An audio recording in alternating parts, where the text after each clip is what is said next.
The Piazza Tales. By Herman Melville.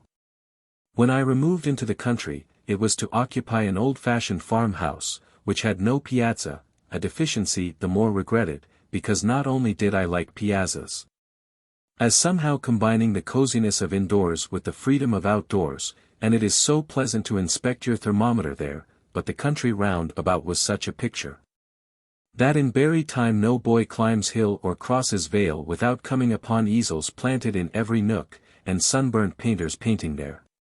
A very paradise of painters. The circle of the stars cut by the circle of the mountains.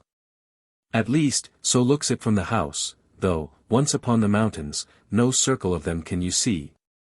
Had the site been chosen 5 rods off, this charmed ring would not have been. The house is old. 70 years since, from the heart of the Hearthstone Hills, they quarried the Kaaba, or holy stone, to which, each Thanksgiving, the social pilgrims used to come. So long ago, that, in digging for the foundation, the workmen used both spade and axe, fighting the troglodytes of those subterranean parts, sturdy roots of a sturdy wood, encamped upon what is now a long landslide of sleeping meadow, sloping away off from my poppy bed. Of that knit wood, but one survivor stands, an elm, lonely through steadfastness. Whoever built the house, he builded better than he knew, or else Orion in the zenith flashed down his Damocles sword to him some starry night, and said, "Build there." For how, otherwise, could it have entered the builder's mind, that, upon the clearing being made, such a purple prospect would be his, nothing less than Greylock, with all his hills about him, like Charlemagne among his peers. Now, for a house, so situated in such a country, to have no piazza for the convenience of those who might desire to feast upon the view, and take their time and ease about it, seemed as much of an omission as if a picture gallery should have no bench. For what but picture galleries are the marble halls of these same limestone hills, galleries hung, month after month anew, with pictures ever fading into pictures ever fresh. And beauty is like piety, you cannot run and read it. Tranquility and constancy, with, nowadays, an easy chair, are needed. For though, of old, when reverence was in vogue, and indolence was not, the devotees of nature, doubtless, used to stand and adore, just as, in the cathedrals of those ages, the worshippers of a higher power did, yet, in these times of failing faith and feeble knees, we have the piazza and the pew. During the first year of my residence, the more leisurely to witness the coronation of Charlemagne, weather permitting, they crown him every sunrise and sunset, I chose me, on the hillside bank near by, a royal lounge of turf, a green velvet lounge, with long, moss-padded back. While at the head, strangely enough, there grew, but, I suppose, for heraldry, 3 tufts of blue violets in a field argent of wild strawberries, and a trellis, with honeysuckle, I set for canopy. Very majestical lounge, indeed. So much so, that here, as with the reclining majesty of Denmark in his orchard, a sly earache invaded me. But, if damps abound at times in Westminster Abbey, because it is so old, why not within this monastery of mountains, which is older? A piazza must be had. The house was wide, my fortune narrow. So that, to build a panoramic piazza, one round and round, it could not be, although, indeed, considering the matter by rule and square, the carpenters, in the kindest way, were anxious to gratify my furthest wishes. Had I forgotten how much a foot upon but one of the 4 sides would prudence grant me what I wanted? Now, which side? To the east, that long camp of the Hearthstone Hills, fading far away towards Quito. And every fall, a small white flake of something peering suddenly, of a coolish morning, from the topmost cliff, the season's new-dropped lamb, its earliest fleece. And then the Christmas dawn, draping those dim highlands with red-barred plaids and tartans, goodly sight from your piazza, that. Goodly sight, but, to the north is Charlemagne, can't have the Hearthstone Hills with Charlemagne. Well, the south side. Apple trees are there. Pleasant, of a balmy morning, in the month of May, to sit and see that orchard, white-budded, as for a bridal, and, in October, one green arsenal yard, such piles of ruddy shot. Very fine, I grant. But, to the north is Charlemagne. The west side, look. An upland pasture, alleying away into a maple wood at top. Sweet, in opening spring, to trace upon the hillside, otherwise grey and bare, to trace, I say, the oldest paths by their streaks of earliest green. Sweet, indeed, I can't deny, but, to the north is Charlemagne. So Charlemagne, he carried it. It was not long after 1848, and, somehow, about that time, all round the world, these kings, they had the casting vote and voted for themselves. No sooner was ground broken, than all the neighbor Dives, in particular, broke, too, into a laugh. Piazza to the north. Winter Piazza. Once, of winter midnights, to watch the aurora borealis, I suppose. Hope he's laid in good store of polar muffs and mittens. That was in the lion month of March. Not forgotten are the blue noses of the carpenters, and how they scouted at the greenness of the CIT, who would build his sole piazza to the north. But March don't last forever, patience, and August comes. And then, in the cool Elysium of my northern bower, Lazarus in Abraham's bosom, cast down the hill a pitying glance on poor old Dives, tormented in the purgatory of his piazza to the south.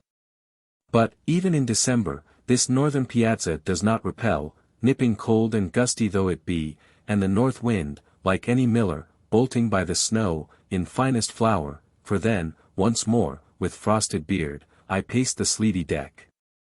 Weathering Cape Horn. In summer, too, Canute-like, sitting here, one is often reminded of the sea. For not only do long ground swells roll the slanting grain, and little wavelets of the grass ripple over upon the low piazza, as their beach, and the blown down of dandelions is wafted like the spray. And the purple of the mountains is just the purple of the billows, and a still August noon broods upon the deep meadows, as a calm upon the line. But the vastness and the lonesomeness are so oceanic, and the silence and the sameness, too, that the first peep of a strange house, rising beyond the trees, is for all the world like spying, on the Barbary coast, an unknown sail. And this recalls my inland voyage to fairyland. A true voyage, but, take it all in all, interesting as if invented. From the piazza, some uncertain object I had caught, mysteriously snugged away, to all appearance, in a sort of purple breast pocket, high up in a hopper-like hollow or sunken angle, among the northwestern mountains, yet, whether, really, it was on a mountain-side, or a mountain-top, could not be determined. Because, though, viewed from favorable points, a blue summit, peering up away behind the rest, will, as it were, talk to you over their heads, and plainly tell you, that, though he, the blue summit, seems among them, he is not of them, God forbid. And, indeed, would have you know that he considers himself, as, to say truth, he has good right, by several cubits their superior, nevertheless, certain ranges, here and there double-filed, as in platoons, so shoulder and follow up upon one another. With their irregular shapes and heights, that, from the piazza, a nigher and lower mountain will, in most states of the atmosphere, effacingly shade itself away into a higher and further one.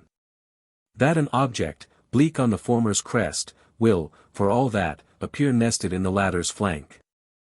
These mountains, somehow, they play at hide-and-seek, and all before one's eyes. But, be that as it may, the spot in question was, at all events, so situated as to be only visible, and then but vaguely, under certain witching conditions of light and shadow.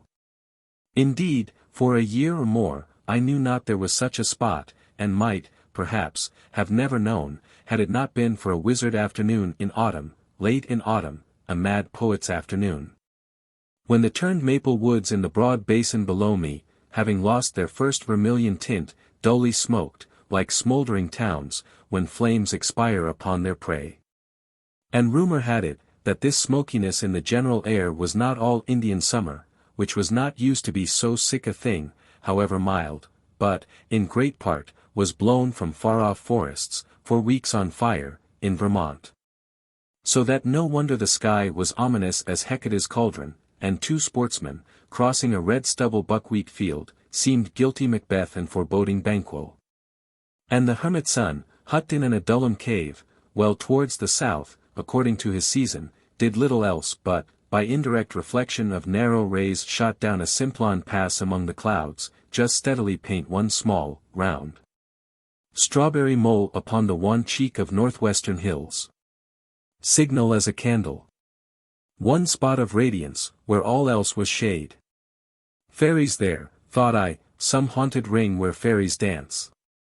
Time passed. And the following May, after a gentle shower upon the mountains, a little shower island in misty seas of sunshine. Such a distant shower, and sometimes 2, and 3, and 4 of them, all visible together in different parts, as I love to watch from the piazza, instead of thunderstorms, as I used to, which wrap old Greylock, like a Sinai. Till one thinks swart Moses must be climbing among scathed hemlocks there. After, I say, that gentle shower, I saw a rainbow, resting its further end just where, in autumn, I had marked the mole. Fairies there, thought I. Remembering that rainbows bring out the blooms, and that, if one can but get to the rainbow's end, his fortune is made in a bag of gold. Yon rainbow's end, would I were there, thought I. And none the less I wished it, for now first noticing what seemed some sort of glen, or grotto, in the mountain side, at least, whatever it was, viewed through the rainbow's medium, it glowed like the Potosi mine. But a workaday neighbor said, no doubt it was but some old barn, an abandoned one, its broadside beaten in, the acclivity its background. But I, though I had never been there, I knew better. A few days after, a cheery sunrise kindled a golden sparkle in the same spot as before. The sparkle was of that vividness, it seemed as if it could only come from glass. The building, then, if building, after all, it was, could, at least, not be a barn, much less an abandoned one, stale hay 10 years musting in it. No, if aught built by mortal, it must be a cottage. Perhaps long vacant and dismantled, but this very spring magically fitted up and glazed. Again, one noon, in the same direction, I marked, over dimmed tops of terraced foliage, a broader gleam, as of a silver buckler, held sunwards over some croucher's head. Which gleam, experience in like cases taught, must come from a roof newly shingled. This, to me, made pretty sure the recent occupancy of that far cot in fairyland. Day after day, now, full of interest in my discovery, what time I could spare from reading the Midsummer's Night Dream, and all about Titania, wishfully I gazed off towards the hills, but in vain. Either troops of shadows, an imperial guard, with slow pace and solemn, defiled along the steeps, or, routed by pursuing light, fled broadcast from east to west, old wars of Lucifer and Michael. Or the mountains, though unvexed by these mirrored sham fights in the sky, had an atmosphere otherwise unfavorable for fairy views. I was sorry. The more so, because I had to keep my chamber for some time after, which chamber did not face those hills. At length, when pretty well again, and sitting out, in the September morning, upon the piazza, and thinking to myself, when, just after a little flock of sheep, the farmer's banded children passed, nutting, and said, how sweet a day, it was. After all, but what their fathers call a weather breeder, and, indeed, was become so sensitive through my illness, as that I could not bear to look upon a Chinese creeper of my adoption, and which, to my delight, climbing a post of the piazza, had burst out in starry bloom, but now, if you removed the leaves a little, showed millions of strange, cankerous worms, which, feeding upon those blossoms, so shared their blessed hue, as to make it unblessed evermore, worms whose germs had doubtless lurked in the very bulb which, so hopefully, I had planted. In this ingrate peevishness of my weary convalescence, was I sitting there. When, suddenly looking off, I saw the golden mountain window, dazzling like a deep-sea dolphin. Fairies there, thought I, once more, the queen of fairies at her fairy window, at any rate, some glad mountain girl. It will do me good, it will cure this weariness, to look on her. No more, I'll launch my yawl, ho, cheerly, heart, and push away for fairyland, for rainbow's end, in fairyland. How to get to fairyland, by what road, I did not know. Nor could any one inform me, not even one Edmund Spencer, who had been there, so he wrote me, further than that to reach fairyland, it must be voyaged to, and with faith. I took the fairy mountains bearings, and the first fine day, when strength permitted, got into my yawl, high-pummelled, leather one, cast off the fast, and away I sailed, free voyager as an autumn leaf. Early dawn. And, sallying westward, I sowed the morning before me. Some miles brought me nigh the hills, but out of present sight of them. I was not lost, for roadside goldenrods, as guide-posts, pointed, I doubted not, the way to the golden window.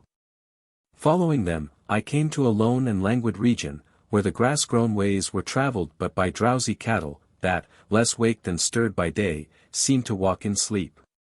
Browse, they did not, the enchanted never eat. At least, so says Don Quixote, that sagest sage that ever lived. On I went, and gained at last the fairy mountain's base, but saw yet no fairy ring. A pasture rose before me. Letting down 5 mouldering bars, so moistly green, they seemed fished up from some sunken wreck, a wigged old Ares, long-visaged, and with crumpled horn, came snuffing up. And then, retreating, decorously led on along a milky way of white weed, past dim-clustering Pleiades and Hyades, of small forget-me-nots. And would have led me further still his astral path, but for golden flights of yellow birds, pilots, surely, to the golden window, to one side flying before me, from bush to bush, towards deep woods, which woods themselves were luring, and, somehow, lured, too, by their fence, banning a dark road, which, however dark, led up. I pushed through, when Ares, renouncing me now for some lost soul, wheeled, and went his wiser way. Forbidding and forbidden ground, to him. A winterwood road, matted all along with wintergreen. By the side of pebbly waters, waters the cheerier for their solitude, beneath swaying fir boughs, petted by no season, but still green in all, on I journeyed, my horse and I. On, by an old sawmill, bound down and hushed with vines, that his grating voice no more was heard, on, by a deep flume clove through snowy marble, vernal tinted, where freshet eddies had, on each side, spun out empty chapels in the living rock. On, where jacks in the pulpit, like their Baptist namesake, preached but to the wilderness. On, where a huge, cross-grained block, fern-bedded, showed where, in forgotten times, man after man had tried to split it, but lost his wedges for his pains, which wedges yet rusted in their holes. On, where, ages past, in step-like ledges of a cascade, skull-hollow pots had been churned out by ceaseless whirling of a flintstone, ever wearing, but itself unworn. On, by wild rapids pouring into a secret pool, but soothed by circling there awhile, issued forth serenely. On, to less broken ground, and by a little ring, where, truly, fairies must have danced, or else some will tire been heated, for all was bare. Still on, and up, and out into a hanging orchard, where maidenly looked down upon me a crescent moon, from morning. My horse hitched low his head. Red apples rolled before him, Eve's apples, seek no furthers. He tasted one, I another. It tasted of the ground. Fairyland not yet, thought I, flinging my bridle to a humped old tree, that crooked out an arm to catch it. For the way now lay where path was none, and none might go but by himself, and only go by daring. Through blackberry brakes that tried to pluck me back, though I but strained towards fruitless growths of mountain laurel, up slippery steeps to barren heights, where stood none to welcome. Fairyland not yet, thought I, though the morning is here before me.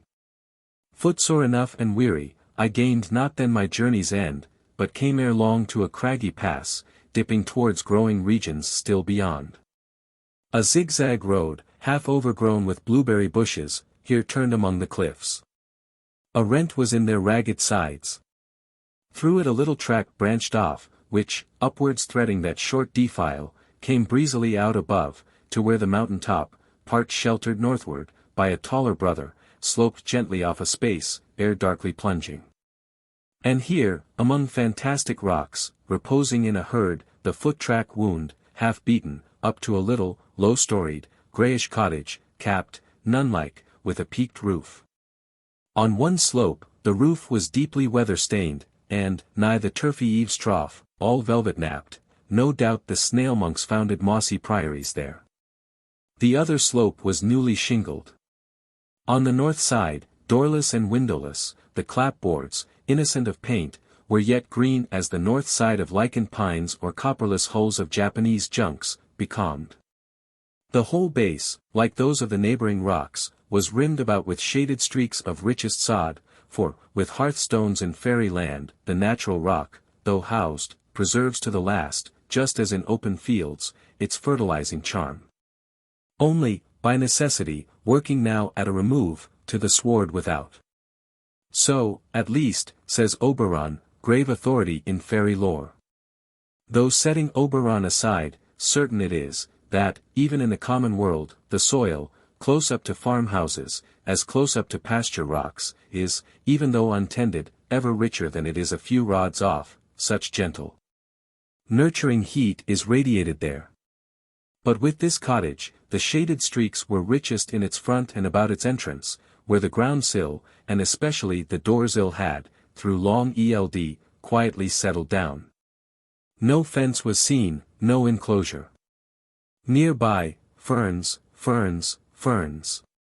Further, woods, woods, woods, beyond, mountains, mountains, mountains, then, sky, sky, sky. Turned out in aerial commons, pasture for the mountain moon. Nature, and but nature, house and, all. Even a low cross-pile of silver birch, piled openly, to season, up among whose silvery sticks, as through the fencing of some sequestered grave, sprang vagrant raspberry bushes, wilful assertors of their right of way. The foot track, so dainty narrow, just like a sheep track, led through long ferns that lodged. Fairyland at last, thought I, Buna and her lamb dwell here. Truly, a small abode, mere palanquin, set down on the summit, in a pass between two worlds, participant of neither. A sultry hour, and I wore a light hat, of yellow sinnet, with white duck trousers, both relics of my tropic seagoing. Clogged in the muffling ferns, I softly stumbled, staining the knees a sea green. Pausing at the threshold, or rather where threshold once had been, I saw, through the open doorway, a lonely girl, sewing at a lonely window. A pale-cheeked girl, and fly-specked window, with wasps about the mended upper panes. I spoke. She shyly started, like some Tahiti girl, secreted for a sacrifice, first catching sight, through palms, of Captain Cook. Recovering, she bade me enter. With her apron brushed off a stool, then silently resumed her own. With thanks I took the stool, but now, for a space, I, too, was mute. This, then, is the fairy mountain house, and here, the fairy queen sitting at her fairy window. I went up to it. Downwards, directed by the tunneled pass, as through a leveled telescope, I caught sight of a far-off, soft, azure world. I hardly knew it, though I came from it. You must find this view very pleasant, said I, at last. Oh, sir, tears starting in her eyes, the first time I looked out of this window, I said, never, never shall I weary of this. And what wearies you of it now? I don't know, while a tear fell, but it is not the view, it is Mariana. Some months back, her brother, only 17, had come hither, a long way from the other side, to cut wood and burn coal, and she, elder sister, had accompanied him. Long had they been orphans, and now, sole inhabitants of the sole house upon the mountain. No guest came, no traveler passed. The zigzag, perilous road was only used at seasons by the coal wagons. The brother was absent the entire day, sometimes the entire night. When at evening, faggied out, he did come home, he soon left his bench, poor fellow, for his bed, just as one, at last, wearily quits that, too, for still deeper rest. The bench, the bed, the grave. Silent I stood by the fairy window, while these things were being told. Do you know, said she at last, as stealing from her story, do you know who lives yonder?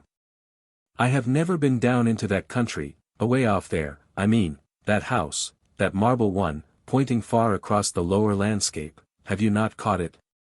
There, on the long hillside, the field before, the woods behind. The white shines out against their blue, don't you mark it? The only house in sight. I looked. And after a time, to my surprise, recognized, more by its position than its aspect, or Mariana's description, my own abode, glimmering much like this mountain one from the piazza. The mirage haze made it appear less a farmhouse than King Charming's palace. I have often wondered who lives there, but it must be some happy one, again this morning was I thinking so. Some happy one, returned I, starting.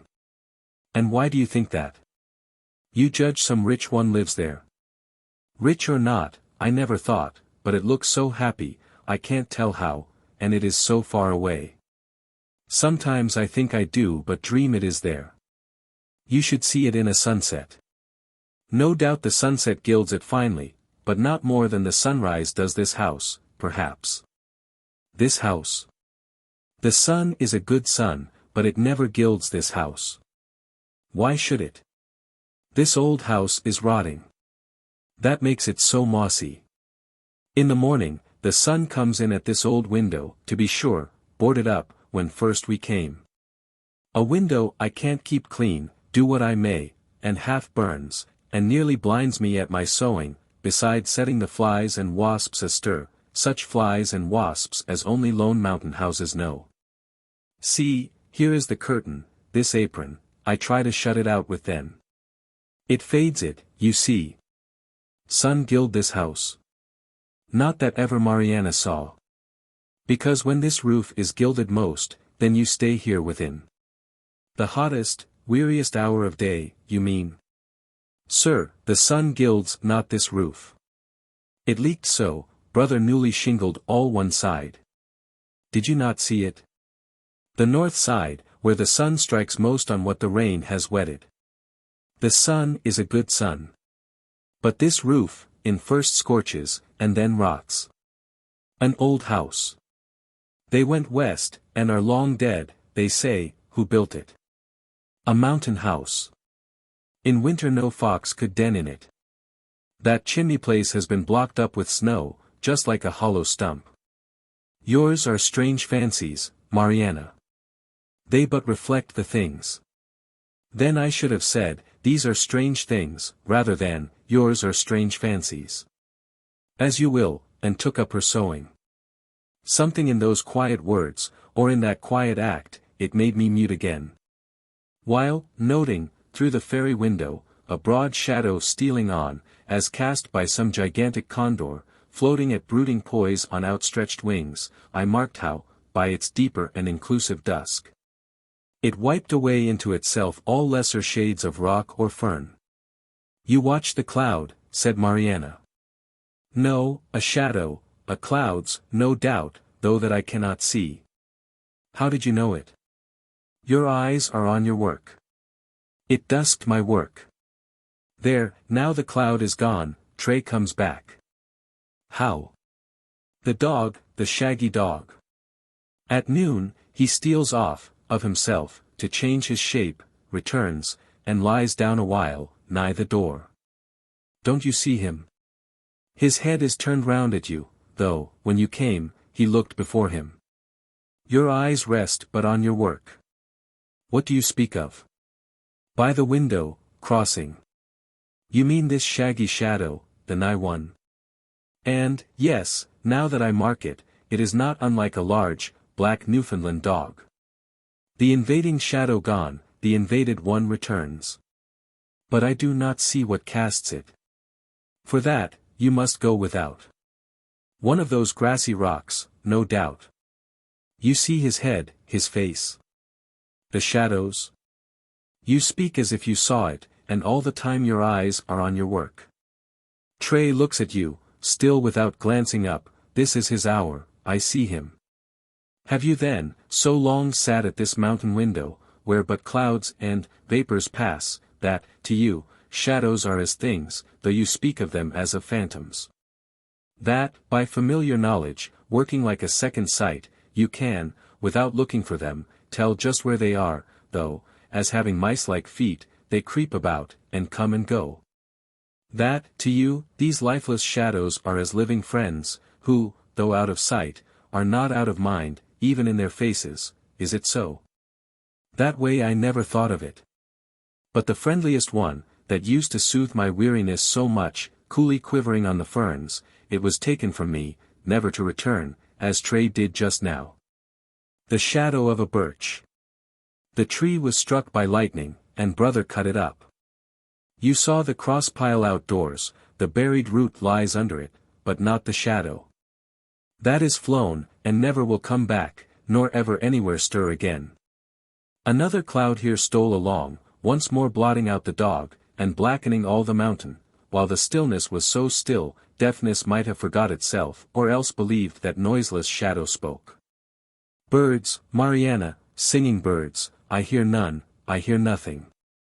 Boys and bobolinks, do they never come a-berrying up here? Birds, I seldom hear, boys, never. The berries mostly ripe and fall, few, but me, the wiser. But yellow birds showed me the way, part way, at least. And then flew back. I guess they play about the mountainside, but don't make the top their home. And no doubt you think that, living so lonesome here, knowing nothing, hearing nothing, little, at least, but sound of thunder and the fall of trees, never reading, seldom speaking, yet ever wakeful. This is what gives me my strange thoughts, for so you call them, this weariness and wakefulness together brother, who stands and works in open air, would I could rest like him. But mine is mostly but dull woman's work, sitting, restless sitting. But, do you not go walk at times? These woods are wide. And lonesome, because so wide. Sometimes, 'tis true, of afternoons, I go a little way. But soon come back again. Better feel lone by hearth, than rock. The shadows hereabouts I know, those in the woods are strangers. But the night? Just like the day. Thinking, a will I cannot stop, pure want of sleep it is that turns it. I have heard that, for this wakeful weariness, to say one's prayers, and then lay one's head upon a fresh hop pillow. Look!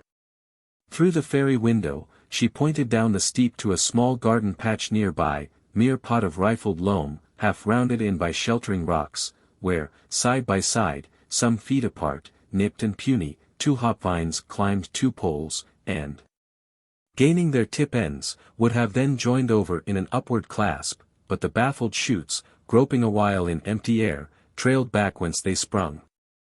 You have tried the pillow, then? Yes. And prayer? Prayer and pillow. Is there no other cure, or charm? Oh, if I could but once get to yonder house, and but look upon whoever the happy being is that lives there. A foolish thought, why do I think it? Is it that I live so lonesome, and know nothing? I, too, know nothing, and, therefore, cannot answer. But, for your sake, Mariana, well could wish that I were that happy one of the happy house you dream you see, for then you would behold him now, and, as you say, this weariness might leave you. Enough. Launching my yawl no more for fairyland, I stick to the piazza. It is my box royal, and this amphitheater, my theater of San Carlo. Yes, the scenery is magical, the illusion so complete. And Madame Meadowlark, my prima donna, plays her grand engagement here, and, drinking in her sunrise note, which, Memnon-like, seems struck from the golden window, how far from me the weary face behind it. But, every night, when the curtain falls, truth comes in with darkness. No light shows from the mountain. To and fro I walk the piazza deck, haunted by Mariana's face, and many as real a story. Bartleby. I am a rather elderly man. The nature of my avocations, for the last 30 years, has brought me into more than ordinary contact with what would seem an interesting and somewhat singular set of men, of whom, as yet, nothing, that I know of, has ever been written, I mean. The law copyists, or scriveners. I have known very many of them, professionally and privately, and, if I pleased, could relate divers histories, at which good-natured gentlemen might smile, and sentimental souls might weep. But I waive the biographies of all other scriveners, for a few passages in the life of Bartleby, who was a scrivener, the strangest I ever saw, or heard of. While, of other law copyists, I might write the complete life, of Bartleby nothing of that sort can be done. I believe that no materials exist, for a full and satisfactory biography of this man. It is an irreparable loss to literature. Bartleby was one of those beings of whom nothing is ascertainable, except from the original sources, and, in his case, those are very small. What my own astonished eyes saw of Bartleby, that is all I know of him, except, indeed, one vague report, which will appear in the sequel. Ere introducing the scrivener, as he first appeared to me, it is fit I make some mention of myself, my employees, my business, my chambers, and general surroundings. Because some such description is indispensable to an adequate understanding of the chief character about to be presented. Imprimis, I am a man who, from his youth upwards, has been filled with a profound conviction that the easiest way of life is the best. Hence, though I belong to a profession proverbially energetic and nervous, even to turbulence, at times, yet nothing of that sort have I ever suffered to invade my peace. I am one of those unambitious lawyers who never addresses a jury, or in any way draws down public applause, but, in the cool tranquillity of a snug retreat, do a snug business among rich men's bonds, and mortgages, and title deeds. All who know me, consider me an eminently safe man. The late John Jacob Astor, a personage little given to poetic enthusiasm, had no hesitation in pronouncing my first grand point to be prudence, my next, method. I do not speak it in vanity, but simply record the fact, that I was not unemployed in my profession by the late John Jacob Astor, a name which, I admit, I love to repeat, for it hath a rounded and orbicular sound to it, and rings like unto bullion. I will freely add, that I was not insensible to the late John Jacob Astor's good opinion. Some time prior to the period at which this little history begins, my avocations had been largely increased. The good old office, now extinct in the state of New York, of a master in chancery, had been conferred upon me. It was not a very arduous office, but very pleasantly remunerative. I seldom lose my temper. Much more seldom indulge in dangerous indignation at wrongs and outrages. But, I must be permitted to be rash here, and declare, that I consider the sudden and violent abrogation of the office of Master in Chancery, by the new Constitution, as a premature act. Inasmuch as I had counted upon a life lease of the profits, whereas I only received those of a few short years. But this is by the way. My chambers were upstairs, at No. Wall Street. At one end, they looked upon the white wall of the interior of a spacious skylight shaft, penetrating the building from top to bottom. This view might have been considered rather tame than otherwise, deficient in what landscape painters call life. But, if so, the view from the other end of my chambers offered, at least, a contrast, if nothing more. In that direction, my windows commanded an unobstructed view of a lofty brick wall, black by age and everlasting shade.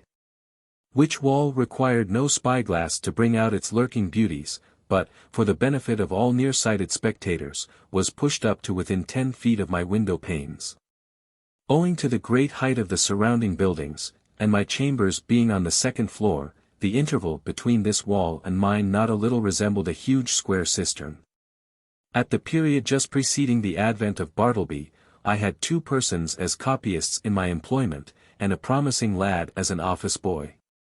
First, Turkey; second, Nippers; third, Ginger Nut. These may seem names, the like of which are not usually found in the directory. In truth, they were nicknames, mutually conferred upon each other by my 3 clerks, and were deemed expressive of their respective persons or characters. Turkey was a short, pursy Englishman, of about my own age, that is, somewhere not far from 60. In the morning, one might say, his face was of a fine florid hue, but after 12 o'clock, meridian, his dinner hour, it blazed like a grate full of Christmas coals, and continued blazing, but, as it were, with a gradual wane, till 6 o'clock, p.m. or thereabouts, after which, I saw no more of the proprietor of the face, which, gaining its meridian with the sun, seemed to set with it, to rise, culminate and decline the following day, with the like regularity in undiminished glory. There are many singular coincidences I have known in the course of my life, not the least among which was the fact, that, exactly when Turkey displayed his fullest beams from his red and radiant countenance, just then, too, at that critical moment, began the daily period when I considered his business capacities as seriously disturbed for the remainder of the 24 hours. Not that he was absolutely idle, or averse to business, then, far from it. The difficulty was, he was apt to be altogether too energetic. There was a strange, inflamed, flurried, flighty recklessness of activity about him. He would be incautious in dipping his pen into his inkstand. All his blots upon my documents were dropped there after 12 o'clock, meridian. Indeed, not only would he be reckless, and sadly given to making blots in the afternoon, but, some days, he went further, and was rather noisy. At such times, too, his face flamed with augmented blazonry, as if cannel coal had been heaped on anthracite. He made an unpleasant racket with his chair, spilled his sandbox. In mending his pens, impatiently split them all to pieces, and threw them on the floor in a sudden passion, stood up, and leaned over his table, boxing his papers about in a most indecorous manner, very sad to behold in an elderly man like him. Nevertheless, as he was in many ways a most valuable person to me, and all the time before 12 o'clock, meridian, was the quickest, steadiest creature, too, accomplishing a great deal of work in a style not easily to be matched, for these reasons, I was willing to overlook his eccentricities, though, indeed, occasionally, I remonstrated with him. I did this very gently, however, because, though the civilest, nay, the blandest and most reverential of men in the morning, yet, in the afternoon, he was disposed, upon provocation, to be slightly rash with his tongue, in fact, insolent. Now, valuing his morning services as I did, and resolved not to lose them, yet, at the same time, made uncomfortable by his inflamed ways after 12 o'clock, and being a man of peace, unwilling by my admonitions to call forth unseemly retorts from him, I took upon me, one Saturday noon, he was always worse on Saturdays, to hint to him, very kindly, that, perhaps, now that he was growing old, it might be well to abridge his labors. In short, he need not come to my chambers after 12 o'clock, but, dinner over, had best go home to his lodgings, and rest himself till tea time. But no, he insisted upon his afternoon devotions. His countenance became intolerably fervid, as he oratorically assured me, gesticulating with a long ruler at the other end of the room, that if his services in the morning were useful, how indispensable, then, in the afternoon. With submission, sir, said Turkey, on this occasion, I consider myself your right-hand man. In the morning I but marshal and deploy my columns. But in the afternoon I put myself at their head, and gallantly charge the foe, thus, and he made a violent thrust with the ruler. But the blots, Turkey, intimated I. True, but, with submission, sir, behold these hairs. I am getting old. Surely, sir, a blot or two of a warm afternoon is not to be severely urged against grey hairs. Old age, even if it blot the page, is honorable. With submission, sir, we both are getting old.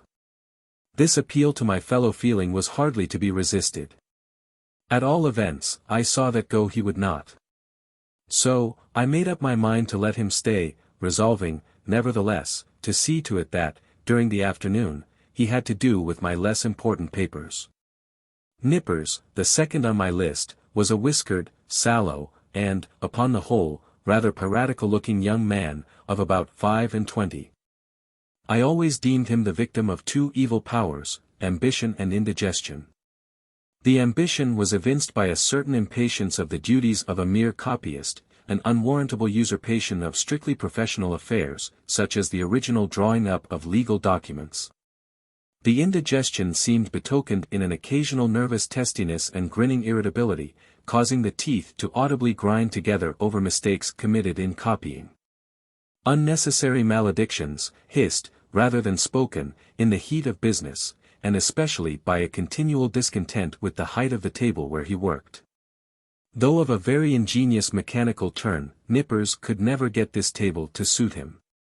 He put chips under it, blocks of various sorts, bits of pasteboard, and at last went so far as to attempt an exquisite adjustment, by final pieces of folded blotting paper. But no invention would answer.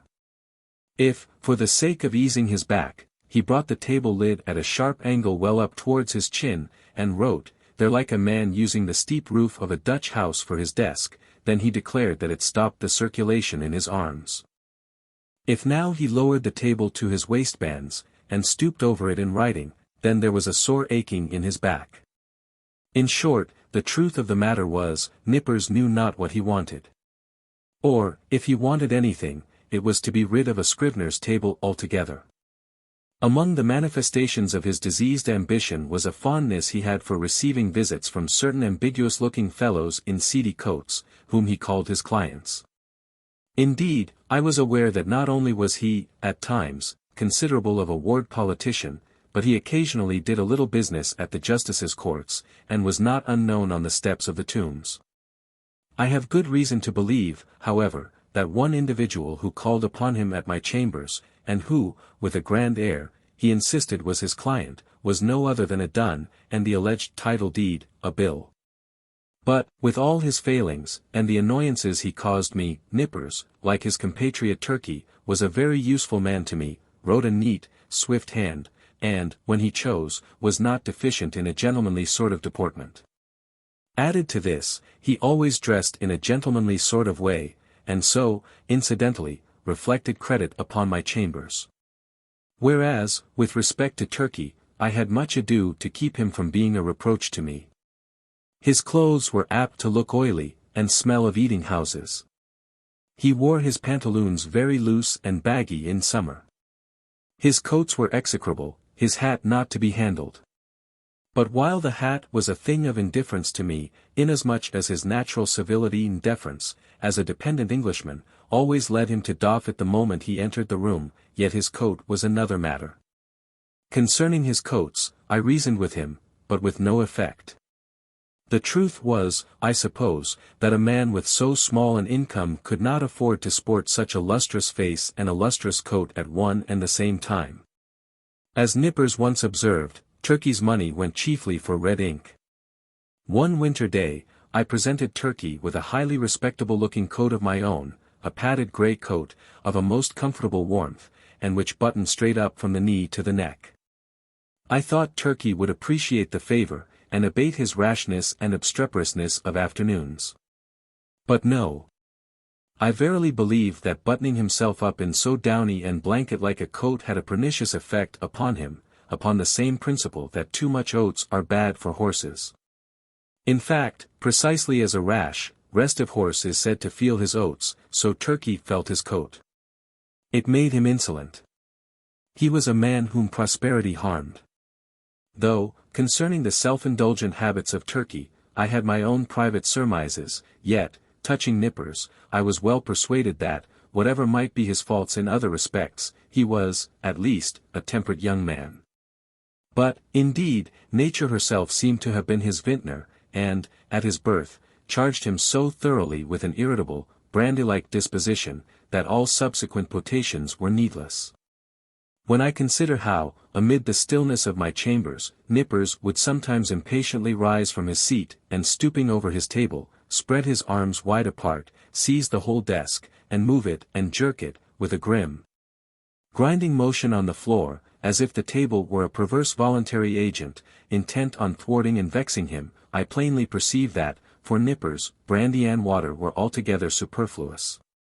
It was fortunate for me that, owing to its peculiar cause, indigestion, the irritability and consequent nervousness of Nippers were mainly observable in the morning, while in the afternoon he was comparatively mild. So that, Turkey's paroxysms only coming on about 12 o'clock, I never had to do with their eccentricities at one time. Their fits relieved each other, like guards. When Nippers's was on, Turkey's was off, and vice versa. This was a good natural arrangement, under the circumstances. Ginger Nut, the third on my list, was a lad, some 12 years old. His father was a carman, ambitious of seeing his son on the bench instead of a cart, before he died. So he sent him to my office, as student at law, errand boy, cleaner and sweeper, at the rate of $1 a week. He had a little desk to himself, but he did not use it much. Upon inspection, the drawer exhibited a great array of the shells of various sorts of nuts. Indeed, to this quick-witted youth, the whole noble science of the law was contained in a nutshell. Not the least among the employments of Ginger Nut, as well as one which he discharged with the most alacrity, was his duty as cake and apple purveyor for Turkey and Nippers. Copying law papers being proverbially a dry, husky sort of business, my two scriveners were fain to moisten their mouths very often with Spitzenbergs, to be had at the numerous stalls nigh the custom house and post office. Also, they sent Ginger Nut very frequently for that peculiar cake, small, flat, round, and very spicy, after which he had been named by them. Of a cold morning, when business was but dull, Turkey would gobble up scores of these cakes, as if they were mere wafers, indeed. They sell them at the rate of 6 or 8 for a penny, the scrape of his pen blending with the crunching of the crisp particles in his mouth. Of all the fiery afternoon blunders and flurried rashnesses of Turkey, was his once moistening a ginger cake between his lips, and clapping it on to a mortgage, for a seal. I came within an ace of dismissing him then. But he mollified me by making an oriental bow, and saying, "With submission, sir, it was generous of me to find you in stationery on my own account. Now my original business, that of a conveyancer and title hunter, and drawer-up of recondite documents of all sorts, was considerably increased by receiving the master's office. There was now great work for scriveners. Not only must I push the clerks already with me, but I must have additional help.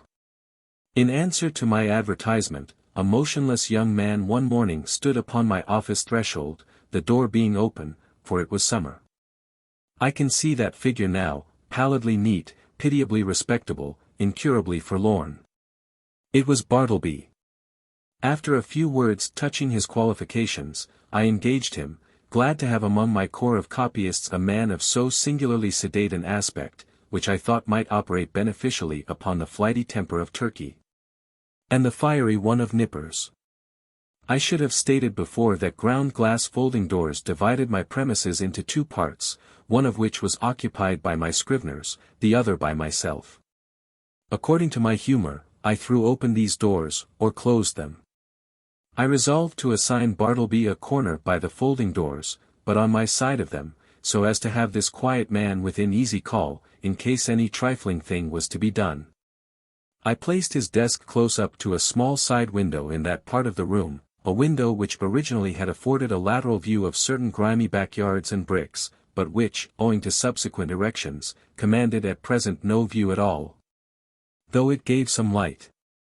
Within 3 feet of the panes was a wall, and the light came down from far above, between two lofty buildings, as from a very small opening in a dome.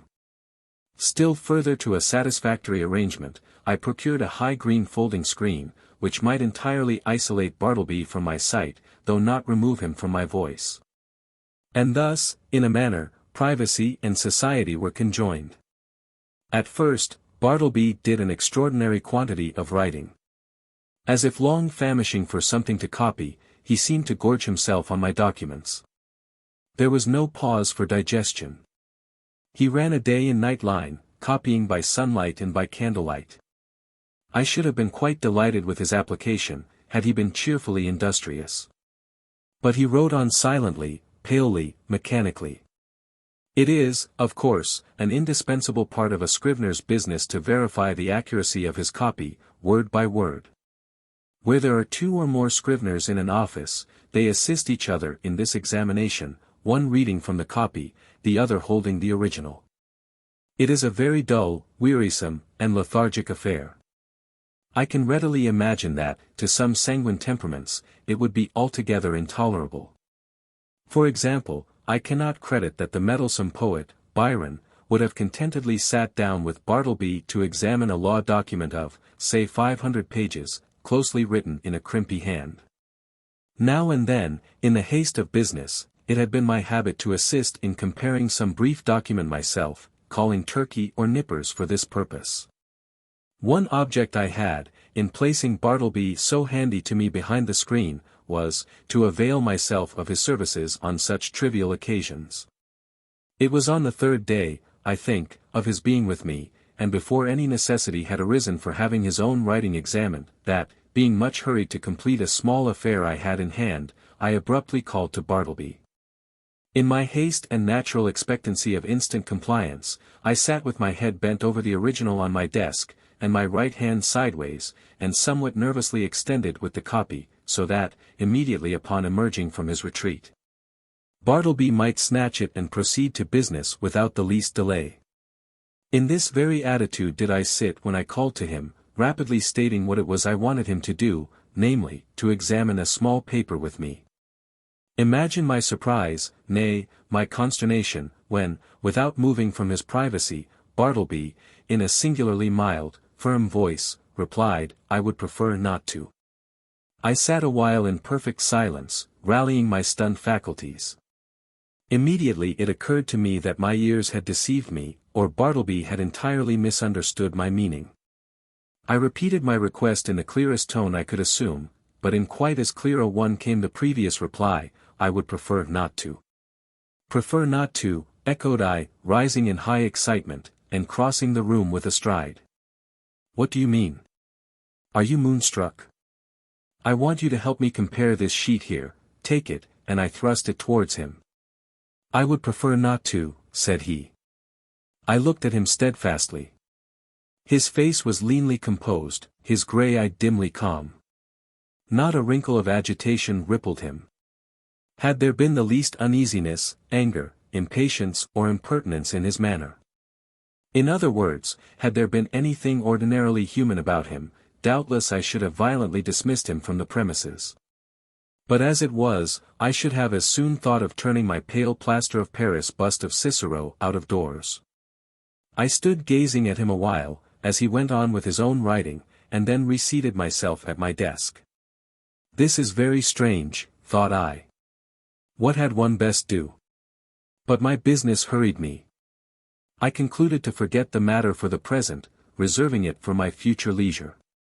So calling Nippers from the other room, the paper was speedily examined. A few days after this, Bartleby concluded for lengthy documents, being quadruplicates of a week's testimony taken before me in my High Court of Chancery.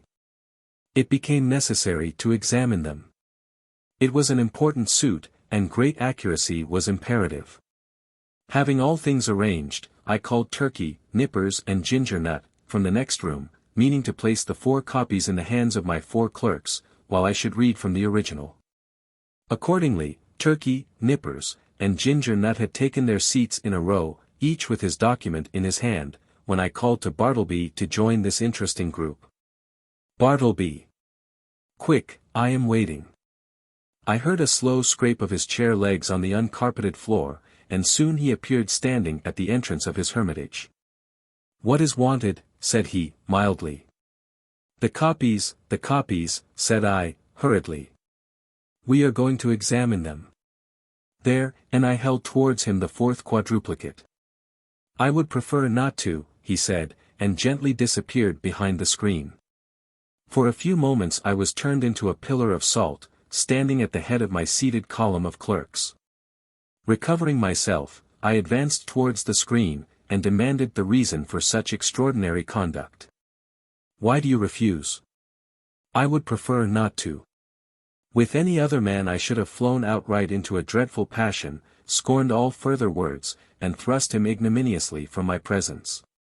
But there was something about Bartleby that not only strangely disarmed me, but, in a wonderful manner, touched and disconcerted me. I began to reason with him. "These are your own copies we are about to examine. It is labor-saving to you, because one examination will answer for your 4 papers. It is common usage. Every copyist is bound to help examine his copy. Is it not so? Will you not speak? Answer." "I prefer not to," he replied in a flute-like tone. It seemed to me that, while I had been addressing him, he carefully revolved every statement that I made, fully comprehended the meaning, could not gainsay the irresistible conclusion. But, at the same time, some paramount consideration prevailed with him to reply as he did. "You are decided, then, not to comply with my request, a request made according to common usage and common sense." He briefly gave me to understand, that on that point my judgment was sound. Yes, his decision was irreversible. It is not seldom the case that, when a man is browbeaten in some unprecedented and violently unreasonable way, he begins to stagger in his own plainest faith. He begins, as it were, vaguely to surmise that, wonderful as it may be, all the justice and all the reason is on the other side. Accordingly, if any disinterested persons are present, he turns to them for some reinforcement for his own faltering mind. "Turkey," said I, "what do you think of this? Am I not right?" "With submission, sir," said Turkey, in his blandest tone, "I think that you are." "Nippers," said I, "what do you think of it?" "I think I should kick him out of the office." The reader, of nice perceptions, will here perceive that, it being morning, Turkey's answer is couched in polite and tranquil terms, but Nippers replies in ill-tempered ones. Or, to repeat a previous sentence, Nippers's ugly mood was on duty, and Turkey's off. "Ginger Nut," said I, willing to enlist the smallest suffrage in my behalf, "what do you think of it?" "I think, sir, he's a little loony," replied Ginger Nut, with a grin. "You hear what they say," said I, turning towards the screen, "come forth and do your duty." But he vouchsafed no reply. I pondered a moment in sore perplexity. But once more business hurried me. I determined again to postpone the consideration of this dilemma to my future leisure. With a little trouble we made out to examine the papers without Bartleby, though at every page or two Turkey deferentially dropped his opinion, that this proceeding was quite out of the common. While Nippers, twitching in his chair with a dyspeptic nervousness, ground out, between his set teeth, occasional hissing maledictions against the stubborn oaf behind the screen. And for his, Nippers's, part, this was the first and the last time he would do another man's business without pay. Meanwhile Bartleby sat in his hermitage, oblivious to everything but his own peculiar business there. Some days passed, the scrivener being employed upon another lengthy work. His late remarkable conduct led me to regard his ways narrowly. I observed that he never went to dinner, indeed, that he never went anywhere. As yet I had never, of my personal knowledge, known him to be outside of my office. He was a perpetual sentry in the corner. At about 11 o'clock though, in the morning, I noticed that Ginger Nut would advance toward the opening in Bartleby's screen, as if silently beckoned thither by a gesture invisible to me where I sat. The boy would then leave the office, jingling a few pence, and reappear with a handful of ginger nuts, which he delivered in the hermitage, receiving 2 of the cakes for his trouble. He lives, then, on ginger nuts, thought I. Never eats a dinner, properly speaking, he must be a vegetarian, then, but no, he never eats even vegetables, he eats nothing but ginger nuts. My mind then ran on in reveries concerning the probable effects upon the human constitution of living entirely on ginger nuts. Ginger nuts are so called, because they contain ginger as one of their peculiar constituents, and the final flavoring one. Now, what was ginger? A hot, spicy thing. Was Bartleby hot and spicy? Not at all. Ginger, then, had no effect upon Bartleby. Probably, he preferred it should have none. Nothing so aggravates an earnest person as a passive resistance. If the individual so resisted be of a not inhumane temper, and the resisting one perfectly harmless in his passivity, then, in the better moods of the former, he will endeavor charitably to construe to his imagination what proves impossible to be solved by his judgment. Even so, for the most part, I regarded Bartleby in his ways. Poor fellow! Thought I, he means no mischief, it is plain he intends no insolence, his aspect sufficiently evinces that his eccentricities are involuntary. He is useful to me. I can get along with him. If I turn him away, the chances are he will fall in with some less indulgent employer, and then he will be rudely treated, and perhaps driven forth miserably to starve. Yes. Here I can cheaply purchase a delicious self-approval. To befriend Bartleby, to humor him in his strange willfulness, will cost me little or nothing, while I lay up in my soul what will eventually prove a sweet morsel for my conscience. But this mood was not invariable with me. The passiveness of Bartleby sometimes irritated me. I felt strangely goaded on to encounter him in new opposition, to elicit some angry spark from him answerable to my own. But, indeed, I might as well have essayed to strike fire with my knuckles against a bit of Windsor soap. But one afternoon the evil impulse in me mastered me, and the following little scene ensued. "Bartleby," said I, "when those papers are all copied, I will compare them with you." "I would prefer not to." "How?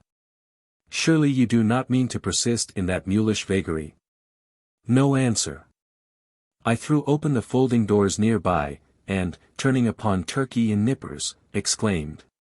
"Bartleby a second time says, he won't examine his papers. What do you think of it, Turkey?"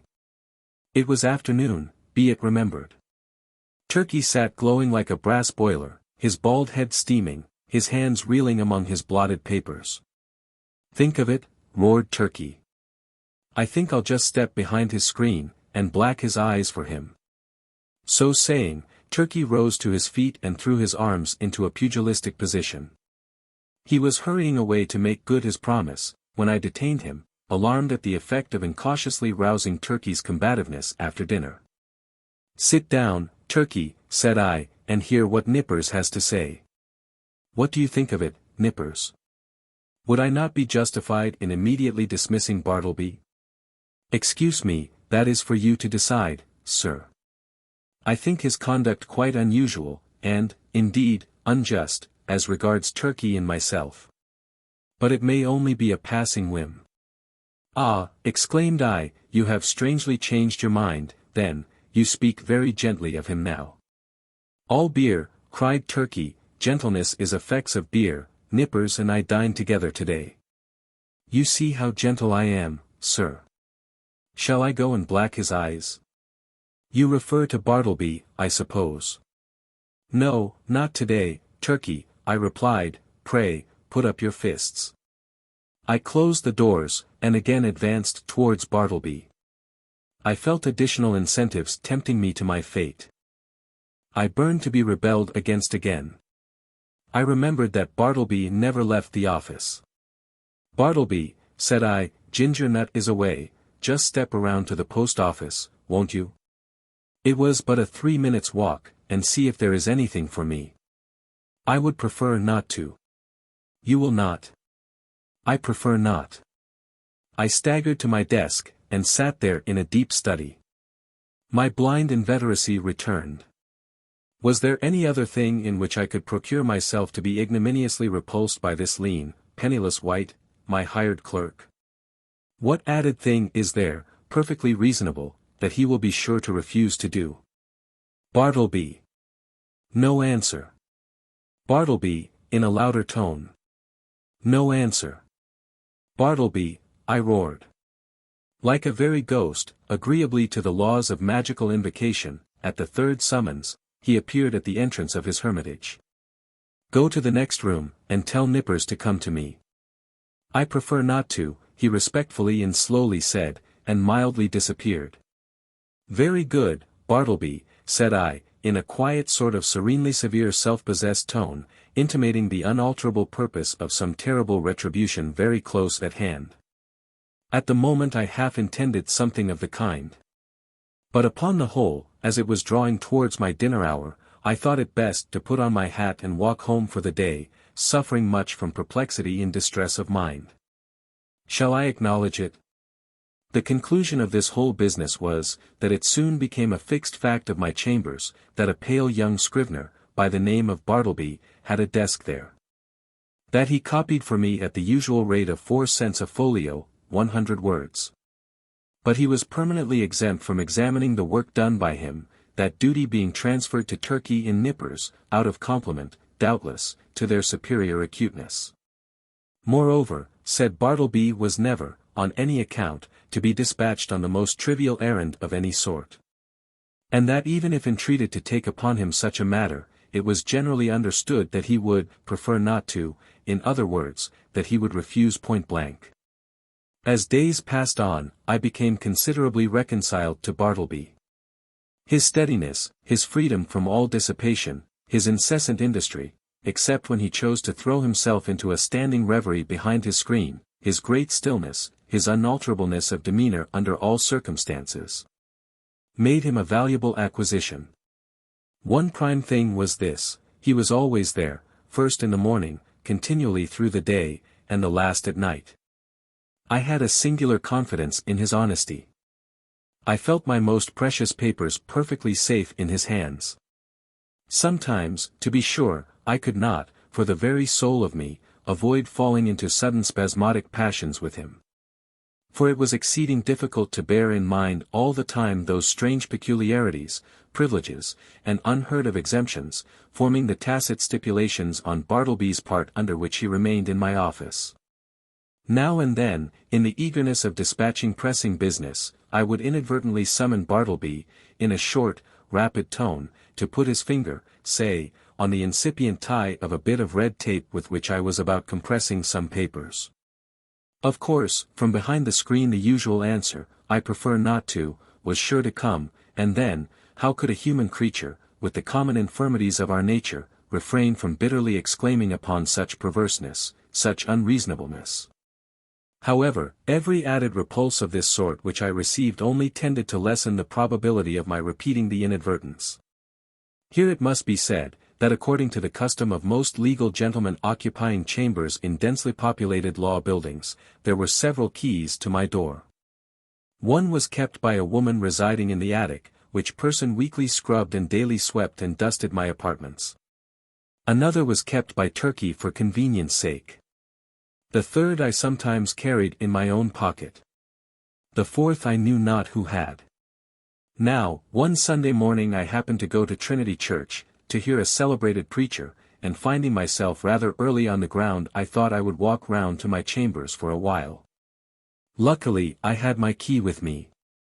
But upon applying it to the lock, I found it resisted by something inserted from the inside. Quite surprised, I called out, when to my consternation a key was turned from within. And thrusting his lean visage at me, and holding the door ajar, the apparition of Bartleby appeared, in his shirt sleeves, and otherwise in a strangely tattered deshabille, saying quietly that he was sorry, but he was deeply engaged just then, and preferred not admitting me at present. In a brief word or two, he moreover added, that perhaps I had better walk round the block 2 or 3 times, and by that time he would probably have concluded his affairs. Now, the utterly unsurmised appearance of Bartleby, tenanting my law chambers of a Sunday morning, with his cadaverously gentlemanly nonchalance, yet withal firm and self-possessed, had such a strange effect upon me, that incontinently I slunk away from my own door, and did as desired. But not without sundry twinges of impotent rebellion against the mild effrontery of this unaccountable scrivener. Indeed, it was his wonderful mildness chiefly, which not only disarmed me, but unmanned me as it were. For I consider that one, for the time, is a sort of unmanned when he tranquilly permits his hired clerk to dictate to him, and order him away from his own premises. Furthermore, I was full of uneasiness as to what Bartleby could possibly be doing in my office in his shirt sleeves, and in an otherwise dismantled condition of a Sunday morning. Was anything amiss going on? Nay, that was out of the question. It was not to be thought of for a moment that Bartleby was an immoral person. But what could he be doing there, copying? Nay again, whatever might be his eccentricities, Bartleby was an eminently decorous person. He would be the last man to sit down to his desk in any state approaching to nudity. Besides, it was Sunday. And there was something about Bartleby that forbade the supposition that he would by any secular occupation violate the proprieties of the day. Nevertheless, my mind was not pacified, and full of a restless curiosity, at last I returned to the door. Without hindrance I inserted my key, opened it, and entered. Bartleby was not to be seen. I looked round anxiously, peeped behind his screen, but it was very plain that he was gone. Upon more closely examining the place, I surmised that for an indefinite period Bartleby must have ate, dressed, and slept in my office, and that, too, without plate, mirror, or bed. The cushioned seat of a rickety old sofa in one corner bore the faint impress of a lean, reclining form. Rolled away under his desk, I found a blanket, under the empty grate, a blacking box and brush. On a chair, a tin basin, with soap and a ragged towel, in a newspaper a few crumbs of ginger nuts and a morsel of cheese. Yes, thought I, it is evident enough that Bartleby has been making his home here, keeping bachelor's hall all by himself. Immediately then the thought came sweeping across me, what miserable friendlessness and loneliness are here revealed. His poverty is great, but his solitude, how horrible. Think of it. Of a Sunday, Wall Street is deserted as Petra. And every night of every day it is an emptiness. This building, too, which of weekdays hums with industry and life, at nightfall echoes with sheer vacancy, and all through Sunday is forlorn. And here Bartleby makes his home. Sole spectator, of a solitude which he has seen all populous, a sort of innocent and transformed Marius brooding among the ruins of Carthage. For the first time in my life a feeling of overpowering stinging melancholy seized me. Before, I had never experienced aught but a not unpleasing sadness.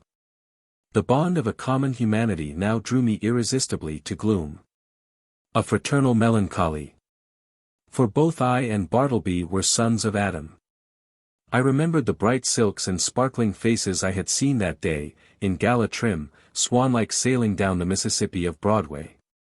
And I contrasted them with the pallid copyist and thought to myself, ah, happiness courts the light, so we deem the world is gay, but misery hides aloof, so we deem that misery there is none.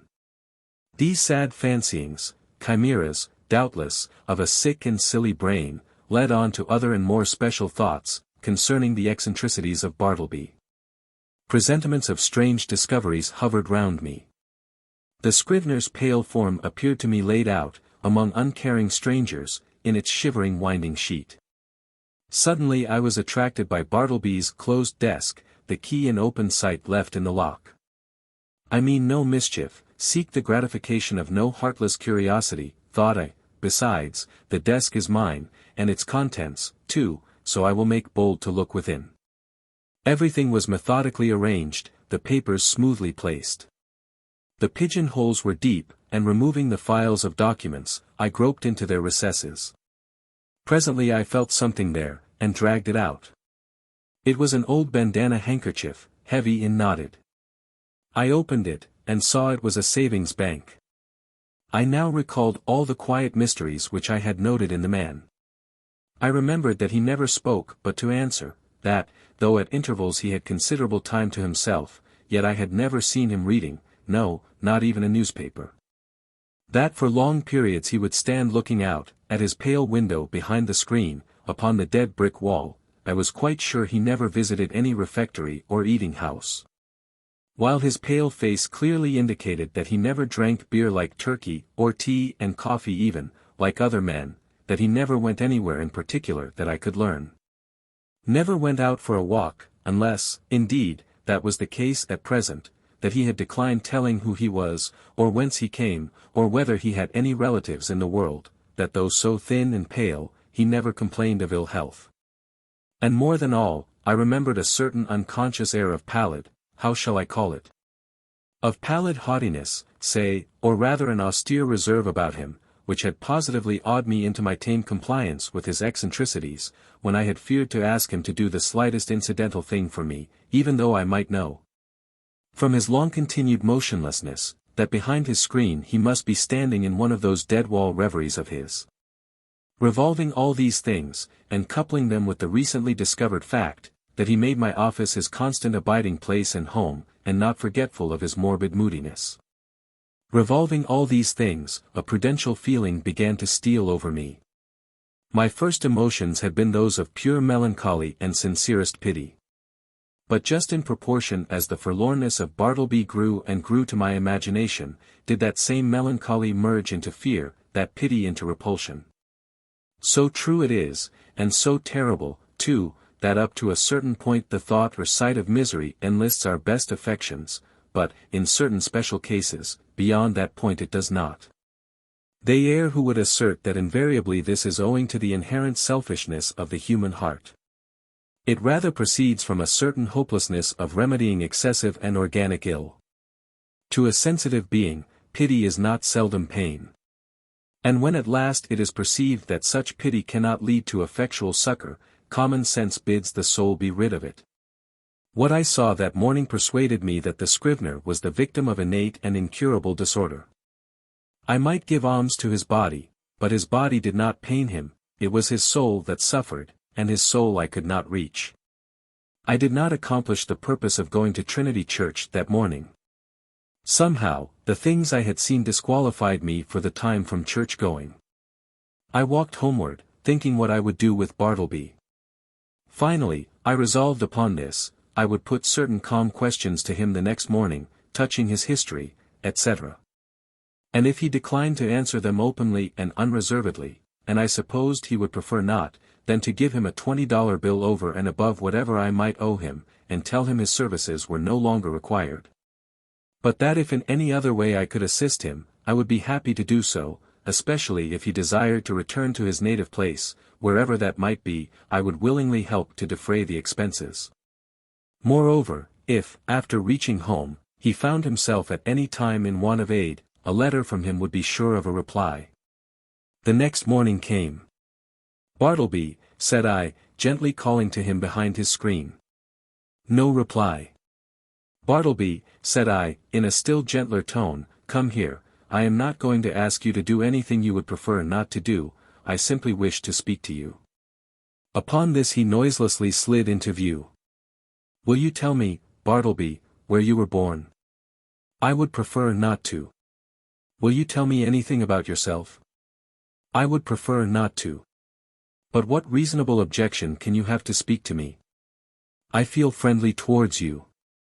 He did not look at me while I spoke, but kept his glance fixed upon my bust of Cicero, which, as I then sat, was directly behind me, some 6 inches above my head. "What is your answer, Bartleby?" said I, after waiting a considerable time for a reply, during which his countenance remained immovable, only there was the faintest conceivable tremor of the white attenuated mouth. "At present I prefer to give no answer," he said, and retired into his hermitage. It was rather weak in me, I confess, but his manner, on this occasion, nettled me. Not only did there seem to lurk in it a certain calm disdain, but his perverseness seemed ungrateful, considering the undeniable good usage and indulgence he had received from me. Again I sat ruminating what I should do. Mortified as I was at his behavior, and resolved as I had been to dismiss him when I entered my office, nevertheless I strangely felt something superstitious knocking at my heart and forbidding me to carry out my purpose, and denouncing me for a villain if I dared to breathe one bitter word against this forlornest of mankind. At last, familiarly drawing my chair behind his screen, I sat down and said, "Bartleby, never mind, then, about revealing your history, but let me entreat you, as a friend, to comply as far as may be with the usages of this office. Say now, you will help to examine papers tomorrow or next day, in short, say now, that in a day or two you will begin to be a little reasonable, say so, Bartleby."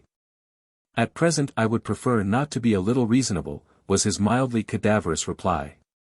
Just then the folding doors opened, and Nippers approached. He seemed suffering from an unusually bad night's rest, induced by severer indigestion than common. He overheard those final words of Bartleby. "Prefer not, eh?" gritted Nippers. "I'd prefer him, if I were you, sir," addressing me, "I'd prefer him. I'd give him preferences, the stubborn mule." "What is it, sir, pray, that he prefers not to do now?" Bartleby moved not a limb. "Mr. Nippers," said I, "I'd prefer that you would withdraw for the present." Somehow, of late, I had got into the way of involuntarily using this word, prefer, upon all sorts of not exactly suitable occasions. And I trembled to think that my contact with the scrivener had already seriously affected me in a mental way. And what further and deeper aberration might it not yet produce? This apprehension had not been without efficacy in determining me to summary measures. As Nippers, looking very sour and sulky, was departing, Turkey blandly and deferentially approached. "With submission, sir," said he, "yesterday I was thinking about Bartleby here, and I think that if he would but prefer to take a quart of good ale every day, it would do much towards mending him, and enabling him to assist in examining his papers." "So you have got the word, too," said I, slightly excited. "With submission, what word, sir?" asked Turkey, respectfully crowding himself into the contracted space behind the screen, and by so doing, making me jostle the scrivener. "What word, sir?" "I would prefer to be left alone here," said Bartleby, as if offended at being mobbed in his privacy. "That's the word, Turkey," said I, "that's it." "Oh, prefer. Oh yes, queer word. I never use it myself. But, sir, as I was saying, if he would but prefer." "Turkey," interrupted I, "you will please withdraw." "Oh certainly, sir, if you prefer that I should."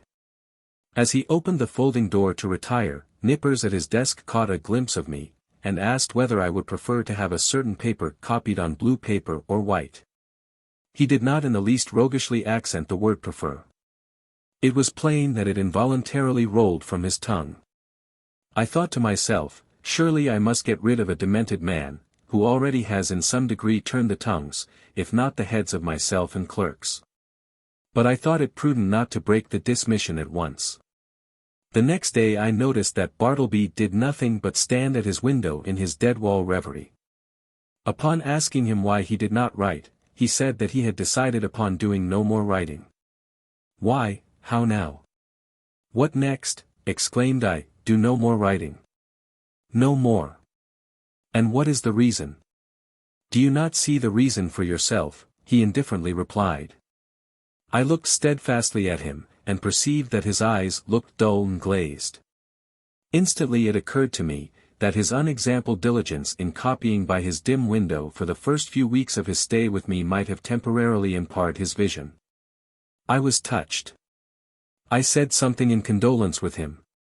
I hinted that of course he did wisely in abstaining from writing for a while, and urged him to embrace that opportunity of taking wholesome exercise in the open air. This, however, he did not do. A few days after this, my other clerks being absent, and being in a great hurry to dispatch certain letters by the mail, I thought that, having nothing else earthly to do, Bartleby would surely be less inflexible than usual, and carry these letters to the post office. But he blankly declined. So, much to my inconvenience, I went myself. Still added days went by. Whether Bartleby's eyes improved or not, I could not say. To all appearance, I thought they did. But when I asked him if they did, he vouchsafed no answer. At all events, he would do no copying. At last, in reply to my urgings, he informed me that he had permanently given up copying. "What?" exclaimed I. "Suppose your eyes should get entirely well, better than ever before, would you not copy then?" "I have given up copying," he answered, and slid aside. He remained as ever, a fixture in my chamber. Nay, if that were possible, he became still more of a fixture than before. What was to be done? He would do nothing in the office, why should he stay there? In plain fact, he had now become a millstone to me, not only useless as a necklace, but afflictive to bear. Yet I was sorry for him. I speak less than truth when I say that, on his own account, he occasioned me uneasiness. If he would but have named a single relative or friend, I would instantly have written, and urged their taking the poor fellow away to some convenient retreat. But he seemed alone, absolutely alone in the universe. A bit of wreck in the mid-Atlantic. At length, necessities connected with my business tyrannized over all other considerations. Decently as I could, I told Bartleby that in 6 days' time he must unconditionally leave the office. I warned him to take measures, in the interval, for procuring some other abode. I offered to assist him in this endeavor, if he himself would but take the first step towards a removal. "And when you finally quit me, Bartleby," added I shall see that you go not away entirely unprovided. 6 days from this hour, remember. At the expiration of that period, I peeped behind the screen, and lo! Bartleby was there. I buttoned up my coat, balanced myself, advanced slowly towards him, touched his shoulder, and said, "The time has come, you must quit this place. I am sorry for you, here is money, but you must go." "I would prefer not," he replied, with his back still towards me. "You must." He remained silent. Now I had an unbounded confidence in this man's common honesty. He had frequently restored to me sixpences and shillings carelessly dropped upon the floor, for I am apt to be very reckless in such shirt-button affairs. The proceeding, then, which followed will not be deemed extraordinary. "Bartleby," said I owe you $12 on account, here are 32, the odd 20 are yours, will you take it?" And I handed the bills towards him. But he made no motion. "I will leave them here, then," putting them under a weight on the table. Then taking my hat and cane and going to the door, I tranquilly turned and added, "After you have removed your things from these offices, Bartleby, you will of course lock the door, since every one is now gone for the day but you, and if you please, slip your key underneath the mat, so that I may have it in the morning. I shall not see you again, so good-bye to you. If, hereafter, in your new place of abode, I can be of any service to you, do not fail to advise me by letter. Good-bye, Bartleby, and fare you well." But he answered not a word. Like the last column of some ruined temple, he remained standing mute and solitary in the middle of the otherwise deserted room. As I walked home in a pensive mood, my vanity got the better of my pity. I could not but highly plume myself on my masterly management in getting rid of Bartleby. Masterly I call it, and such it must appear to any dispassionate thinker. The beauty of my procedure seemed to consist in its perfect quietness. There was no vulgar bullying, no bravado of any sort, no choleric hectoring, and striding to and fro across the apartment, jerking out vehement commands for Bartleby to bundle himself off with his beggarly traps. Nothing of the kind. Without loudly bidding Bartleby depart, as an inferior genius might have done, I assumed the ground that depart he must, and upon that assumption built all I had to say. The more I thought over my procedure, the more I was charmed with it. Nevertheless, next morning, upon awakening, I had my doubts. I had somehow slept off the fumes of vanity. One of the coolest and wisest hours a man has, is just after he awakes in the morning. My procedure seemed as sagacious as ever, but only in theory. How it would prove in practice, there was the rub. It was truly a beautiful thought to have assumed Bartleby's departure. But, after all, that assumption was simply my own, and none of Bartleby's. The great point was, not whether I had assumed that he would quit me, but whether he would prefer so to do. He was more a man of preferences than assumptions. After breakfast, I walked downtown, arguing the probabilities pro and con. One moment I thought it would prove a miserable failure, and Bartleby would be found all alive at my office as usual. The next moment it seemed certain that I should find his chair empty. And so I kept veering about. At the corner of Broadway and Canal Street, I saw quite an excited group of people standing in earnest conversation. "I'll take odds he doesn't," said a voice as I passed. "Doesn't go? Done," said I, "put up your money." I was instinctively putting my hand in my pocket to produce my own, when I remembered that this was an election day. The words I had overheard bore no reference to Bartleby, but to the success or non-success of some candidate for the mayoralty. In my intent frame of mind, I had, as it were, imagined that all Broadway shared in my excitement, and were debating the same question with me. I passed on, very thankful that the uproar of the street screened my momentary absent-mindedness. As I had intended, I was earlier than usual at my office door. I stood listening for a moment. All was still. He must be gone. I tried the knob. The door was locked. Yes, my procedure had worked to a charm, he indeed must be vanished. Yet a certain melancholy mixed with this. I was almost sorry for my brilliant success. I was fumbling under the door mat for the key, which Bartleby was to have left there for me, when accidentally my knee knocked against a panel, producing a summoning sound, and in response a voice came to me from within, "Not yet, I am occupied." It was Bartleby. I was thunderstruck. For an instant I stood like the man who, pipe in mouth, was killed one cloudless afternoon long ago in Virginia, by summer lightning. At his own warm open window he was killed, and remained leaning out there upon the dreamy afternoon till some one touched him, when he fell. Not gone, I murmured at last. But again obeying that wondrous ascendancy which the inscrutable scrivener had over me, and from which ascendancy, for all my chafing, I could not completely escape, I slowly went downstairs and out into the street. And while walking round the block, considered what I should next do in this unheard-of perplexity. Turn the man out by an actual thrusting I could not, to drive him away by calling him hard names would not do, calling in the police was an unpleasant idea, and yet, permit him to enjoy his cadaverous triumph over me, this, too, I could not think of. What was to be done? Or, if nothing could be done, was there anything further that I could assume in the matter? Yes, as before I had prospectively assumed that Bartleby would depart, so now I might retrospectively assume that departed he was. In the legitimate carrying out of this assumption, I might enter my office in a great hurry, and pretending not to see Bartleby at all, walk straight against him as if he were air. Such a proceeding would in a singular degree have the appearance of a home thrust. It was hardly possible that Bartleby could withstand such an application of the doctrine of assumptions. But upon second thoughts the success of the plan seemed rather dubious. I resolved to argue the matter over with him again. "Bartleby," said I, entering the office, with a quietly severe expression, "I am seriously displeased. I am pained, Bartleby. I had thought better of you. I had imagined you of such a gentlemanly organization, that in any delicate dilemma a slight hint would suffice, in short, an assumption. But it appears I am deceived.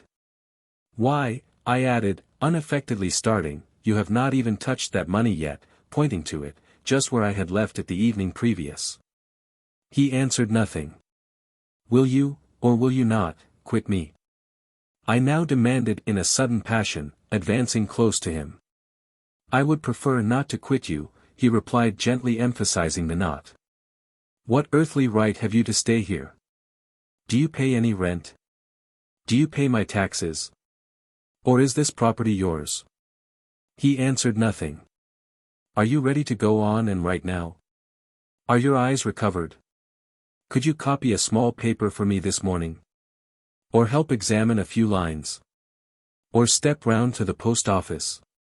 In a word, will you do anything at all, to give a coloring to your refusal to depart the premises?" He silently retired into his hermitage. I was now in such a state of nervous resentment that I thought it but prudent to check myself at present from further demonstrations. Bartleby and I were alone. I remembered the tragedy of the unfortunate Adams and the still more unfortunate Colt in the solitary office of the latter. And how poor Colt, being dreadfully incensed by Adams, and imprudently permitting himself to get wildly excited, was at unawares hurried into his fatal act, an act which certainly no man could possibly deplore more than the actor himself. Often it had occurred to me in my ponderings upon the subject, that had that altercation taken place in the public street, or at a private residence, it would not have terminated as it did. It was the circumstance of being alone in a solitary office, upstairs, of a building entirely unhallowed by humanizing domestic associations, an uncarpeted office, doubtless, of a dusty, haggard sort of appearance, this it must have been, which greatly helped to enhance the irritable desperation of the hapless Colt. But when this old atom of resentment rose in me and tempted me concerning Bartleby, I grappled him and threw him. How? Why, simply by recalling the divine injunction, "A new commandment give I unto you, that ye love one another." Yes, this it was that saved me. Aside from higher considerations, charity often operates as a vastly wise and prudent principle, a great safeguard to its possessor. Men have committed murder for jealousy's sake, and anger's sake, and hatred's sake, and selfishness' sake, and spiritual pride's sake, but no man, that ever I heard of, ever committed a diabolical murder for sweet charity's sake. Mere self-interest, then, if no better motive can be enlisted, should, especially with high-tempered men, prompt all beings to charity and philanthropy. At any rate, upon the occasion in question, I strove to drown my exasperated feelings towards the scrivener by benevolently construing his conduct. Poor fellow, thought I, he don't mean anything. And besides, he has seen hard times, and ought to be indulged. I endeavored, also, immediately to occupy myself, and at the same time to comfort my despondency. I tried to fancy, that in the course of the morning, at such time as might prove agreeable to him, Bartleby, of his own free accord, would emerge from his hermitage and take up some decided line of march in the direction of the door. But no. 12:30 o'clock came, Turkey began to glow in the face, overturn his inkstand, and become generally obstreperous. Nippers abated down into quietude and courtesy, Ginger Nut munched his noon apple.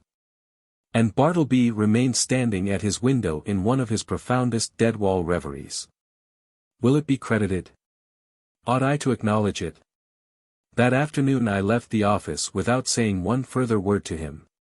Some days now passed, during which, at leisure intervals I looked a little into Edwards on the Will, and Priestley on Necessity. Under the circumstances, those books induced a salutary feeling. Gradually I slid into the persuasion that these troubles of mine, touching the scrivener, had been all predestinated from eternity, and Bartleby was billeted upon me for some mysterious purpose of an all-wise providence, which it was not for a mere mortal like me to fathom. Yes, Bartleby, stay there behind your screen, thought I shall persecute you no more. You are harmless and noiseless as any of these old chairs. In short, I never feel so private as when I know you are here. At last I see it, I feel it. I penetrate to the predestinated purpose of my life. I am content. Others may have loftier parts to enact, but my mission in this world, Bartleby, is to furnish you with office room for such period as you may see fit to remain. I believe that this wise and blessed frame of mind would have continued with me, had it not been for the unsolicited and uncharitable remarks obtruded upon me by my professional friends who visited the rooms. But thus it often is, that the constant friction of a liberal mind wears out at last the best resolves of the more generous. Though to be sure, when I reflected upon it, it was not strange that people entering my office should be struck by the peculiar aspect of the unaccountable Bartleby, and so be tempted to throw out some sinister observations concerning him. Sometimes an attorney, having business with me, and calling at my office, and finding no one but the scrivener there, would undertake to obtain some sort of precise information from him touching my whereabouts.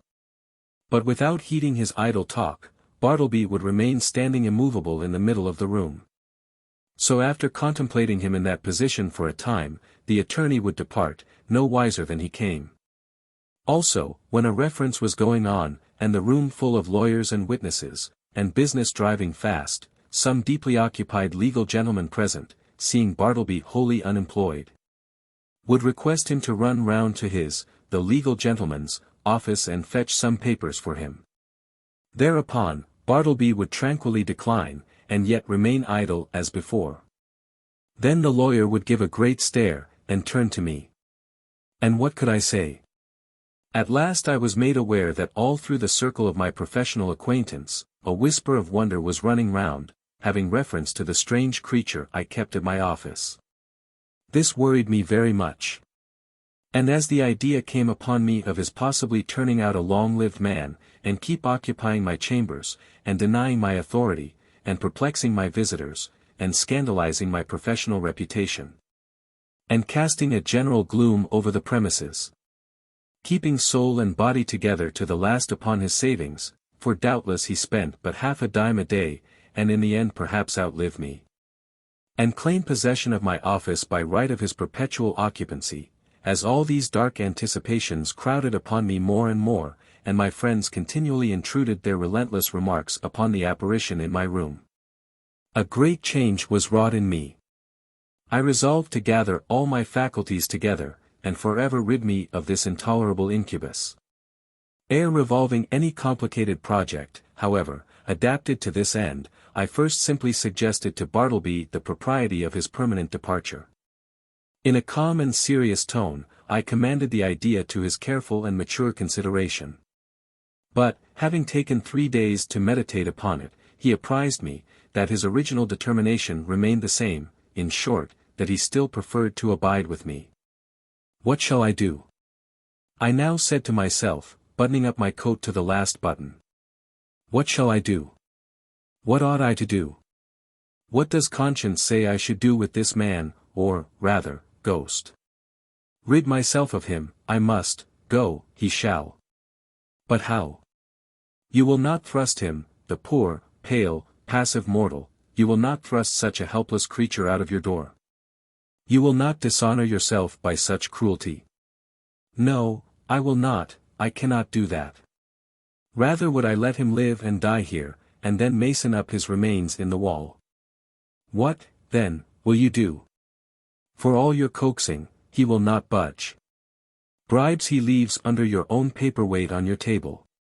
In short, it is quite plain that he prefers to cling to you. Then something severe, something unusual must be done. What? Surely you will not have him collared by a constable, and commit his innocent pallor to the common jail? And upon what ground could you procure such a thing to be done? A vagrant, is he? What? He a vagrant, a wanderer, who refuses to budge. It is because he will not be a vagrant, then, that you seek to count him as a vagrant. That is too absurd. No visible means of support, there I have him. Wrong again, for indubitably he does support himself, and that is the only unanswerable proof that any man can show of his possessing the means so to do. No more, then. Since he will not quit me, I must quit him. I will change my offices, I will move elsewhere, and give him fair notice, that if I find him on my new premises I will then proceed against him as a common trespasser. Acting accordingly, next day I thus addressed him, I find these chambers too far from the city hall, the air is unwholesome. In a word, I propose to remove my offices next week, and shall no longer require your services. I tell you this now, in order that you may seek another place. He made no reply, and nothing more was said. On the appointed day I engaged carts and men, proceeded to my chambers, and, having but little furniture, everything was removed in a few hours. Throughout, the scrivener remained standing behind the screen, which I directed to be removed the last thing. It was withdrawn, and, being folded up like a huge folio, left him the motionless occupant of a naked room. I stood in the entry watching him a moment, while something from within me upbraided me. I re-entered, with my hand in my pocket, and my heart in my mouth. Goodbye, Bartleby, I am going, goodbye, and God some way bless you. And take that, slipping something in his hand. But it dropped upon the floor, and then, strange to say, I tore myself from him whom I had so longed to be rid of. Established in my new quarters, for a day or two I kept the door locked, and started at every footfall in the passages. When I returned to my rooms, after any little absence, I would pause at the threshold for an instant, and attentively listen, ere applying my key. But these fears were needless. Bartleby never came nigh me. I thought all was going well, when a perturbed-looking stranger visited me, inquiring whether I was the person who had recently occupied rooms at No. Wall Street. Full of forebodings, I replied that I was.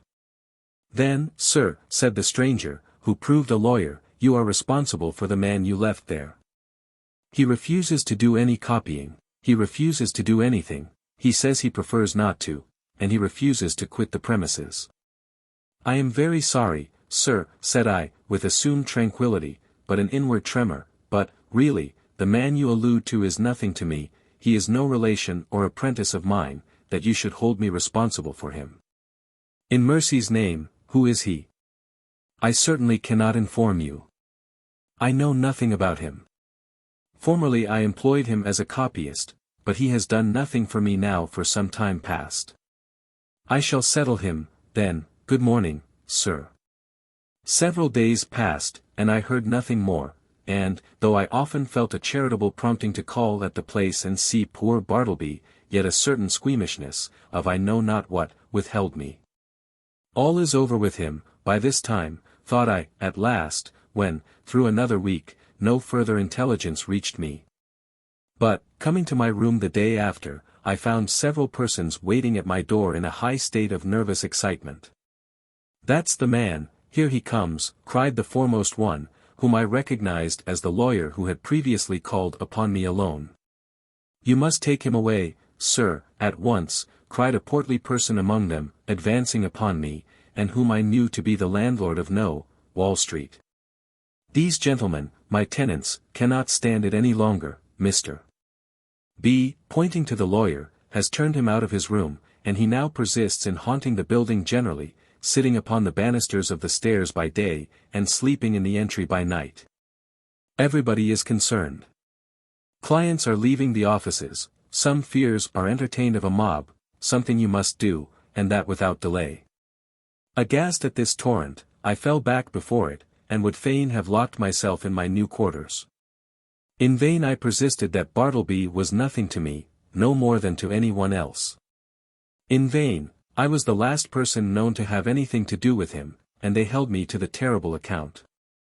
Fearful, then, of being exposed in the papers, as one person present obscurely threatened, I considered the matter, and, at length, said, that if the lawyer would give me a confidential interview with the scrivener, in his, the lawyer's, own room, I would, that afternoon, strive my best to rid them of the nuisance they complained of. Going upstairs to my old haunt, there was Bartleby silently sitting upon the banister at the landing. "What are you doing here, Bartleby?" said I. "Sitting upon the banister," he mildly replied. I motioned him into the lawyer's room, who then left us. "Bartleby," said I, "are you aware that you are the cause of great tribulation to me, by persisting in occupying the entry after being dismissed from the office?" No answer. Now one of two things must take place. Either you must do something, or something must be done to you. Now what sort of business would you like to engage in? Would you like to re-engage in copying for someone? No. I would prefer not to make any change. Would you like a clerkship in a dry goods store? There is too much confinement about that.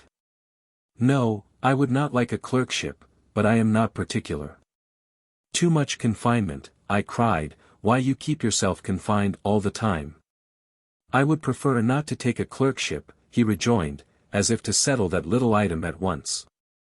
How would a bartender's business suit you? There is no trying of the eyesight in that. I would not like it at all, though, as I said before, I am not particular. His unwonted wordiness inspirited me. I returned to the charge. Well, then, would you like to travel through the country collecting bills for the merchants? That would improve your health. No, I would prefer to be doing something else. How, then, would going as a companion to Europe, to entertain some young gentleman with your conversation, how would that suit you? Not at all. It does not strike me that there is anything definite about that. I like to be stationary. But I am not particular. Stationary you shall be, then, I cried, now losing all patience, and, for the first time in all my exasperating connection with him, fairly flying into a passion. If you do not go away from these premises before night, I shall feel bound, indeed, I am bound, to quit the premises myself. I rather absurdly concluded, knowing not with what possible threat to try to frighten his immobility into compliance. Despairing of all further efforts, I was precipitately leaving him, when a final thought occurred to me, one which had not been wholly unindulged before.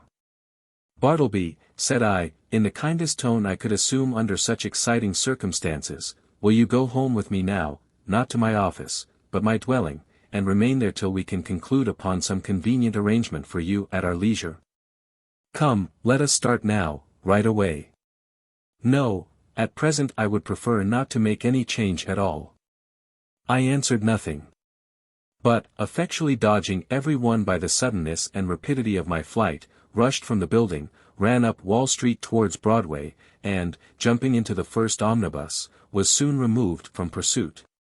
As soon as tranquillity returned, I distinctly perceived that I had now done all that I possibly could, both in respect to the demands of the landlord and his tenants, and with regard to my own desire and sense of duty, to benefit Bartleby and shield him from rude persecution, I now strove to be entirely carefree and quiescent. And my conscience justified me in the attempt, though, indeed, it was not so successful as I could have wished. So fearful was I of being again hunted out by the incensed landlord and his exasperated tenants, that, surrendering my business to nippers, for a few days, I drove about the upper part of the town and through the suburbs, in my rockaway. Crossed over to Jersey City and Hoboken, and paid fugitive visits to Manhattanville and Astoria. In fact, I almost lived in my rockaway for the time. When again I entered my office, lo, a note from the landlord lay upon the desk. I opened it with trembling hands. It informed me that the writer had sent to the police, and had Bartleby removed to the Tombs as a vagrant. Moreover, since I knew more about him than any one else, he wished me to appear at that place, and make a suitable statement of the facts. These tidings had a conflicting effect upon me. At first I was indignant, but, at last, almost approved.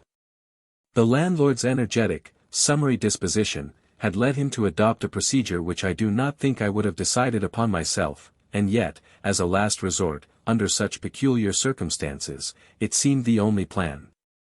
As I afterwards learned, the poor scrivener, when told that he must be conducted to the Tombs, offered not the slightest obstacle, but, in his pale, unmoving way, silently acquiesced.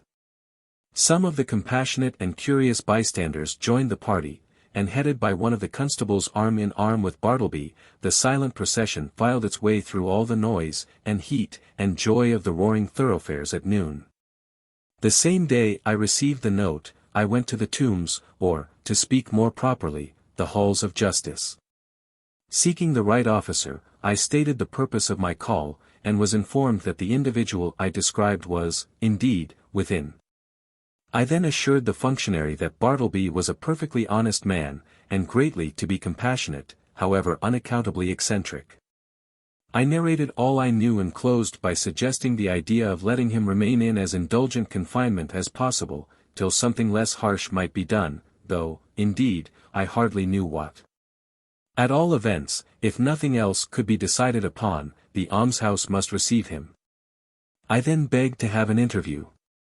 Being under no disgraceful charge, and quite serene and harmless in all his ways, they had permitted him freely to wander about the prison, and, especially, in the enclosed grass-platted yards thereof. And so I found him there, standing all alone in the quietest of the yards, his face towards a high wall, while all around, from the narrow slits of the jail windows, I thought I saw peering out upon him the eyes of murderers and thieves. "Bartleby, I know you," he said, without looking round, "and I want nothing to say to you." "It was not I that brought you here, Bartleby," said I, keenly pained at his implied suspicion. "And to you, this should not be so vile a place. Nothing reproachful attaches to you by being here. And see, it is not so sad a place as one might think. Look, there is the sky, and here is the grass." "I know where I am," he replied, but would say nothing more, and so I left him. As I entered the corridor again, a broad meat-like man, in an apron, accosted me, and, jerking his thumb over his shoulder, said, "Is that your friend?" "Yes." "Does he want to starve?" "If he does, let him live on the prison fare, that's all." "Who are you?" asked I, not knowing what to make of such an unofficially speaking person in such a place. "I am the grub man. Such gentlemen as have friends here, hire me to provide them with something good to eat." "Is this so?" said I, turning to the turnkey. He said it was. "Well, then," said I, slipping some silver into the grub man's hands, for so they called him, "I want you to give particular attention to my friend there, let him have the best dinner you can get. And you must be as polite to him as possible. Introduce me, will you?" said the grub man, looking at me with an expression which seemed to say he was all impatience for an opportunity to give a specimen of his breeding. Thinking it would prove of benefit to the scrivener, I acquiesced, and, asking the grub man his name, went up with him to Bartleby. "Bartleby, this is a friend, you will find him very useful to you." Your servant, sir, your servant, said the grub man, making a low salutation behind his apron. Hope you find it pleasant here, sir, nice grounds, cool apartments, hope you'll stay with us some time, try to make it agreeable. What will you have for dinner today? I prefer not to dine today, said Bartleby, turning away. It would disagree with me, I am unused to dinners. So saying, he slowly moved to the other side of the enclosure, and took up a position fronting the dead wall. How's this? Said the grub man, addressing me with a stare of astonishment. He's odd, ain't he? I think he is a little deranged, said I, sadly. Deranged? Deranged, is it? Well, now, upon my word, I thought that friend of yourn was a gentleman forger, they are always pale, and genteel-like, them forgers. I can't help can't help it, sir. Did you know Monroe Edwards? He added, touchingly, and paused. Then, laying his hand piteously on my shoulder, sighed, he died of consumption at Sing Sing. So you weren't acquainted with Monroe? No, I was never socially acquainted with any forgers. But I cannot stop longer. Look to my friend yonder. You will not lose by it. I will see you again. Some few days after this, I again obtained admission to the tombs, and went through the corridors in quest of Bartleby, but without finding him.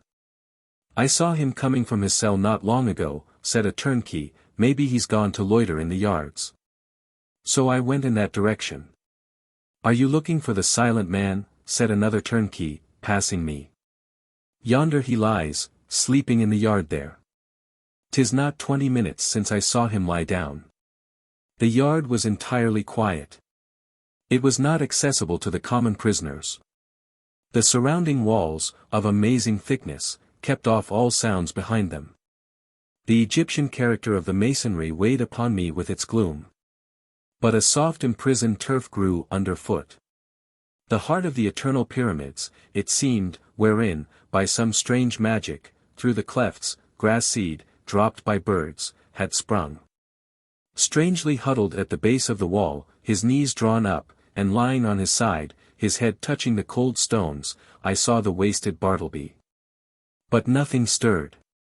I paused, then went close up to him. Stooped over, and saw that his dim eyes were open, otherwise he seemed profoundly sleeping. Something prompted me to touch him. I felt his hand, when a tingling shiver ran up my arm and down my spine to my feet. The round face of the grub man peered upon me now. His dinner is ready. Won't he dine today, either? Or does he live without dining? Lives without dining, said I, and closed the eyes.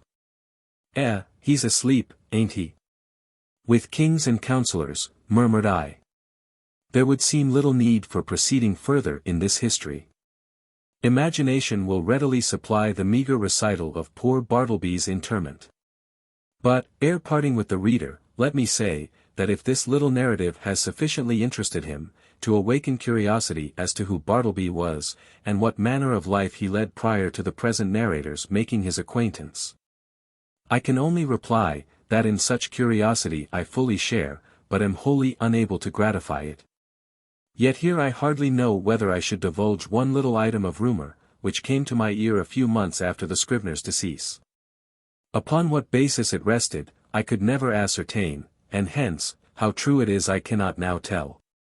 But, inasmuch as this vague report has not been without a certain suggestive interest to me, however sad, it may prove the same with some others, and so I will briefly mention it. The report was this, that Bartleby had been a subordinate clerk in the dead letter office at Washington, from which he had been suddenly removed by a change in the administration. When I think over this rumor, hardly can I express the emotions which seize me. Dead letters. Does it not sound like dead men? Conceive a man by nature and misfortune prone to a pallid hopelessness, can any business seem more fitted to heighten it than that of continually handling these dead letters, and assorting them for the flames? For by the cartload they are annually burned. Sometimes from out the folded paper the pale clerk takes a ring, the finger it was meant for, perhaps, moulders in the grave.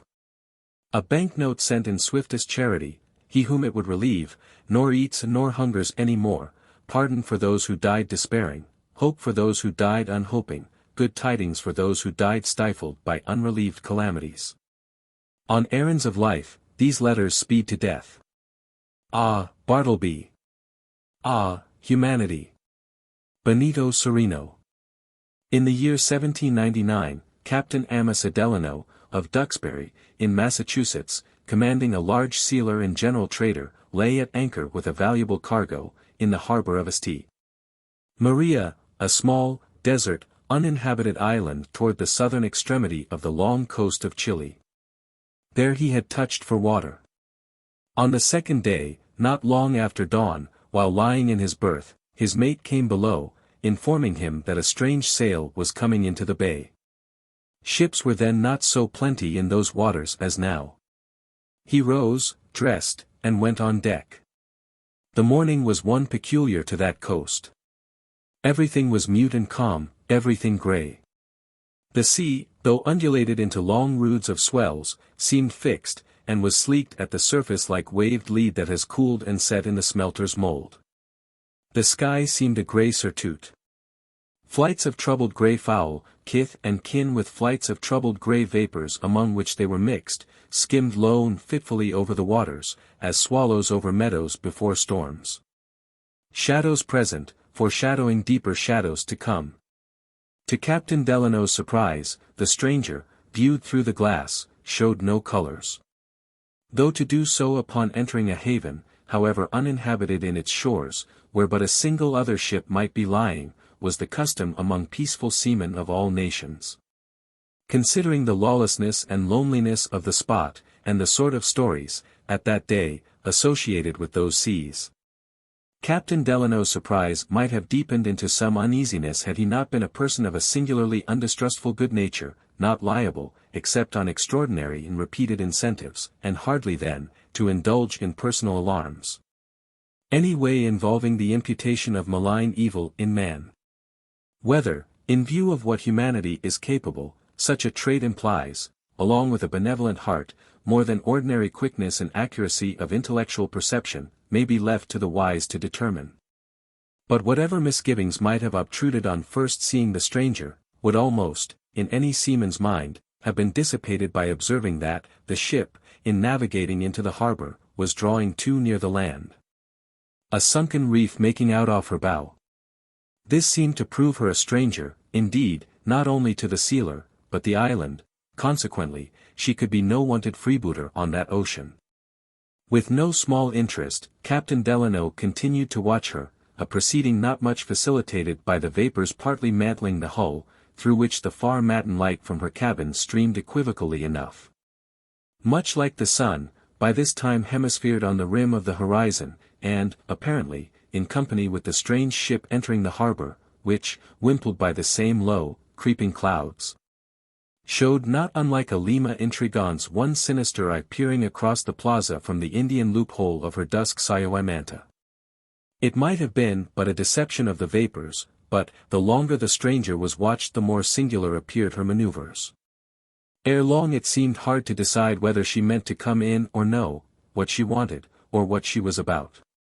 The wind, which had breezed up a little during the night, was now extremely light and baffling, which the more increased the apparent uncertainty of her movements. Surmising, at last, that it might be a ship in distress, Captain Delano ordered his whaleboat to be dropped, and, much to the wary opposition of his mate, prepared to board her, and, at the least, pilot her in.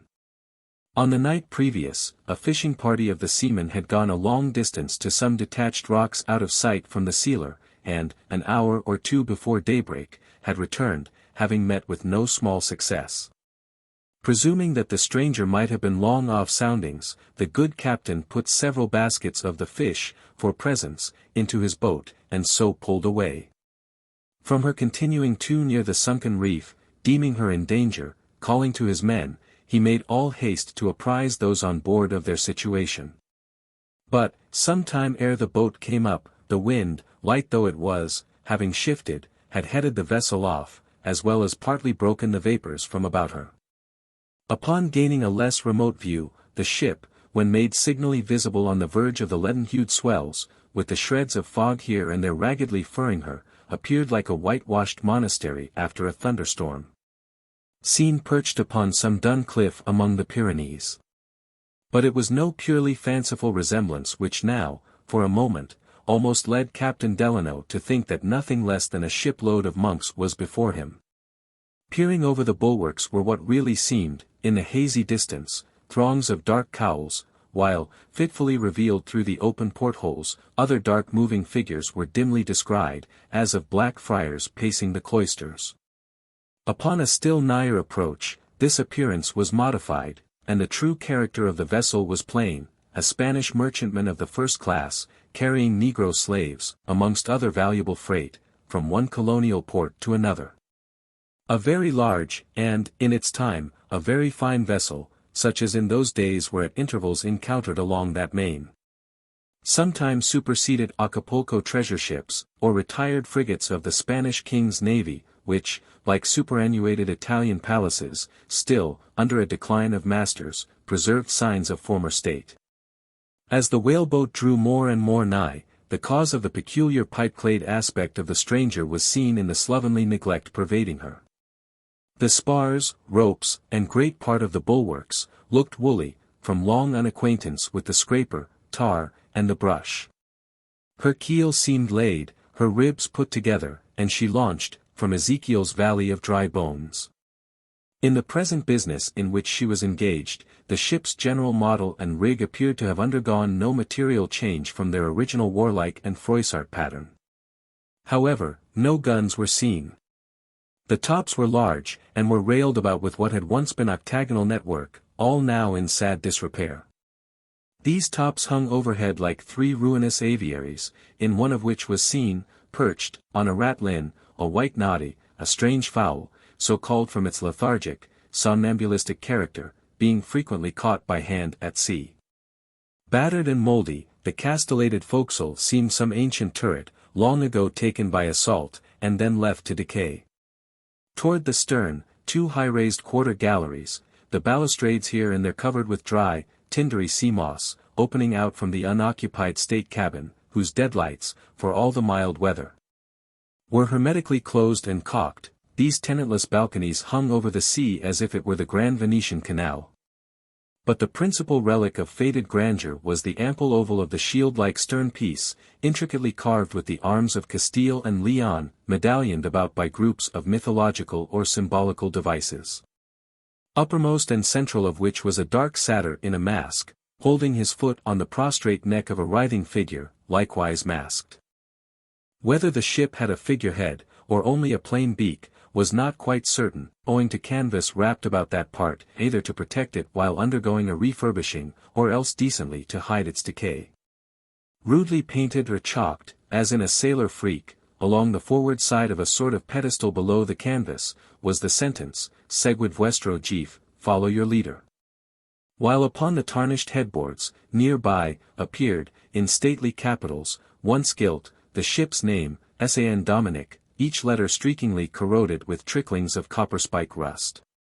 While, like morning weeds, dark festoons of seagrass slimily swept to and fro over the name, with every hearse-like roll of the hull. As, at last, the boat was hooked from the bow along toward the gangway amidship, its keel, while yet some inches separated from the hull, harshly grated as on a sunken coral reef. It proved a huge bunch of conglobated barnacles adhering below the water to the side like a token of baffling airs and long calms passed somewhere in those seas. Climbing the side, the visitor was at once surrounded by a clamorous throng of whites and blacks, but the latter outnumbering the former more than could have been expected, Negro transportation ship as the stranger in port was. But, in one language, and as with one voice, all poured out a common tale of suffering, in which the negresses, of whom there were not a few, exceeded the others in their dolorous vehemence. The scurvy, together with the fever, had swept off a great part of their number, more especially the Spaniards. Off Cape Horn they had narrowly escaped shipwreck, then, for days together, they had lain tranced without wind. Their provisions were low, their water next to none, their lips that moment were baked. While Captain Delano was thus made the mark of all eager tongues, his one eager glance took in all faces, with every other object about him. Always upon first boarding a large and populous ship at sea, especially a foreign one, with a nondescript crew such as Lascars or Manila men, the impression varies in a peculiar way from that produced by first entering a strange house with strange inmates in a strange land. Both house and ship, the one by its walls and blinds, the other by its high bulwarks like ramparts, hoard from view their interiors till the last moment, but in the case of the ship there is this addition: that the living spectacle it contains, upon its sudden and complete disclosure, has, in contrast with the blank ocean which zones it, something of the effect of enchantment. The ship seems unreal. These strange costumes, gestures, and faces, but a shadowy tableau just emerged from the deep, which directly must receive back what it gave. Perhaps it was some such influence, as above is attempted to be described, which, in Captain Delano's mind, heightened whatever, upon a staid scrutiny, might have seemed unusual. Especially the conspicuous figures of 4 elderly grizzled negroes, their heads like black, dotted willow tops, who, in venerable contrast to the tumult below them, were couched, SPH1X-like, one on the starboard cat-head, another on the larboard, and the remaining pair face to face on the opposite bulwarks above the main chains. They each had bits of unstranded old junk in their hands, and, with a sort of stoical self-content, were picking the junk into oakum, a small heap of which lay by their sides. They accompanied the task with a continuous, low, monotonous, chant, droning and drilling away like so many grey-headed bagpipers playing a funeral march. The quarterdeck rose into an ample elevated poop, upon the forward verge of which, lifted, like the oakum pickers, some 8 feet above the general throng, sat along in a row, separated by regular spaces, the cross-legged figures of 6 other blacks, each with a rusty hatchet in his hand, which, with a bit of brick and a rag, he was engaged like a scullion in scouring, while between each 2 was a small stack of hatchets, their rusted edges turned forward awaiting a like operation. Though occasionally the 4 oakum pickers would briefly address some person or persons in the crowd below, yet the 6 hatchet polishers neither spoke to others, nor breathed a whisper among themselves, but sat intent upon their task. Except at intervals, when, with the peculiar love in negroes of uniting industry with pastime, 2 and 2 they sideways clashed their hatchets together, like cymbals, with a barbarous din. All 6, unlike the generality, had the raw aspect of unsophisticated Africans. But that first comprehensive glance which took in those 10 figures, with scores less conspicuous, rested but an instant upon them, as, impatient of the hubbub of voices, the visitor turned in quest of whomsoever it might be that commanded the ship. But as if not unwilling to let nature make known her own case among his suffering charge, or else in despair of restraining it for the time, the Spanish captain, a gentlemanly, reserved-looking, and rather young man to a stranger's eye, dressed with singular richness, but bearing plain traces of recent sleepless cares and disquietudes, stood passively by, leaning against the mainmast, at one moment casting a dreary, spiritless look upon his excited people, at the next an unhappy glance toward his visitor.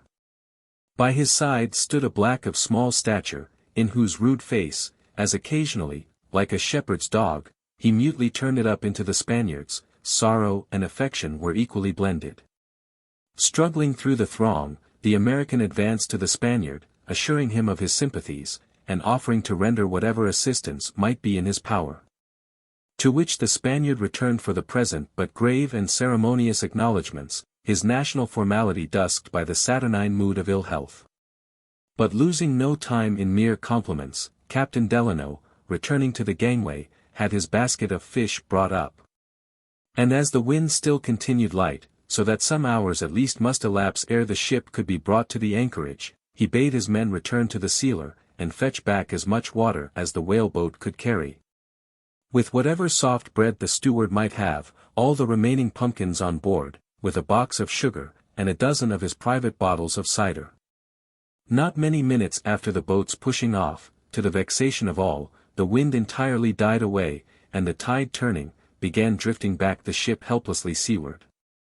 But trusting this would not long last, Captain Delano sought, with good hopes, to cheer up the strangers, feeling no small satisfaction that, with persons in their condition, he could, thanks to his frequent voyages along the Spanish Main, converse with some freedom in their native tongue. While left alone with them, he was not long in observing some things tending to heighten his first impressions, but surprise was lost in pity, both for the Spaniards and blacks, alike evidently reduced from scarcity of water and provisions. While long-continued suffering seemed to have brought out the less good-natured qualities of the negroes, besides, at the same time, impairing the Spaniards' authority over them. But, under the circumstances, precisely this condition of things was to have been anticipated. In armies, navies, cities, or families, in nature herself, nothing more relaxes good order than misery. Still, Captain Delano was not without the idea, that had Benito Cereno been a man of greater energy, misrule would hardly have come to the present pass. But the debility, constitutional or induced by hardships, bodily and mental, of the Spanish captain, was too obvious to be overlooked. A prey to settled dejection, as if long mocked with hope he would not now indulge it, even when it had ceased to be a mock, the prospect of that day, or evening at furthest, lying at anchor, with plenty of water for his people, and a brother captain to counsel and befriend, seemed in no perceptible degree to encourage him. His mind appeared unstrung, if not still more seriously affected. Shut up in these oaken walls, chained to one dull round of command, whose unconditionality cloyed him, like some hypochondriac abbot he moved slowly about, at times suddenly pausing, starting, or staring, biting his lip, biting his fingernail, flushing, paling, twitching his beard, with other symptoms of an absent or moody mind. This distempered spirit was lodged, as before hinted, in as distempered a frame. He was rather tall, but seemed never to have been robust, and now with nervous suffering was almost worn to a skeleton. A tendency to some pulmonary complaint appeared to have been lately confirmed. His voice was like that of one with lungs half gone, hoarsely suppressed, a husky whisper.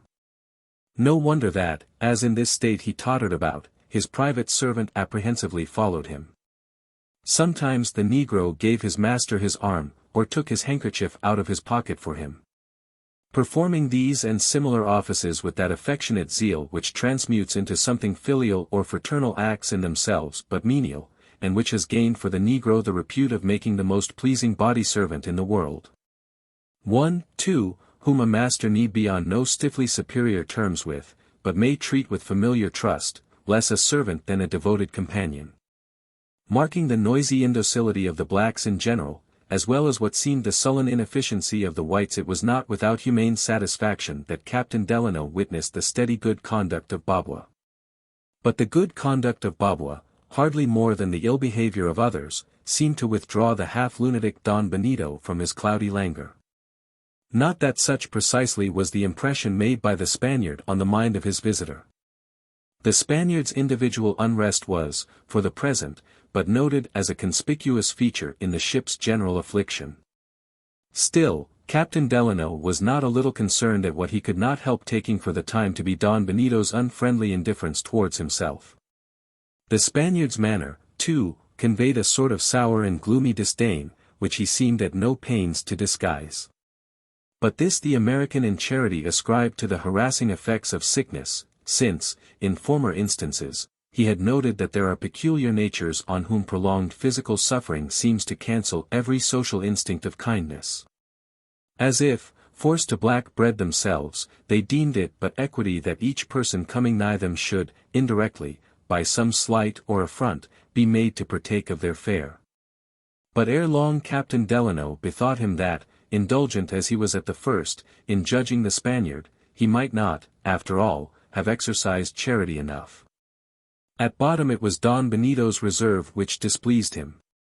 But the same reserve was shown towards all but his faithful personal attendant.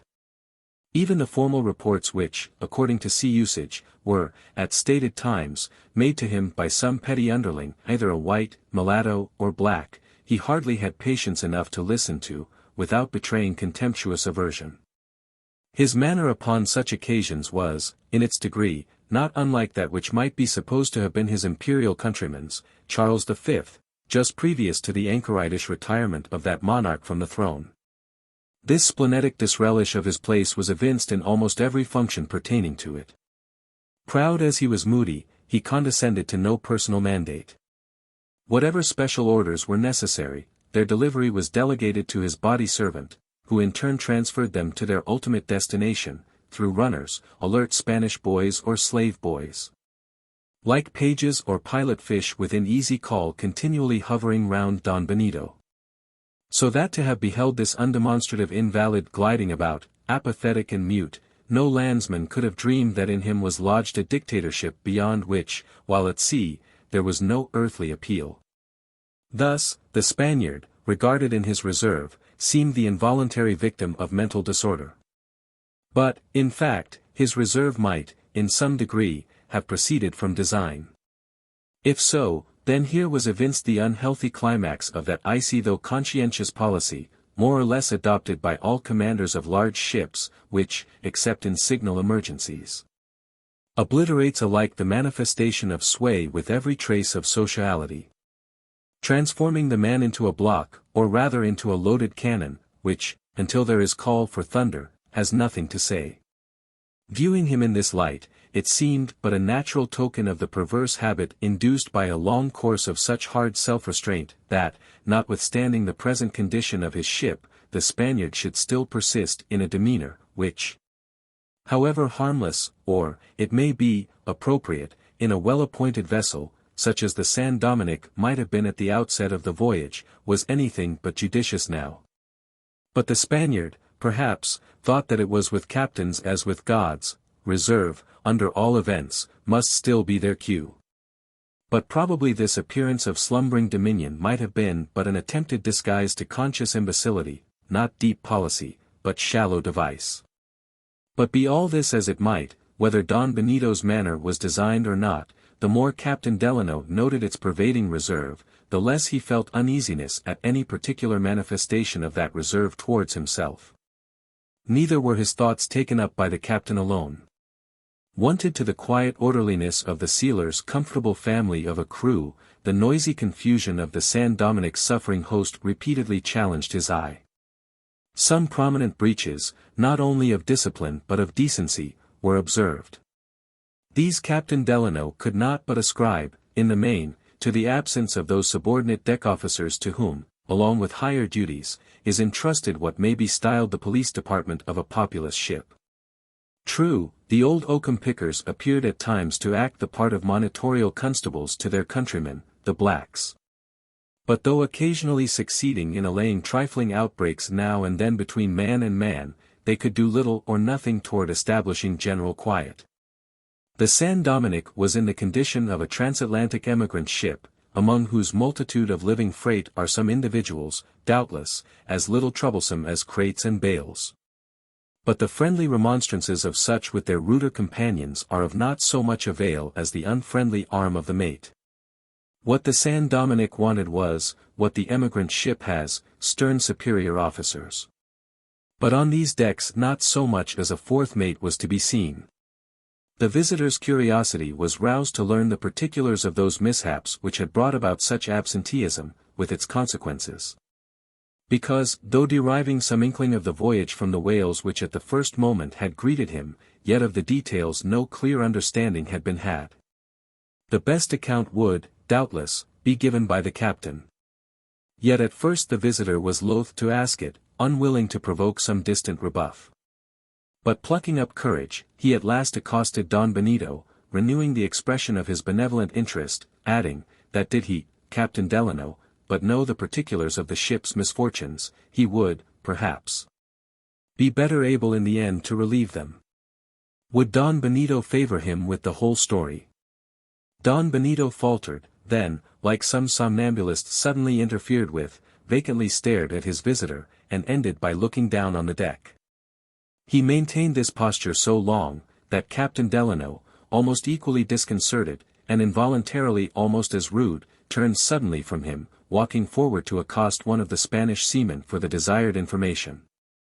But he had hardly gone 5 paces, when, with a sort of eagerness, Don Benito invited him back, regretting his momentary absence of mind, and professing readiness to gratify him. While most part of the story was being given, the two captains stood on the after part of the main deck, a privileged spot, no one being near but the servant. "It is now 190 days, began the Spaniard, in his husky whisper, that this ship, well officered and well manned, with several cabin passengers, some 50 Spaniards in all, sailed from Buenos Aires bound to Lima, with a general cargo. Hardware, Paraguay tea and the like, and, pointing forward, that parcel of negroes, now not more than 150, as you see, but then numbering over 300 souls. Off Cape Horn we had heavy gales. In one moment, by night, 3 of my best officers, with 15 sailors, were lost, with the main yard, the spars snapping under them in the slings, as they sought, with heavers, to beat down the icy sail. To lighten the hull, the heavier sacks of mata were thrown into the sea, with most of the water pipes lashed on deck at the time. And this last necessity it was, combined with the prolonged detections afterwards experienced, which eventually brought about our chief causes of suffering. When here there was a sudden fainting attack of his cough, brought on, no doubt, by his mental distress. His servant sustained him, and drawing a cordial from his pocket placed it to his lips. He a little revived. But unwilling to leave him unsupported while yet imperfectly restored, the black with one arm still encircled his master, at the same time keeping his eye fixed on his face, as if to watch for the first sign of complete restoration, or relapse. As the event might prove. The Spaniard proceeded, but brokenly and obscurely, as one in a dream. "Oh, my God! Rather than pass through what I have, with joy I would have hailed the most terrible gales, but—" His cough returned and with increased violence, this subsiding. With reddened lips and closed eyes he fell heavily against his supporter. His mind wanders. He was thinking of the plague that followed the gales, plaintively sighed the servant, "My poor, poor master." Wringing one hand, and with the other wiping the mouth. "But be patient, Señor," again turning to Captain Delano, "these fits do not last long, master will soon be himself." Don Benito reviving, went on. But as this portion of the story was very brokenly delivered, the substance only will here be set down. It appeared that after the ship had been many days tossed in storms off the Cape, the scurvy broke out, carrying off numbers of the whites and blacks. When at last they had worked round into the Pacific, their spars and sails were so damaged, and so inadequately handled by the surviving mariners, most of whom were become invalids, that, unable to lay her northerly course by the wind, which was powerful, the unmanageable ship, for successive days and nights, was blown northwestward, where the breeze suddenly deserted her, in unknown waters, to sultry calms. The absence of the water pipes now proved as fatal to life as before their presence had menaced it. Induced, or at least aggravated, by the more than scanty allowance of water, a malignant fever followed the scurvy.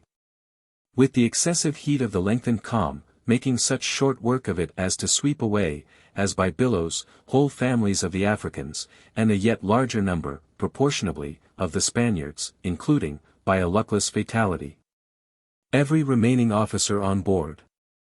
Consequently, in the smart west winds eventually following the calm, the already rent sails, having to be simply dropped, not furled, at need, had been gradually reduced to the beggars' rags they were now.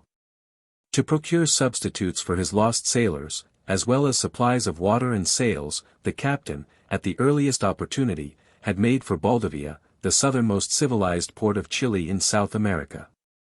But upon nearing the coast the thick weather had prevented him from so much as sighting that harbor. Since which period, almost without a crew, and almost without canvas and almost without water, and, at intervals giving its added dead to the sea, the San Dominick had been battle-dored about by contrary winds, inveigled by currents, or grown weedy in calms. Like a man lost in woods, more than once she had doubled upon her own track. But throughout these calamities, huskily continued Don Benito, painfully turning in the half-embrace of his servant, I have to thank those negroes you see, who, though to your inexperienced eyes appearing unruly, have, indeed, conducted themselves with less of restlessness than even their owner could have thought possible under such circumstances. Here he again fell faintly back. Again his mind wandered, but he rallied, and less obscurely proceeded. Yes, their owner was quite right in assuring me that no fetters would be needed with his blacks. So that while, as is wont in this transportation, those negroes have always remained upon deck, not thrust below, as in the Guinea men, they have, also, from the beginning, been freely permitted to range within given bounds at their pleasure. Once more the faintness returned, his mind roved, but, recovering, he resumed. But it is Babwa here to whom, under God, I owe not only my own preservation, but likewise to him, chiefly, the merit is due, of pacifying his more ignorant brethren. When at intervals tempted to murmurings. Ah, master, sighed the black, bowing his face, don't speak of me, Babwa is nothing, what Babwa has done was but duty. Faithful fellow, cried Captain Delano. Don Benito, I envy you such a friend, slave I cannot call him. As master and man stood before him, the black upholding the white, Captain Delano could not but bethink him of the beauty of that relationship which could present such a spectacle of fidelity on the one hand and confidence on the other. The scene was heightened by the contrast in dress, denoting their relative positions. The Spaniard wore a loose chilly jacket of dark velvet, white smallclothes and stockings, with silver buckles at the knee and instep. A high-crowned sombrero, of fine grass, a slender sword, silver-mounted, hung from a knot in his sash, the last being an almost invariable adjunct, more for utility than ornament, of a South American gentleman's dress to this hour. Excepting when his occasional nervous contortions brought about disarray, there was a certain precision in his attire curiously at variance with the unsightly disorder around. Especially in the belittered ghetto, forward of the mainmast, wholly occupied by the blacks. The servant wore nothing but wide trousers, apparently, from their coarseness and patches, made out of some old topsail. They were clean, and confined at the waist by a bit of unstranded rope, which, with his composed, deprecatory air at times, made him look something like a begging friar of St. Francis. However unsuitable for the time and place, at least in the blunt-thinking American's eyes, and however strangely surviving in the midst of all his afflictions, the toilette of Don Benito might not, in fashion at least, have gone beyond the style of the day among South Americans of his class. Though on the present voyage sailing from Buenos Aires, he had avowed himself a native and resident of Chile, whose inhabitants had not so generally adopted the plain coat and once plebeian pantaloons, but, with a becoming modification, adhered to their provincial costume, picturesque as any in the world. Still, relatively to the pale history of the voyage, and his own pale face, there seemed something so incongruous in the Spaniard's apparel, as almost to suggest the image of an invalid courtier tottering about London streets in the time of the plague. The portion of the narrative which, perhaps, most excited interest, as well as some surprise, considering the latitudes in question, was the long calms spoken of, and more particularly the ship so long drifting about. Without communicating the opinion, of course, the American could not but impute at least part of the detentions both to clumsy seamanship and faulty navigation.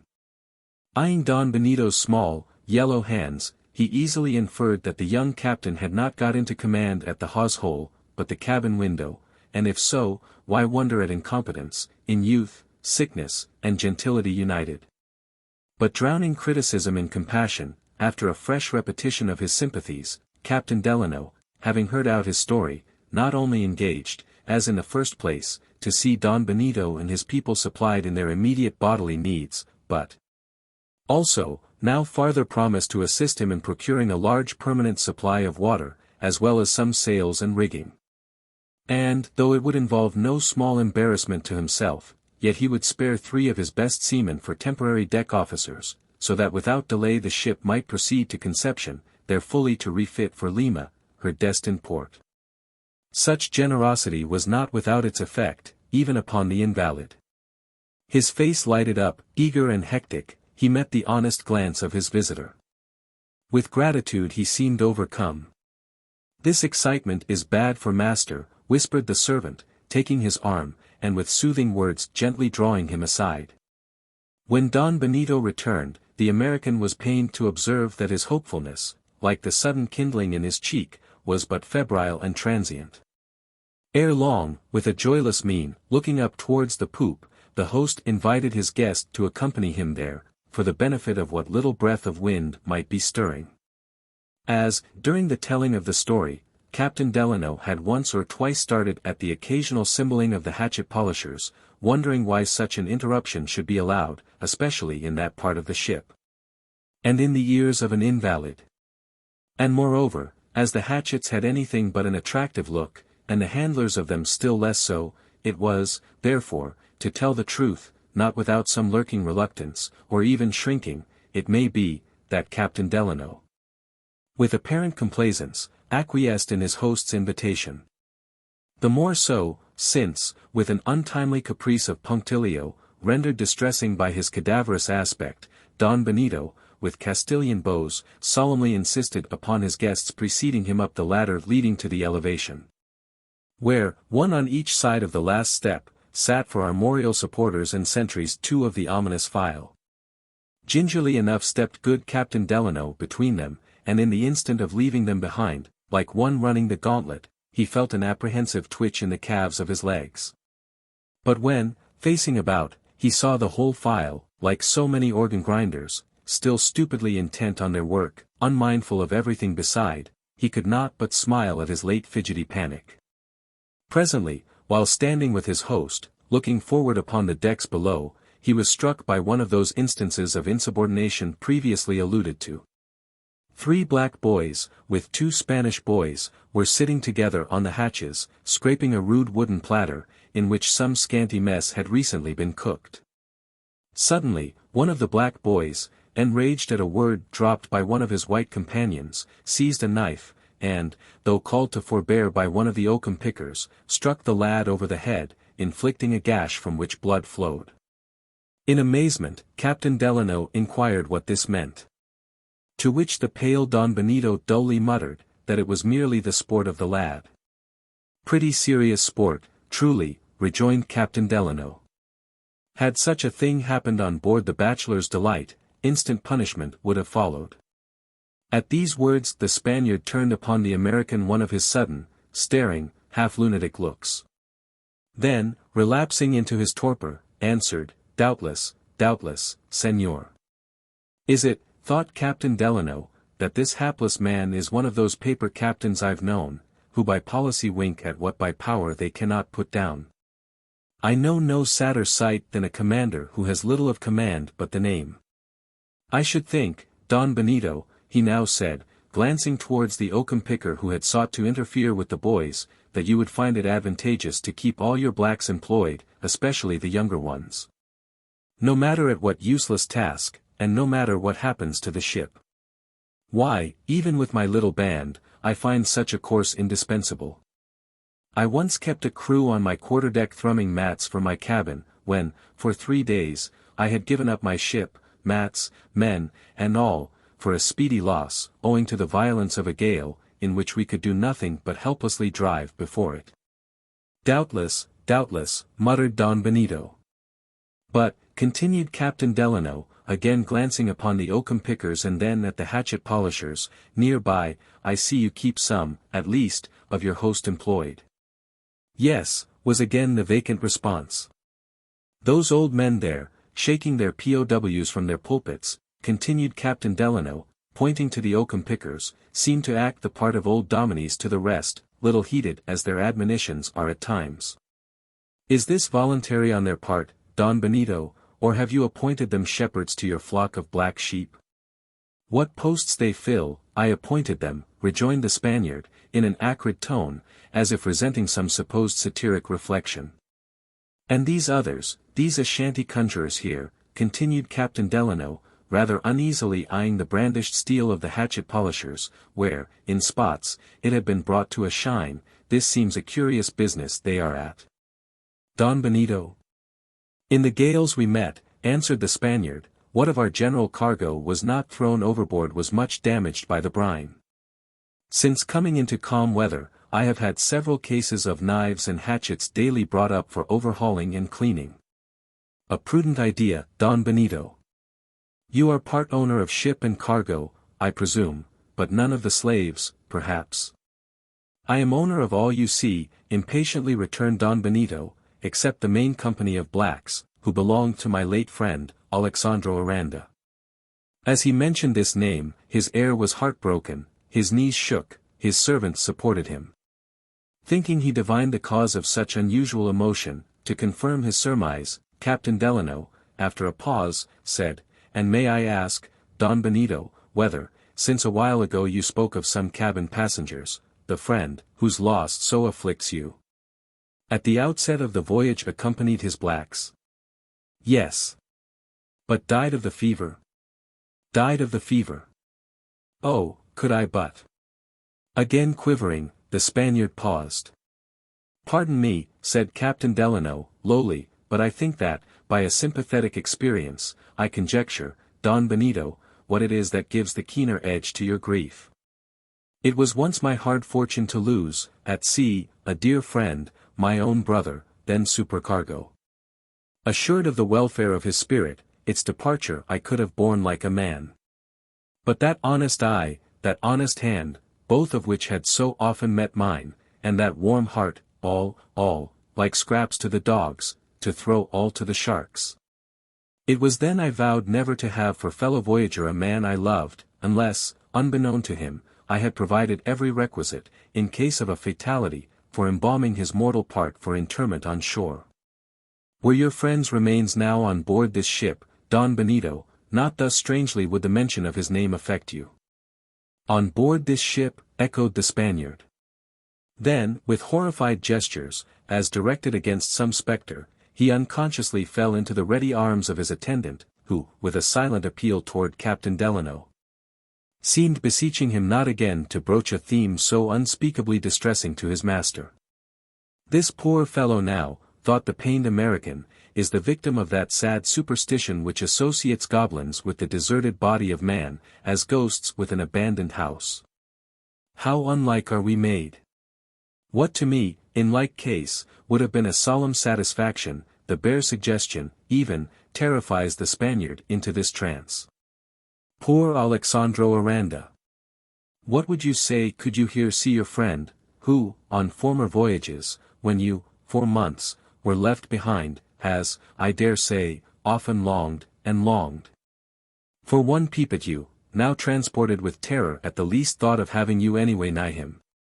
At this moment, with a dreary graveyard toll, betokening a flaw, the ship's forecastle bell, smote by one of the grizzled oakum pickers, proclaimed 10 o'clock, through the leaden calm.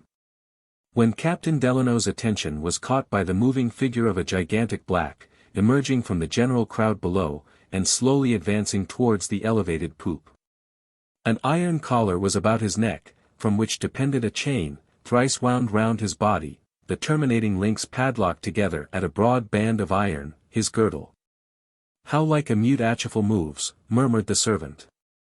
The black mounted the steps of the poop, and, like a brave prisoner, brought up to receive sentence, stood in unquailing muteness before Don Benito, now recovered from his attack. At the first glimpse of his approach, Don Benito had started, a resentful shadow swept over his face, and, as with the sudden memory of bootless rage, his white lips glued together. "This is some mulish mutineer," thought Captain Delano, surveying, not without a mixture of admiration, the colossal form of the negro. "See, he waits your question, master," said the servant. Thus reminded, Don Benito, nervously averting his glance, as if shunning, by anticipation, some rebellious response, in a disconcerted voice, thus spoke. "Achifal, will you ask my pardon, now?" The black was silent. "Again, master," murmured the servant, with bitter upbraiding eyeing his countryman, "again, master, he will bend to master yet." "Answer," said Don Benito, still averting his glance, "say but the one word, pardon, and your chains shall be off."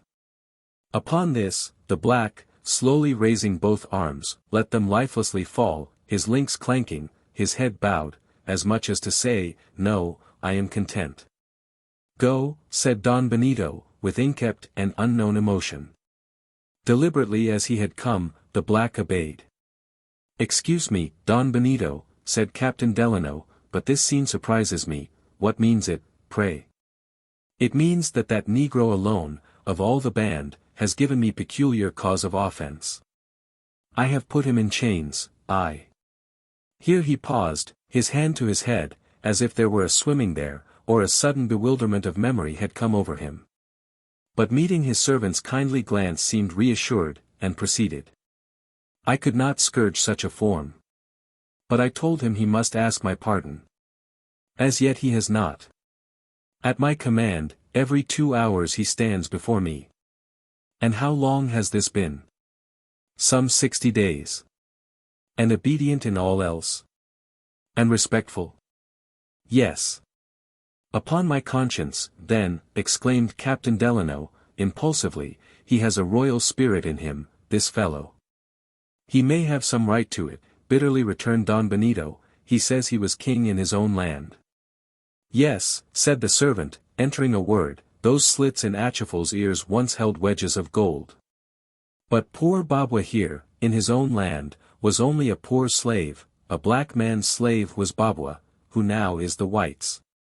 Somewhat annoyed by these conversational familiarities, Captain Delano turned curiously upon the attendant, then glanced inquiringly at his master. But, as if long wonted to these little informalities, neither master nor man seemed to understand him. What, pray, was Atchifal's offense, Don Benito? Asked Captain Delano. If it was not something very serious, take a fool's advice, and, in view of his general docility, as well as in some natural respect for his spirit, remit him his penalty. No, no, master never will do that, here murmured the servant to himself, proud Atchifal must first ask master's pardon. The slave there carries the padlock, but master here carries the key. His attention thus directed, Captain Delano now noticed for the first, that, suspended by a slender silken cord, from Don Benito's neck, hung a key. At once, from the servant's muttered syllables, divining the key's purpose, he smiled, and said, so, Don Benito, padlock and key, significant symbols, truly. Biting his lip, Don Benito faltered. Though the remark of Captain Delano, a man of such native simplicity as to be incapable of satire or irony, had been dropped in playful allusion to the Spaniard's singularly evidenced lordship over the black. Yet the hypochondriac seemed some way to have taken it as a malicious reflection upon his confessed inability thus far to break down, at least, on a verbal summons, the entrenched will of the slave. Deploring this supposed misconception, yet despairing of correcting it, Captain Delano shifted the subject. But finding his companion more than ever withdrawn, as if still sourly digesting the lees of the presumed affront above mentioned, by and by Captain Delano likewise became less talkative, oppressed, against his own will, by what seemed the secret vindictiveness of the morbidly sensitive Spaniard. But the good sailor, himself of a quite contrary disposition, refrained, on his part, alike from the appearance as from the feeling of resentment, and if silent, was only so from contagion. Presently the Spaniard, assisted by his servant somewhat discourteously crossed over from his guest. A procedure which, sensibly enough, might have been allowed to pass for idle caprice of ill humor, had not master and man, lingering round the corner of the elevated skylight, began whispering together in low voices. This was unpleasing. And more. The moody air of the Spaniard, which at times had not been without a sort of valetudinarian stateliness, now seemed anything but dignified, while the menial familiarity of the servant lost its original charm of simple-hearted attachment. In his embarrassment, the visitor turned his face to the other side of the ship. By so doing, his glance accidentally fell on a young Spanish sailor, a coil of rope in his hand, just stepped from the deck to the first round of the mizzen rigging. Perhaps the man would not have been particularly noticed, were it not that, during his ascent to one of the yards, he, with a sort of covert intentness, kept his eye fixed on Captain Delano, from whom, presently, it passed, as if by a natural sequence, to the two whisperers. His own attention thus redirected to that quarter, Captain Delano gave a slight start. From something in Don Benito's manner just then, it seemed as if the visitor had, at least partly, been the subject of the withdrawn consultation going on, a conjecture as little agreeable to the guest as it was little flattering to the host. The singular alternations of courtesy and ill-breeding in the Spanish captain were unaccountable, except on one of two suppositions, innocent lunacy, or wicked imposture. But the first idea, though it might naturally have occurred to an indifferent observer, and, in some respect, had not hitherto been wholly a stranger to Captain Delano's mind, yet, now that, in an incipient way, he began to regard the stranger's conduct something in the light of an intentional affront, of course the idea of lunacy was virtually vacated. But if not a lunatic, what then? Under the circumstances, would a gentleman, nay, any honest boor, act the part now acted by his host? The man was an impostor. Some low-born adventurer, masquerading as an oceanic grandee.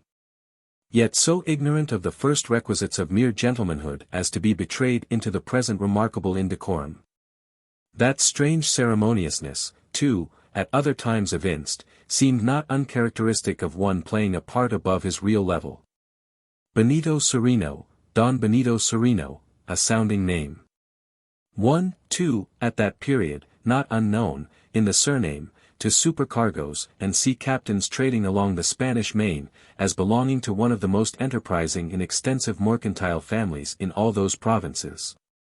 Several members of it having titles, a sort of Castilian Rothschild, with a noble brother, or cousin, in every great trading town of South America. The alleged Don Benito was in early manhood, about 29 or 30. To assume a sort of roving cadetship in the maritime affairs of such a house, what more likely scheme for a young knave of talent and spirit? But the Spaniard was a pale invalid. Never mind. For even to the degree of simulating mortal disease, the craft of some tricksters had been known to attain. To think that, under the aspect of infantile weakness, the most savage energies might be couched, those velvets of the Spaniard but the silky paw to his fangs.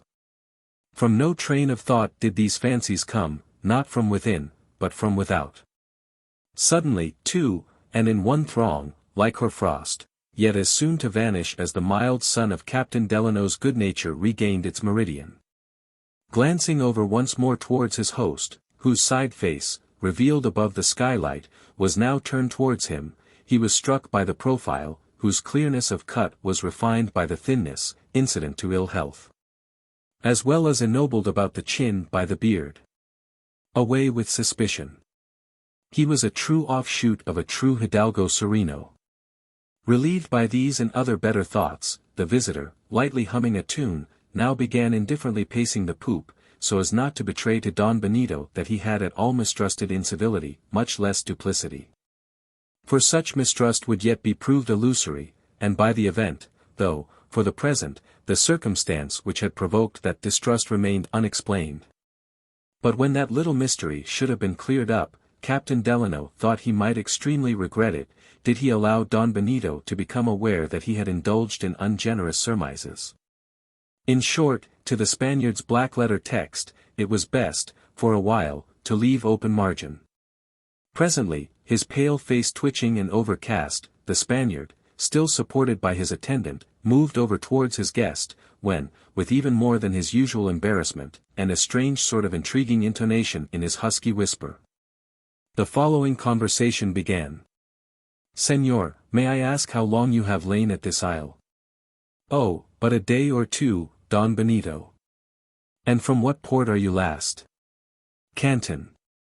"And there, señor, you exchanged your sealskins for teas and silks, I think you said?" "Yes, silks, mostly." "And the balance you took in specie, perhaps?" Captain Delano, fidgeting a little, answered. "Yes, some silver, not a very great deal, though." "Ah, well. May I ask how many men have you, señor?" Captain Delano slightly started, but answered. "About 25, all told." "And at present, señor, all on board, I suppose?" "All on board, Don Benito," replied the captain, now with satisfaction. "And will be tonight, señor?" At this last question, following so many pertinacious ones, for the soul of him Captain Delano could not but look very earnestly at the questioner, who, instead of meeting the glance, with every token of craven discomposure dropped his eyes to the deck, presenting an unworthy contrast to his servant, who, just then, was kneeling at his feet, adjusting a loose shoe buckle, his disengaged face meantime, with humble curiosity, turned openly up into his master's downcast one. The Spaniard, still with a guilty shuffle, repeated his question. And will be tonight, Señor? Yes, for aught I know, returned Captain Delano, but nay, rallying himself into fearless truth, some of them talked of going off on another fishing party about midnight. Your ships generally go more or less armed, I believe, Señor.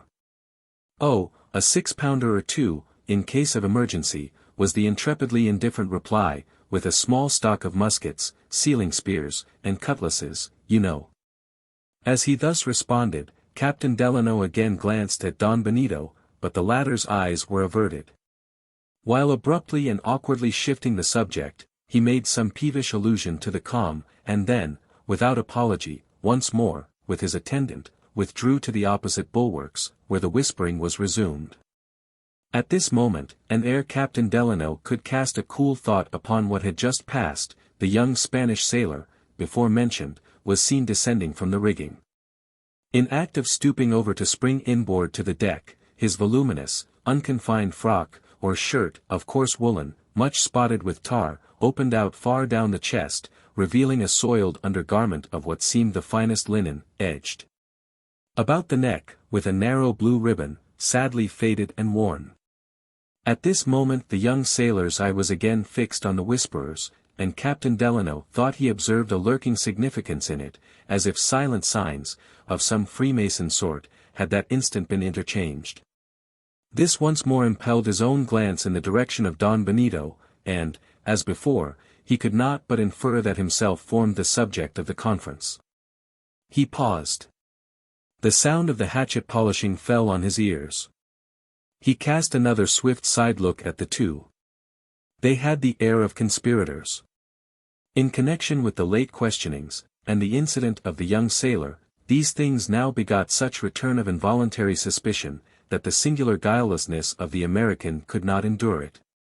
Plucking up a gay and humorous expression, he crossed over to the two rapidly, saying, "Ha, Don Benito, your black here seems high in your trust, a sort of privy councillor, in fact." Upon this, the servant looked up with a good-natured grin, but the master started as from a venomous bite.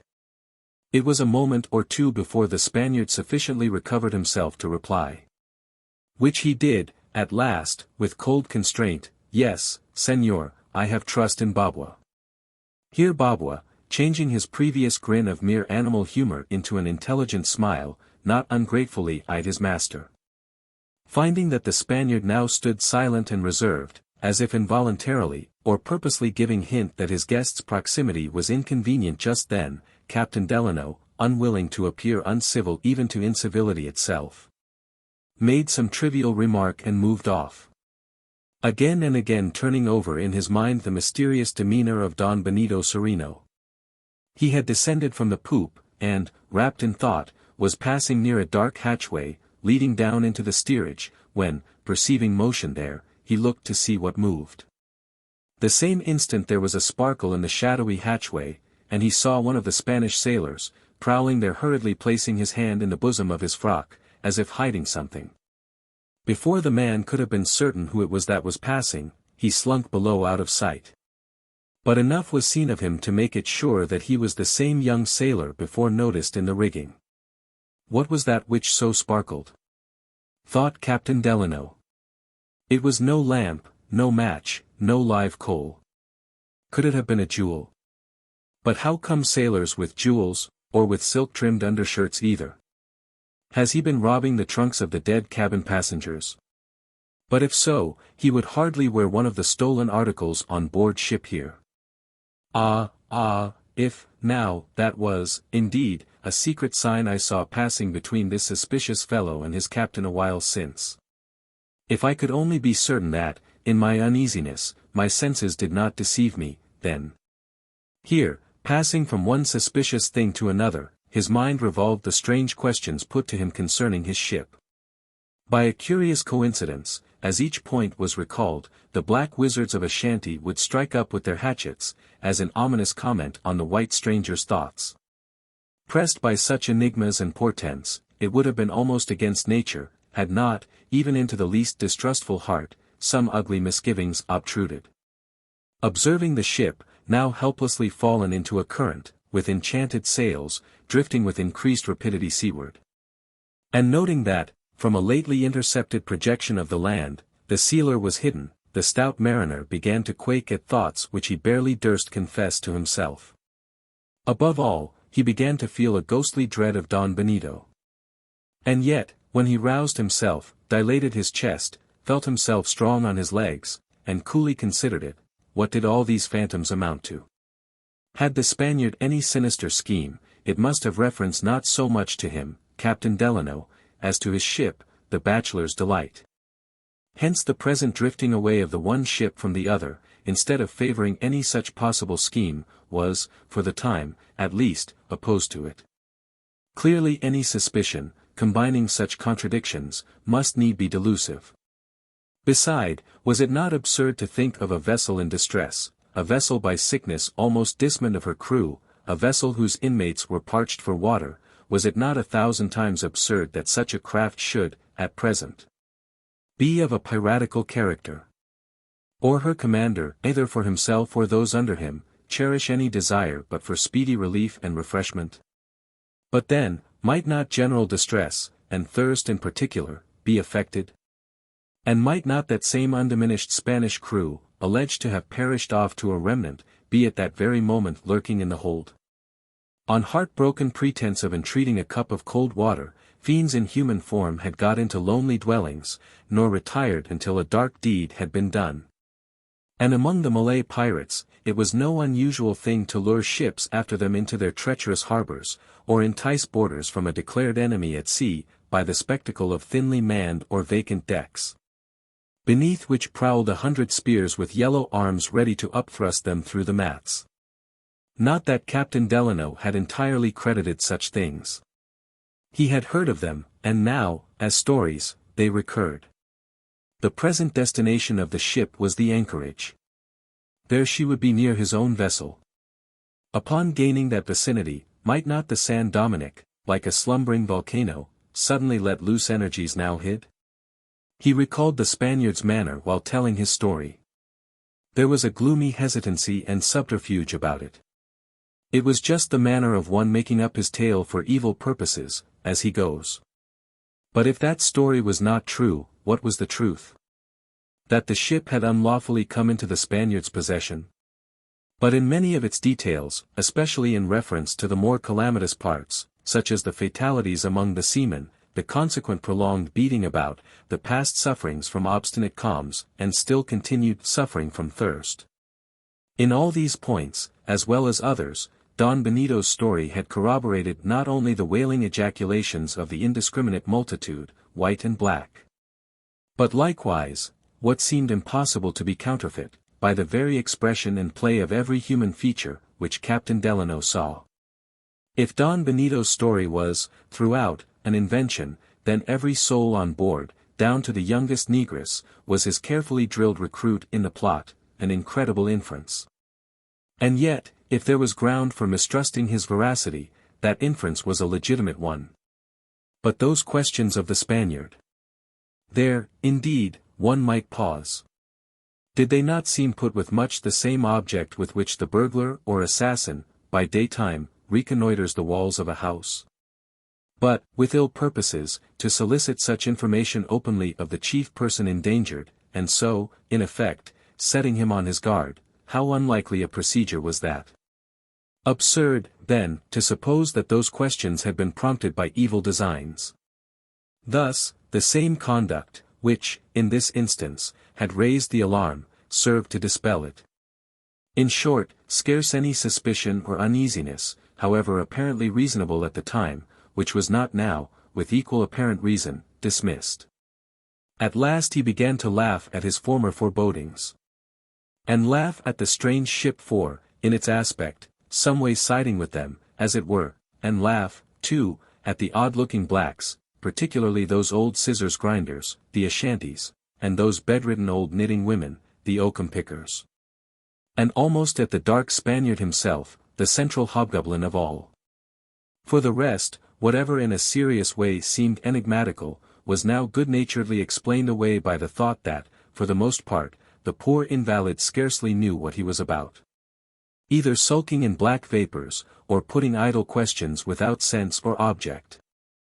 Evidently for the present, the man was not fit to be entrusted with the ship. On some benevolent plea withdrawing the command from him, Captain Delano would yet have to send her to Conception, in charge of his second mate, a worthy person and good navigator, a plan not more convenient for the San Dominick than for Don Benito. For, relieved from all anxiety, keeping wholly to his cabin, the sick man, under the good nursing of his servant, would, probably, by the end of the passage, be in a measure restored to health, and with that he should also be restored to authority. Such were the American's thoughts. They were tranquilizing. There was a difference between the idea of Don Benito's darkly preordaining Captain Delano's fate, and Captain Delano's lightly arranging Don Benito's. Nevertheless, it was not without something of relief that the good seaman presently perceived his whaleboat in the distance. Its absence had been prolonged by unexpected detention at the sealer's side, as well as its returning trip lengthened by the continual recession of the goal. The advancing speck was observed by the blacks. Their shouts attracted the attention of Don Benito, who, with a return of courtesy, approaching Captain Delano, expressed satisfaction at the coming of some supplies, slight and temporary as they must necessarily prove. Captain Delano responded. But while doing so, his attention was drawn to something passing on the deck below, among the crowd climbing the landward bulwarks, anxiously watching the coming boat, two blacks, to all appearances accidentally incommoded by one of the sailors. Violently pushed him aside, which the sailor some way resenting, they dashed him to the deck, despite the earnest cries of the oakum pickers. Don Benito, said Captain Delano quickly, do you see what is going on there? Look. But, seized by his cough, the Spaniard staggered, with both hands to his face, on the point of falling. Captain Delano would have supported him, but the servant was more alert, who, with one hand sustaining his master, with the other applied the cordial. Don Benito restored, the black withdrew his support, slipping aside a little, but dutifully remaining within call of a whisper. Such discretion was here evinced as quite wiped away, in the visitor's eyes, any blemish of impropriety which might have attached to the attendant, from the indecorous conferences before mentioned. Showing, too, that if the servant were to blame, it might be more the master's fault than his own, since, when left to himself, he could conduct thus well. His glance called away from the spectacle of disorder to the more pleasing one before him. Captain Delano could not avoid again congratulating his host upon possessing such a servant, who, though perhaps a little too forward now and then, must upon the whole be invaluable to one in the invalid situation. Tell me, Don Benito, he added, with a smile, I should like to have your man here, myself, what will you take for him? Would 50 doubloons be any object? Master wouldn't part with Babwa for 1,000 doubloons, murmured the black, overhearing the offer, and taking it in earnest, and, with the strange vanity of a faithful slave, appreciated by his master. Scorning to hear so paltry a valuation put upon him by a stranger. But Don Benito, apparently hardly yet completely restored, and again interrupted by his cough, made but some broken reply. Soon his physical distress became so great, affecting his mind, too, apparently, that, as if to screen the sad spectacle, the servant gently conducted his master below. Left to himself, the American, to while away the time till his boat should arrive, would have pleasantly accosted some one of the few Spanish seamen he saw, but recalling something that Don Benito had said touching their ill conduct, he refrained. As a shipmaster indisposed to countenance cowardice or unfaithfulness in seamen. While, with these thoughts, standing with eye directed forward towards that handful of sailors, suddenly he thought that one or two of them returned the glance and with a sort of meaning. He rubbed his eyes, and looked again. But again seemed to see the same thing. Under a new form, but more obscure than any previous one, the old suspicions recurred, but, in the absence of Don Benito, with less of panic than before. Despite the bad account given of the sailors, Captain Delano resolved forthwith to accost one of them. Descending the poop, he made his way through the blacks, his movement drawing a queer cry from the oakum pickers, prompted by whom, the negroes, twitching each other aside, divided before him. But, as if curious to see what was the object of this deliberate visit to their ghetto, closing in behind, in tolerable order, followed the white stranger up. His progress thus proclaimed as by mounted kings at arms, and escorted as by a Kaffir guard of honor, Captain Delano, assuming a good-humored, off-handed air, continued to advance. Now and then saying a blithe word to the negroes, and his eye curiously surveying the white faces, here and there sparsely mixed in with the blacks, like stray white pawns venturously involved in the ranks of the chessmen opposed. While thinking which of them to select for his purpose, he chanced to observe a sailor seated on the deck engaged in tarring the strap of a large block. A circle of blacks squatted round him inquisitively eyeing the process. The mean employment of the man was in contrast with something superior in his figure. His hand, black with continually thrusting it into the tar-pot held for him by a negro, seemed not naturally allied to his face, a face which would have been a very fine one but for its haggardness. Whether this haggardness had aught to do with criminality, could not be determined. Since, as intense heat and cold, though unlike, produce like sensations, so innocence and guilt, when, through casual association with mental pain, stamping any visible impress, use one seal, a hacked one. Not again that this reflection occurred to Captain Delano at the time, charitable man as he was. Rather another idea. Because observing so singular a haggardness combined with a dark eye, averted as in trouble and shame, and then again recalling Don Benito's confessed ill opinion of his crew, insensibly he was operated upon by certain general notions which, while disconnecting pain and abashment from virtue, invariably link them with vice. If, indeed, there be any wickedness on board this ship, thought Captain Delano, be sure that man there has fouled his hand in it, even as now he fouls it in the pitch. I don't like to accost him. I will speak to this other, this old Jack here on the windlass.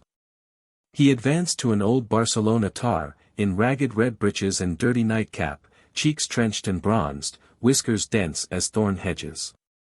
Seated between two sleepy-looking Africans, this mariner, like his younger shipmate, was employed upon some rigging, splicing a cable, the sleepy-looking blacks performing the inferior function of holding the outer parts of the ropes for him.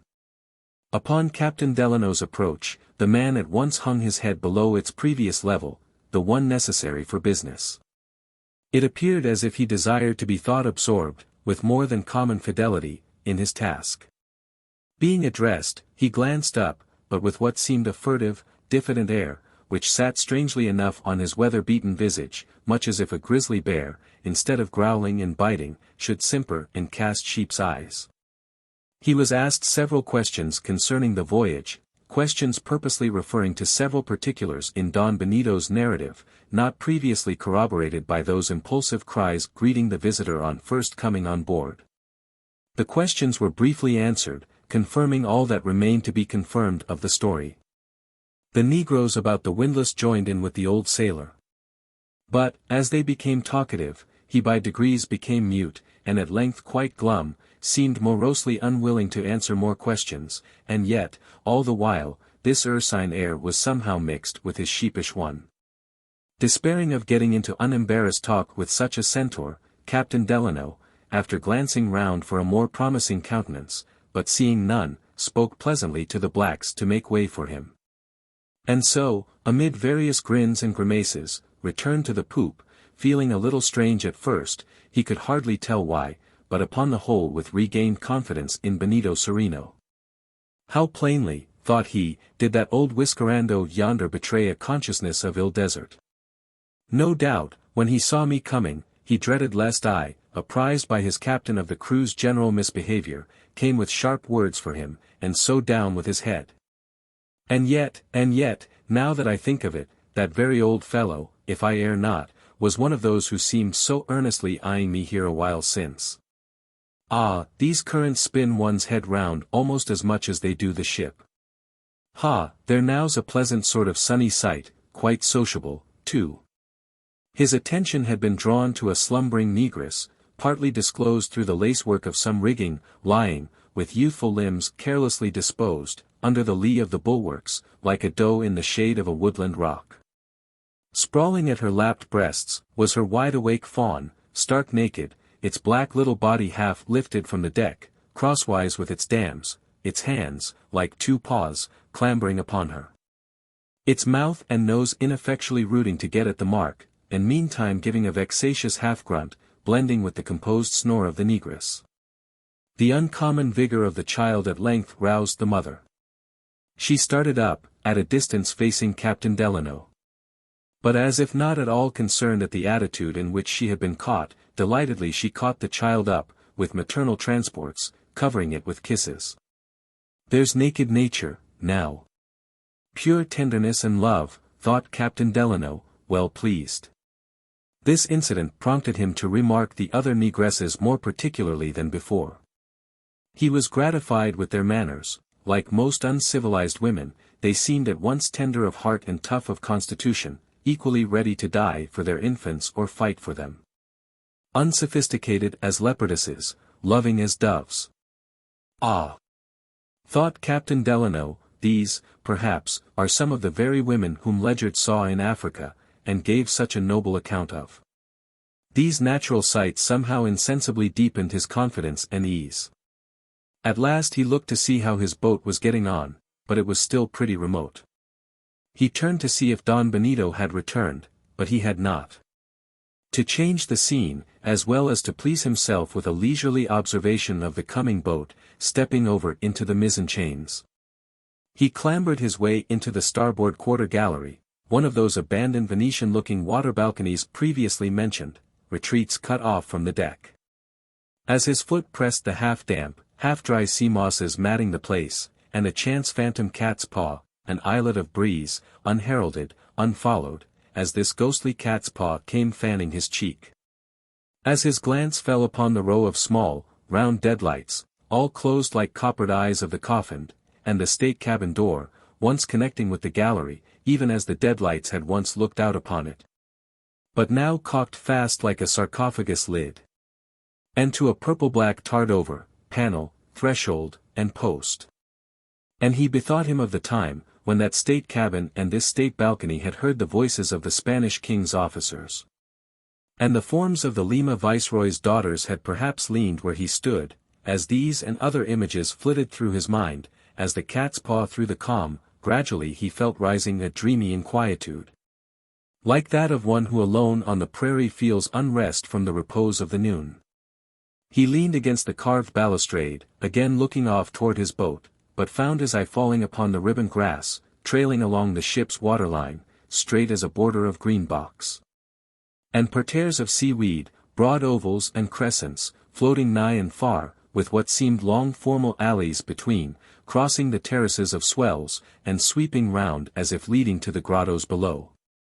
And overhanging all was the balustrade by his arm, which, partly stained with pitch and partly embossed with moss, seemed the charred ruin of some summer-house in a grand garden long running to waste. Trying to break one charm, he was but becharmed anew. Though upon the wide sea, he seemed in some far inland country. Prisoner in some deserted chateau, left to stare at empty grounds, and peer out at vague roads, where never wagon or wayfarer passed. But these enchantments were a little disenchanted as his eye fell on the corroded main chains. Of an ancient style, massy and rusty in link, shackle and bolt, they seemed even more fit for the ship's present business than the one for which she had been built. Presently he thought something moved nigh the chains. He rubbed his eyes, and looked hard. Groves of rigging were about the chains. And there, peering from behind a great stay, like an Indian from behind a hemlock, a Spanish sailor, a marlingspike in his hand, was seen, who made what seemed an imperfect gesture towards the balcony. But immediately, as if alarmed by some advancing step along the deck within, vanished into the recesses of the hempen forest, like a poacher. What meant this? Something the man had sought to communicate, unbeknown to any one, even to his captain. Did the secret involve aught unfavorable to his captain? Were those previous misgivings of Captain Delano's about to be verified? Or, in his haunted mood at the moment, had some random, unintentional motion of the man, while busy with the stay, as if repairing it, been mistaken for a significant beckoning? Not unbewildered, again he gazed off for his boat. But it was temporarily hidden by a rocky spur of the isle. As with some eagerness he bent forward, watching for the first shooting view of its beak, the balustrade gave way before him like charcoal. Had he not clutched an outreaching rope he would have fallen into the sea. The crash, though feeble, and the fall, though hollow, of the rotten fragments, must have been overheard. He glanced up. With sober curiosity peering down upon him was one of the old oakum pickers, slipped from his perch to an outside boom. While below the old negro, and, invisible to him, reconnoitering from a porthole like a fox from the mouth of its den, crouched the Spanish sailor again.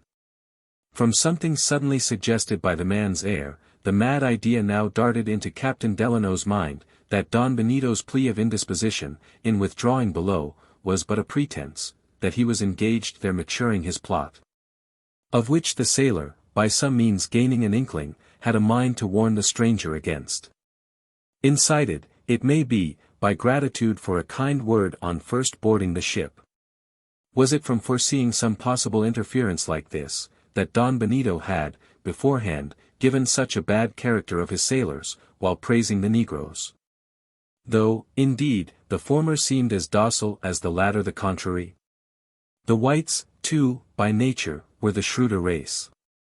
A man with some evil design, would he not be likely to speak well of that stupidity which was blind to his depravity, and malign that intelligence from which it might not be hidden?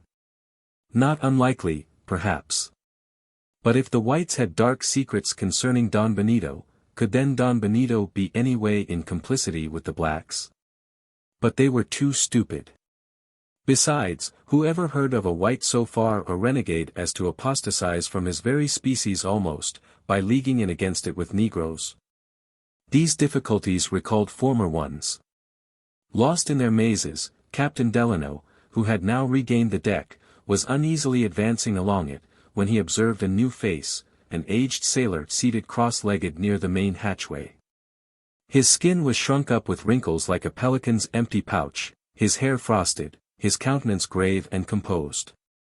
His hands were full of ropes, which he was working into a large knot. Some blacks were about him obligingly dipping the strands for him, here and there, as the exigencies of the operation demanded.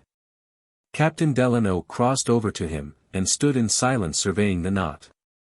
His mind, by a not uncongenial transition, passing from its own entanglements to those of the hemp. For intricacy, such a knot he had never seen in an American ship, nor indeed any other. The old man looked like an Egyptian priest, making Gordian knots for the temple of Ammon. The knot seemed a combination of double bowline knot, treble crown knot, backhanded well knot, knot in and out knot, and jamming knot. At last, puzzled to comprehend the meaning of such a knot, Captain Delano addressed the knotter. "What are you knotting there, my man?" "The knot," was the brief reply, without looking up. "So it seems, but what is it for?" "For someone else to undo," muttered back the old man, plying his fingers harder than ever, the knot being now nearly completed. While Captain Delano stood watching him, suddenly the old man threw the knot towards him, saying in broken English, the first heard in the ship, something to this effect: "Undo it, cut it, quick." It was said lowly, but with such condensation of rapidity, that the long, slow words in Spanish, which had preceded and followed, almost operated as covers to the brief English between. For a moment, knot in hand, and knot in head, Captain Delano stood mute, while, without further heeding him, the old man was now intent upon other ropes. Presently there was a slight stir behind Captain Delano. Turning, he saw the chained negro, Atchafal, standing quietly there. The next moment the old sailor rose, muttering, and, followed by his subordinate negroes, removed to the forward part of the ship, where in the crowd he disappeared. An elderly negro, in a clout like an infant's, and with a pepper and salt head, and a kind of attorney air, now approached Captain Delano. In tolerable Spanish, and with a good-natured, knowing wink, he informed him that the old knotter was simple-witted, but harmless, often playing his odd tricks. The negro concluded by begging the knot, for of course the stranger would not care to be troubled with it. Unconsciously, it was handed to him. With a sort of congé, the Negro received it, and, turning his back, ferreted into it like a detective custom-house officer after smuggled laces. Soon, with some African word, equivalent to Shaw, he tossed the knot overboard. All this is very queer now, thought Captain Delano, with a qualmish sort of emotion, but, as one feeling incipient seasickness, he strove, by ignoring the symptoms, to get rid of the malady. Once more he looked off for his boat. To his delight, it was now again in view, leaving the rocky spur astern. The sensation here experienced, after at first relieving his uneasiness, with unforeseen efficacy soon began to remove it. The less distant sight of that well-known boat, showing it, not as before, half blended with the haze, but with outline defined, so that its individuality, like a man's, was manifest. That boat, Rover by name, which, though now in strange seas, had often pressed the beach of Captain Delano's home, and, brought to its threshold for repairs, had familiarly lain there, as a Newfoundland dog. The sight of that household boat evoked 1,000 trustful associations, which, contrasted with previous suspicions, filled him not only with lightsome confidence, but somehow with half-humorous self-reproaches at his former lack of it.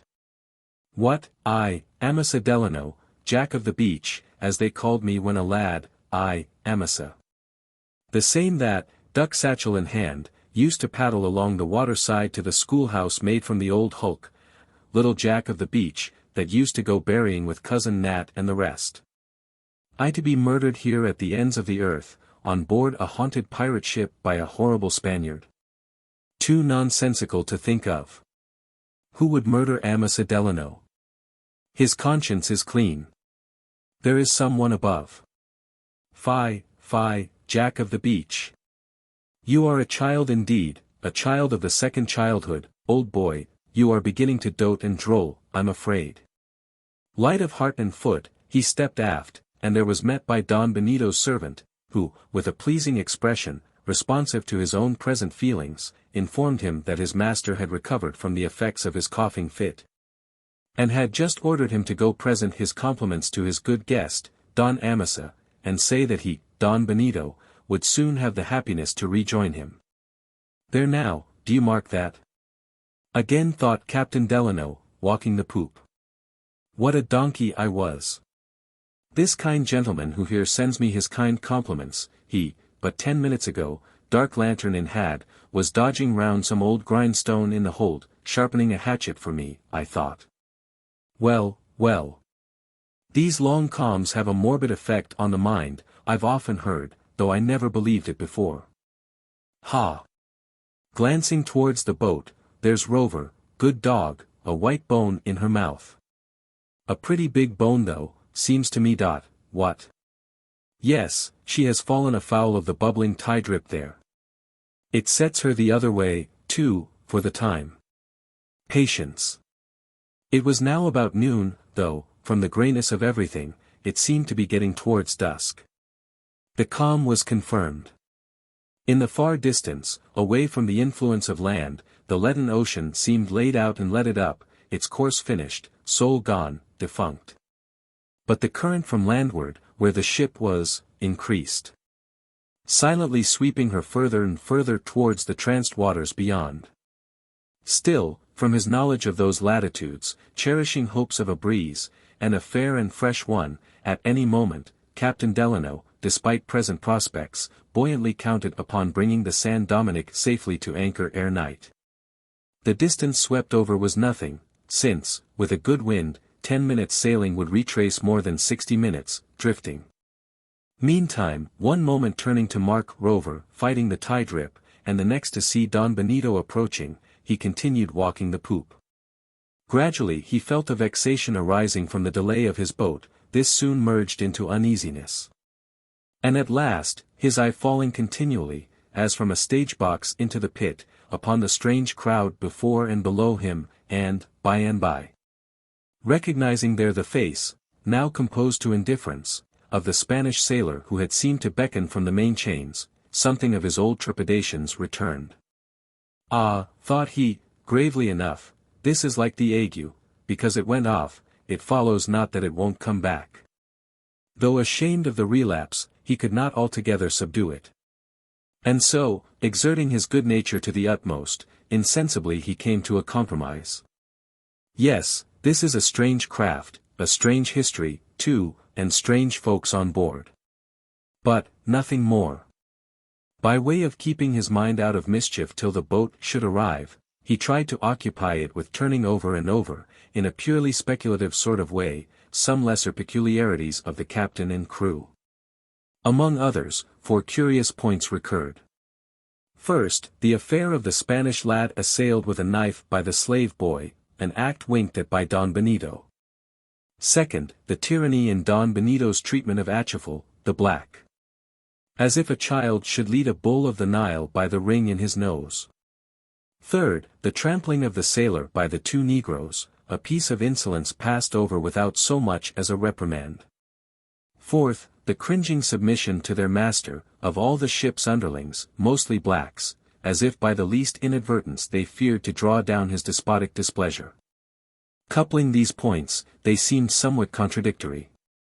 But what then, thought Captain Delano, glancing towards his now nearing boat, what then? Why, Don Benito is a very capricious commander. But he is not the first of the sort I have seen, though it's true he rather exceeds any other.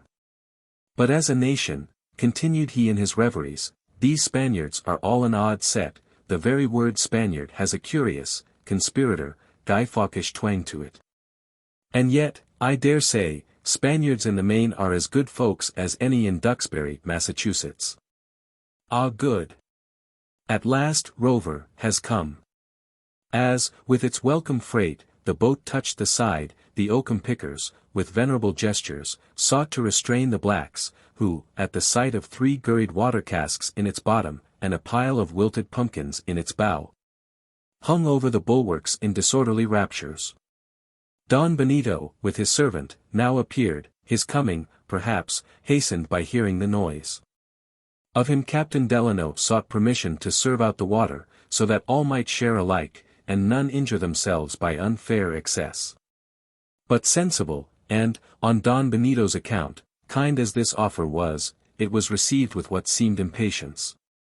As if aware that he lacked energy as a commander, Don Benito, with the true jealousy of weakness, resented as an affront any interference. So, at least, Captain Delano inferred. In another moment the casks were being hoisted in, when some of the eager Negroes accidentally jostled Captain Delano, where he stood by the gangway. So, that, unmindful of Don Benito, yielding to the impulse of the moment, with good-natured authority he bade the blacks stand back, to enforce his words making use of a half-mirthful, half-menacing gesture. Instantly the blacks paused, just where they were, each Negro and Negress suspended in his or her posture, exactly as the word had found them, for a few seconds continuing so, while, as between the responsive posts of a telegraph, an unknown syllable ran from man to man among the perched oakum pickers. While the visitor's attention was fixed by this scene, suddenly the hatchet polishers half rose, and a rapid cry came from Don Benito.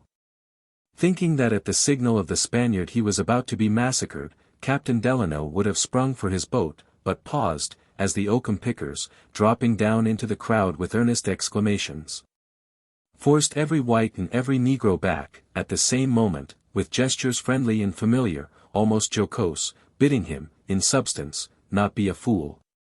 Simultaneously the hatchet polishers resumed their seats, quietly as so many tailors, and at once, as if nothing had happened, the work of hoisting in the casks was resumed, whites and blacks singing at the tackle. Captain Delano glanced towards Don Benito. As he saw his meager form in the act of recovering itself from reclining in the servant's arms, into which the agitated invalid had fallen, he could not but marvel at the panic by which himself had been surprised. On the darting supposition that such a commander, who, upon a legitimate occasion, so trivial, too, as it now appeared, could lose all self-command, was, with energetic iniquity, going to bring about his murder. The casks being on deck, Captain Delano was handed a number of jars and cups by one of the steward's aides, who, in the name of his captain, entreated him to do as he had proposed, dole out the water. He complied, with Republican impartiality as to this Republican element, which always seeks one level, serving the oldest white no better than the youngest black. Excepting, indeed, poor Don Benito, whose condition, if not rank, demanded an extra allowance. To him, in the first place, Captain Delano presented a fair picture of the fluid. But, thirsting as he was for it, the Spaniard quaffed not a drop until after several grave bows and salutes. A reciprocation of courtesies which the sight-loving Africans hailed with clapping of hands. 2 of the less wilted pumpkins being reserved for the cabin table, the residue were minced up on the spot for the general regalement. But the soft bread, sugar, and bottled cider, Captain Delano would have given the whites alone, and in chief Don Benito, but the latter objected, which disinterestedness not a little pleased the American. And so mouthfuls all around were given alike to whites and blacks, excepting 1 bottle of cider, which Babwa insisted upon setting aside for his master. Here it may be observed that as, on the first visit of the boat, the American had not permitted his men to board the ship, neither did he now, being unwilling to add to the confusion of the decks. Not uninfluenced by the peculiar good humor at present prevailing, and for the time oblivious of any but benevolent thoughts, Captain Delano, from recent indications, counted upon a breeze within an hour or 2 at furthest. Dispatched the boat back to the sealer, with orders for all the hands that could be spared immediately to set about rafting casks to the watering place and filling them. Likewise he bade word be carried to his chief officer, that if, against present expectation, the ship was not brought to anchor by sunset, he need be under no concern.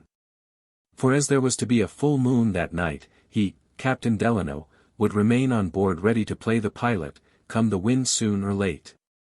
As the 2 captains stood together, observing the departing boat, the servant, as it happened, having just spied a spot on his master's velvet sleeve, and silently engaged rubbing it out, the American expressed his regrets that the San Dominick had no boats.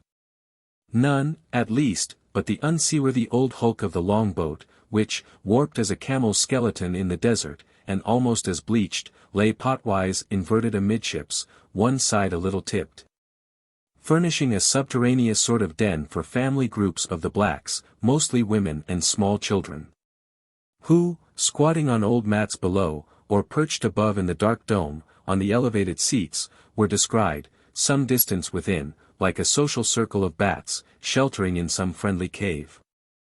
At intervals, ebon flights of naked boys and girls, 3 or 4 years old, darting in and out of the den's mouth.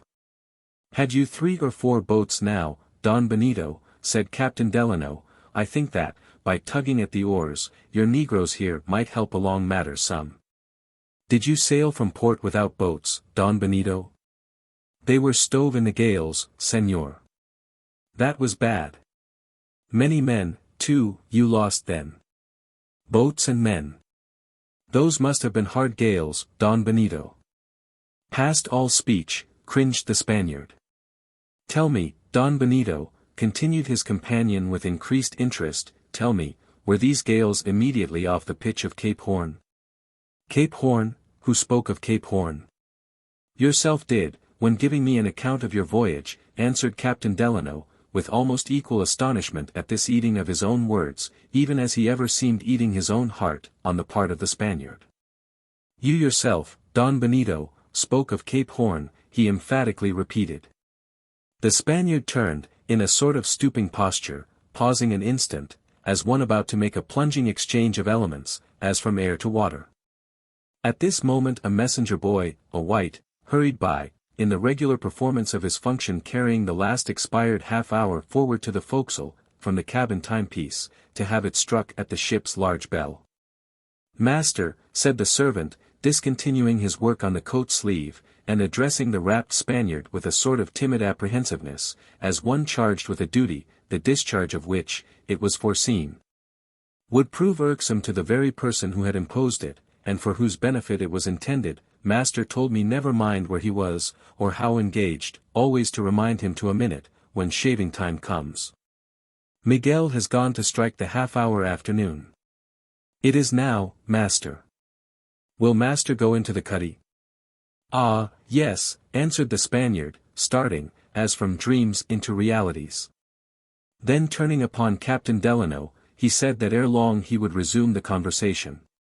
Then if master means to talk more to Don Amasa, said the servant, why not let Don Amasa sit by master in the cuddy, and master can talk, and Don Amasa can listen, while Babwa here lathers and strops. Yes, said Captain Delano, not unpleased with this sociable plan, yes, Don Benito, unless you had rather not, I will go with you. Be it so, senor.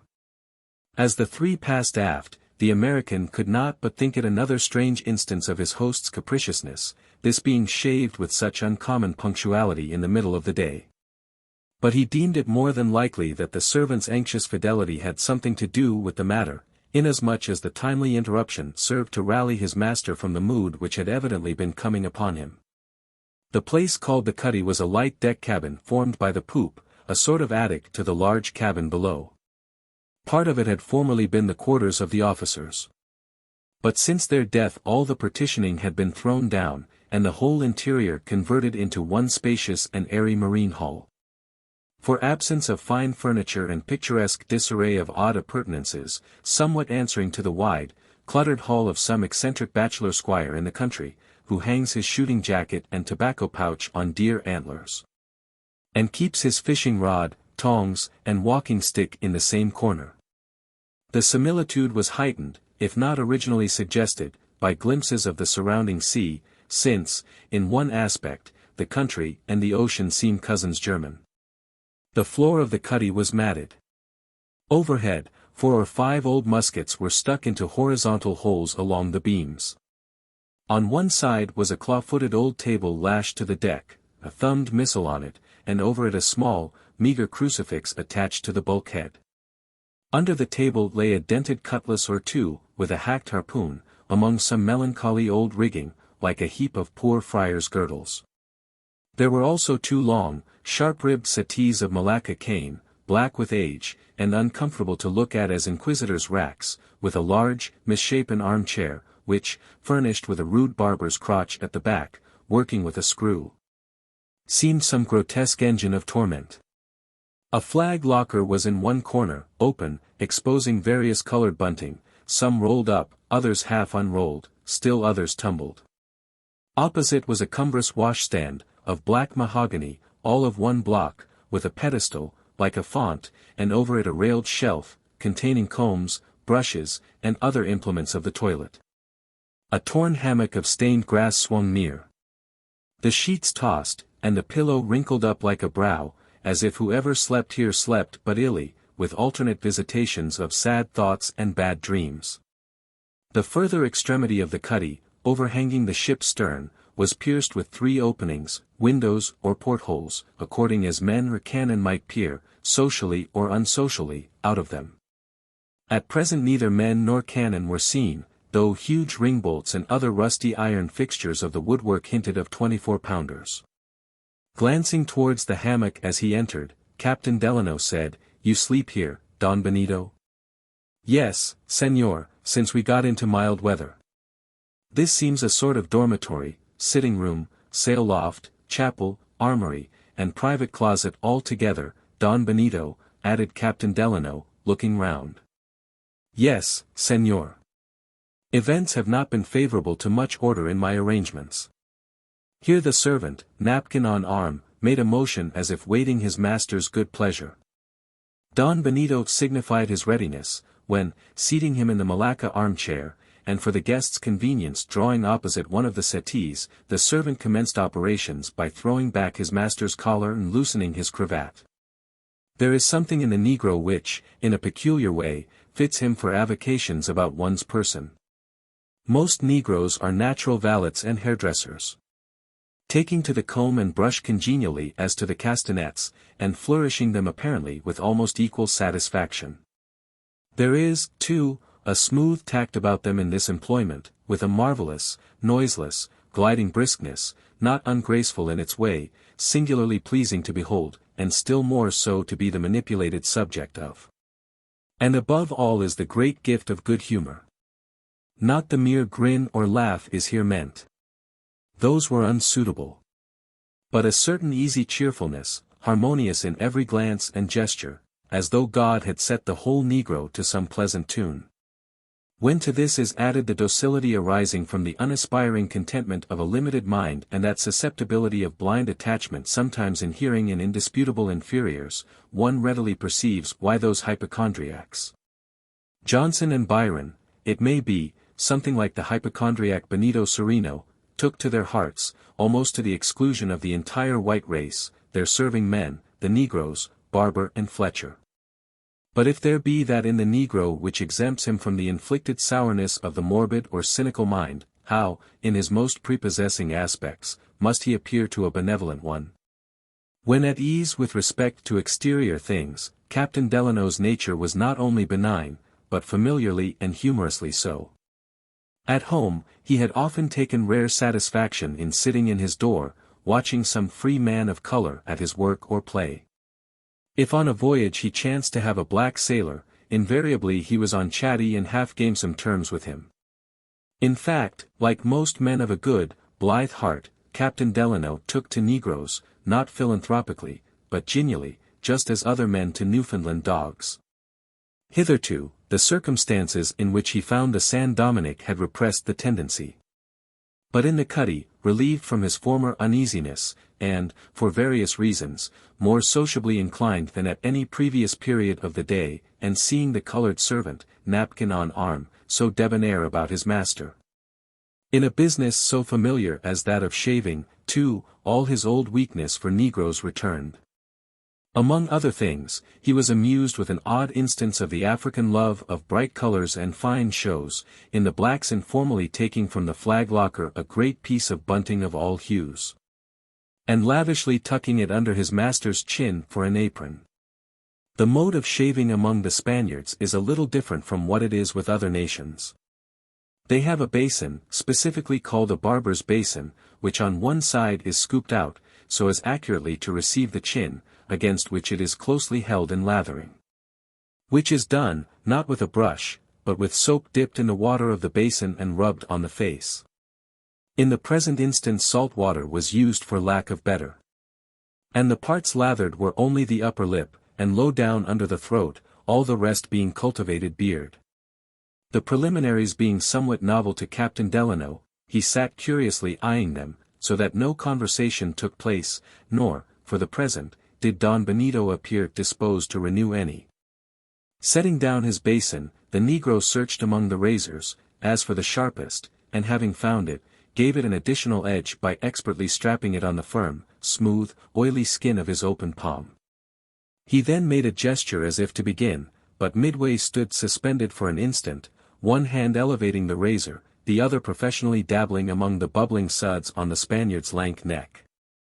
Not unaffected by the close sight of the gleaming steel, Don Benito nervously shuddered. His usual ghastliness was heightened by the lather, which lather, again, was intensified in its hue by the contrasting sootiness of the Negro's body. Altogether the scene was somewhat peculiar, at least to Captain Delano, nor, as he saw the two thus postured, could he resist the vagary, that in the black he saw a headsman, and in the white a man at the block. But this was one of those antic conceits, appearing and vanishing in a breath, from which, perhaps, the best regulated mind is not always free. Meantime the agitation of the Spaniard had a little loosened the bunting from around him, so that one broad fold swept curtain-like over the chair-arm to the floor, revealing, amid a profusion of armorial bars and ground colors, black, blue, and yellow, a closed castle in a blood-red field diagonal with a lion rampant in a white. "The castle and the lion," exclaimed Captain Delano, "why, Don Benito, this is the flag of Spain you use here. It's only I, and not the king, that sees this," he added, with a smile, but, turning towards the black, "it's all one, I suppose, so the colors be gay," which playful remark did not fail somewhat to tickle the Negro. "Now, master," he said, readjusting the flag, and pressing the head gently further back into the crotch of the chair, "now, master," and the steel glanced nigh the throat. Again Don Benito faintly shuddered. "You must not shake so, master. See, Don Amasa, master always shakes when I shave him. And yet master knows I never yet have drawn blood, though it's true, if master will shake so, I may some of these times." Now master, he continued. And now, Don Amasa, please go on with your talk about the gale, and all that, master can hear, and, between times, master can answer. Ah yes, these gales, said Captain Delano. But the more I think of your voyage, Don Benito, the more I wonder, not at the gales, terrible as they must have been, but at the disastrous interval following them. For here, by your account, have you been these 2 months and more getting from Cape Horn to St. Maria, a distance which I myself, with a good wind, have sailed in a few days. True, you had calms, and long ones, but to be becalmed for 2 months, that is, at least, unusual.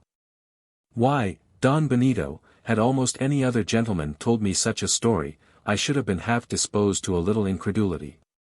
Here an involuntary expression came over the Spaniard, similar to that just before on the deck, and whether it was the start he gave, or a sudden gawky roll of the hull in the calm, or a momentary unsteadiness of the servant's hand, however it was. Just then the razor drew blood, spots of which stained the creamy lather under the throat. Immediately the black barber drew back his steel, and, remaining in his professional attitude, back to Captain Delano, and face to Don Benito, held up the trickling razor, saying, with a sort of half-humorous sorrow, "See, master, you shook so, here's Bobwa's first blood."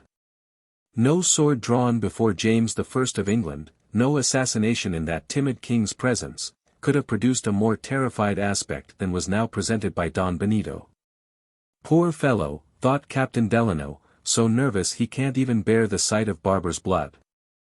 And this unstrung, sick man, is it credible that I should have imagined he meant to spill all my blood, who can't endure the sight of one little drop of his own? Surely, Amasa Delano, you have been beside yourself this day. Tell it not when you get home, sappy Amasa. Well, well, he looks like a murderer, doesn't he? More like as if himself were to be done for. Well, well, this day's experience shall be a good lesson. Meantime, while these things were running through the honest seaman's mind, the servant had taken the napkin from his arm, and to Don Benito had said, "But answer Don Amasa, please, master, while I wipe this ugly stuff off the razor. And strop it again." As he said the words, his face was turned half round, so as to be alike visible to the Spaniard and the American, and seemed, by its expression, to hint that he was desirous, by getting his master to go on with the conversation, considerately to withdraw his attention from the recent annoying accident. As if glad to snatch the offered relief, Don Benito resumed, rehearsing to Captain Delano, that not only were the calms of unusual duration, but the ship had fallen in with obstinate currents. And other things he added, some of which were but repetitions of former statements, to explain how it came to pass that the passage from Cape Horn to St. Maria had been so exceedingly long.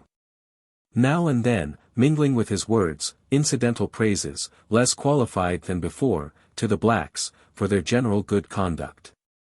These particulars were not given consecutively, the servant, at convenient times, using his razor, and so, between the intervals of shaving, the story in panegyric went on with more than usual huskiness. To Captain Delano's imagination, now again not wholly at rest, there was something so hollow in the Spaniard's manner, with apparently some reciprocal hollowness in the servant's dusky comment of silence, that the idea flashed across him. That possibly master and man, for some unknown purpose, were acting out, both in word and deed, nay, to the very tremor of Don Benito's limbs, some juggling play before him. Neither did the suspicion of collusion lack apparent support, from the fact of those whispered conferences before mentioned. But then, what could be the object of enacting this play of the barber before him? At last, regarding the notion as a whimsy, insensibly suggested, perhaps, by the theatrical aspect of Don Benito in his harlequin ensign, Captain Delano speedily banished it. The shaving over, the servant bestirred himself with a small bottle of scented waters, pouring a few drops on the head, and then diligently rubbing, the vehemence of the exercise causing the muscles of his face to twitch rather strangely. His next operation was with comb, scissors, and brush, going round and round, smoothing a curl here, clipping an unruly whisker hair there, giving a graceful sweep to the temple lock, with other impromptu touches evincing the hand of a master. While, like any resigned gentleman in barber's hands, Don Benito bore all, much less uneasily, at least than he had done the razoring. Indeed, he sat so pale and rigid now, that the negro seemed a Nubian sculptor finishing off a white statue head. All being over at last, the standard of Spain removed, tumbled up, and tossed back into the flag locker, the negro's warm breath blowing away any stray hair, which might have lodged down his master's neck, collar and cravat readjusted. A speck of lint whisked off the velvet lapel, all this being done. Backing off a little space, and pausing with an expression of subdued self-complacency, the servant for a moment surveyed his master, as, in toilet at least, the creature of his own tasteful hands. Captain Delano playfully complimented him upon his achievement, at the same time congratulating Don Benito. But neither sweet waters, nor shampooing, nor fidelity, nor sociality, delighted the Spaniard. Seeing him relapsing into forbidding gloom, and still remaining seated, Captain Delano, thinking that his presence was undesired just then, withdrew, on pretense of seeing whether, as he had prophesied, any signs of a breeze were visible. Walking forward to the mainmast, he stood a while thinking over the scene, and not without some undefined misgivings, when he heard a noise near the cuddy, and turning, saw the negro, his hand to his cheek. Advancing, Captain Delano perceived that the cheek was bleeding. He was about to ask the cause, when the negro's wailing soliloquy enlightened him. "Ah, when will master get better from his sickness?" Only the sour heart that sour sickness breeds made him serve Babwa so, cutting Babwa with the razor, because, only by accident, Babwa had given master one little scratch, and for the first time in so many a day, too. "Ah, ah, ah," holding his hand to his face. Is it possible, thought Captain Delano, was it to wreak in private his Spanish spite against this poor friend of his, that Don Benito, by his sullen manner, impelled me to withdraw? Ah, this slavery breeds ugly passions in man. Poor fellow. He was about to speak in sympathy to the negro, but with a timid reluctance he now re-entered the cuddy. Presently master and man came forth. Don Benito leaning on his servant as if nothing had happened. But a sort of love quarrel, after all, thought Captain Delano. He accosted Don Benito, and they slowly walked together. They had gone but a few paces, when the steward, a tall, Raja-looking mulatto, orientally set off with a pagoda turban formed by 3 or 4 Madras handkerchiefs wound about his head, tier on tier, approaching with a solemn announced lunch in the cabin. On their way thither, the two captains were preceded by the mulatto, who, turning round as he advanced, with continual smiles and bows, ushered them on, a display of elegance which quite completed the insignificance of the small bare-headed Babwa, who, as if not unconscious of inferiority, eyed askance the graceful steward. But in part, Captain Delano imputed his jealous watchfulness to that peculiar feeling which the full-blooded African entertains for the adulterated one. As for the steward, his manner, if not bespeaking much dignity of self-respect, yet evidenced his extreme desire to please, which is doubly meritorious, as at once Christian and Chesterfieldian. Captain Delano observed with interest that while the complexion of the mulatto was hybrid, his physiognomy was European, classically so. "Don Benito," whispered he, "I am glad to see this usher of the goldenrod of yours. The sight refutes an ugly remark once made to me by a Barbados planter, that when a mulatto has a regular European face, look out for him, he is a devil. But see, your steward here has features more regular than King George's of England.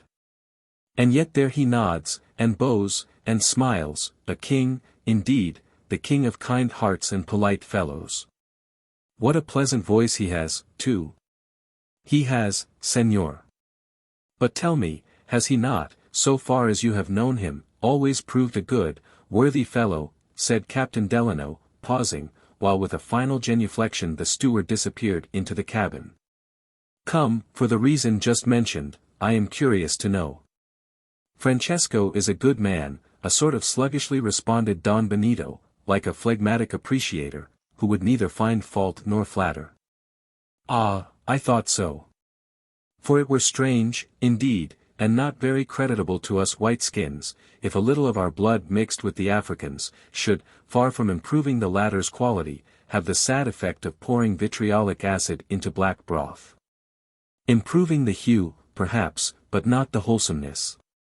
Doubtless, Senor, but, glancing at Babua, not to speak of Negroes, your planter's remark I have heard applied to the Spanish and Indian intermixtures in our provinces. But I know nothing about the matter, he listlessly added. And here they entered the cabin. The lunch was a frugal one. Some of Captain Delano's fresh fish and pumpkins, biscuit and salt beef, the reserved bottle of cider, and the San Dominic's last bottle of canary. As they entered, Francesco, with 2 or 3 colored aides, was hovering over the table giving the last adjustments. Upon perceiving their master they withdrew, Francesco making a smiling conge, and the Spaniard, without condescending to notice it, fastidiously remarking to his companion that he relished not superfluous attendance. Without companions, host and guest sat down, like a childless married couple, at opposite ends of the table, Don Benito waving Captain Delano to his place, and, weak as he was, insisting upon that gentleman being seated before himself. The Negro placed a rug under Don Benito's feet and a cushion behind his back, and then stood behind, not his master's chair, but Captain Delano's. At first, this a little surprised the latter. But it was soon evident that, in taking his position, the black was still true to his master, since by facing him he could the more readily anticipate his slightest want. "This is an uncommonly intelligent fellow of yours, Don Benito," whispered Captain Delano across the table. "You say true, Senor." During the repast, the guest again reverted to parts of Don Benito's story, begging further particulars here and there. He inquired how it was that the scurvy and fever should have committed such wholesale havoc upon the whites, while destroying less than half of the blacks. As if this question reproduced the whole scene of plague before the Spaniard's eyes, miserably reminding him of his solitude in a cabin where before he had had so many friends and officers round him, his hand shook, his face became hueless. Broken words escaped. But directly the sane memory of the past seemed replaced by insane terrors of the present. With starting eyes he stared before him at vacancy. For nothing was to be seen but the hand of his servant pushing the canary over towards him. At length a few sips served partially to restore him.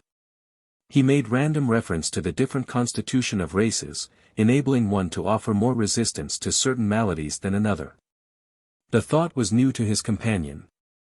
Presently Captain Delano, intending to say something to his host concerning the pecuniary part of the business he had undertaken for him, especially, since he was strictly accountable to his owners, with reference to the new suit of sails, and other things of that sort, and naturally preferring to conduct such affairs in private, was desirous that the servant should withdraw, imagining that Don Benito for a few minutes could dispense with his attendance. He, however, waited a while, thinking that, as the conversation proceeded, Don Benito, without being prompted, would perceive the propriety of the step. But it was otherwise.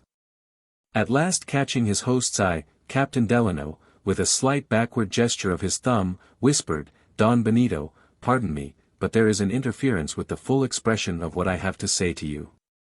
Upon this the Spaniard changed countenance, which was imputed to his resenting the hint, as in some way a reflection upon his servant. After a moment's pause, he assured his guest that the blacks remaining with them could be of no disservice. Because since losing his officers he had made Babua, whose original office, it now appeared, had been captain of the slaves, not only his constant attendant and companion, but in all things his confidant. After this, nothing more could be said. Though, indeed, Captain Delano could hardly avoid some little tinge of irritation upon being left unratified in so inconsiderable a wish, by one, too, for whom he intended such solid services. But it is only his querulousness, thought he. And so filling his glass he proceeded to business. The price of the sails and other matters was fixed upon. But while this was being done, the American observed that, though his original offer of assistance had been hailed with hectic animation, yet now when it was reduced to a business transaction, indifference and apathy were betrayed. Don Benito, in fact, appeared to submit to hearing the details more out of regard to common propriety, than from any impression that weighty benefit to himself and his voyage was involved. Soon, his manner became still more reserved. The effort was vain to seek to draw him into social talk.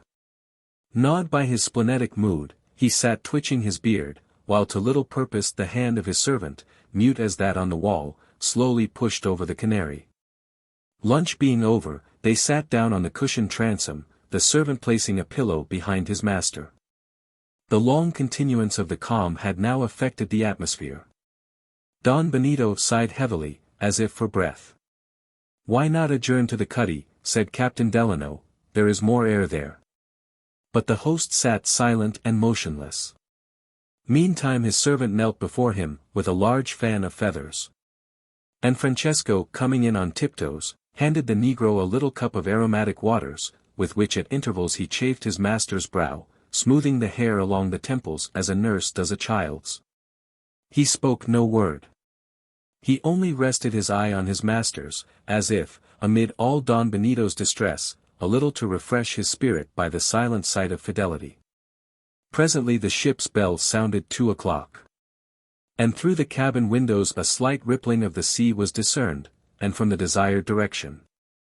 "There," exclaimed Captain Delano, "I told you so, Don Benito, look." He had risen to his feet, speaking in a very animated tone, with a view the more to rouse his companion. But though the crimson curtain of the stern window near him that moment fluttered against his pale cheek, Don Benito seemed to have even less welcome for the breeze than the calm. "Poor fellow," thought Captain Delano, "bitter experience has taught him that one ripple does not make a wind, any more than one swallow a summer. But he is mistaken for once. I will get his ship in for him, and prove it." Briefly alluding to his weak condition, he urged his host to remain quietly where he was, since he, Captain Delano, would with pleasure take upon himself the responsibility of making the best use of the wind. Upon gaining the deck, Captain Delano started at the unexpected figure of Achifal, monumentally fixed at the threshold, like one of those sculptured porters of black marble guarding the porches of Egyptian tombs. But this time the start was, perhaps, purely physical. Achifal's presence, singularly attesting docility even in sullenness, was contrasted with that of the hatchet polishers, who in patience evinced their industry. While both spectacles showed, that lax as Don Benito's general authority might be, still, whenever he chose to exert it, no man so savage or colossal but must, more or less, bow. Snatching a trumpet which hung from the bulwarks, with a free step Captain Delano advanced to the forward edge of the poop, issuing his orders in his best Spanish. The few sailors and many negroes, all equally pleased, obediently set about heading the ship towards the harbor. While giving some directions about setting a lower stewardsail, suddenly Captain Delano heard a voice faithfully repeating his orders. Turning, he saw Babua, now for the time acting, under the pilot, his original part of captain of the slaves. This assistance proved valuable. Tattered sails and warped yards were soon brought into some trim. And no brace or halyard was pulled but to the blithe songs of the inspirited negroes. Good fellows, thought Captain Delano, a little training would make fine sailors of them. Why see, the very women pull and sing too. These must be some of those Ashanti negresses that make such capital soldiers, I've heard. But who's at the helm? I must have a good hand there. He went to see. The San Dominic steered with a cumbrous tiller, with large horizontal pulleys attached. At each pulley end stood a subordinate black, and between them, at the tiller head, the responsible post, a Spanish seaman, whose countenance evinced his due share in the general hopefulness and confidence at the coming of the breeze. He proved the same man who had behaved with so shamefaced an air on the windlass. "Ah, it is you, my man," exclaimed Captain Delano. "Well, no more sheep's eyes now, look straight forward and keep the ship so. Good hand, I trust. And want to get into the harbor, don't you?" The man assented with an inward chuckle, grasping the tiller head firmly. Upon this, unperceived by the American, the two blacks eyed the sailor intently. Finding all right at the helm, the pilot went forward to the forecastle, to see how matters stood there. The ship now had way enough to breast the current. With the approach of evening, the breeze would be sure to freshen. Having done all that was needed for the present, Captain Delano, giving his last orders to the sailors, turned aft to report affairs to Don Benito in the cabin. Perhaps additionally incited to rejoin him by the hope of snatching a moment's private chat while the servant was engaged upon deck. From opposite sides, there were, beneath the poop, two approaches to the cabin. One further forward than the other, and consequently communicating with a longer passage. Marking the servants still above, Captain Delano, taking the nighest entrance, the one last named, and at whose porch Atchafal still stood, hurried on his way, till, arrived at the cabin threshold, he paused an instant. A little to recover from his eagerness. Then, with the words of his intended business upon his lips, he entered. As he advanced toward the seated Spaniard, he heard another footstep, keeping time with his. From the opposite door, a salver in hand, the servant was likewise advancing. Confound the faithful fellow, thought Captain Delano, what a vexatious coincidence. Possibly, the vexation might have been something different, were it not for the brisk confidence inspired by the breeze. But even as it was, he felt a slight twinge, from a sudden indefinite association in his mind of Babua with Atchafal. Don Benito, said he, I give you joy, the breeze will hold, and will increase. By the way, your tall man and timepiece, Atchafal, stands without. By your order, of course. Don Benito recoiled, as if at some bland satirical touch, delivered with such adroit garnish of apparent good breeding as to present no handle for retort. He is like one flayed alive, thought Captain Delano, where may one touch him without causing a shrink? The servant moved before his master, adjusting a cushion, recalled to civility, the Spaniard stiffly replied, You are right. The slave appears where you saw him, according to my command, which is, that if at the given hour I am below, he must take his stand and abide my coming. Ah now, pardon me, but that is treating the poor fellow like an ex-king indeed. Ah, Don Benito, smiling, for all the license you permit in some things, I fear lest, at bottom, you are a bitter hard master. Again Don Benito shrank, and this time, as the good sailor thought, from a genuine twinge of his conscience. Again conversation became constrained. In vain Captain Delano called attention to the now perceptible motion of the keel gently cleaving the sea, with lacklustre, Don Benito returned words few and reserved. By and by, the wind having steadily risen, and still blowing right into the harbor bore the San Dominick swiftly on. Sounding a point of land, the sealer at distance came into open view. Meantime Captain Delano had again repaired to the deck, remaining there some time. Having at last altered the ship's course, so as to give the reef a wide berth, he returned for a few moments below. I will cheer up my poor friend, this time, thought he.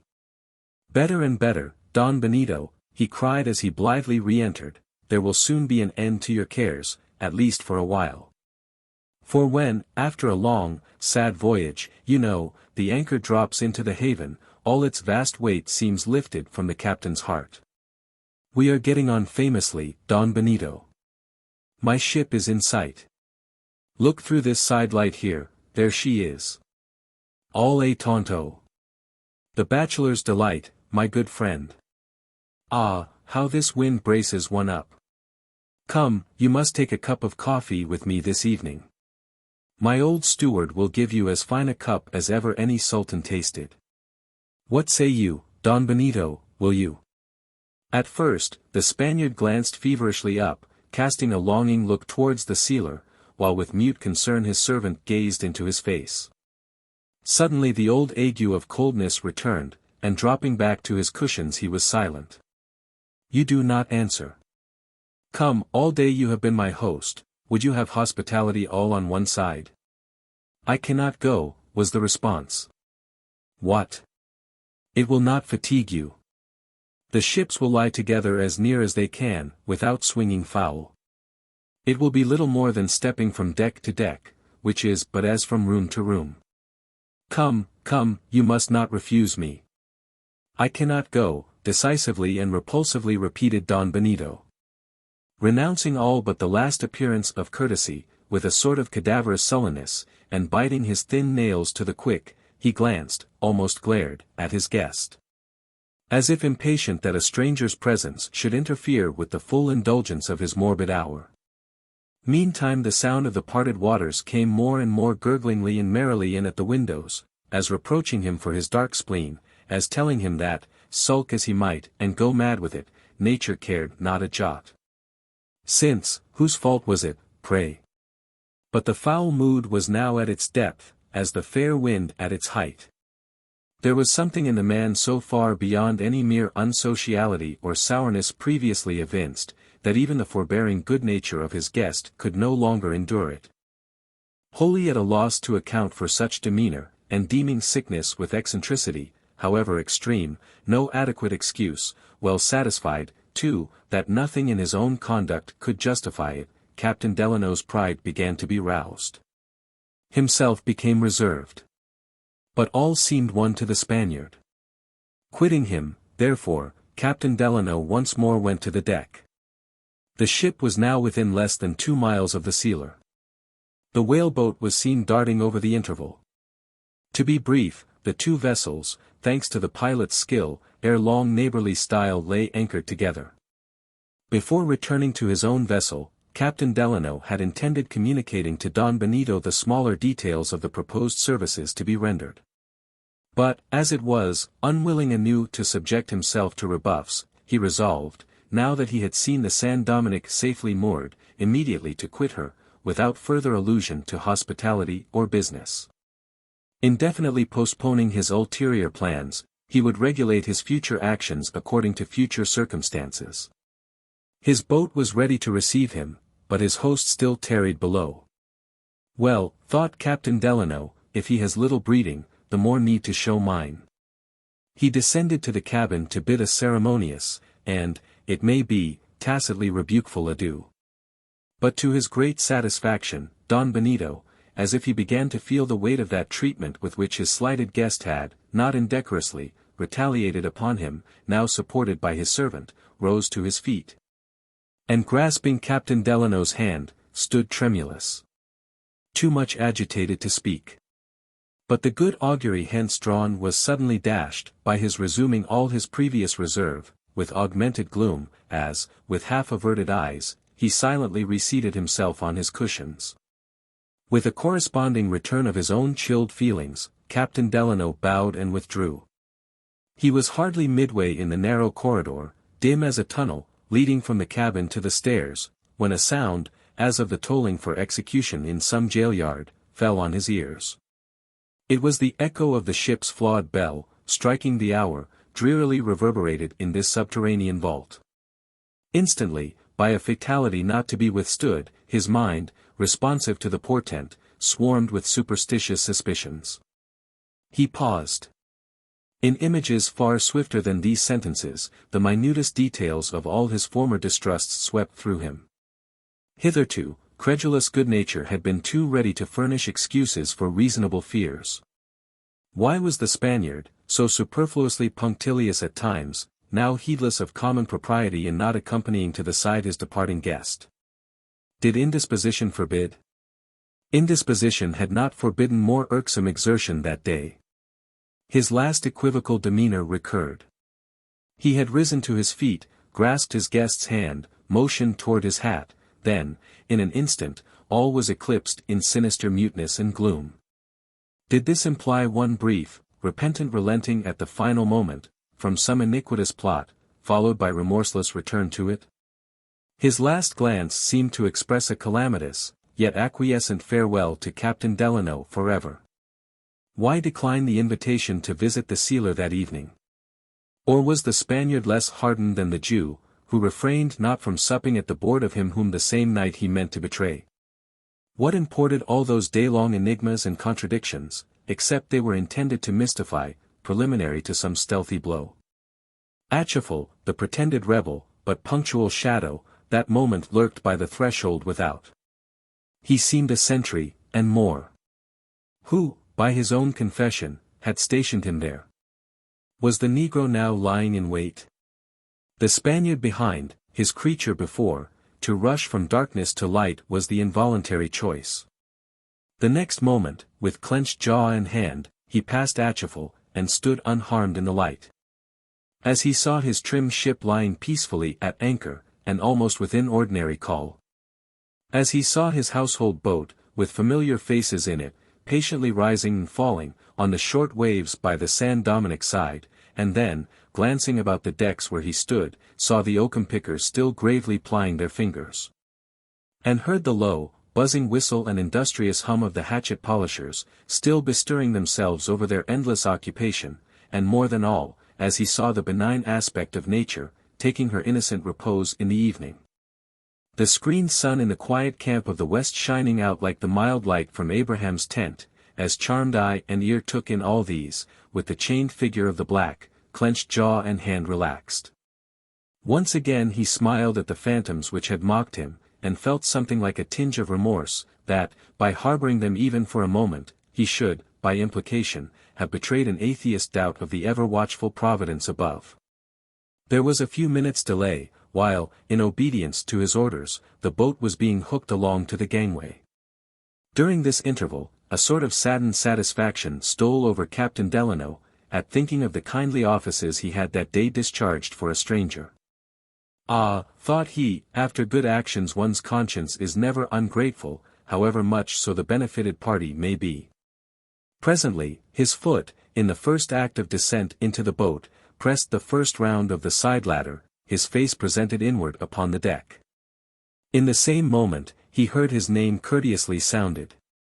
And, to his pleased surprise, saw Don Benito advancing, an unwonted energy in his air, as if, at the last moment, intent upon making amends for his recent discourtesy.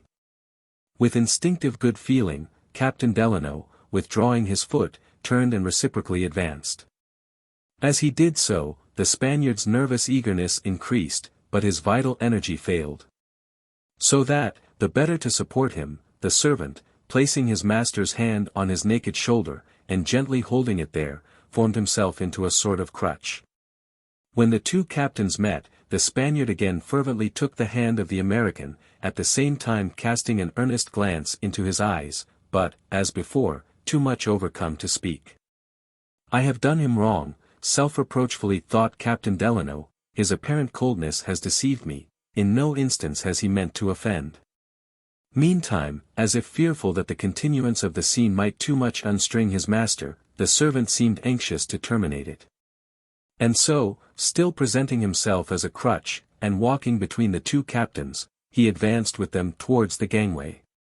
While still, as if full of kindly contrition, Don Benito would not let go the hand of Captain Delano, but retained it in his, across the black's body. Soon they were standing by the side, looking over into the boat, whose crew turned up their curious eyes.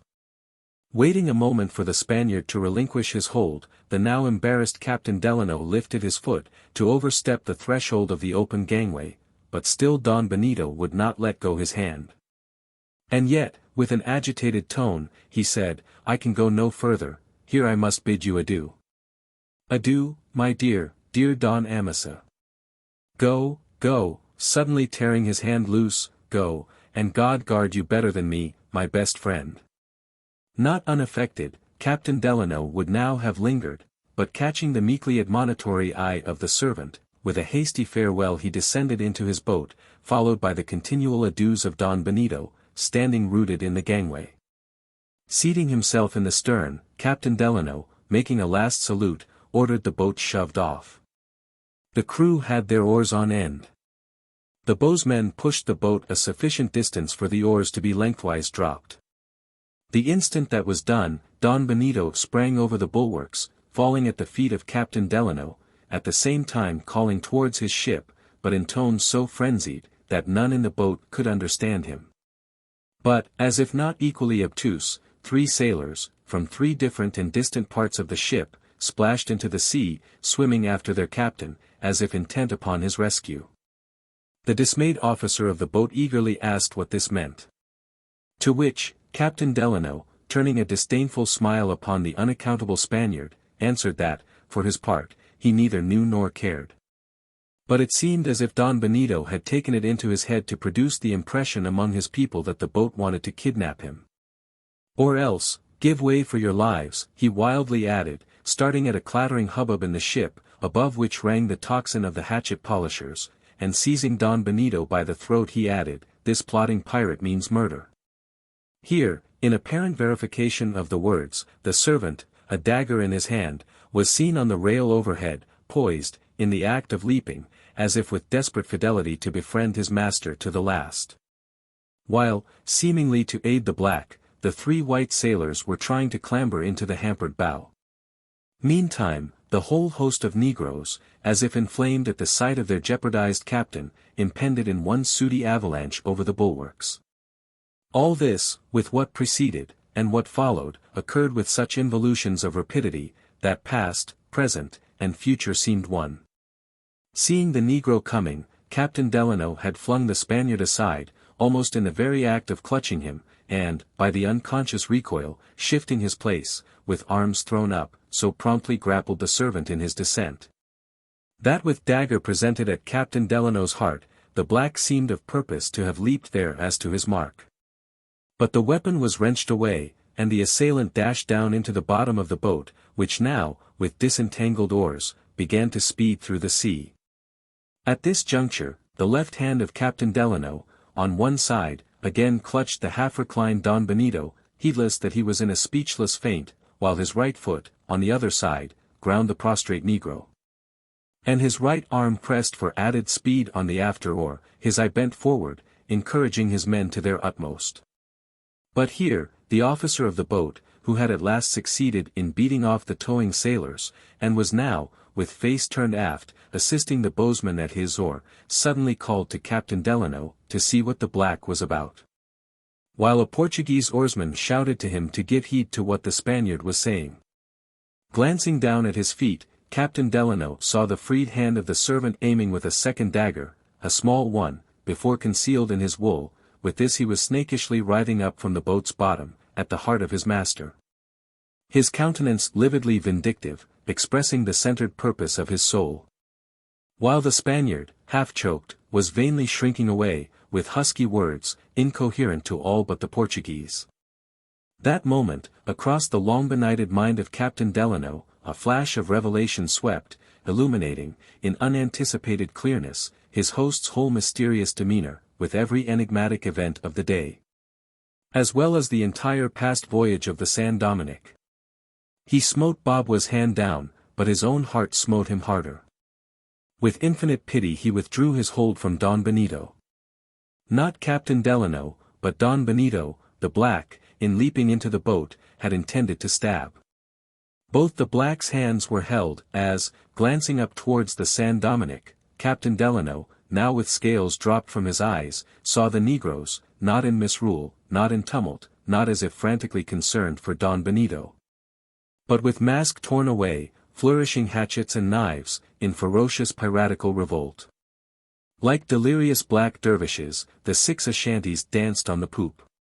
Prevented by their foes from springing into the water, the Spanish boys were hurrying up to the topmost spars, while such of the few Spanish sailors, not already in the sea, less alert, were descried, helplessly mixed in, on deck, with the blacks. Meantime Captain Delano hailed his own vessel, ordering the ports up, and the guns run out. But by this time the cable of the San Dominick had been cut. And the fag end, in lashing out, whipped away the canvas shroud about the beak, suddenly revealing, as the bleached hull swung round towards the open ocean, death for the figurehead, in a human skeleton. Chalky comment on the chalked words below, follow your leader. At the sight, Don Benito, covering his face, wailed out, "'Tis he, Aranda. My murdered, unburied friend." Upon reaching the sealer, calling for ropes, Captain Delano bound the Negro, who made no resistance, and had him hoisted to the deck. He would then have assisted the now almost helpless Don Benito up the side. But Don Benito, one as he was, refused to move, or be moved, until the Negro should have been first put below out of view. When, presently assured that it was done, he no more shrank from the ascent. The boat was immediately dispatched back to pick up the 3 swimming sailors. Meantime, the guns were in readiness, though, owing to the San Dominick having glided somewhat astern of the sealer, only the aftermost one could be brought to bear. With this, they fired 6 times, thinking to cripple the fugitive ship by bringing down her spars. But only a few inconsiderable ropes were shot away. Soon the ship was beyond the gun's range, steering broad out of the bay. The blacks thickly clustering round the bowsprit, one moment with taunting cries towards the whites, the next with upthrown gestures hailing the now dusky moors of ocean, cawing crows escaped from the hand of the fowler. The first impulse was to slip the cables and give chase. But, upon second thoughts, to pursue with whaleboat and yawl seemed more promising. Upon inquiring of Don Benito what firearms they had on board the San Dominick, Captain Delano was answered that they had none that could be used. Because, in the earlier stages of the mutiny, a cabin passenger, since dead, had secretly put out of order the locks of what few muskets there were. But with all his remaining strength, Don Benito entreated the American not to give chase either with ship or boat. For the Negroes had already proved themselves such desperadoes, that, in case of a present assault, nothing but a total massacre of the whites could be looked for. But, regarding this warning as coming from one whose spirit had been crushed by misery, the American did not give up his design. The boats were got ready and armed. Captain Delano ordered his men into them. He was going himself when Don Benito grasped his arm. "What? Have you saved my life, Senor, and are you now going to throw away your own?" The officers also, for reasons connected with their interests and those of the voyage, and a duty owing to the owners, strongly objected against their commander's going. Weighing their remonstrances a moment, Captain Delano felt bound to remain. Appointing his chief mate, an athletic and resolute man, who had been a privateer's man, to head the party. The more to encourage the sailors, they were told, that the Spanish captain considered his ship good as lost. That she and her cargo, including some gold and silver, were worth more than 1,000 doubloons. Take her, and no small part should be theirs. The sailors replied with a shout. The fugitives had now almost gained an offing. It was nearly night. But the moon was rising. After hard, prolonged pulling, the boats came up on the ship's quarters, at a suitable distance, laying upon their oars to discharge their muskets. Having no bullets to return, the Negroes sent their yells. But, upon the second volley, Indian-like, they hurled their hatchets. One took off a sailor's fingers. Another struck the whaleboat's bow, cutting off the rope there, and remaining stuck in the gunwale like a woodman's axe. Snatching it, quivering from its lodgment, the mate hurled it back. The returned gauntlet now stuck in the ship's broken quarter-gallery, and so remained. The Negroes giving too hot a reception, the whites kept a more respectful distance.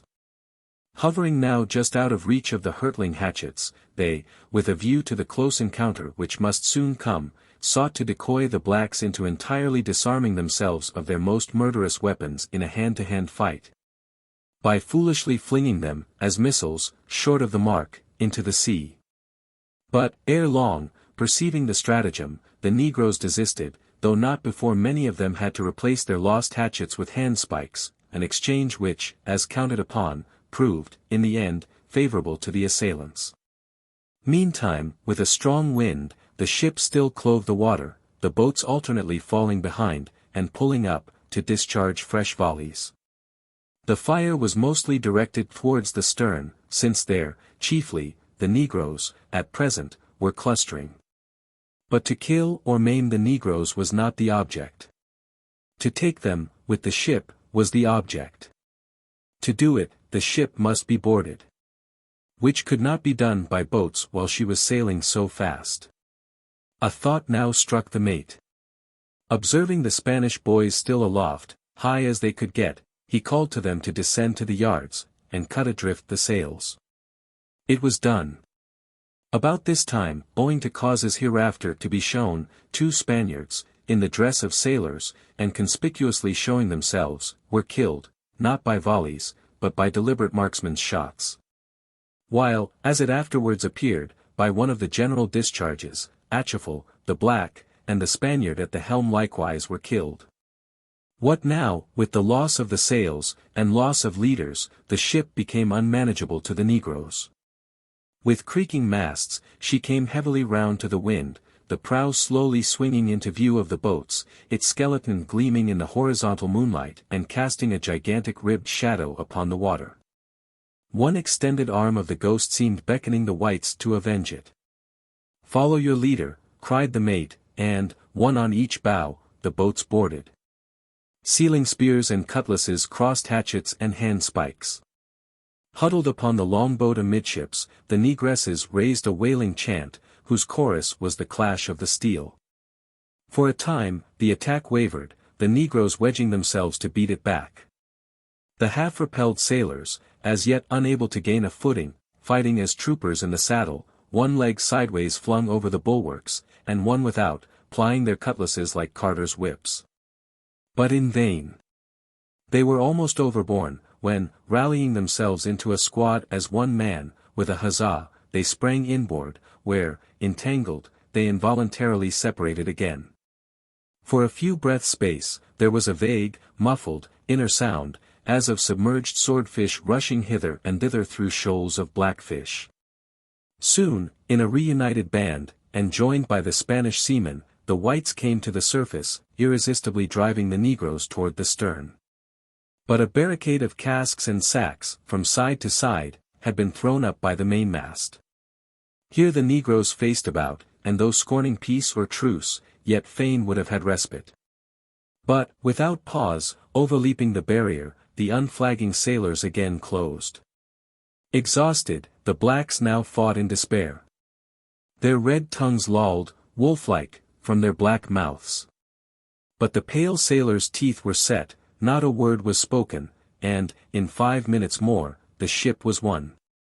Nearly a score of the negroes were killed. Exclusive of those by the balls, many were mangled.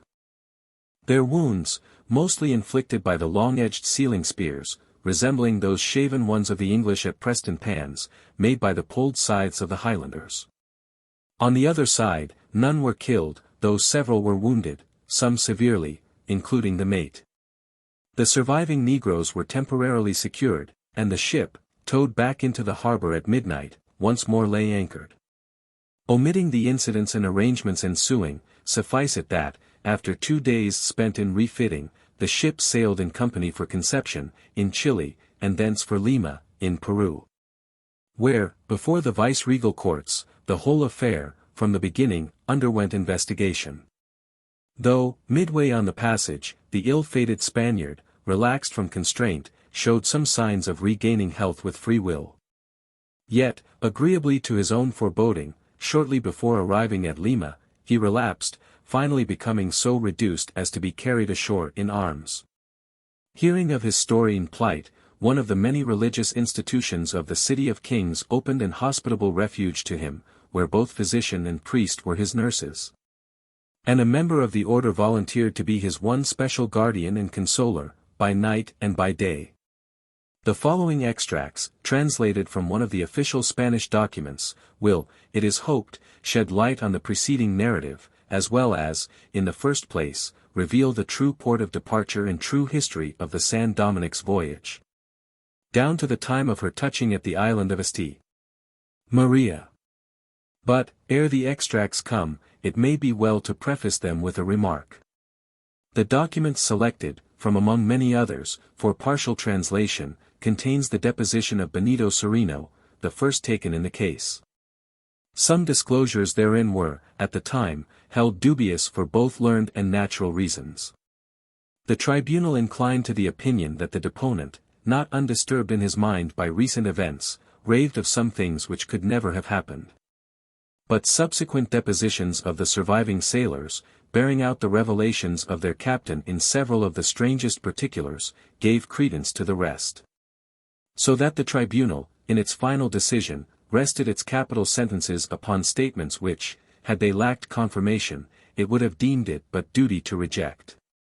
I, Don José de Abos and Padilla, His Majesty's Notary for the Royal Revenue, and Register of this province, and Notary Public of the Holy Crusade of this bishopric, etc. Do certify and declare, as much as is requisite in law, that, in the criminal cause commenced the 24th of the month of September, in the year 1799, against the negroes of the ship San Dominick. The following declaration before me was made. Declaration of the first witness, Don Benito Sereno. The same day, and month, and year, His Honor, Dr. Juan Martinez de Rosas, Counselor of the Royal Audience of this Kingdom, and learned in the law of this intendancy, ordered the captain of the ship San Dominick, Don Benito Sereno, to appear.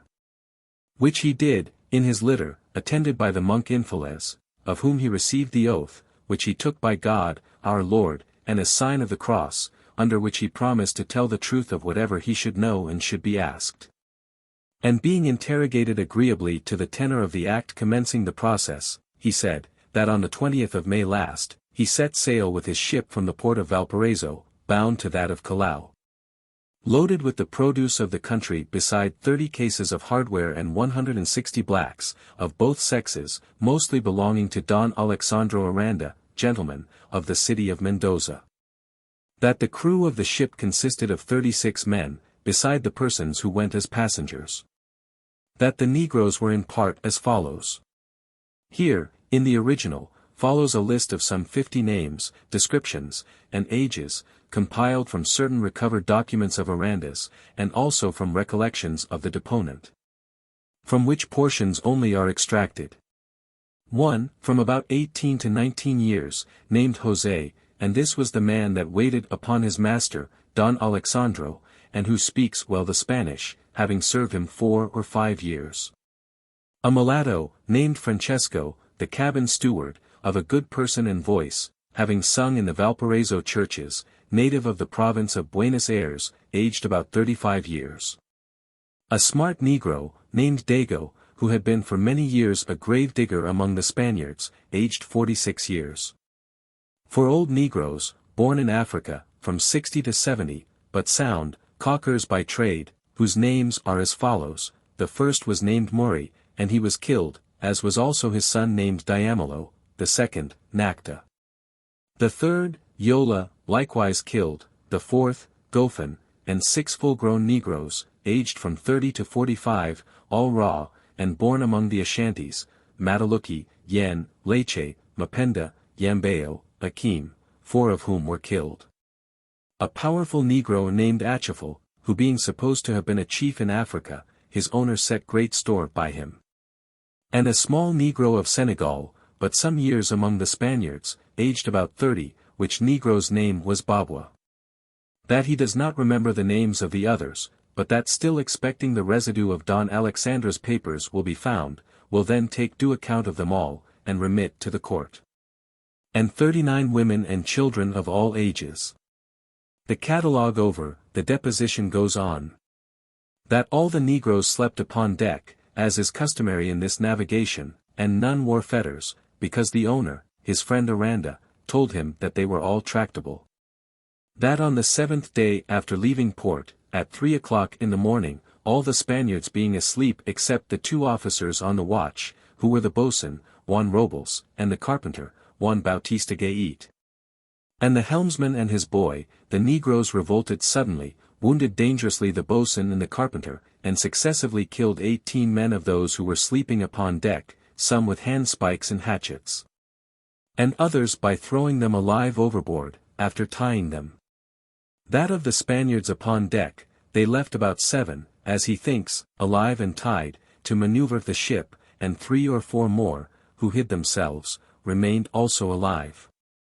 Although in the act of revolt the negroes made themselves masters of the hatchway, 6 or 7 wounded went through it to the cockpit, without any hindrance on their part. That during the act of revolt, the mate and another person, whose name he does not recollect, attempted to come up through the hatchway, but being quickly wounded, were obliged to return to the cabin. That the deponent resolved at break of day to come up the companion-way, where the negro Babwa was, being the ringleader, and Achifal, who assisted him, and having spoken to them, exhorted them to cease committing such atrocities, asking them at the same time, what they wanted and intended to do, offering, himself, to obey their commands. That notwithstanding this, they threw, in his presence, 3 men, alive and tied, overboard, that they told the deponent to come up, and that they would not kill him. Which having done, the Negro Babwa asked him whether there were in those seas any Negro countries where they might be carried, and he answered them, no. That the Negro Babwa afterwards told him to carry them to Senegal, or to the neighboring islands of St. Nicholas. And he answered, that this was impossible, on account of the great distance, the necessity involved of rounding Cape Horn, the bad condition of the vessel, the want of provisions, sails, and water. But that the Negro Babwa replied to him he must carry them in any way, that they would do and conform themselves to everything the deponent should require as to eating and drinking. That after a long conference, being absolutely compelled to please them, for they threatened to kill all the whites if they were not, at all events, carried to Senegal, he told them that what was most wanting for the voyage was water. That they would go near the coast to take it, and thence they would proceed on their course, that the Negro Babwa agreed to it. And the deponent steered towards the intermediate ports, hoping to meet some Spanish, or foreign vessel that would save them, that within 10 or 11 days they saw the land, and continued their course by it in the vicinity of Nazca. That the deponent observed that the Negroes were now restless and mutinous, because he did not effect the taking in of water, the Negro Babwa having required, with threats, that it should be done, without fail, the following day. He told him he saw plainly that the coast was steep, and the rivers designated in the maps were not to be found, with other reasons suitable to the circumstances. That the best way would be to go to the island of Santa Maria, where they might water easily, it being a solitary island, as the foreigners did. That the deponent did not go to Pisco, that was near, nor make any other port of the coast, because the Negro Babwa had intimated to him several times, that he would kill all the whites the very moment he should perceive any city, town, or settlement of any kind on the shores to which they should be carried, that having determined to go to the island of Santa Maria, as the deponent had planned, for the purpose of trying whether, on the passage or near the island itself, they could find any vessel that should favor them, or whether he could escape from it in a boat to the neighboring coast of Aruco, to adopt the necessary means he immediately changed his course, steering for the island. That the Negroes Babwa and Achifal held daily conferences, in which they discussed what was necessary for their design of returning to Senegal, whether they were to kill all the Spaniards, and particularly the deponent. That 8 days after parting from the coast of Nazca, the deponent being on the watch a little after daybreak, and soon after the Negroes had their meeting, the Negro Babwa came to the place where the deponent was, and told him that he had determined to kill his master, Don Alexandro Aranda, both because he and his companions could not otherwise be sure of their liberty, and that to keep the seamen in subjection, he wanted to prepare a warning of what road they should be made to take did they or any of them oppose him. And that, by means of the death of Don Alexandro, that warning would best be given, but, that what this last meant, the deponent did not at the time comprehend, nor could not, further than that the death of Don Alexandro was intended. And moreover the Negro Babwa proposed to the deponent to call the mate Rains, who was sleeping in the cabin, before the thing was done, for fear, as the deponent understood it, that the mate, who was a good navigator, should be killed with Don Alexandro and the rest. That the deponent, who was the friend, from youth, of Don Alexandro, prayed and conjured, but all was useless. For the Negro Babwa answered him that the thing could not be prevented, and that all the Spaniards risked their death if they should attempt to frustrate his will in this matter, or any other. That, in this conflict, the deponent called the mate, Rains, who was forced to go apart, and immediately the Negro Babwa commanded the Ashanti Martinka and the Ashanti Lekbi to go and commit the murder. That those two went down with hatchets to the berth of Don Alexandro, that, yet half alive and mangled, they dragged him on deck. That they were going to throw him overboard in that state, but the Negro Babwa stopped them, bidding the murder be completed on the deck before him, which was done, when, by his orders, the body was carried below, forward. That nothing more was seen of it by the deponent for 3 days. That Don Alonso Sidonia, an old man, long resident at Valparaiso, and lately appointed to a civil office in Peru, whither he had taken passage, was at the time sleeping in the berth opposite Don Alexandro's.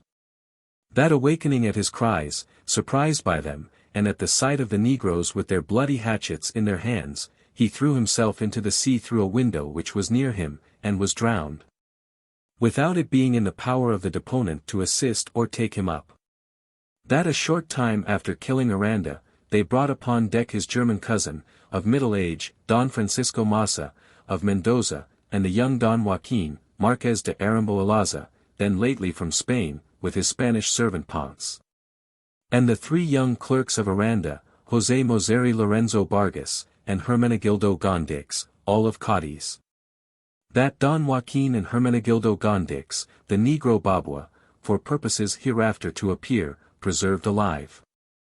But Don Francisco Massa, José Moseri, and Lorenzo Vargas, with Ponce the servant, beside the boatswain, Juan Robles, the boatswain's mates, Manuel Vizcaya and Rodrigo Herta, and 4 of the sailors. The Negro Babua ordered to be thrown alive into the sea, although they made no resistance, nor begged for anything else but mercy.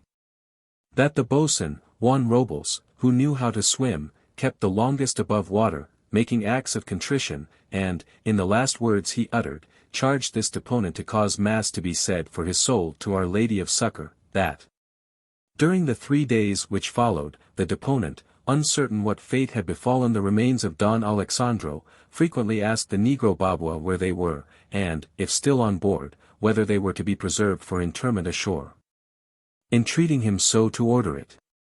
That the Negro Babua answered nothing till the 4th day, when at sunrise, the deponent coming on deck, the Negro Babua showed him a skeleton, which had been substituted for the ship's proper figurehead, the image of Christopher Colon, the discoverer of the New World. That the Negro Babua asked him whose skeleton that was, and whether, from its whiteness, he should not think it a white's. That, upon discovering his face, the Negro Babua, coming close, said words to this effect: "Keep faith with the blacks from here to Senegal, or you shall in spirit, as now in body, follow your leader," pointing to the prow. That the same morning the Negro Babua took by succession each Spaniard forward, and asked him whose skeleton that was, and whether, from its whiteness, he should not think it a white's, that each Spaniard covered his face. That then to each the Negro Babua repeated the words in the first place said to the deponent, that they, the Spaniards, being then assembled aft, the Negro Babua harangued them, saying that he had now done all. That the deponent, as navigator for the Negroes, might pursue his course, warning him and all of them that they should, soul and body, go the way of Don Alexandro, if he saw them, the Spaniards, speak or plot anything against them, the Negroes, a threat which was repeated every day. That, before the events last mentioned, they had tied the cook to throw him overboard, for it is not known what thing they heard him speak, but finally the Negro Babua spared his life, at the request of the deponent. That a few days after, the deponent, endeavoring not to omit any means to preserve the lives of the remaining whites, spoke to the Negroes peace and tranquility, and agreed to draw up a paper, signed by the deponent and the sailors who could write, as also by the Negro Babua, for himself and all the blacks, in which the deponent obliged himself to carry them to Senegal, and they not to kill any more, and he formally to make over to them the ship, with the cargo, with which they were for that time satisfied and quieted. But the next day, the more surely to guard against the sailors' escape, the Negro Babua commanded all the boats to be destroyed but the longboat, which was unseaworthy, and another, a cutter in good condition, which knowing it would yet be wanted for towing the water casks, he had it lowered down into the hold. Various particulars of the prolonged and perplexed navigation ensuing here follow, with incidents of a calamitous calm, from which portion one passage is extracted, to wit, that on the 5th day of the calm, all on board suffering much from the heat, and want of water, and 5 having died in fits, and mad, the Negroes became irritable, and for a chance gesture, which they deemed suspicious, though it was harmless, made by the mate, Rains, to the deponent in the act of handing a quadrant, they killed him. But that for this they afterwards were sorry, the mate being the only remaining navigator on board, except the deponent. That omitting other events, which daily happened, and which can only serve uselessly to recall past misfortunes and conflicts, after 73 days' navigation, reckoned from the time they sailed from Nasca, during which they navigated under a scanty allowance of water, and were afflicted with the calms before mentioned, they at last arrived at the island of Santa Maria, on the 17th of the month of August, at about 6 o'clock in the afternoon. At which hour they cast anchor very near the American ship, Bachelor's Delight, which lay in the same bay, commanded by the generous Captain Amos Delano. But at 6 o'clock in the morning, they had already descried the port, and the negroes became uneasy, as soon as at distance they saw the ship, not having expected to see one there. That the negro Babwa pacified them, assuring them that no fear need be had, that straightway he ordered the figure on the bow to be covered with canvas, as for repairs, and had the decks a little set in order.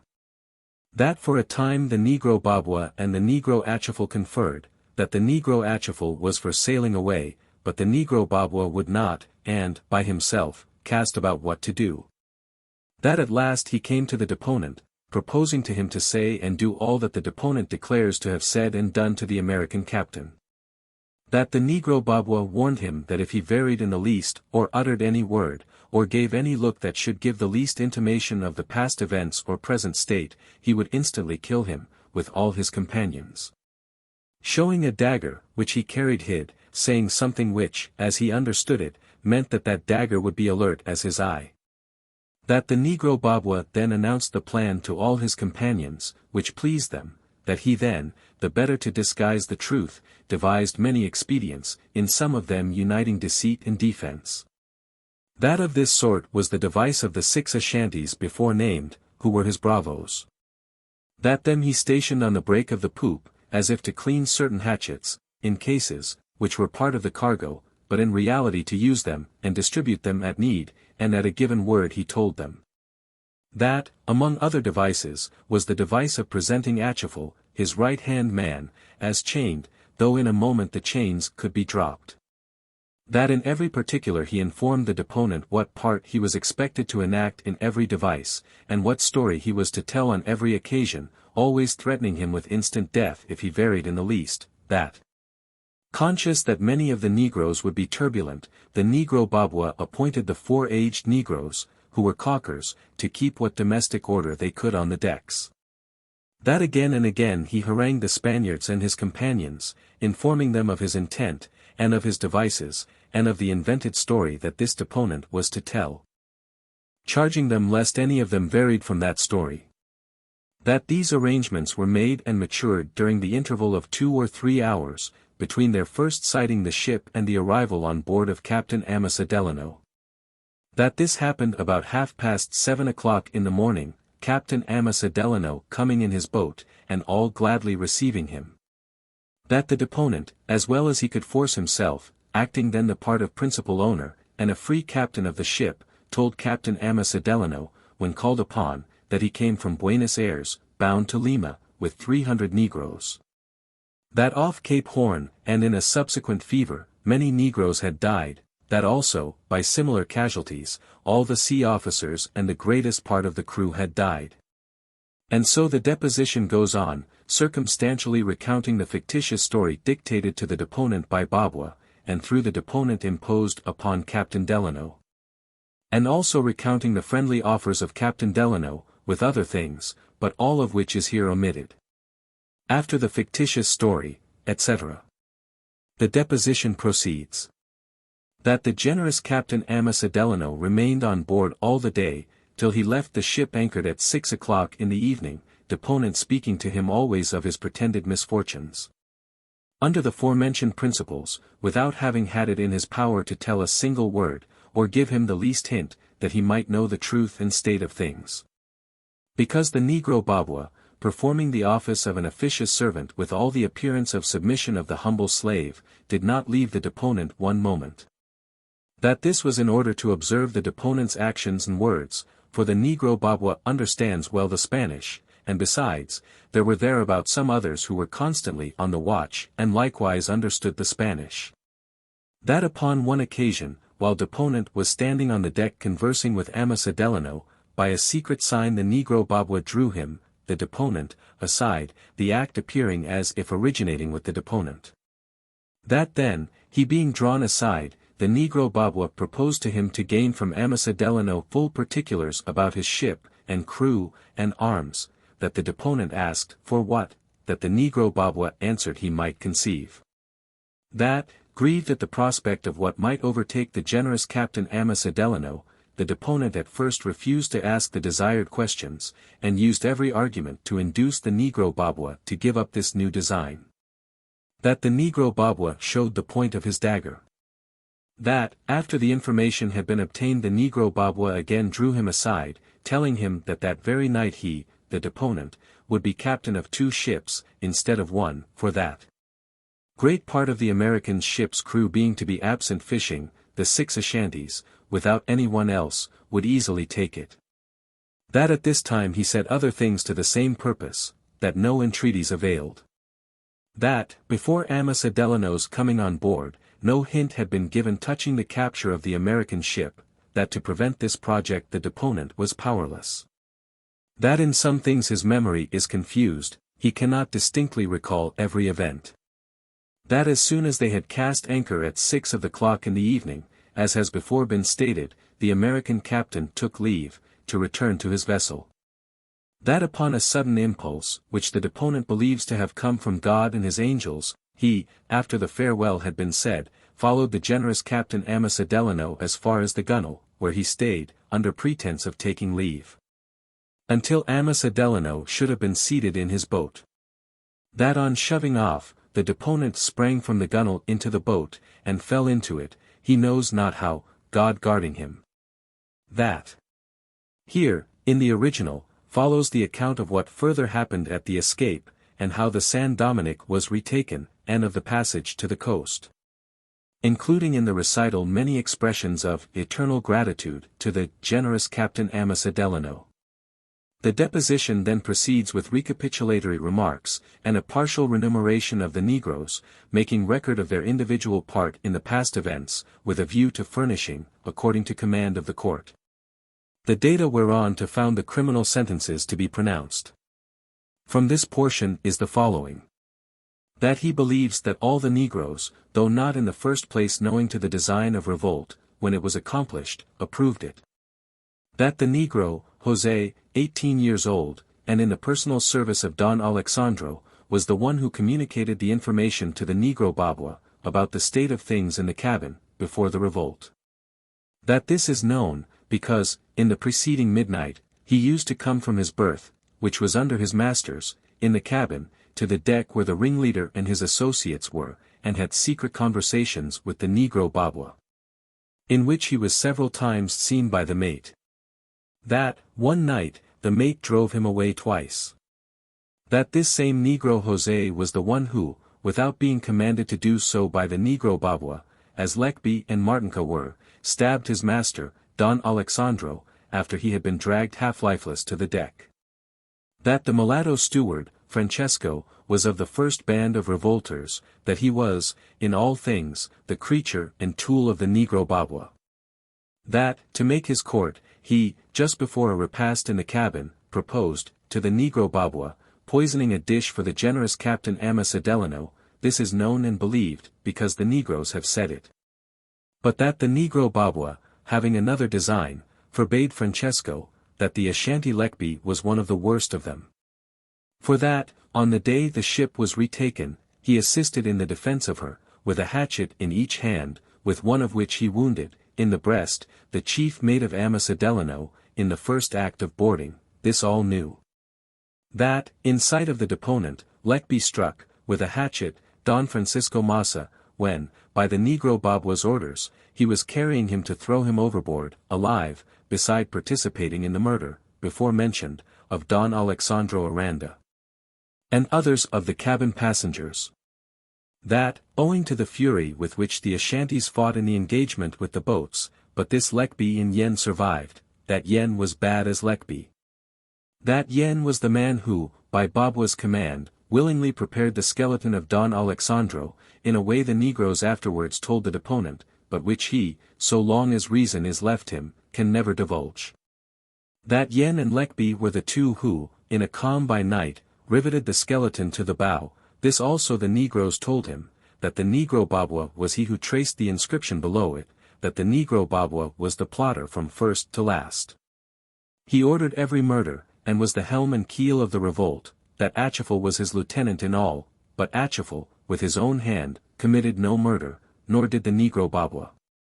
That Achifal was shot, being killed in the fight with the boats, ere boarding, that the negresses, of age, were knowing to the revolt, and testified themselves satisfied at the death of their master, Don Alexandro. That, had the Negroes not restrained them, they would have tortured to death, instead of simply killing, the Spaniards slain by command of the Negro Babwa, that the negresses used their utmost influence to have the deponent made away with. That, in the various acts of murder, they sang songs and danced, not gaily, but solemnly. And before the engagement with the boats, as well as during the action, they sang melancholy songs to the Negroes, and that this melancholy tone was more inflaming than a different one would have been, and was so intended. That all this is believed, because the Negroes have said it. That of the 36 men of the crew, exclusive of the passengers, all of whom are now dead, which the deponent had knowledge of, 6 only remained alive, with 4 cabin boys and ship boys, not included with the crew. That the Negroes broke an arm of one of the cabin boys and gave him strokes with hatchets. Then follow various random disclosures referring to various periods of time. The following are extracted. That during the presence of Captain Amasa Delano on board, some attempts were made by the sailors, and one by Hermenegildo Gondix, to convey hints to him of the true state of affairs. But that these attempts were ineffectual, owing to fear of incurring death, and, furthermore, owing to the devices which offered contradictions to the true state of affairs. As well as owing to the generosity and piety of Amasa Delano incapable of sounding such wickedness. That Lies Galgo, a sailor about 60 years of age, and formerly of the King's Navy, was one of those who sought to convey tokens to Captain Amasa Delano. But his intent, though undiscovered, being suspected, he was, on a pretense, made to retire out of sight, and at last into the hold, and there was made away with. This the Negroes have since said. That one of the ship boys feeling, from Captain Amasa Delano's presence, some hopes of release, and not having enough prudence, dropped some chance word respecting his expectations. Which being overheard and understood by a slave boy with whom he was eating at the time, the latter struck him on the head with a knife, inflicting a bad wound, but of which the boy is now healing. That likewise, not long before the ship was brought to anchor, one of the seamen, steering at the time, endangered himself by letting the blacks remark some expression in his countenance, arising from a cause similar to the above. But this sailor, by his heedful after conduct, escaped. That these statements are made to show the court that from the beginning to the end of the revolt, it was impossible for the deponent and his men to act otherwise than they did. That the third clerk, Hermenegildo Gondix, who before had been forced to live among the seamen, wearing a seaman's habit, and in all respects appearing to be one for the time. He, Gondix, was killed by a musket ball fired through mistake from the boats before boarding, having in his fright run up the mizzen rigging, calling to the boats, "Don't board, lest upon their boarding the Negroes should kill him." That this inducing the Americans to believe he some way favored the cause of the Negroes, they fired 2 balls at him, so that he fell wounded from the rigging, and was drowned in the sea. That the young Don Joaquin, Marquez de Arambo Alaza, like Hermenegildo Gondix, the third clerk, was degraded to the office and appearance of a common seaman. That upon one occasion when Don Joaquin shrank, the Negro Babwa commanded the Ashanti Lekbi to take tar and heat it, and pour it upon Don Joaquin's hands. That Don Joaquin was killed owing to another mistake of the Americans, but one impossible to be avoided, as upon the approach of the boats, Don Joaquin, with a hatchet tied edge out and upright to his hand, was made by the Negroes to appear on the bulwarks. Whereupon, seen with arms in his hands and in a questionable attitude, he was shot for a renegade seaman. That on the person of Don Joaquin was found secreted a jewel, which, by papers that were discovered, proved to have been meant for the shrine of Our Lady of Mercy in Lima. A votive offering, beforehand prepared and guarded, to attest his gratitude, when he should have landed in Peru, his last destination, for the safe conclusion of his entire voyage from Spain. That the jewel, with the other effects of the late Don Joaquin, is in the custody of the Brethren of the Hospital de Sacerdotes, awaiting the disposition of the Honorable Court. That, owing to the condition of the deponent, as well as the haste in which the boats departed for the attack, the Americans were not forewarned that there were, among the apparent crew, a passenger and one of the clerks disguised by the Negro Babwa. That, beside the Negroes killed in the action, some were killed after the capture and re-anchoring at night, when shackled to the ring bolts on deck, that these deaths were committed by the sailors, ere they could be prevented. That so soon as informed of it, Captain Amasa Delano used all his authority, and, in particular with his own hand, struck down Martinez Gola, who, having found a razor in the pocket of an old jacket of his, which one of the shackled Negroes had on, was aiming it at the Negro's throat. That the noble Captain Amasa Delano also wrenched from the hand of Bartholomew Barlow a dagger, secreted at the time of the massacre of the whites, with which he was in the act of stabbing a shackled Negro, who, the same day, with another Negro, had thrown him down and jumped upon him. That, for all the events, befalling through so long a time, during which the ship was in the hands of the Negro Babwa, he cannot here give account. But that, what he has said is the most substantial of what occurs to him at present, and is the truth under the oath which he has taken, which declaration he affirmed and ratified, after hearing it read to him. He said that he is 29 years of age, and broken in body and mind, that when finally dismissed by the court, he shall not return home to Chile, but betake himself to the monastery on Mount Agonia without. And signed with his honor, and crossed himself, and, for the time, departed as he came, in his litter, with the monk Infeles, to the Hospital de Sacerdotes. Benito Sereno. Dr. Rosas. If the deposition have served as the key to fit into the lock of the complications which precede it, then, as a vault whose door has been flung back, the San Dominic's hull lies open today. Hitherto the nature of this narrative, besides rendering the intricacies in the beginning unavoidable, has more or less required that many things, instead of being set down in the order of occurrence, should be retrospectively, or irregularly given. This last is the case with the following passages, which will conclude the account. During the long, mild voyage to Lima, there was, as before hinted, a period during which the sufferer a little recovered his health, or, at least in some degree, his tranquillity. Ere the decided relapse which came, the two captains had many cordial conversations, their fraternal unreserve in singular contrast with former withdrawments. Again and again it was repeated, how hard it had been to enact the part forced on the Spaniard by Babwa. "Ah, my dear friend," Don Benito once said, "at those very times when you thought me so morose and ungrateful, nay, when, as you now admit, you half thought me plotting your murder, at those very times my heart was frozen. I could not look at you, thinking of what, both on board this ship and your own, hung, from other hands, over my kind benefactor. And as God lives, Don Amasa, I know not whether desire for my own safety alone could have nerved me to that leap into your boat, had it not been for the thought that, did you, unenlightened, return to your ship, you, my best friend, with all who might be with you, stolen upon, that night, in your hammocks, would never in this world have wakened again. Do but think how you walked this deck, how you sat in this cabin, every inch of ground mined into honeycombs under you.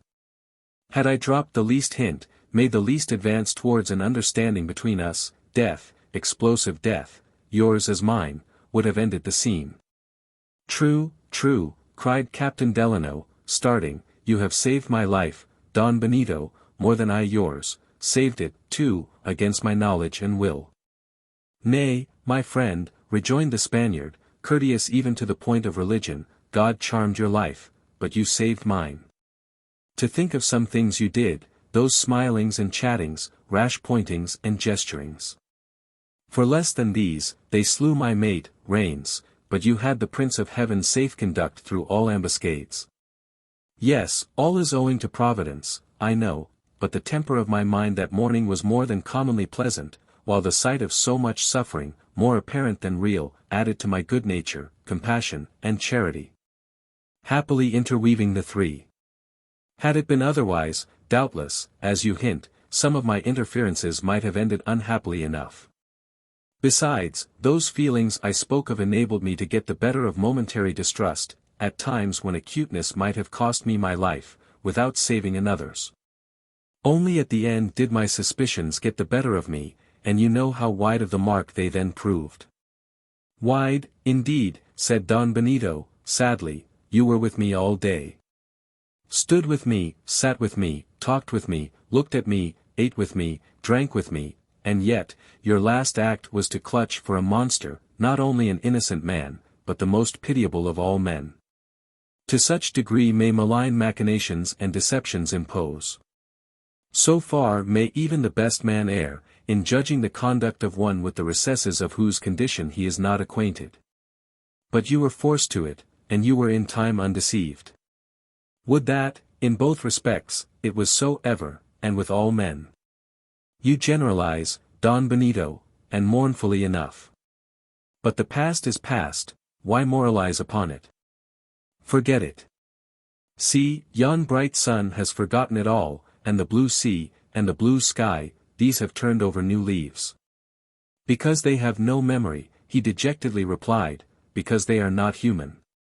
But these mild trades that now fan your cheek, do they not come with a human-like healing to you? Warm friends, steadfast friends are the trades. With their steadfastness they but waft me to my tomb, Senor, was the foreboding response.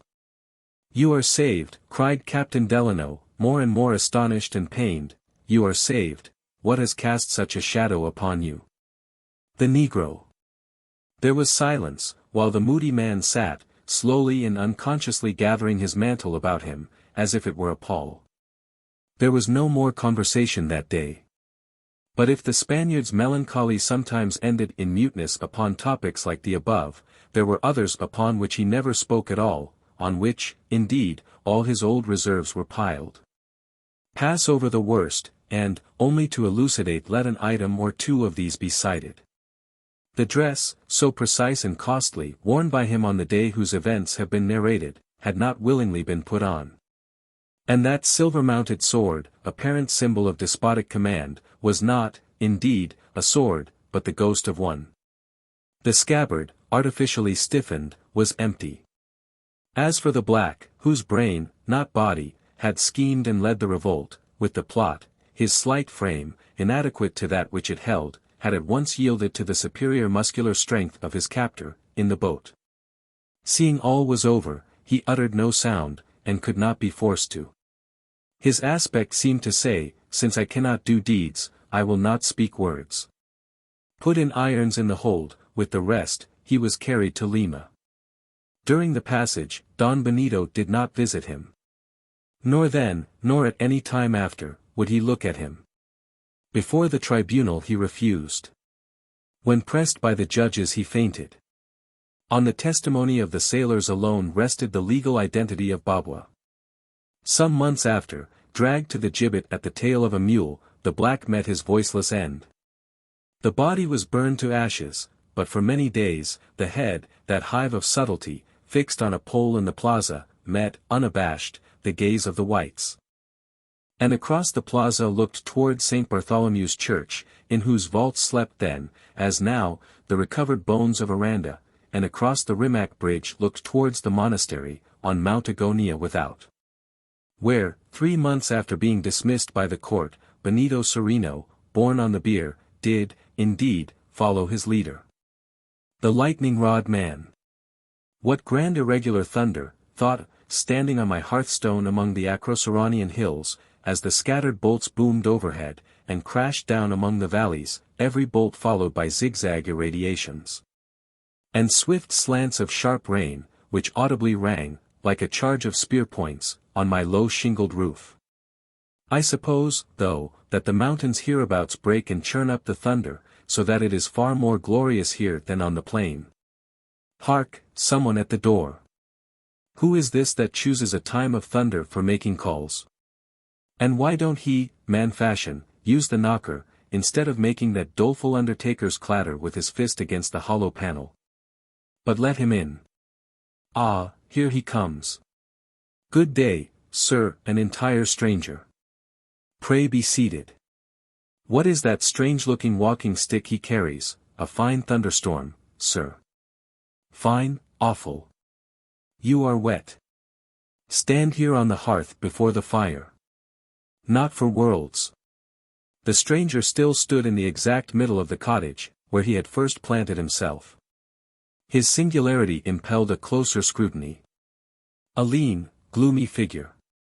Hair dark and lank, mattedly streaked over his brow. His sunken pitfalls of eyes were ringed by indigo halos, and played with an innocuous sort of lightning, the gleam without the bolt. The whole man was dripping. He stood in a puddle on the bare oak floor, his strange walking stick vertically resting at his side. It was a polished copper rod, 4 feet long, lengthwise attached to a neat wooden staff, by insertion into 2 balls of greenish glass, ringed with copper bands. The metal rod terminated at the top tripodwise, in 3 keen tines, brightly gilt. He held the thing by the wooden part alone. "Sir," said I, bowing politely, "have I the honor of a visit from that illustrious god, Jupiter Tonans?" So stood he in the Greek statue of old, grasping the lightning bolt. "If you be he, or his viceroy, I have to thank you for this noble storm you have brewed among our mountains." Listen, that was a glorious peal. Ah, to a lover of the majestic, it is a good thing to have the thunderer himself in one's cottage. The thunder grows finer for that. But pray be seated. This old rush-bottomed armchair, I grant, is a poor substitute for your evergreen throne on Olympus, but, condescend to be seated. While I thus pleasantly spoke, the stranger eyed me, half in wonder, and half in a strange sort of horror, but did not move a foot. "Do, sir, be seated, you need to be dried ere going forth again." I planted the chair invitingly on the broad hearth, where a little fire had been kindled that afternoon to dissipate the dampness, not the cold, for it was early in the month of September. But without heeding my solicitation, and still standing in the middle of the floor, the stranger gazed at me portentously and spoke. "Sir," said he, "excuse me. But instead of my accepting your invitation to be seated on the hearth there, I solemnly warn you, that you had best accept mine, and stand with me in the middle of the room." "Good heavens!" he cried, starting, "there is another of those awful crashes. I warn you, sir, quit the hearth." "Mr. Jupiter Tonans," said I, quietly rolling my body on the stone, "I stand very well here." "Are you so horridly ignorant, then," he cried, "as not to know, that by far the most dangerous part of a house, during such a terrific tempest as this, is the fireplace?" "Nay, I did not know that," involuntarily stepping upon the first board next to the stone. The stranger now assumed such an unpleasant air of successful admonition, that, quite involuntarily again, I stepped back upon the hearth, and threw myself into the erectest, proudest posture I could command. But I said nothing. "For heaven's sake," he cried, with a strange mixture of alarm and intimidation, "for heaven's sake, get off the hearth. Know you not, that the heated air and soot are conductors, to say nothing of those immense iron fire-dogs? Quit the spot, I conjure, I command you. Mr. Jupiter Tonans, I am not accustomed to be commanded in my own house. Call me not by that pagan name. You are profane in this time of terror. Sir, will you be so good as to tell me your business? If you seek shelter from the storm, you are welcome, so long as you be civil, but if you come on business, open it forthwith. Who are you?" "I am a dealer in lightning rods," said the stranger, softening his tone. "My special business is, merciful heaven. What a crash, have you ever been struck, your premises, I mean?" "No. It's best to be provided," significantly rattling his metallic staff on the floor, "by nature, there are no castles in thunderstorms. Yet, say but the word, and of this cottage I can make a Gibraltar by a few waves of this wand. Hark, what Himalayas of concussions! You interrupted yourself, your special business you were about to speak of." "My special business is to travel the country for orders for lightning rods. This is my specimen rod," tapping his staff, "I have the best of references," fumbling in his pockets. "In Krigan last month, I put up 23 rods on only 5 buildings.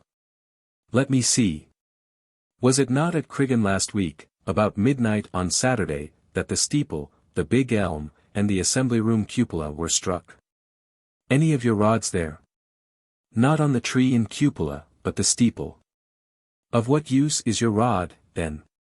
Of life and death use. But my workman was heedless. In fitting the rod at top to the steeple, he allowed a part of the metal to graze the tin sheeting. Hence the accident.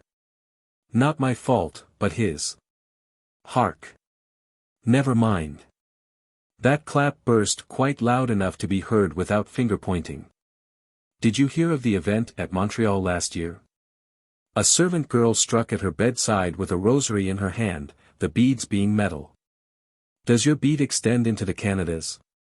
No. And I hear that there, iron rods only are in use. They should have mine, which are copper. Iron is easily fused. Then they draw out the rod so slender, that it has not body enough to conduct the full electric current. The metal melts, the building is destroyed. My copper rods never act so. Those Canadians are fools. Some of them knob the rod at the top, which risks a deadly explosion, instead of imperceptibly carrying down the current into the earth, as this sort of rod does. Mine is the only true rod. Look at it. Only $1 a foot. This abuse of your own calling in another might make one distrustful with respect to yourself. Hark! The thunder becomes less muttering. It is nearing us, and nearing the earth, too. Hark! One crammed crash. All the vibrations made one by nearness. Another flash. Hold! What do you? I said, seeing him now, instantaneously relinquishing his staff, lean intently forward towards the window, with his right fore and middle fingers on his left wrist. But ere the words had well escaped me, another exclamation escaped him. Crash! Only 3 pulses, less than a third of a mile off, yonder, somewhere in that wood. I passed 3 stricken oaks there, ripped out new and glittering. The oak draws lightning more than other timber, having iron in solution in its sap. Your floor here seems oak. Heart of oak.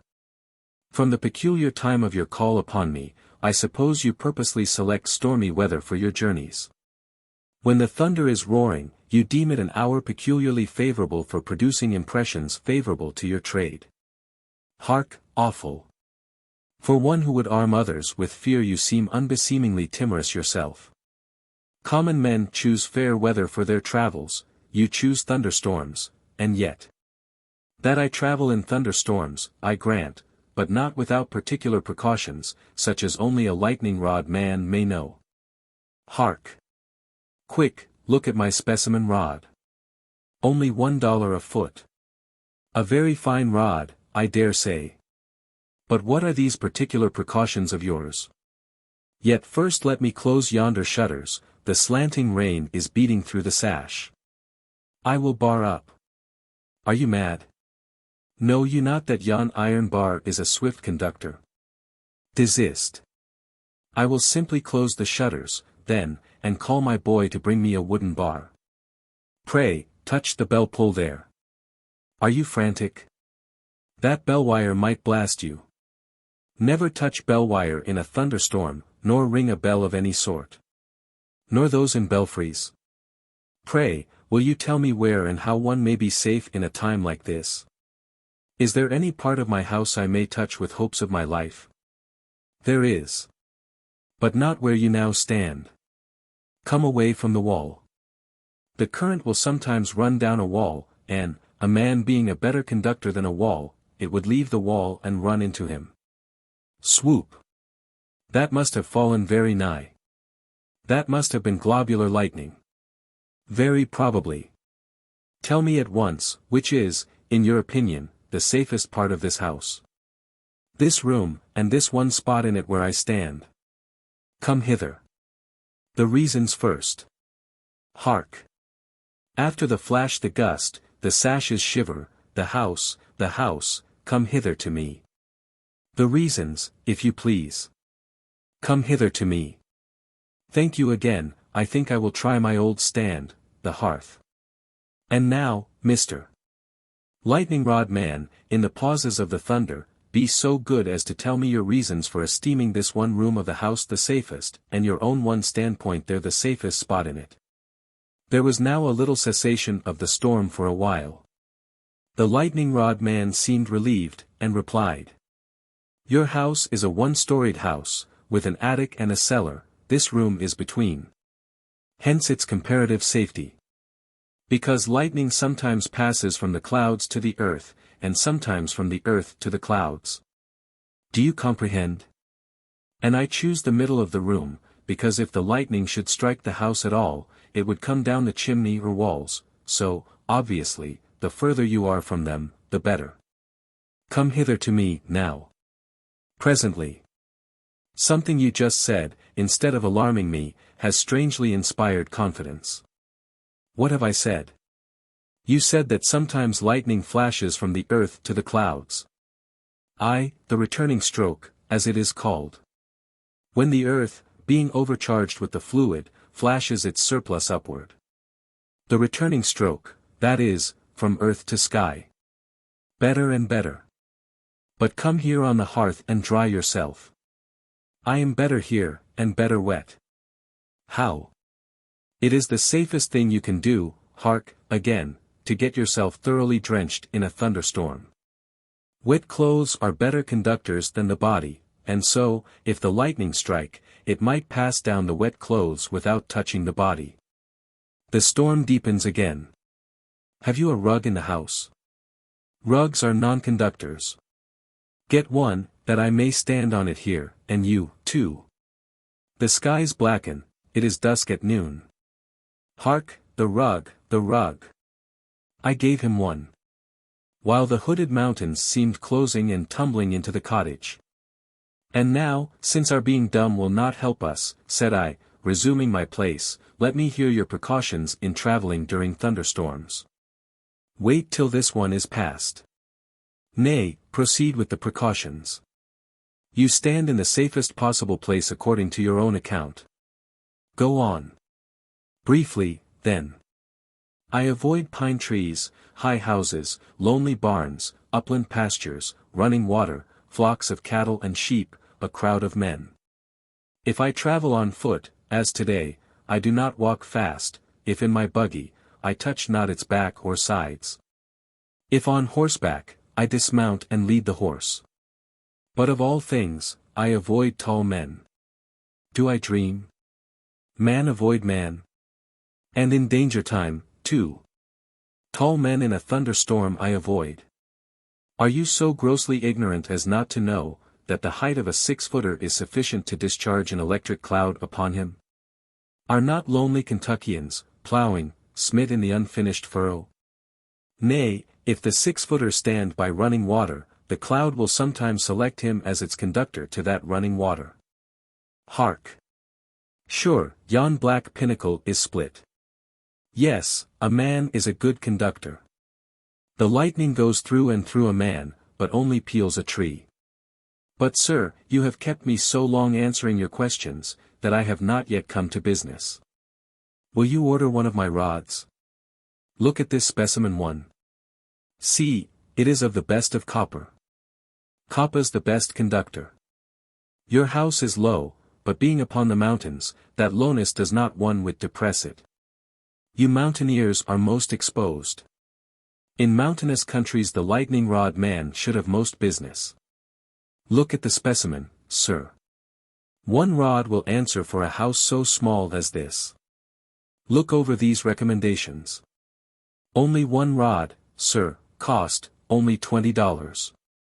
Hark! There go all the granite tectonics and hoosics dashed together like pebbles. By the sound, that must have struck something. An elevation of 5 feet above the house, will protect 20 feet radius all about the rod. Only $20, sir, $1 a foot. Hark, dreadful, will you order? Will you buy? Shall I put down your name?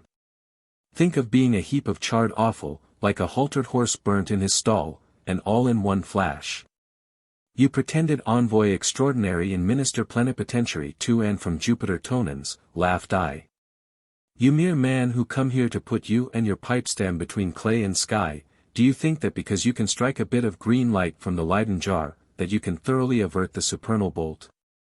Your rod rusts, or breaks, and where are you? Who has empowered you, you Tetzel, to peddle round your indulgences from divine ordinations? The hairs of our heads are numbered, and the days of our lives. In thunder as in sunshine, I stand at ease in the hands of my God. False negotiator, away. See, the scroll of the storm is rolled back, the house is unharmed. And in the blue heavens I read in the rainbow, that the deity will not, of purpose, make war on man's earth. Impious wretch, foamed the stranger, blackening in the face as the rainbow beamed, I will publish your infidel notions. The scowl grew blacker on his face, the indigo circles enlarged round his eyes as the storm rings round the midnight moon. He sprang upon me, his triforked thing at my heart. I seized it, I snapped it, I dashed it, I trod it. And dragging the dark lightning king out of my door, flung his elbowed, copper scepter after him. But spite of my treatment, and spite of my dissuasive talk of him to my neighbors, the lightning rod man still dwells in the land. Still travels in storm time, and drives a brave trade with the fears of man. The Encantadas, or, Enchanted Isles. Sketch first. The Isles at large. That may not be, said then the ferryman. Least we unweeting hap to be fordone. For those same islands seeming now and then, are not Firme land, nor any Cerdian one, but straggling plots which to and fro do run. In the wide waters, therefore are they hight. The wandering islands, therefore do them shone. For they have oft drawn many a wandering wight into most deadly donger and distressed plight. For whosoever once hath fastened his foot thereon may never it secure, but wandereth evermore uncertain and unsure. Dark, doleful, dreary, like a greedy grave, that still for carrion carcasses doth crave. On top whereof I dwelt the ghastly owl, shrieking his baleful note, which ever drave far from that haunt all other cheerful fowl. And all about it wandering ghosts did wail and howl. Take 25 heaps of cinders dumped here and there in an outside city lot, imagine some of them magnified into mountains, and the vacant lot the sea, and you will have a fit idea of the general aspect of the Encantadas, or Enchanted Isles. A group rather of extinct volcanoes than of isles, looking much as the world at large might, after a penal conflagration. It is to be doubted whether any spot of earth can, in desolateness, furnish a parallel to this group.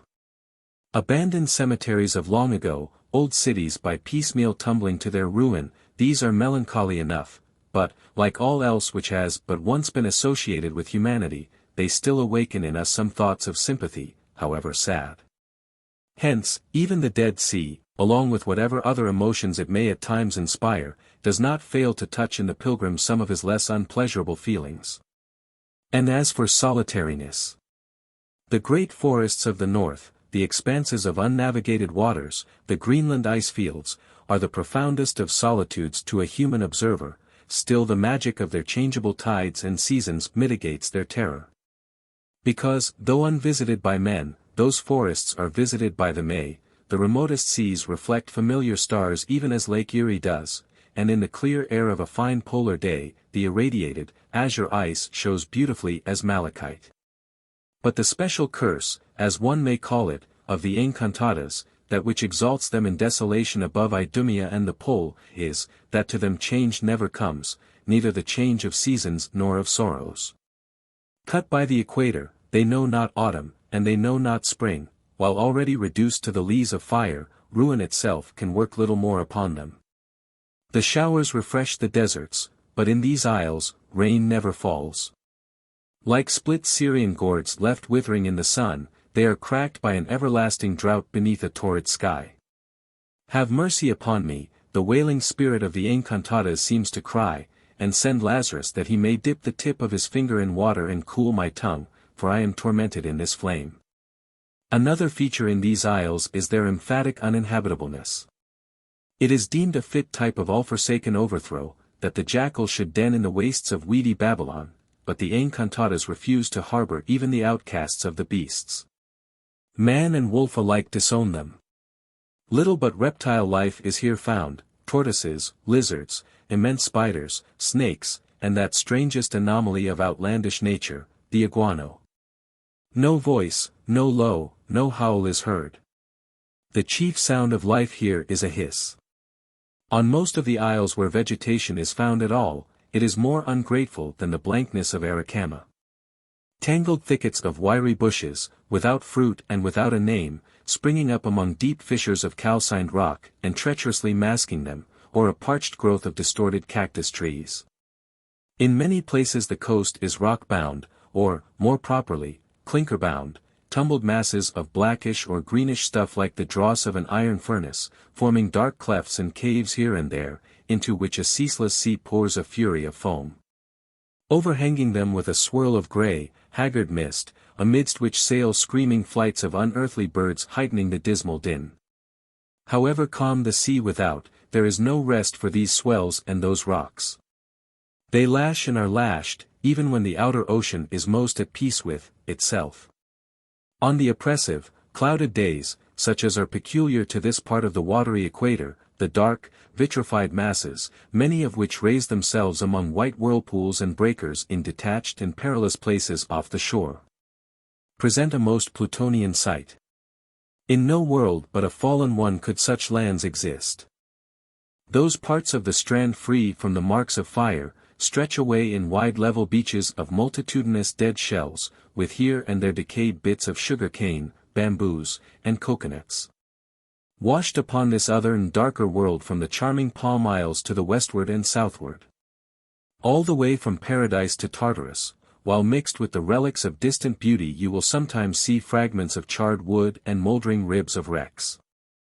Neither will anyone be surprised at meeting these last, after observing the conflicting currents which eddy throughout nearly all the wide channels of the entire group. The capriciousness of the tides of air sympathizes with those of the sea. Nowhere is the wind so light, baffling, and every way unreliable, and so given to perplexing calms, as at the Encantadas. Nigh a month has been spent by a ship going from one isle to another, though but 90 miles between. For owing to the force of the current, the boats employed to tow barely suffice to keep the craft from sweeping upon the cliffs, but do nothing towards accelerating her voyage. Sometimes it is impossible for a vessel from afar to fetch up with the group itself, unless large allowances for prospective leeway have been made ere its coming in sight. And yet, at other times, there is a mysterious indraft, which irresistibly draws a passing vessel among the isles, though not bound to them. True, at one period, as to some extent at the present day, large fleets of whalemen cruised for spermaceti upon what some seamen call the enchanted ground. But this, as in due place will be described, was off the great outer isle of Albemarle, away from the intricacies of the smaller isles, where there is plenty of sea room, and hence, to that vicinity, the above remarks do not altogether apply. Though even there the current runs at times with singular force, shifting, too, with as singular a caprice. Indeed, there are seasons when currents quite unaccountable prevail for a great distance round about the total group, and are so strong and irregular as to change a vessel's course against the helm. Though sailing at the rate of 4 or 5 miles the hour. The difference in the reckonings of navigators, produced by these causes, along with the light and variable winds, long nourished a persuasion, that there existed 2 distinct clusters of isles in the parallel of the Encantadas. About 100 leagues apart. Such was the idea of their earlier visitors, the buccaneers, and as late as 1750, the charts of that part of the Pacific accorded with the strange delusion. And this apparent fleetingness and unreality of the locality of the isles was most probably one reason for the Spaniards calling them the Encantada, or enchanted group. But not uninfluenced by their character, as they now confessedly exist. The modern voyager will be inclined to fancy that the bestowal of this name might have in part originated in that air of spellbound desertness which so significantly invests the isles. Nothing can better suggest the aspect of once living things malignly crumbled from ruddiness into ashes. Apples of Sodom, after touching, seem these isles. However wavering their place may seem by reason of the currents, they themselves, at least to one upon the shore, appear invariably the same, fixed, cast, glued into the very body of cadaverous death. Nor would the appellation, enchanted, seem misapplied in still another sense. For concerning the peculiar reptile inhabitant of these wilds, whose presence gives the group its second Spanish name, Galapagos, concerning the tortoises found here, most mariners have long cherished a superstition not more frightful than grotesque. They earnestly believe that all wicked sea officers, more especially commodores and captains, are at death, and, in some cases, before death, transformed into tortoises. Thenceforth dwelling upon these hot aridities, sole solitary lords of asphaltum. Doubtless, so quaintly dolorous a thought was originally inspired by the woebegone landscape itself, but more particularly, perhaps, by the tortoises. For, apart from their strictly physical features, there is something strangely self-condemned in the appearance of these creatures. Lasting sorrow and penal hopelessness are in no animal form so suppliantly expressed as in theirs. While the thought of their wonderful longevity does not fail to enhance the impression. Nor even at the risk of meriting the charge of absurdly believing in enchantments, can I restrain the admission that sometimes, even now, when leaving the crowded city to wander out July and August among the Adirondack Mountains, far from the influences of towns and proportionally nigh to the mysterious ones of nature.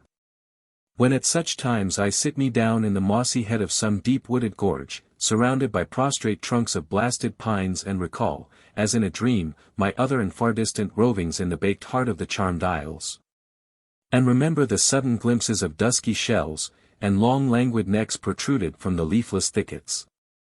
And again have beheld the vitreous inland rocks worn down and grooved into deep ruts by ages and ages of the slow draggings of tortoises in quest of pools of scanty water. I can hardly resist the feeling that in my time I have indeed slept upon evilly enchanted ground. Nay, such is the vividness of my memory, or the magic of my fancy, that I know not whether I am not the occasional victim of optical delusion concerning the Galapagos.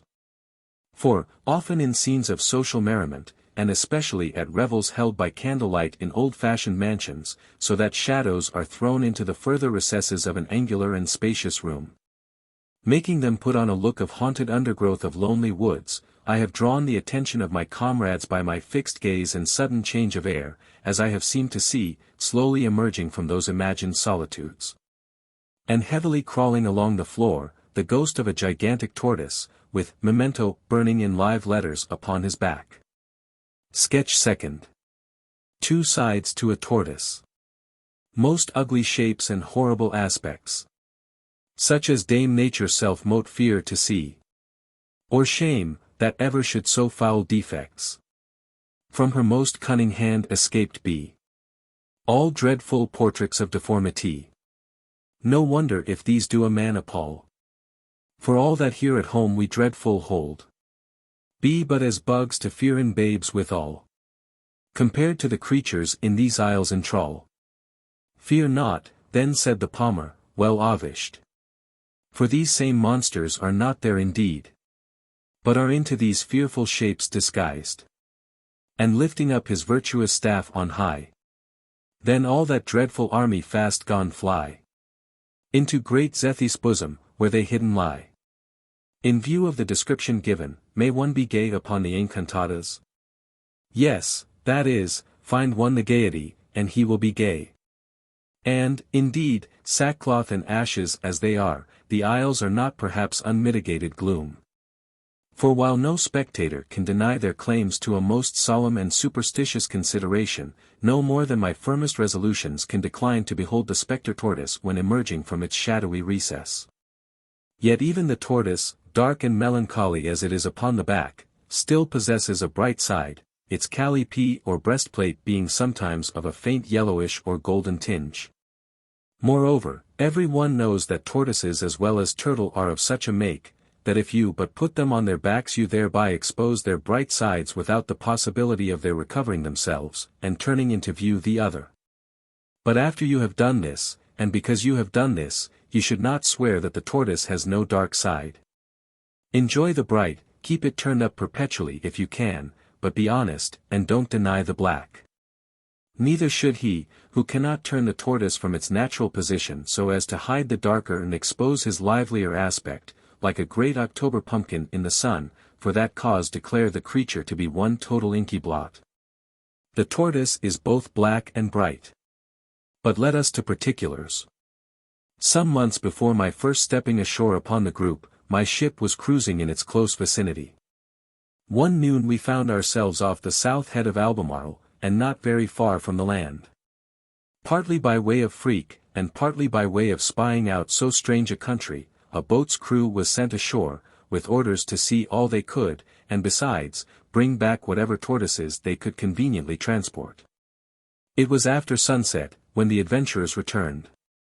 I looked down over the ship's high side as if looking down over the curb of a well, and dimly saw the damp boat, deep in the sea with some unwonted weight. Ropes were dropped over, and presently 3 huge antediluvian-looking tortoises, after much straining, were landed on deck.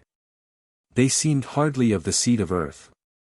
We had been broad upon the waters for 5 long months, a period amply sufficient to make all things of the land wear a fabulous hue to the dreamy mind. Had 3 Spanish custom-house officers boarded us then, it is not unlikely that I should have curiously stared at them, felt of them, and stroked them much as savages serve civilized guests.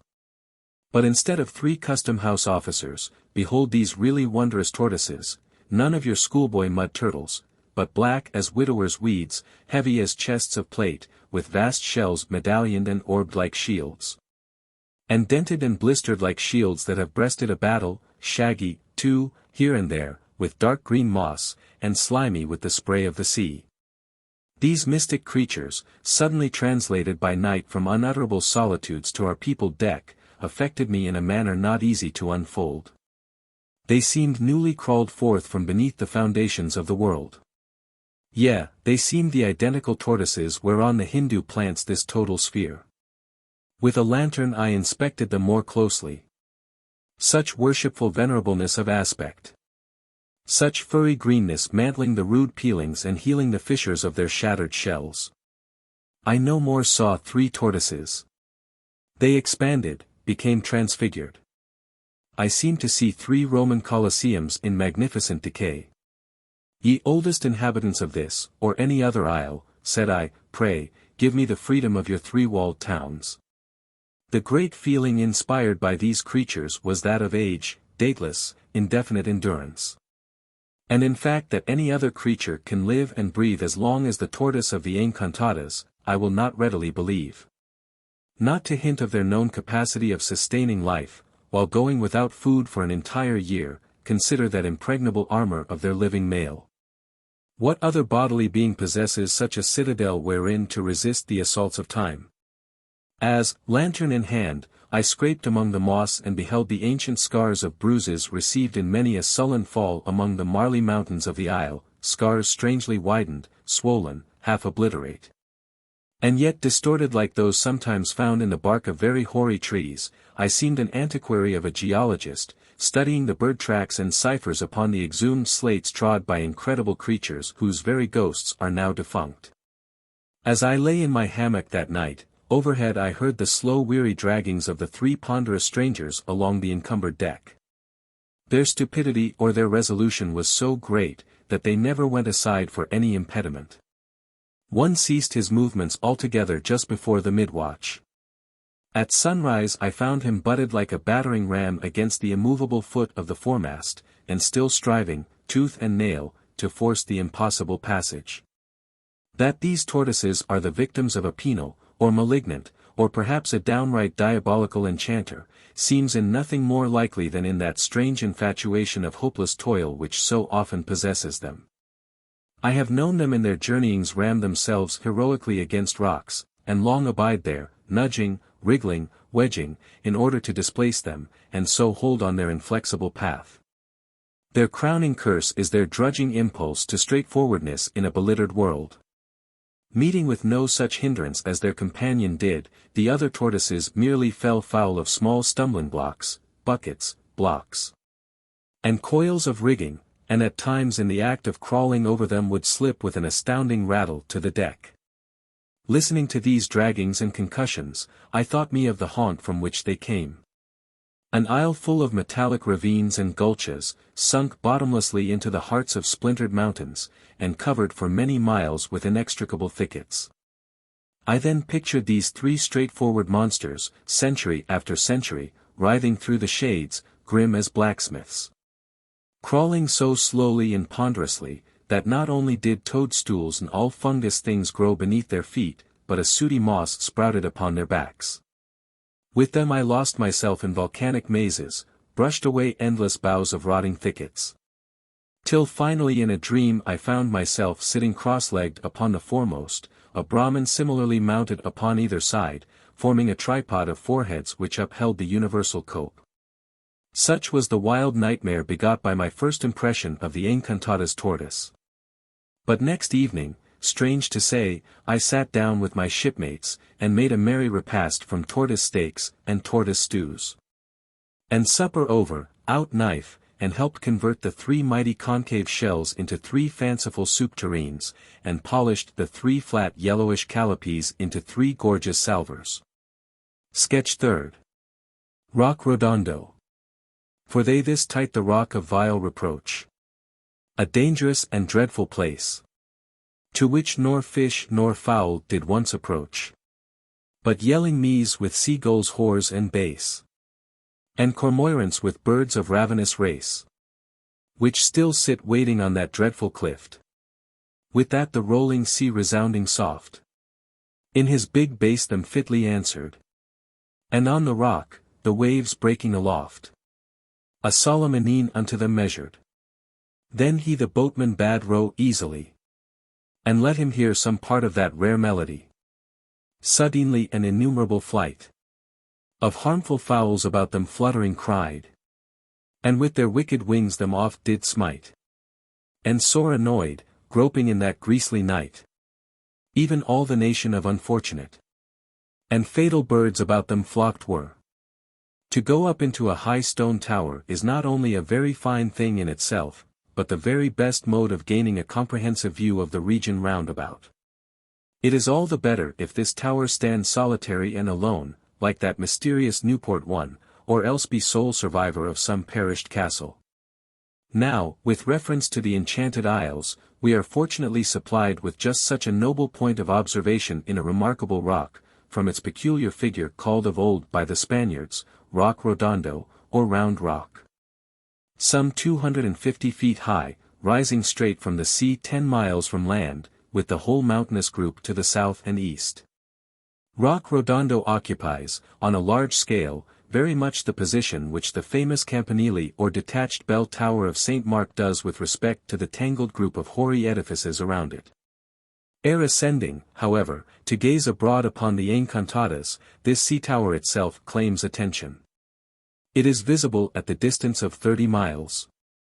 And, fully participating in that enchantment which pervades the group, when first seen afar invariably is mistaken for a sail.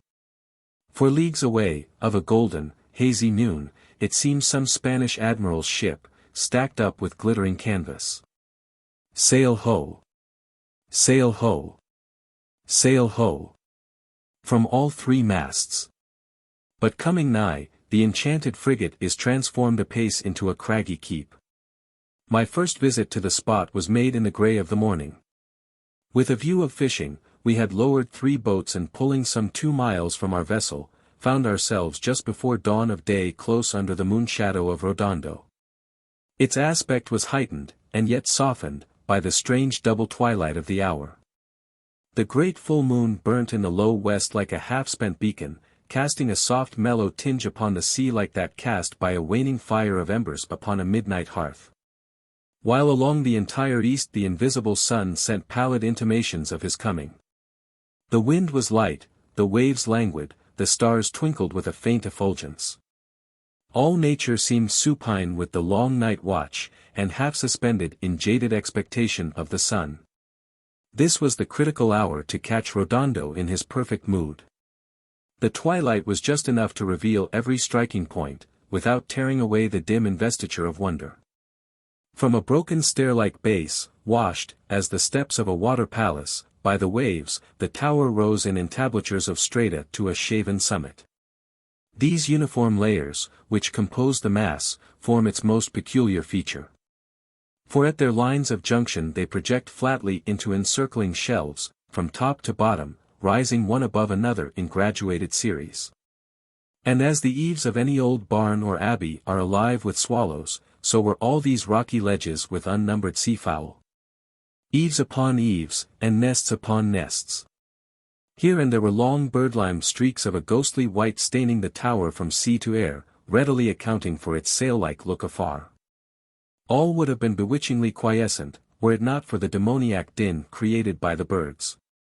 Not only were the eaves rustling with them, but they flew densely overhead, spreading themselves into a winged and continually shifting canopy. The tower is the resort of aquatic birds for hundreds of leagues around. To the north, to the east, to the west, stretches nothing but eternal ocean, so that the man-of-war hawk coming from the coasts of North America, Polynesia, or Peru, makes his first land at Rodondo. And yet though Rodondo be terra firma, no land bird ever lighted on it. Fancy a red robin or a canary there. What a falling into the hands of the Philistines, when the poor warbler should be surrounded by such locust flights of strong bandit birds, with long bills cruel as daggers. I know not where one can better study the natural history of strange seafowl than at Rodondo. It is the aviary of ocean. Birds light here which never touched mast or tree, hermit birds, which ever fly alone. Cloud birds, familiar with unpierced zones of air. Let us first glance low down to the lowermost shelf of all, which is the widest, too, and but a little space from high water mark. What outlandish beings are these? Erect as men, but hardly as symmetrical, they stand all round the rock like sculptured caryatids, supporting the next range of eaves above. Their bodies are grotesquely misshapen, their bills short, their feet seemingly legless. While the members at their sides are neither fin, wing, nor arm. And truly neither fish, flesh, nor fowl is the penguin, as an edible, pertaining neither to Carnival nor Lent. Without exception the most ambiguous and least lovely creature yet discovered by man. Though dabbling in all three elements, and indeed possessing some rudimental claims to all, the penguin is at home in none. On land it stumps, afloat it sculls. In the air it flops. As if ashamed of her failure, nature keeps this ungainly child hidden away at the ends of the earth, in the Straits of Magellan, and on the abased sea-story of Rodondo. But look, what are yon woebegone regiments drawn up on the next shelf above? What rank and file of large strange fowl? What sea friars of orders grey? Pelicans. Their elongated bills, and heavy leathern pouches suspended thereto, give them the most lugubrious expression. A pensive race, they stand for hours together without motion.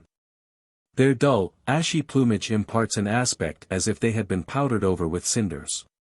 A penitential bird, indeed, fitly haunting the shores of the clinkered encantadas, whereon tormented Job himself might have well sat down and scraped himself with potsherds. Higher up now we mark the gani, or grey albatross, anomalously so called, an unsightly unpoetic bird, unlike its storied kinsman, which is the snow-white ghost of the haunted capes of Hope and Horn.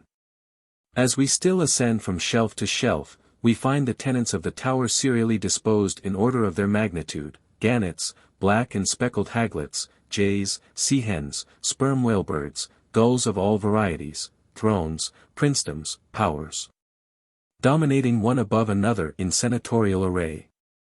While, sprinkled over all, like an ever-repeated fly in a great piece of broidery, the stormy petrel or Mother Carey's chicken sounds his continual challenge and alarm.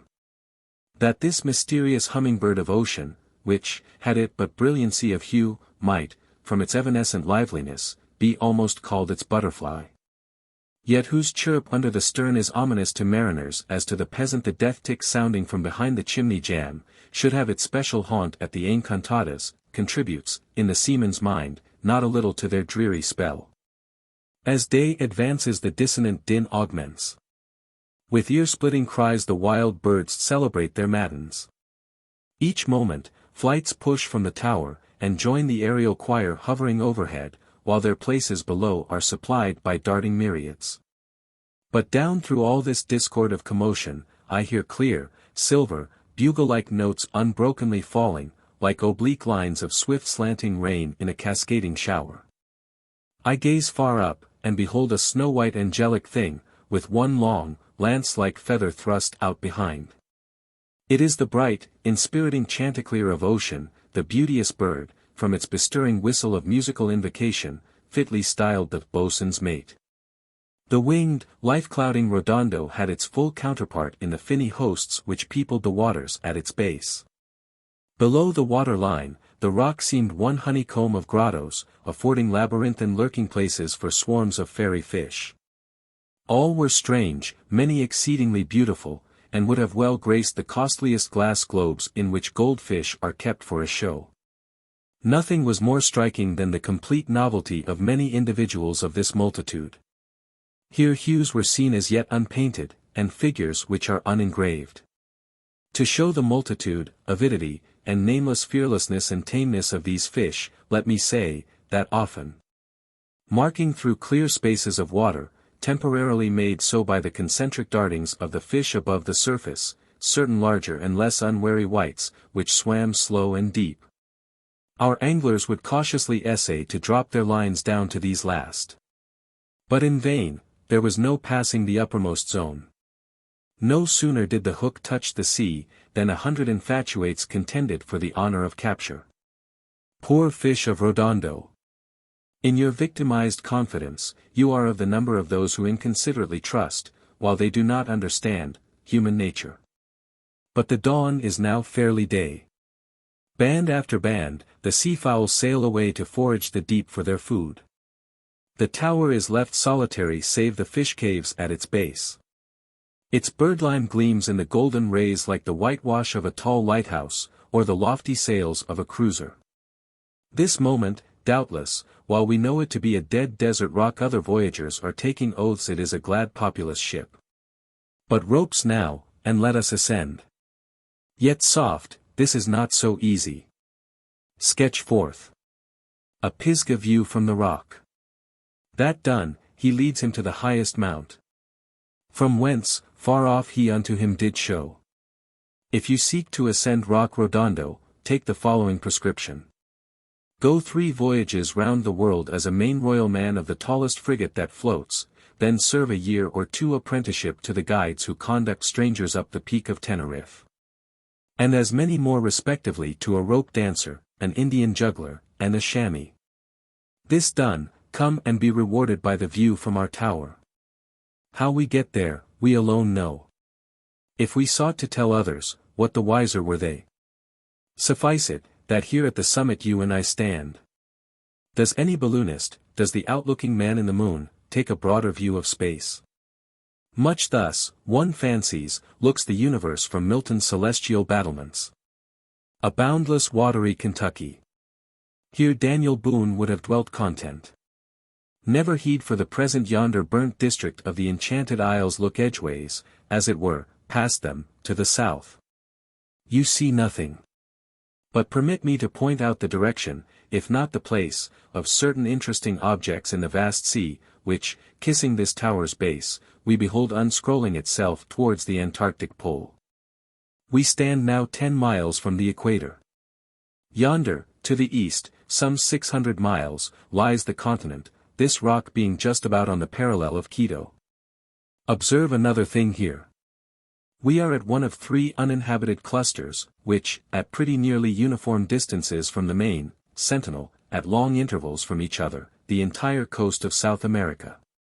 In a peculiar manner, also, they terminate the South American character of country. Of the unnumbered Polynesian chains to the westward, not one partakes of the qualities of the Encantadas or Galapagos, the Isles of St. Felix and St. Ambrose, the Isles Juan Fernandez and Massafuero. Of the first, it needs not here to speak. The second lie a little above the southern tropic. Lofty, inhospitable, and uninhabitable rocks, one of which, presenting 2 round hummocks connected by a low reef, exactly resembles a huge double-headed shot. The last lie in the latitude of 33°, high, wild and cloven. Juan Fernandez is sufficiently famous without further description. Massafuero is a Spanish name, expressive of the fact that the isle so-called lies more without, that is, further off the main than its neighbor Juan.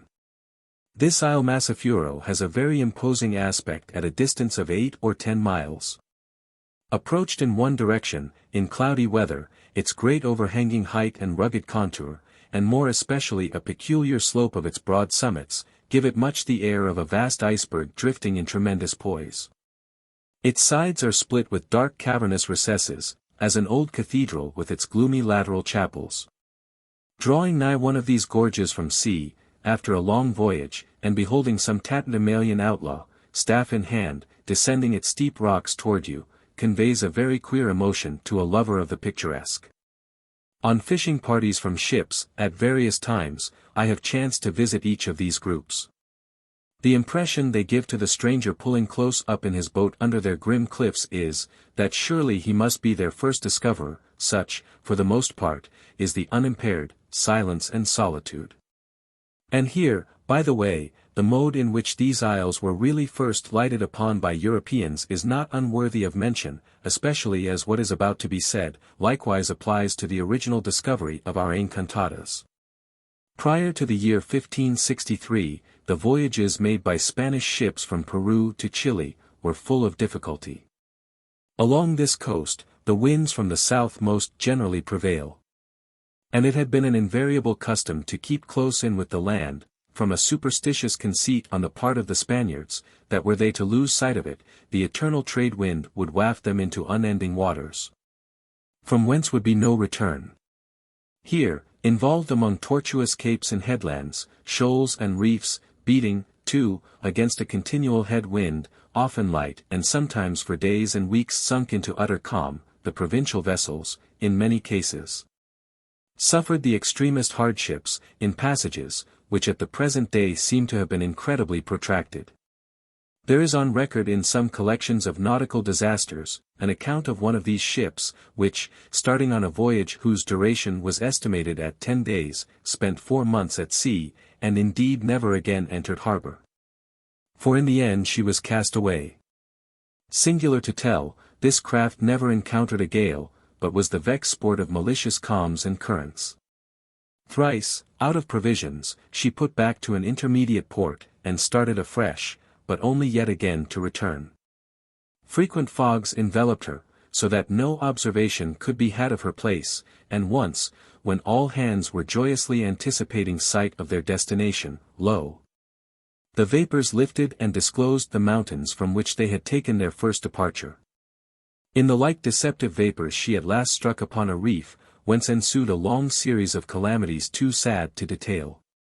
It was the famous pilot, Juan Fernandez, immortalized by the island named after him, who put an end to these coasting tribulations, by boldly venturing the experiment, as de Gama did before him with respect to Europe, of standing broad out from land. Here he found the winds favorable for getting to the south, and by running westward till beyond the influences of the trades, he regained the coast without difficulty, making the passage which, though in a high degree circuitous, proved far more expeditious than the nominally direct one. Now it was upon these new tracks, and about the year 1670, or thereabouts, that the Enchanted Isles, and the rest of the sentinel groups, as they may be called, were discovered. Though I know of no account as to whether any of them were found inhabited or no, it may be reasonably concluded that they have been immemorial solitudes. But let us return to Redondo. Southwest from our tower lies all Polynesia, hundreds of leagues away, but straight west, on the precise line of his parallel, no land rises till your keel is beached upon the Kingsmills, a nice little sail of, say 5,000 miles. Having thus by such distant references, with Rodondo the only possible ones, settled our relative place on the sea, let us consider objects not quite so remote. Behold the grim and charred Enchanted Isles. This nearest crater-shaped headland is part of Albemarle, the largest of the group, being some 60 miles or more long, and 15 broad. Did you ever lay eye on the real genuine equator? Have you ever, in the largest sense, towed the line? Well, that identical crater-shaped headland there, all yellow lava, is cut by the equator exactly as a knife cuts straight through the center of a pumpkin pie. If you could only see so far, just to one side of that same headland, across yon low dikey ground, you would catch sight of the Isle of Narborough, the loftiest land of the cluster, no soil whatever, one seemed clinker from top to bottom. Abounding in black caves like smithies, its metallic shore ringing underfoot like plates of iron, its central volcanoes standing grouped like a gigantic chimney stack. Narborough and Albemarle are neighbors after a quite curious fashion. A familiar diagram will illustrate this strange neighborhood. Cut a channel at the above letter joint, and the middle transverse limb is Narborough, and all the rest is Albemarle. Volcanic Narborough lies in the black jaws of Albemarle like a wolf's red tongue in his open month. If now you desire the population of Albemarle, I will give you, in round numbers, the statistics, according to the most reliable estimates made upon the spot. Men, none. Anteaters, unknown. Man-haters, unknown. Lizards, 500,000. Snakes, 500,000. Spiders, 10,000,000. Salamanders, unknown. Devils, do. Making a clean total of 11,000,000. Exclusive of an incomputable host of fiends, anteaters, man-haters, and salamanders. Albemarle opens his mouth towards the setting sun. His distended jaws form a great bay, which Narborough, his tongue, divides into halves, one whereof is called Weather Bay, the other Lee Bay. While the volcanic promontories, terminating his coasts, are styled South Head and North Head. I note this, because these bays are famous in the annals of the sperm whale fishery. The whales come here at certain seasons to calve. When ships first cruised hereabouts, I am told, they used to blockade the entrance of Lee Bay, when their boats going round by Weather Bay, passed through Narborough Channel, and so had the leviathans very neatly in a pen. The day after we took fish at the base of this round tower, we had a fine wind, and shooting round the north headland, suddenly descried a fleet of full 30 sail, all beating to windward like a squadron in line. A brave sight as ever man saw. A most harmonious concord of rushing keels. Their 30 kelsons hummed like 30 harp-strings, and looked as straight whilst they left their parallel traces on the sea.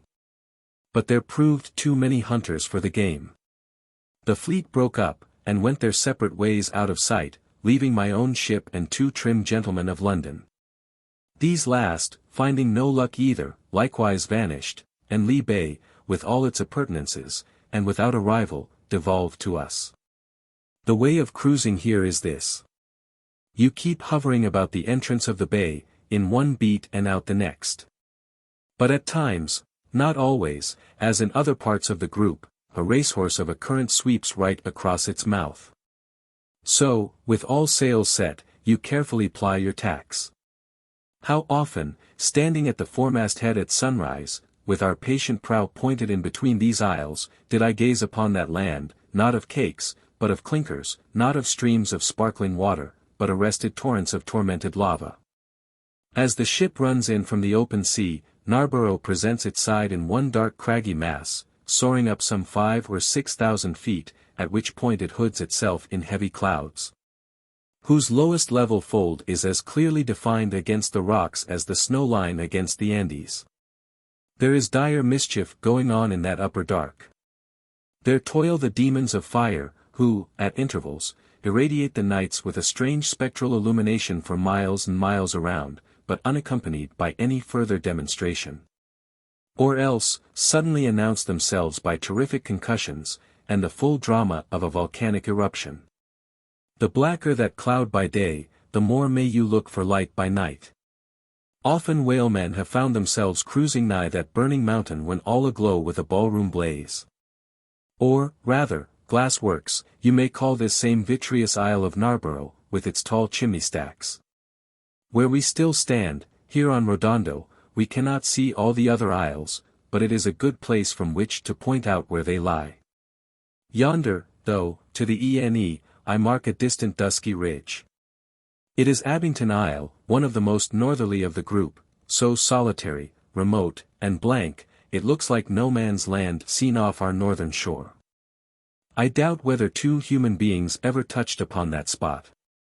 So far as yon Abington Isle is concerned, Adam and his billions of posterity remain uncreated. Ranging south of Abington, and quite out of sight behind the long spine of Albemarle, lies James's Isle, so called by the early buccaneers after the luckless Stuart, Duke of York.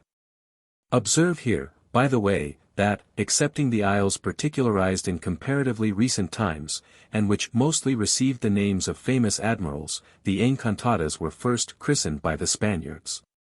But these Spanish names were generally effaced on English charts by the subsequent christenings of the buccaneers, who, in the middle of the 17th century, called them after English noblemen and kings.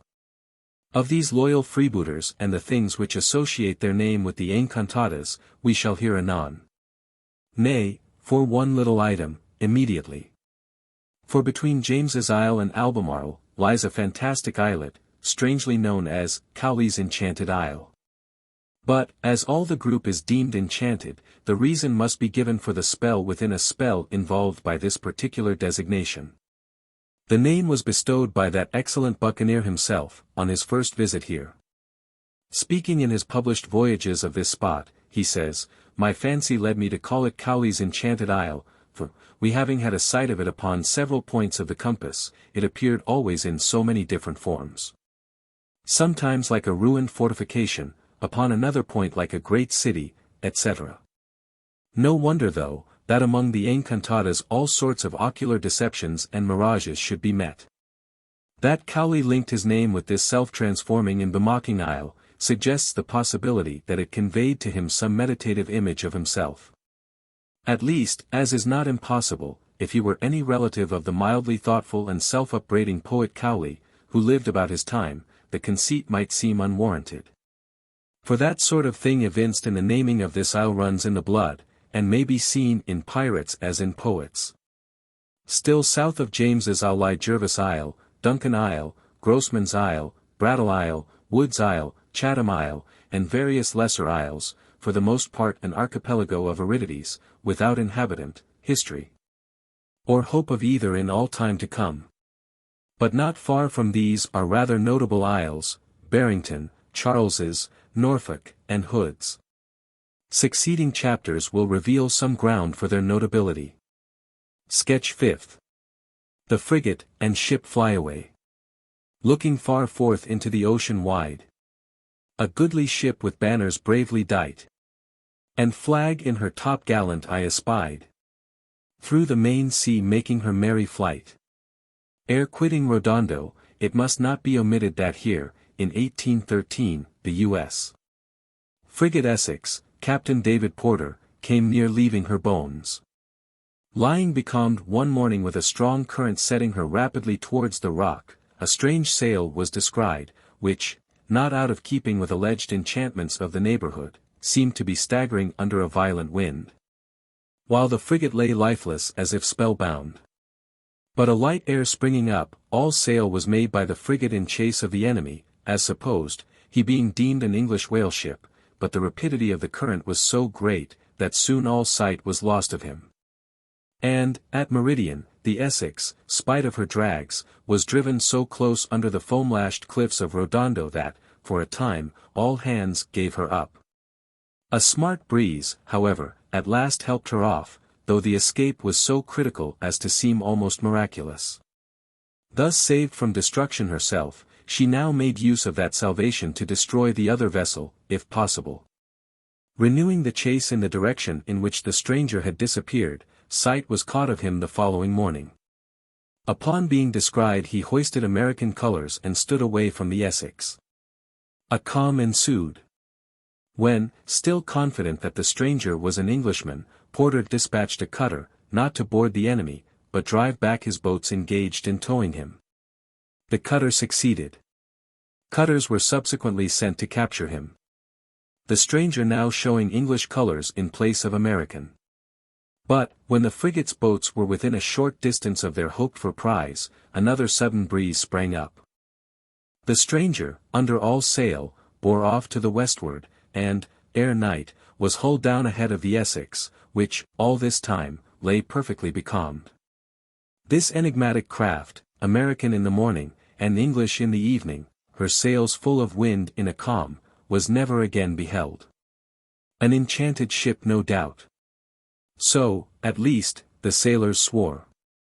This cruise of the Essex in the Pacific during the War of 1812, is, perhaps, the strangest and most stirring to be found in the history of the American Navy. She captured the furthest wandering vessels, visited the remotest seas and isles.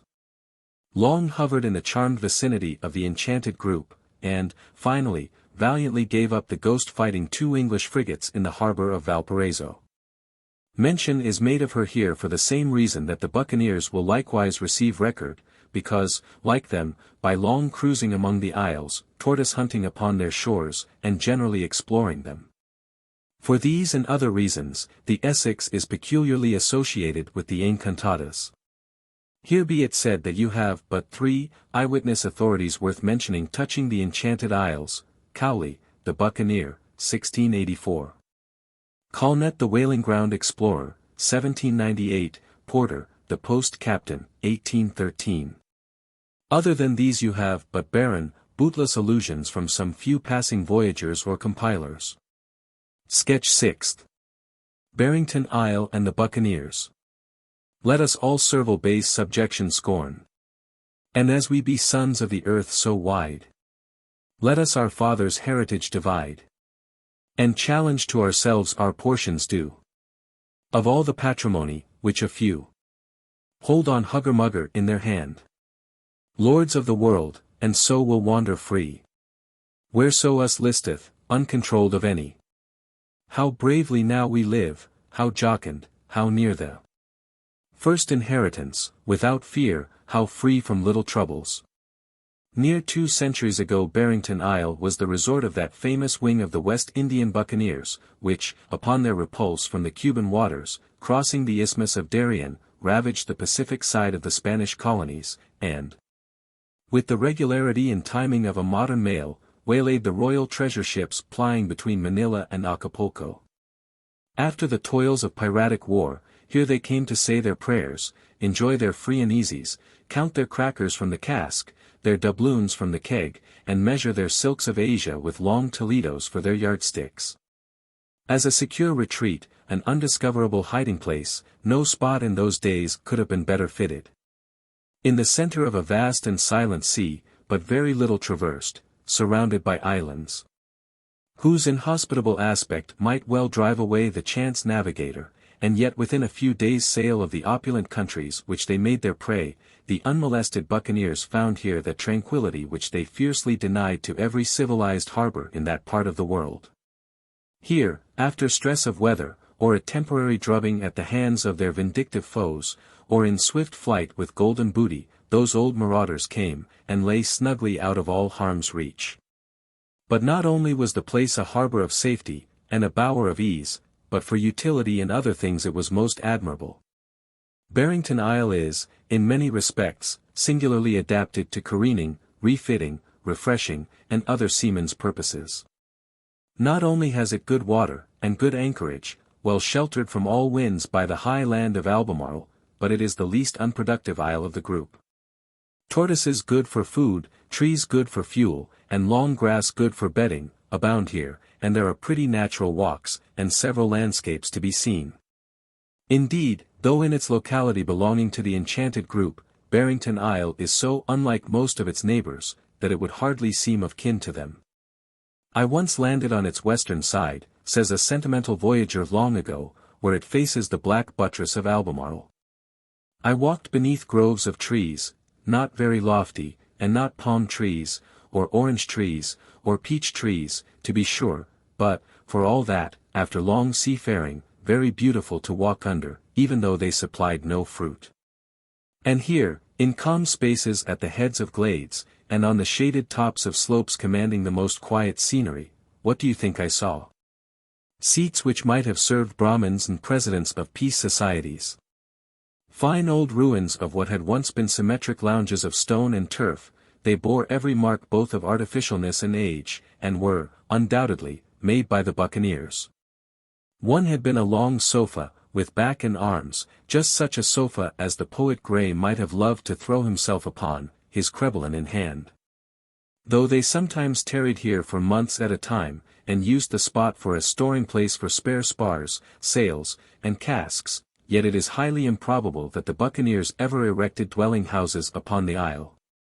They never were here except their ships remained, and they would most likely have slept on board. I mention this, because I cannot avoid the thought, that it is hard to impute the construction of these romantic seats to any other motive than one of pure peacefulness and kindly fellowship with nature. That the buccaneers perpetrated the greatest outrages is very true, that some of them were mere cutthroats is not to be denied. But we know that here and there among their host was a Dampier, a Wafer, and a Cowley, and likewise other men, whose worst reproach was their desperate fortunes, whom persecution, or adversity, or secret and unavengeable wrongs had driven from Christian society to seek the melancholy solitude or the guilty adventures of the sea. At any rate, long as those ruins of seats on Barrington remain, the most singular monuments are furnished to the fact, that all of the buccaneers were not unmitigated monsters. But during my ramble on the isle I was not long in discovering other tokens, of things quite in accordance with those wild traits, popularly, and no doubt truly enough, imputed to the freebooters at large. Had I picked up old sails and rusty hoops I would only have thought of the ship's carpenter and cooper. But I found old cutlasses and daggers reduced to mere threads of rust, which, doubtless, had stuck between Spanish ribs ere now. These were signs of the murderer and robber. The reveller likewise had left his trace. Mixed with shells, fragments of broken jars were lying here and there, high up upon the beach. They were precisely like the jars now used upon the Spanish coast for the wine and pisco spirits of that country. With a rusty dagger fragment in one hand, and a bit of a wine jar in another, I sat me down on the ruinous green sofa I have spoken of, and bethought me long and deeply of these same buccaneers. Could it be possible, that they robbed and murdered one day, revelled the next, and rested themselves by turning meditative philosophers, rural poets, and seat builders on the third? Not very improbable, after all. For consider the vacillations of a man. Still, strange as it may seem, I must also abide by the more charitable thought, namely, that among these adventurers were some gentlemanly, companionable souls, capable of genuine tranquillity in virtue. Sketch 7th. Charles's Isle and the Dog King. So with outrageous cry 1,000 villains round about him swarmed. Out of the rocks and caves adjoining nigh. Vile caitiff wretches, ragged, rude, deformed. All threatening death, all in strange manner armed. Some with unwieldy clubs, some with long spears. Some rusty knives, some staves in fear warmed. We will not be of any occupation. Let such vile vassals, born to base vocation, drudge in the world, and for their living droil, which have no wit to live withouten toil. Southwest of Barrington lies Charles's Isle. And hereby hangs a history which I gathered long ago from a shipmate learned in all the lore of outlandish life. During the successful revolt of the Spanish provinces from Old Spain, there fought on behalf of Peru a certain Creole adventurer from Cuba, who, by his bravery and good fortune, at length advanced himself to high rank in the patriot army. The war being ended, Peru found itself like many valorous gentlemen, free and independent enough, but with few shot in the locker. In other words, Peru had not wherewithal to pay off its troops. But the Creole, I forget his name, volunteered to take his pay in lands. So they told him he might have his pick of the Enchanted Isles, which were then, as they still remain, the nominal appanage of Peru. The soldier straightway embarks thither, explores the group, returns to Callao, and says he will take a deed of Charles's Isle. Moreover, this deed must stipulate that thenceforth Charles's Isle is not only the sole property of the Creole, but is forever free of Peru, even as Peru of Spain. To be short, this adventurer procures himself to be made in effect supreme lord of the island, one of the princes of the powers of the earth. The American Spaniards have long been in the habit of making presents of islands to deserving individuals. The pilot Juan Fernandez procured a deed of the isle named after him, and for some years resided there before Selkirk came. It is supposed, however, that he eventually contracted the blues upon his princely property, for after a time he returned to the Main, and as report goes, became a very garrulous barber in the city of Lima. He now sends forth a proclamation inviting subjects to his as yet unpopulated kingdom. Some 80 souls, men and women, respond. And being provided by their leader with necessaries, and tools of various sorts, together with a few cattle and goats, take ship for the promised land. The last arrival on board, prior to sailing, being the Creole himself, accompanied, strange to say, by a disciplined cavalry company of large grim dogs. These, it was observed on the passage, refusing to consort with the emigrants, remained aristocratically grouped around their master on the elevated quarter-deck, casting disdainful glances forward upon the inferior rabble there. Much as, from the ramparts, the soldiers of a garrison, thrown into a conquered town, eye the inglorious citizen mob over which they are set to watch. Now Charles's Isle not only resembles Barrington Isle in being much more inhabitable than other parts of the group, but it is double the size of Barrington, say 40 or 50 miles in circuit. Safely debarked at last, the company, under direction of their lord and patron, forthwith proceeded to build their capital city. They make considerable advance in the way of walls of clinkers, and lava floors, nicely sanded with cinders. On the least barren hills they pasture their cattle, while the goats, adventurers by nature, explore the far inland solitudes for a scanty livelihood of lofty herbage. Meantime, abundance of fish and tortoises supply their other wants. The disorders incident to settling all primitive regions, in the present case were heightened by the peculiarly untoward character of many of the pilgrims. His Majesty was forced at last to proclaim martial law, and actually hunted and shot with his own hand several of his rebellious subjects, who, with most questionable intentions, had clandestinely encamped in the interior. Whence they stole by night, to prowl barefooted on tiptoe round the precincts of the lava palace. It is to be remarked, however, that prior to such stern proceedings, the more reliable men had been judiciously picked out for an infantry bodyguard, subordinate to the cavalry bodyguard of dogs. But the state of politics in this unhappy nation may be somewhat imagined, from the circumstance that all who were not of the bodyguard were downright plotters and malignant traitors. At length the death penalty was tacitly abolished, owing to the timely thought, that were strict sportsman's justice to be dispensed among such subjects, ere long the Nimrod king would have little or no remaining game to shoot. The human part of the life guard was now disbanded, and set to work cultivating the soil, and raising potatoes, the regular army now solely consisting of the dog regiment. These, as I have heard, were of a singularly ferocious character, though by severe training rendered docile to their master. Armed to the teeth, the Creole now goes in state, surrounded by his canine Janissaries, whose terrific bayings prove quite as serviceable as bayonets in keeping down the surgings of revolt. But the census of the isle, sadly lessened by the dispensation of justice, and not materially recruited by matrimony, began to fill his mind with sad mistrust. Some way the population must be increased. Now, from its possessing a little water, and its comparative pleasantness of aspect, Charles's Isle at this period was occasionally visited by foreign whalers. These His Majesty had always levied upon for port charges, thereby contributing to his revenue. But now he had additional designs. By insidious arts he, from time to time, cajoles certain sailors to desert their ships, and enlist beneath his banner. Soon as missed, their captains crave permission to go and hunt them up. Whereupon His Majesty first hides them very carefully away, and then freely permits the search.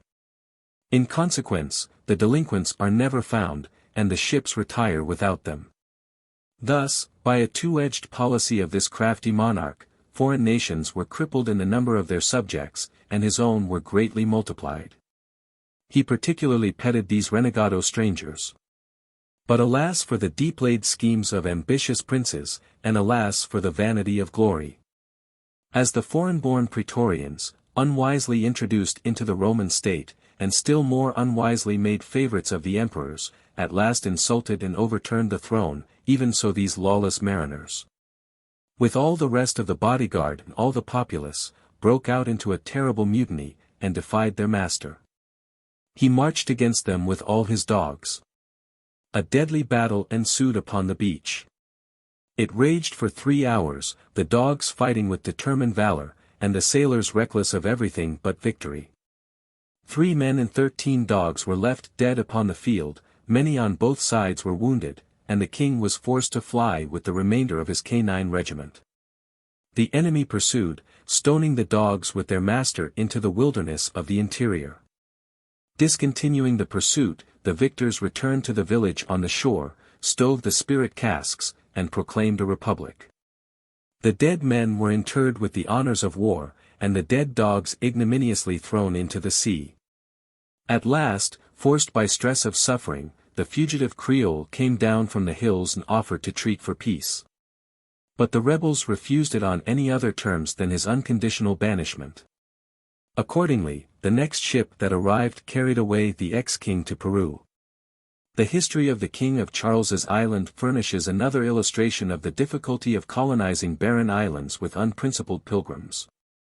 Doubtless for a long time the exiled monarch, pensively ruralizing in Peru, which afforded him a safe asylum in his calamity, watched every arrival from the Encantadas, to hear news of the failure of the Republic.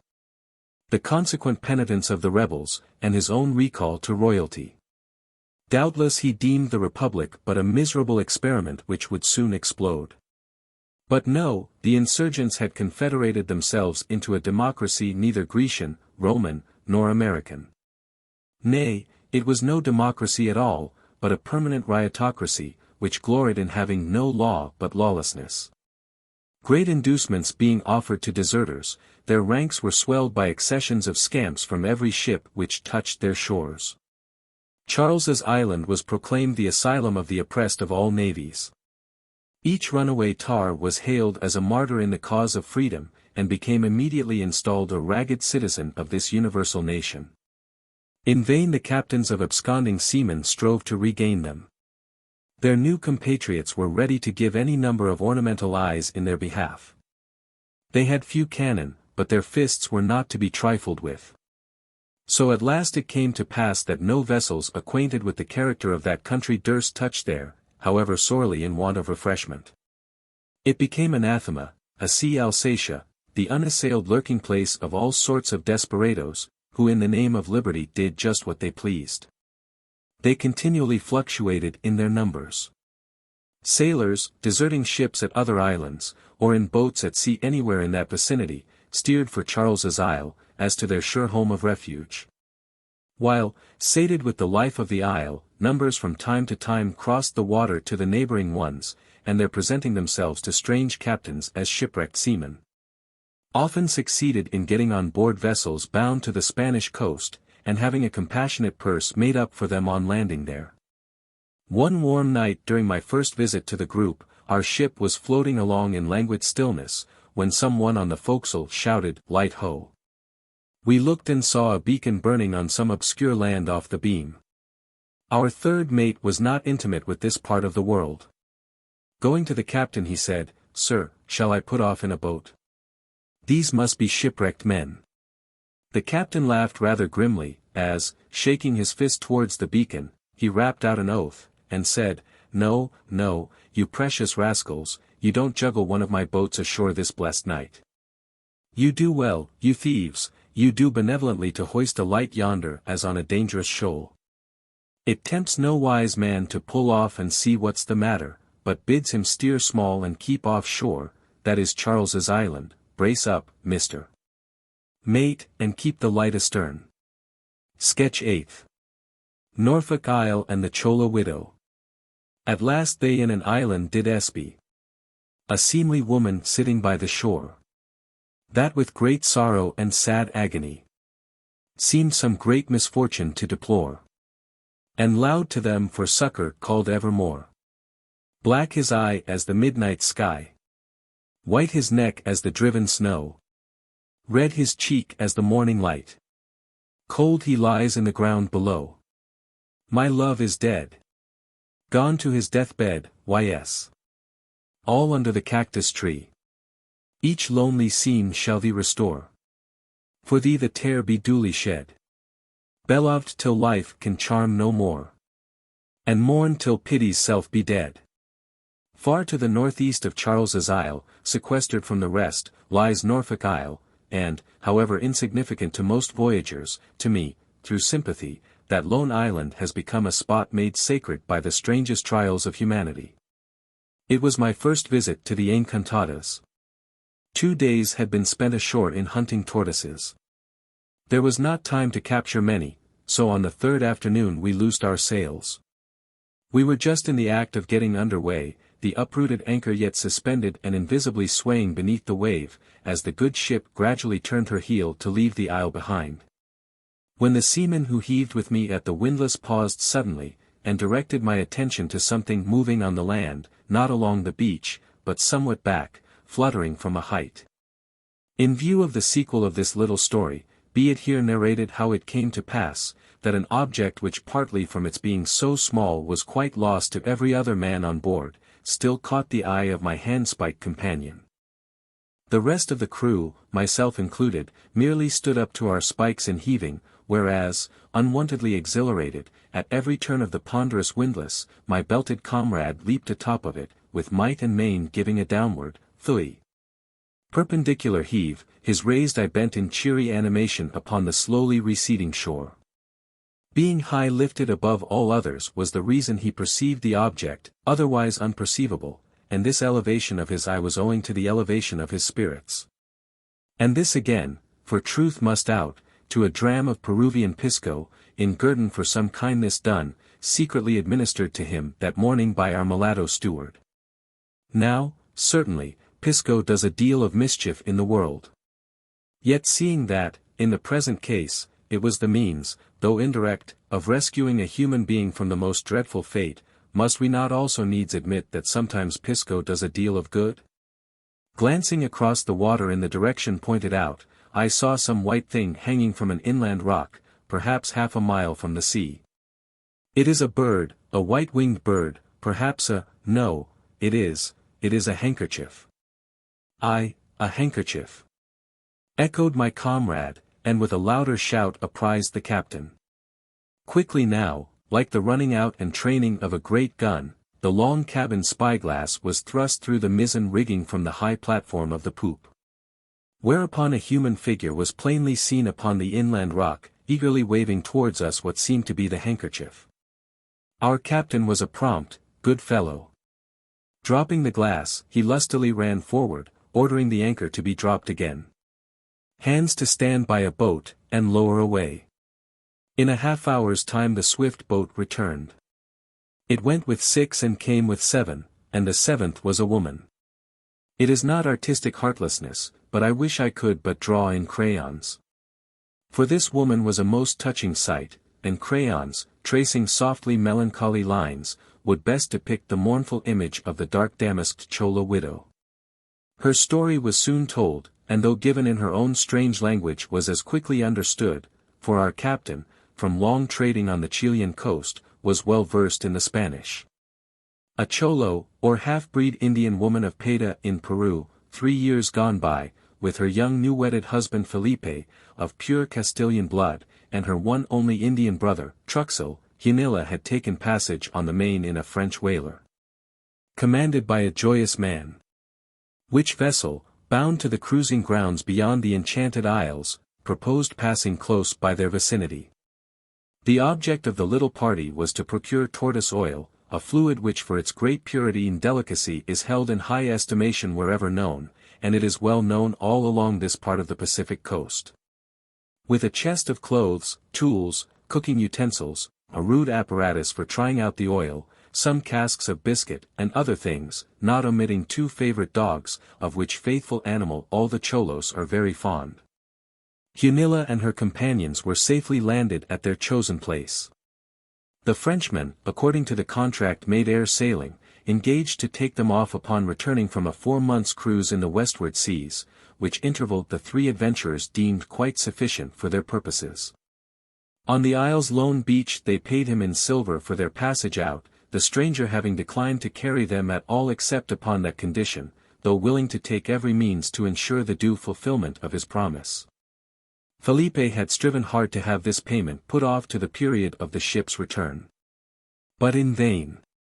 Still they thought they had, in another way, ample pledge of the good faith of the Frenchman.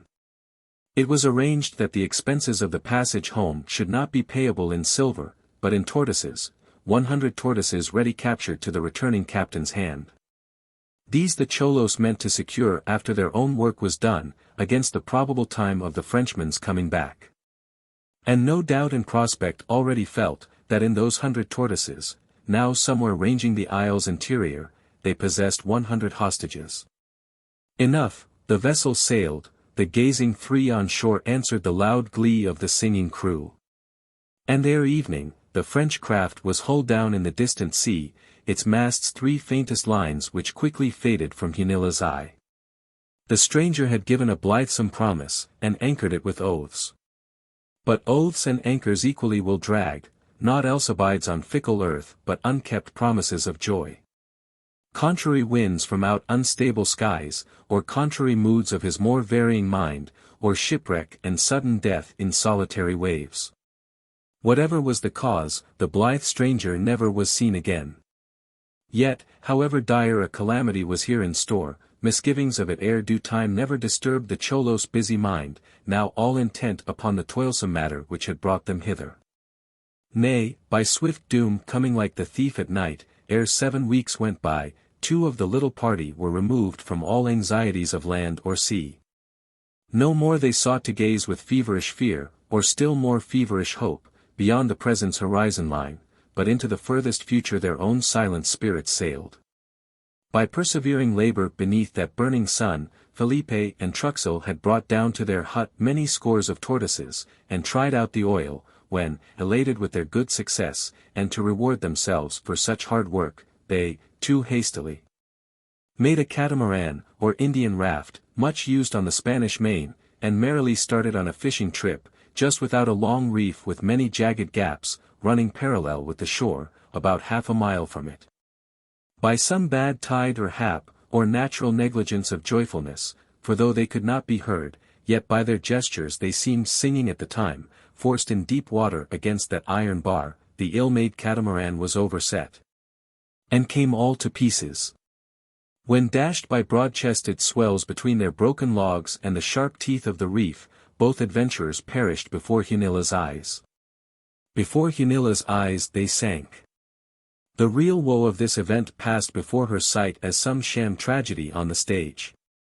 She was seated on a rude bower among the withered thickets, crowning a lofty cliff, a little back from the beach. The thickets were so disposed, that in looking upon the sea at large she peered out from among the branches as from the lattice of a high balcony.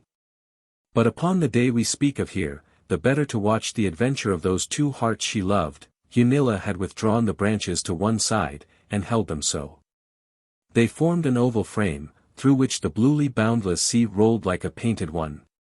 And there, the invisible painter painted to her view the wave-tossed and disjointed raft, its once level logs slantingly upheaved, as raking masts, and the 4 struggling arms indistinguishable among them. And then all subsided into smooth-flowing creamy waters, slowly drifting the splintered wreck, while first and last, no sound of any sort was heard. Death in a silent picture, a dream of the eye, such vanishing shapes as the mirage shows.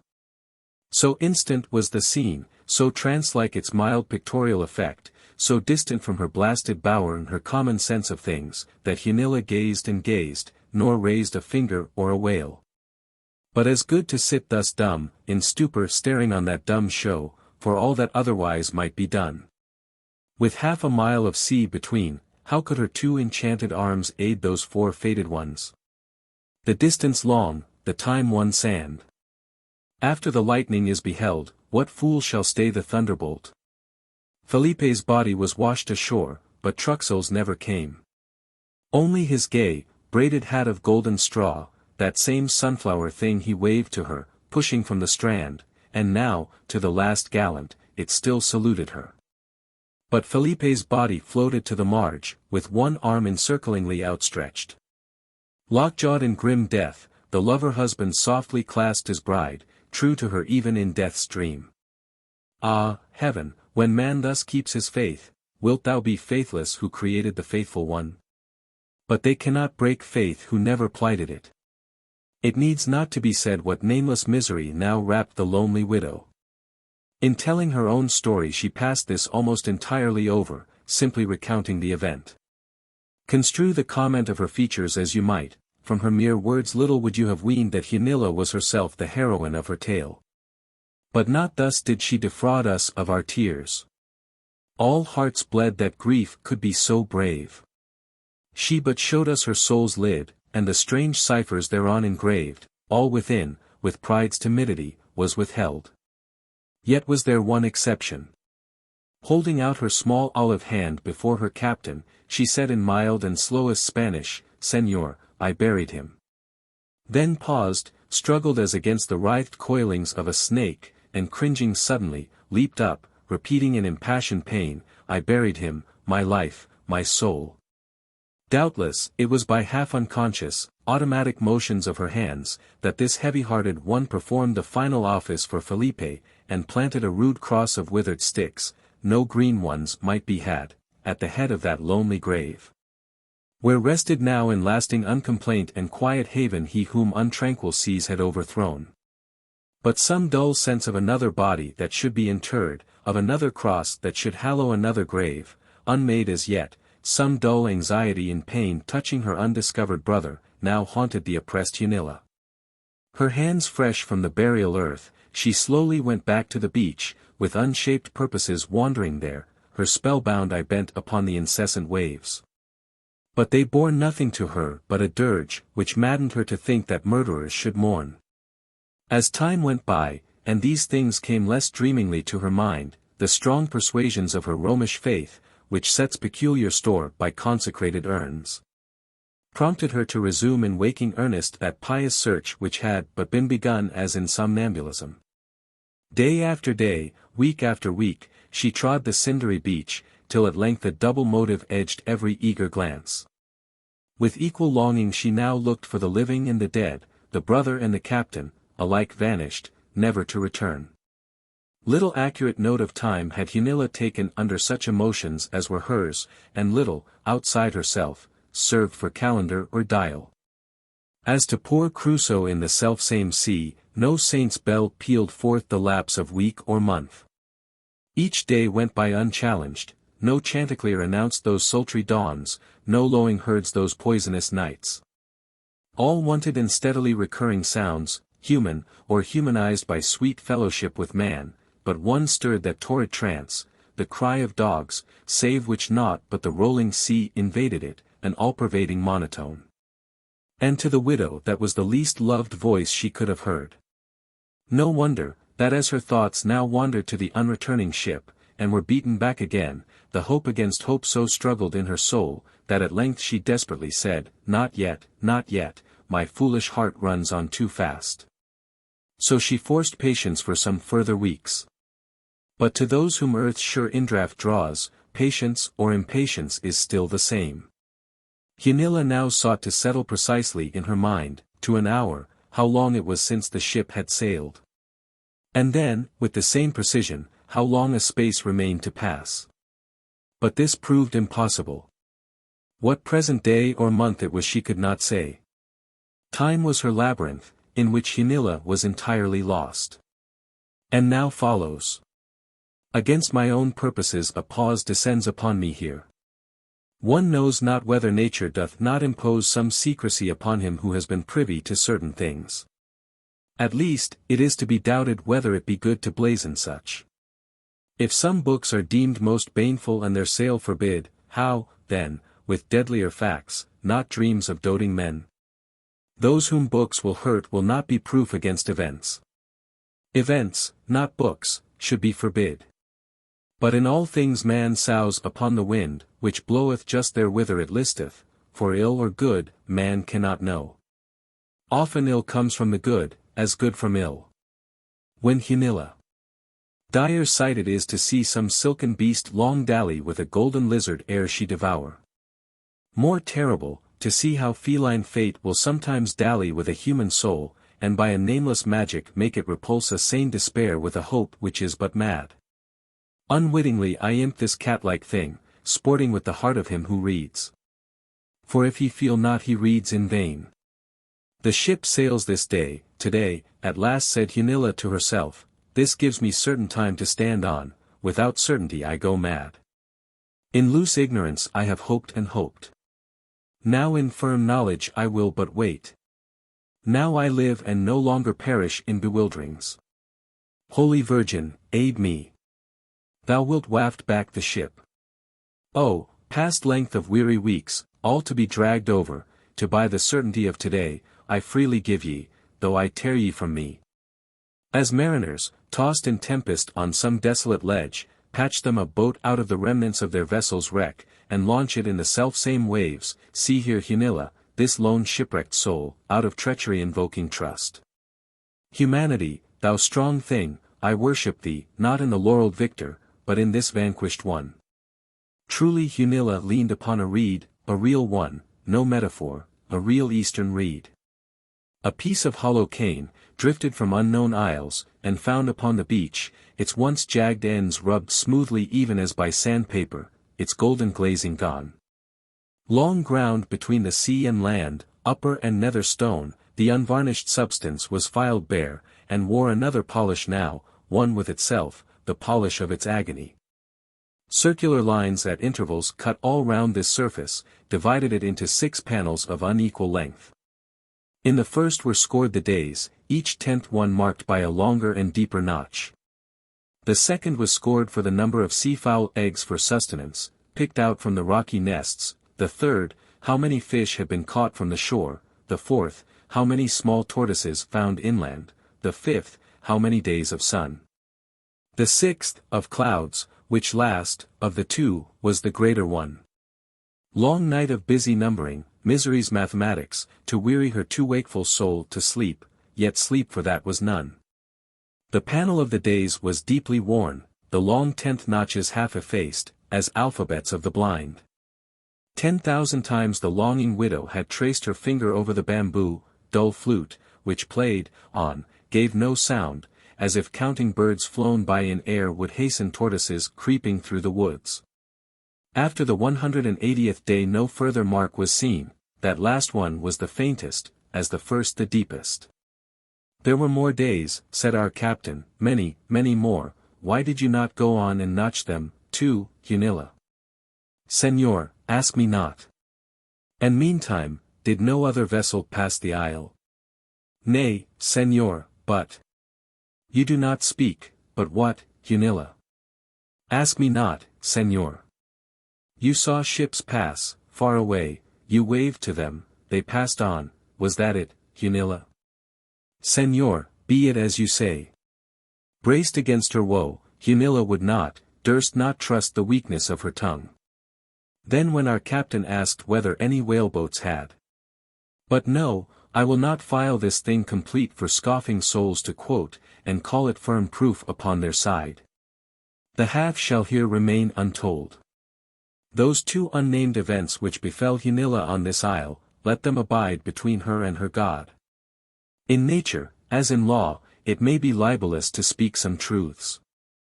Still, how it was that, although our vessel had lain 3 days anchored nigh the isle, its one human tenant should not have discovered us till just upon the point of sailing, never to revisit so lone and far a spot. This needs explaining ere the sequel come. The place where the French captain had landed the little party was on the further and opposite end of the isle. There, too, it was that they had afterwards built their hut. Nor did the widow in her solitude desert the spot where her loved ones had dwelt with her, and where the dearest of the twain now slept his last long sleep, and all her plaints awaked him not, and he of husbands the most faithful during life.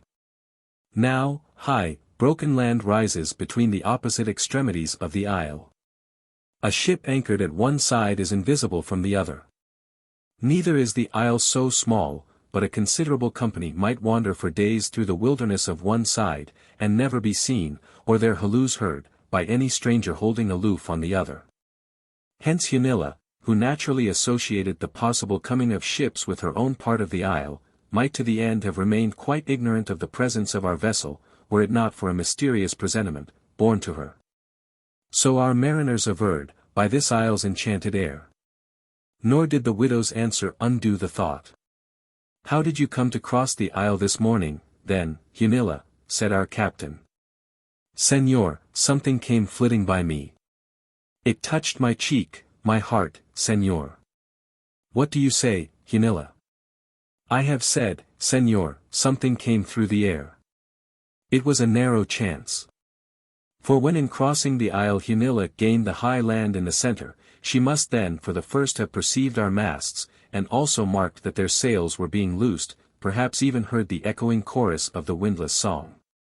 The strange ship was about to sail, and she behind. With all haste she now descends the height on the hither side, but soon loses sight of the ship among the sunken jungles at the mountain's base.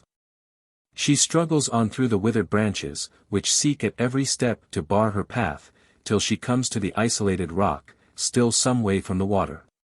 This she climbs, to reassure herself. The ship is still in plainest sight.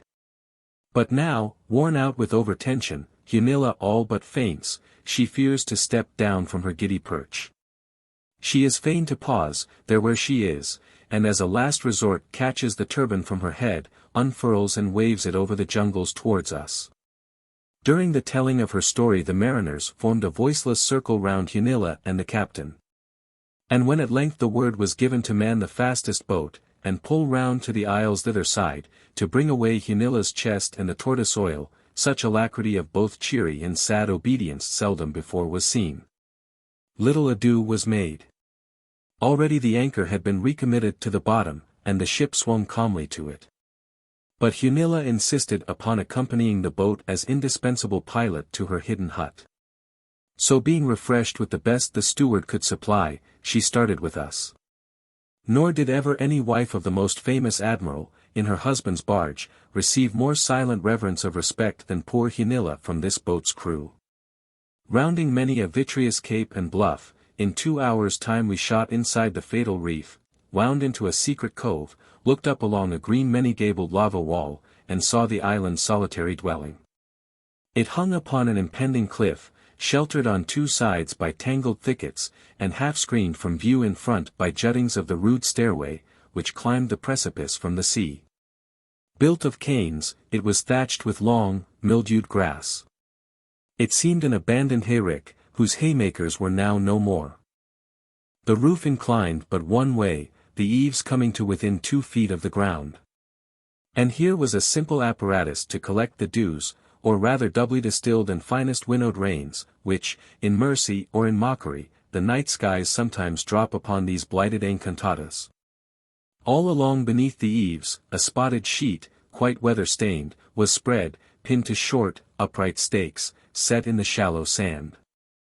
A small clinker, thrown into the cloth, weighed its middle down, thereby straining all moisture into a calabash placed below. This vessel supplied each drop of water ever drunk upon the isle by the cholos. Hunilla told us the calabash would sometimes, but not often, be half filled overnight. It held 6 quarts, perhaps. But, said she, we were used to thirst. At Sandy Peta, where I live, no shower from heaven ever fell. All the water there is brought on mules from the inland valleys. Tied among the thickets were some 20 moaning tortoises, supplying Hunilla's lonely larder. While hundreds of vast tablet black bucklers, like displaced, shattered tombstones of dark slate, were also scattered round. These were the skeleton backs of those great tortoises from which Felipe and Truxell had made their precious oil. Several large calabashes and 2 goodly kegs were filled with it. In a pot near by were the caked crusts of a quantity which had been permitted to evaporate. They meant to have strained it off next day, said Hunilla, as she turned aside. I forgot to mention the most singular sight of all, though the first that greeted us after landing.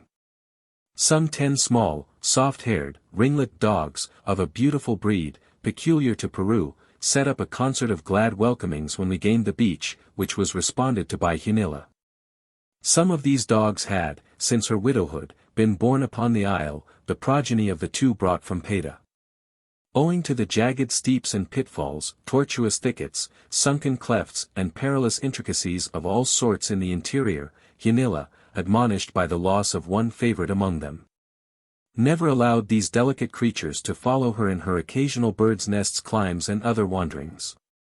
So that, through long habituation, they offered not to follow, when that morning she crossed the land, and her own soul was then too full of other things to heed their lingering behind. Yet, all along she had so clung to them, that, besides what moisture they lapped up at early daybreak from the small scoop holes among the adjacent rocks, she had shared the dew of her calabash among them. Never laying by any considerable store against those prolonged and utter droughts which, in some disastrous seasons, warp these isles. Having pointed out, at our desire, what few things she would like transported to the ship, her chest, the oil, not omitting the live tortoises which she intended for a grateful present to our captain, we immediately set to work. Carrying them to the boat down the long, sloping stair of deeply shadowed rock. While my comrades were thus employed, I looked and Hunilla had disappeared. It was not curiosity alone, but, it seems to me, something different mingled with it, which prompted me to drop my tortoise, and once more gaze slowly around. I remembered the husband buried by Hunilla's hands. A narrow pathway led into a dense part of the thickets. Following it through many mazes, I came out upon a small, round, open space, deeply chambered there. The mound rose in the middle. A bare heap of finest sand, like that unverdured heap found at the bottom of an hourglass run out. At its head stood the cross of withered sticks, the dry, peeled bark still fraying from it. Its transverse limb tied up with rope, and forlornly adrope in the silent air. Hunilla was partly prostrate upon the grave, her dark head bowed, and lost in her long, loosened Indian hair. Her hands extended to the crossfoot, with a little brass crucifix clasped between, a crucifix worn featureless, like an ancient graven knocker long plied in vain. She did not see me, and I made no noise, but slid aside, and left the spot. A few moments ere all was ready for our going, she reappeared among us. I looked into her eyes, but saw no tear. There was something which seemed strangely haughty in her air, and yet it was the air of woe. A Spanish and an Indian grief, which would not visibly lament. Pride's height in vain abased to proneness on the rack, nature's pride subduing nature's torture. Like pages the small and silken dogs surrounded her, as she slowly descended towards the beach. She caught the two most eager creatures in her arms, Mia Tita, Mia Tomatita, and fondling them, inquired how many could we take on board. The mate commanded the boat's crew, not a hard-hearted man, but his way of life had been such that in most things, even in the smallest, simple utility was his leading motive. We cannot take them all, Hunilla, our supplies are short. The winds are unreliable, we may be a good many days going to Tumbez. So take those you have, Hunilla, but no more. She was in the boat, the oarsmen, too, were seated, all save one, who stood ready to push off and then spring himself. With the sagacity of their race, the dogs now seemed aware that they were in the very instant of being deserted upon a barren strand. The gunwales of the boat were high, its prow, presented inland, was lifted. So owing to the water, which they seemed instinctively to shun, the dogs could not well leap into the little craft.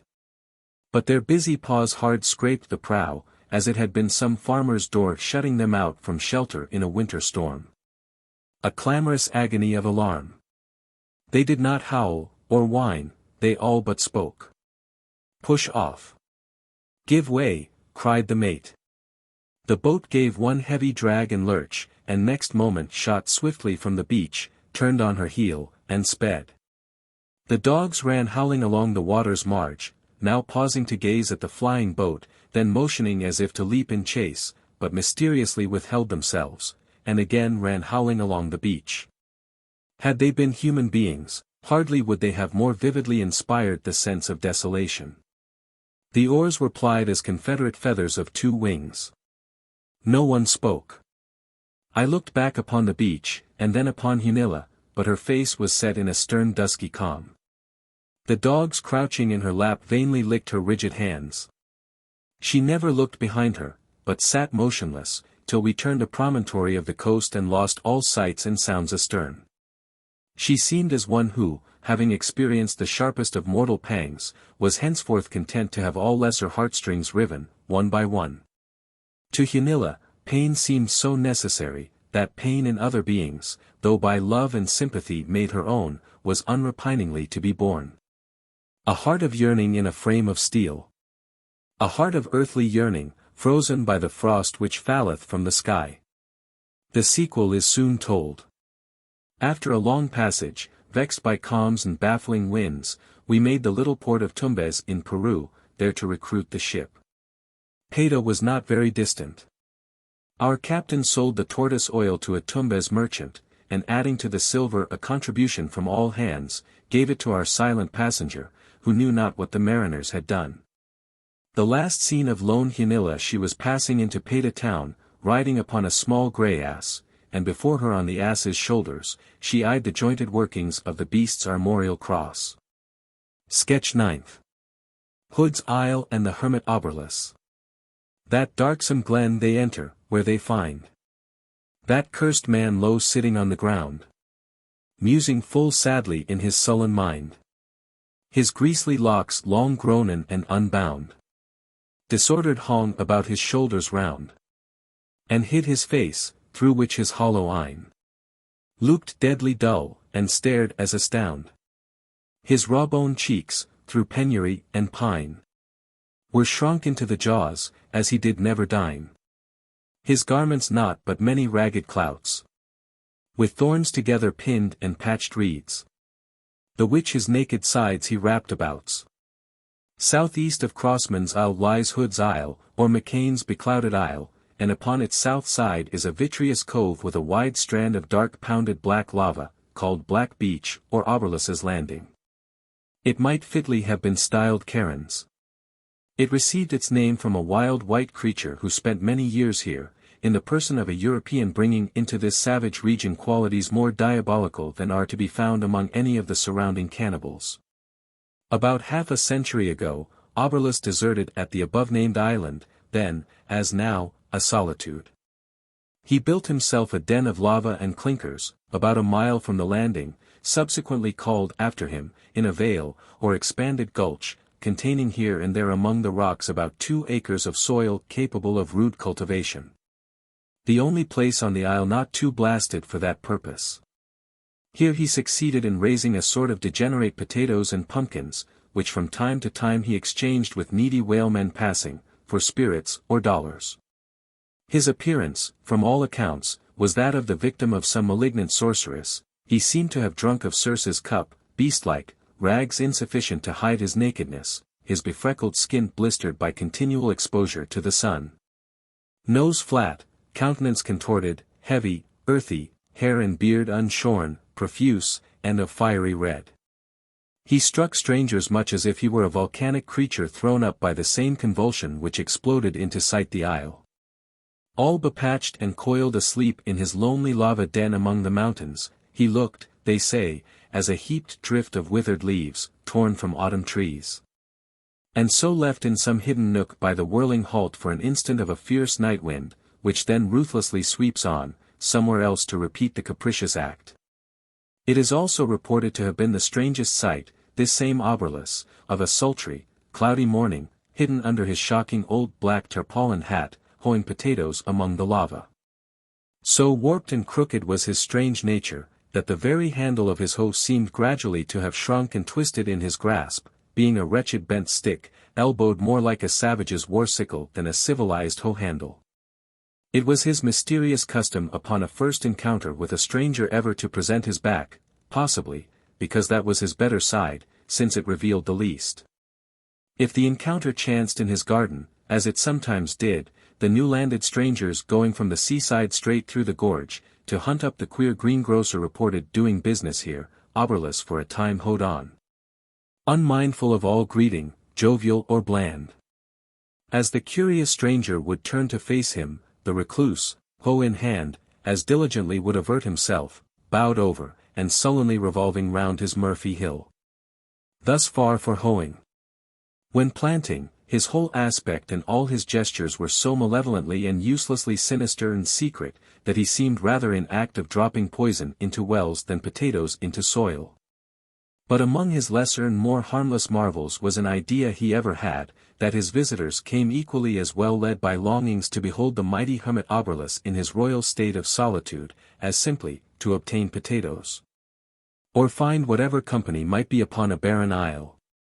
It seems incredible that such a being should possess such vanity, a misanthrope be conceited, but he really had his notion, and upon the strength of it, often gave himself amusing airs to captains. But after all, this is somewhat of a piece with the well-known eccentricity of some convicts, proud of that very hatefulness which makes them notorious. At other times, another unaccountable whim would seize him, and he would long dodge advancing strangers round the clinkered corners of his hut. Sometimes like a stealthy bear, he would slink through the withered thickets up the mountains, and refuse to see the human face.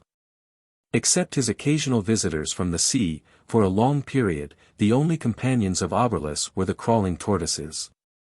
And he seemed more than degraded to their level, having no desires for a time beyond theirs, unless it were for the stupor brought on by drunkenness.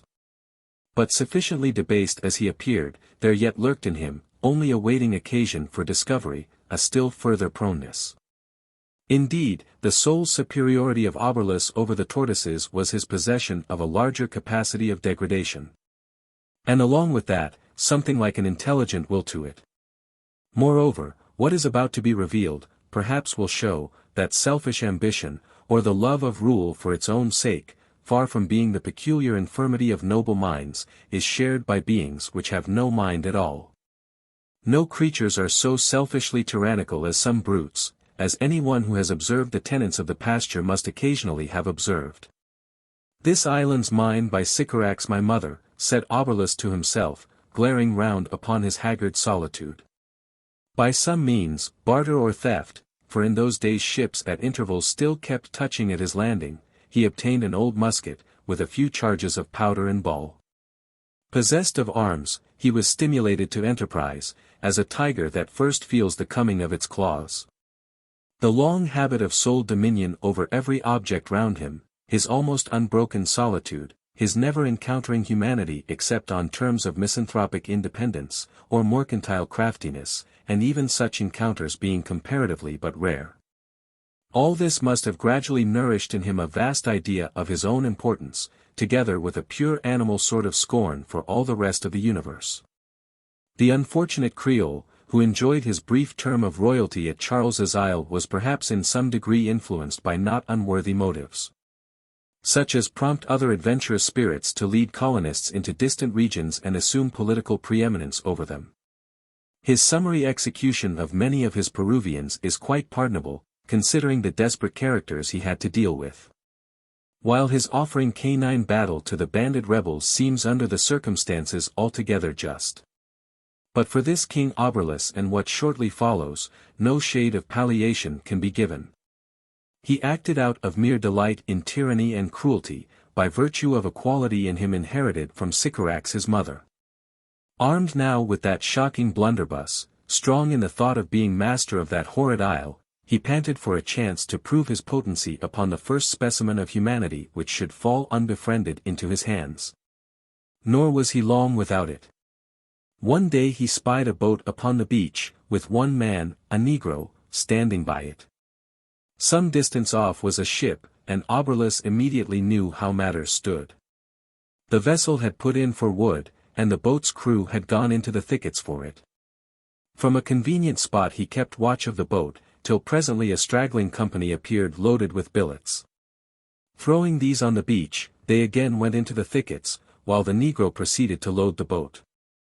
OBERLUS now makes all haste and accosts the negro, who, aghast at seeing any living being inhabiting such a solitude, and especially so horrific a one, immediately falls into a panic, not at all lessened by the ursine suavity of OBERLUS, who begs the favor of assisting him in his labors.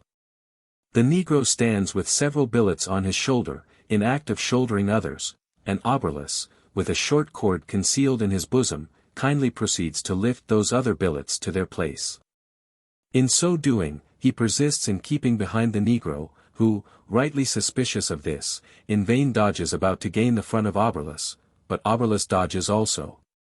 Till at last, weary of this bootless attempt at treachery, or fearful of being surprised by the remainder of the party, OBERLUS runs off a little space to a bush, and fetching his blunderbuss, savagely commands the negro to desist work and follow him. He refuses. Whereupon, presenting his piece, OBERLUS snaps at him. Luckily the blunderbuss misses fire. But by this time, frightened out of his wits, the negro, upon a second intrepid summons, drops his billets, surrenders at discretion, and follows on. By a narrow defile familiar to him, OBERLUS speedily removes out of sight of the water. On their way up the mountains, he exultingly informs the negro, that henceforth he is to work for him, and be his slave, and that his treatment would entirely depend on his future conduct. But OBERLUS, deceived by the first impulsive cowardice of the black, in an evil moment slackens his vigilance. Passing through a narrow way, and perceiving his leader quite off his guard, the negro, a powerful fellow, suddenly grasps him in his arms, throws him down, wrests his musketoon from him, ties his hands with the monster's own cord, shoulders him, and returns with him down to the boat. When the rest of the party arrive, OBERLUS is carried on board the ship. This proved an Englishman, and a smuggler, a sort of craft not apt to be over-charitable. OBERLUS is severely whipped, then handcuffed, taken ashore, and compelled to make known his habitation and produce his property. His potatoes, pumpkins, and tortoises, with a pile of dollars he had hoarded from his mercantile operations, were secured on the spot. But while the two vindictive smugglers were busy destroying his hut and garden, OBERLUS makes his escape into the mountains, and conceals himself there in impenetrable recesses, only known to himself, till the ship sails, when he ventures back, and by means of an old file which he sticks into a tree, contrives to free himself from his handcuffs.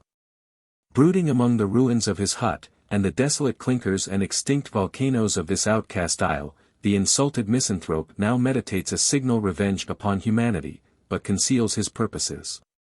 Vessels still touch the landing at times, and by OBERLUS is enabled to supply them with some vegetables. Warned by his former failure in kidnapping strangers, he now pursues a quite different plan. When seamen come ashore, he makes up to them like a free and easy comrade, invites them to his hut, and with whatever affability his red-haired grimness may assume, entreats them to drink his liquor and be merry. But his guests need little pressing, and so, soon as rendered insensible, are tied hand and foot, and pitched among the clinkers, are there concealed till the ship departs, when, finding themselves entirely dependent upon OBERLUS, alarmed at his changed demeanor, his savage threats, and above all, that shocking blunderbuss, they willingly enlist under him, becoming his humble slaves, and OBERLUS the most incredible of tyrants. So much so, that 2 or 3 perish beneath his initiating process. He sets the remainder, 4 of them, to breaking the caked soil, transporting upon their backs loads of loamy earth, scooped up in moist clefts among the mountains. Keeps them on the roughest fare, presents his piece at the slightest hint of insurrection, and in all respects converts them into reptiles at his feet, plebeian garter snakes to this Lord Anaconda. At last, OBERLUS contrives to stock his arsenal with 4 rusty cutlasses, and an added supply of powder and ball intended for his blunderbuss. Remitting in good part the labor of his slaves, he now approves himself a man, or rather devil, of great abilities in the way of cajoling or coercing others into acquiescence with his own ulterior designs, however at first abhorrent to them. But indeed, prepared for almost any eventual evil by their previous lawless life, as a sort of ranging cowboys of the sea, which had dissolved within them the whole moral man. So that they were ready to concrete in the first offered mold of baseness now. Rotted down from manhood by their hopeless misery on the isle, wanted to cringe in all things to their lord, himself the worst of slaves, these wretches were now become wholly corrupted to his hands. He used them as creatures of an inferior race. In short, he gaffles his 4 animals, and makes murderers of them, out of cowards fitly manufacturing bravos. Now, sword or dagger, human arms are but artificial claws and fangs, tied on like false spurs to the fighting cock. So, we repeat, Oberlus, Tsar of the Isle, gaffles his 4 subjects, that is, with intent of glory, puts 4 rusty cutlasses into their hands. Like any other autocrat, he had a noble army now. It might be thought a servile war would hereupon ensue. Arms in the hands of trodden slaves. How indiscreet of Emperor Oberlus! Nay, they had but cutlasses, sad old scythes enough, he a blunderbuss, which by its blind scatterings of all sorts of boulders, clinkers, and other scoria would annihilate all 4 mutineers, like 4 pigeons at one shot. Besides, at first he did not sleep in his accustomed hut, every lurid sunset, for a time, he might have been seen wending his way among the riven mountains, there to secrete himself till dawn in some sulphurous pitfall, undiscoverable to his gang. But finding this at last too troublesome, he now each evening tied his slave's hand and foot, hid the cutlasses, and thrusting them into his barracks, shut to the door, and lying down before it, beneath a rude shed lately added, slept out the night. Blunderbuss in hand. It is supposed that not content with daily parading over a cindery solitude at the head of his fine army, Oberlus now meditated the most active mischief.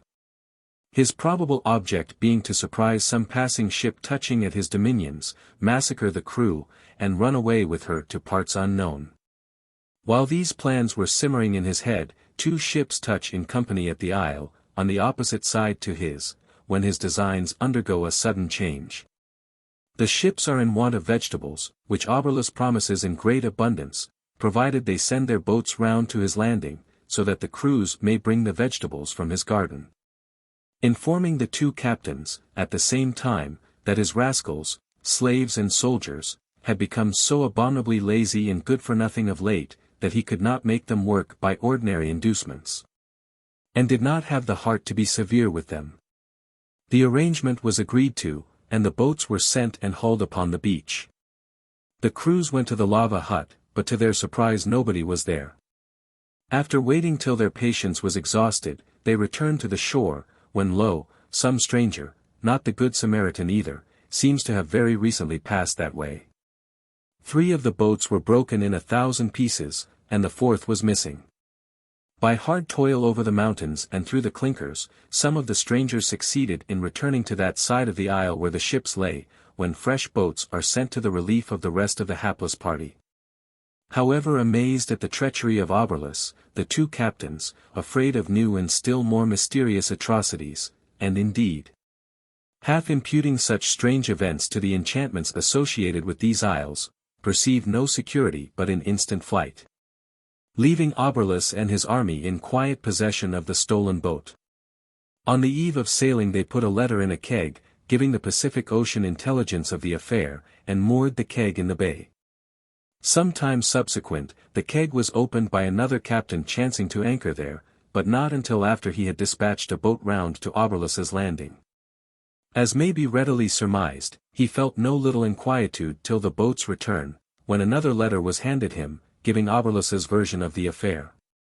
This precious document had been found pinned half-mildewed to the clinker wall of the sulphurous and deserted hut.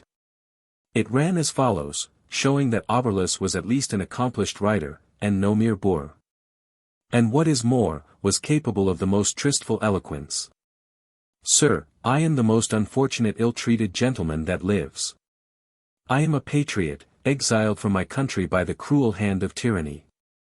Banished to these enchanted isles, I have again and again besought captains of ships to sell me a boat, but always have been refused, though I offered the handsomest prices in Mexican dollars.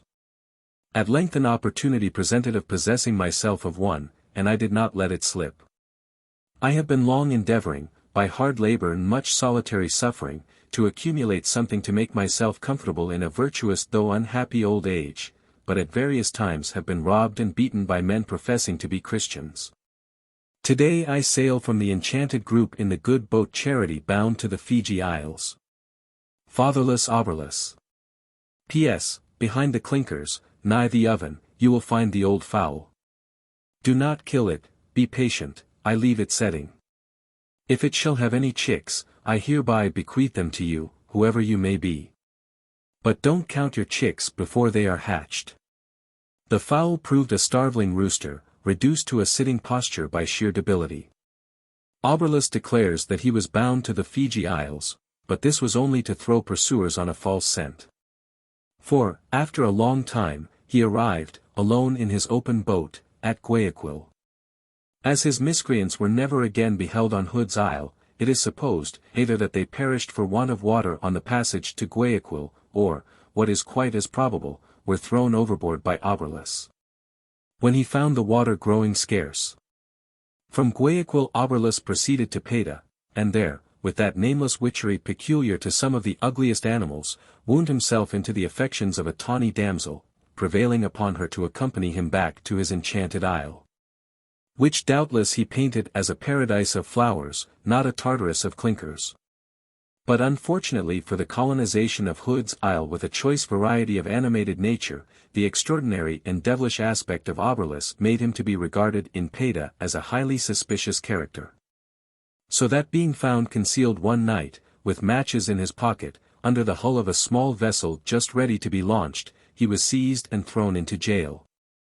The jails in most South American towns are generally of the least wholesome sort. Built of huge cakes of sunburnt brick, and containing but one room, without windows or yard, and but one door heavily grated with wooden bars, they present both within and without the grimmest aspect. As public edifices they conspicuously stand upon the hot and dusty plaza, offering to view, through the gratings, their villainous and hopeless inmates, burrowing in all sorts of tragic squalor. And here, for a long time, OBERLUS was seen.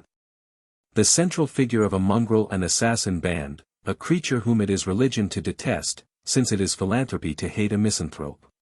Note: they who may be disposed to question the possibility of the character above depicted, are referred to the 2D volume of Porter's Voyage into the Pacific, where they will recognize many sentences, for expedition's sake derived verbatim from thence, and incorporated here.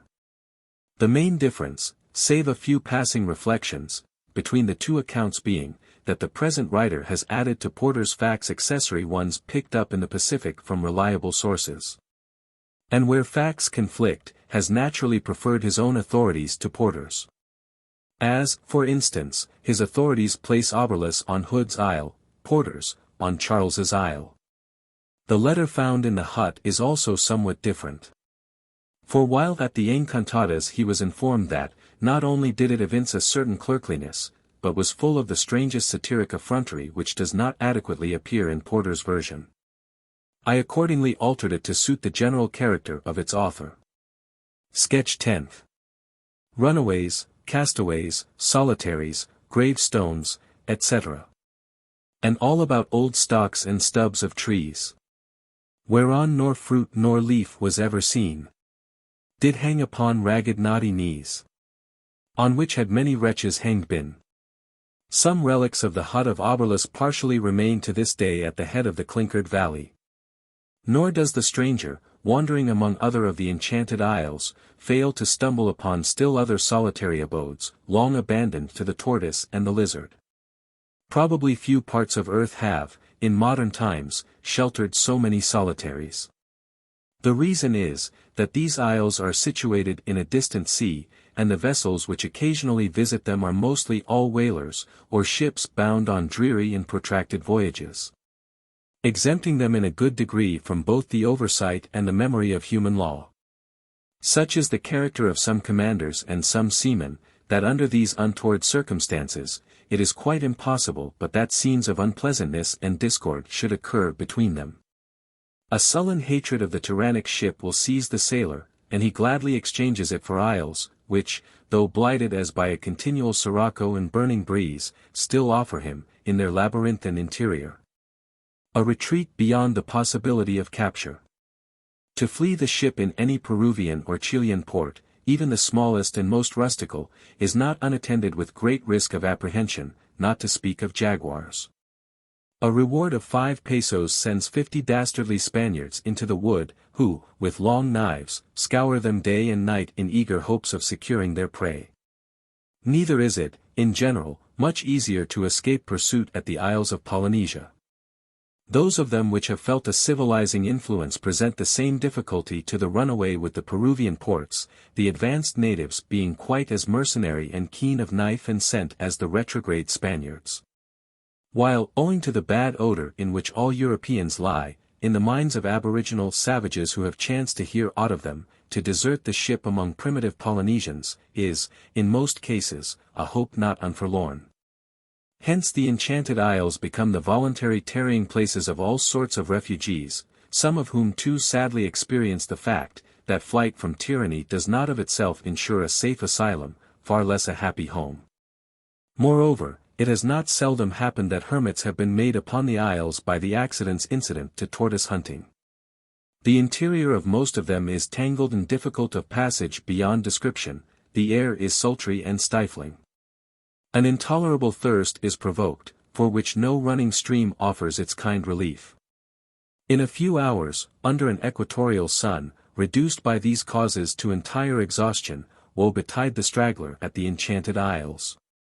Their extent is such as to forbid an adequate search, unless weeks are devoted to it. The impatient ship waits a day or two. When, the missing man remaining undiscovered, up goes a stake on the beach, with a letter of regret, and a keg of crackers and another of water tied to it, and away sails the craft. Nor have there been wanting instances where the inhumanity of some captains has led them to wreak a secure revenge upon seamen who have given their caprice or pride some singular offence.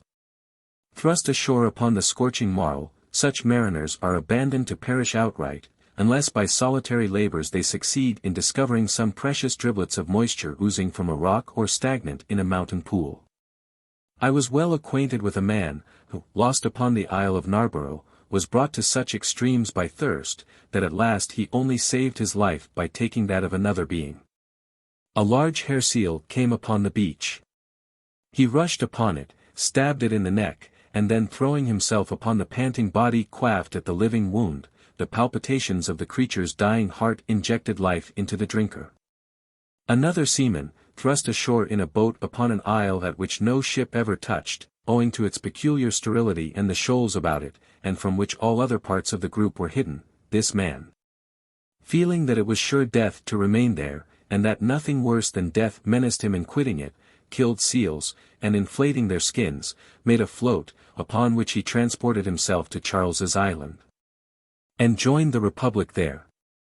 But men, not endowed with courage equal to such desperate attempts, find their only resource in forthwith seeking some watering place, however precarious or scanty, building a hut, catching tortoises and birds, and in all respects preparing for a hermit life, till tide or time, or a passing ship arrives to float them off. At the foot of precipices on many of the isles, small rude basins in the rocks are found, partly filled with rotted rubbish or vegetable decay, or overgrown with thickets, and sometimes a little moist, which, upon examination, reveal plain tokens of artificial instruments employed in hollowing them out, by some poor castaway or still more miserable runaway. These basins are made in places where it was supposed some scanty drops of dew might exude into them from the upper crevices. The relics of hermitages and stone basins are not the only signs of vanishing humanity to be found upon the isles. And, curious to say, that spot which of all others in settled communities is most animated, at the Enchanted Isles presents the most dreary of aspects. And though it may seem very strange to talk of post offices in this barren region, yet post offices are occasionally to be found there. They consist of a stake and a bottle, the letters being not only sealed, but corked. They are generally deposited by captains of Nantucketers for the benefit of passing fishermen, and contain statements as to what luck they had in whaling or tortoise hunting. Frequently, however, long months and months, whole years glide by and no applicant appears. The stake rots and falls, presenting no very exhilarating object. If now it be added that gravestones, or rather graveboards, are also discovered upon some of the isles, the picture will be complete. Upon the beach of James's Isle, for many years, was to be seen a rude finger-post, pointing inland. And, perhaps, taking it for some signal of possible hospitality in this otherwise desolate spot, some good hermit living there with his maple dish, the stranger would follow on in the path thus indicated. till at last he would come out in a noiseless nook, and find his only welcome, a dead man, his soul greeting the inscription over a grave. Here, in 1813, fell, in a daybreak duel, a lieutenant of the U.S. frigate Essex, aged 21, attaining his majority in death. It is but fit that, like those old monastic institutions of Europe, whose inmates go not out of their own walls to be inurned, but are entombed there where they die, the Encantadas, too, should bury their own dead. Even as the great general monastery of earth does hers.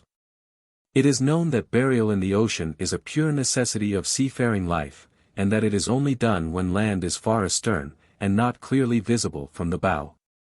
Hence, to vessels cruising in the vicinity of the Enchanted Isles, they afford a convenient potter's field. The interment over, some good-natured forecastle poet and artist seizes his paintbrush, and inscribes a doggerel epitaph. When, after a long lapse of time, other good-natured seamen chance to come upon the spot, they usually make a table of the mound, and quaff a friendly can to the poor soul's repose.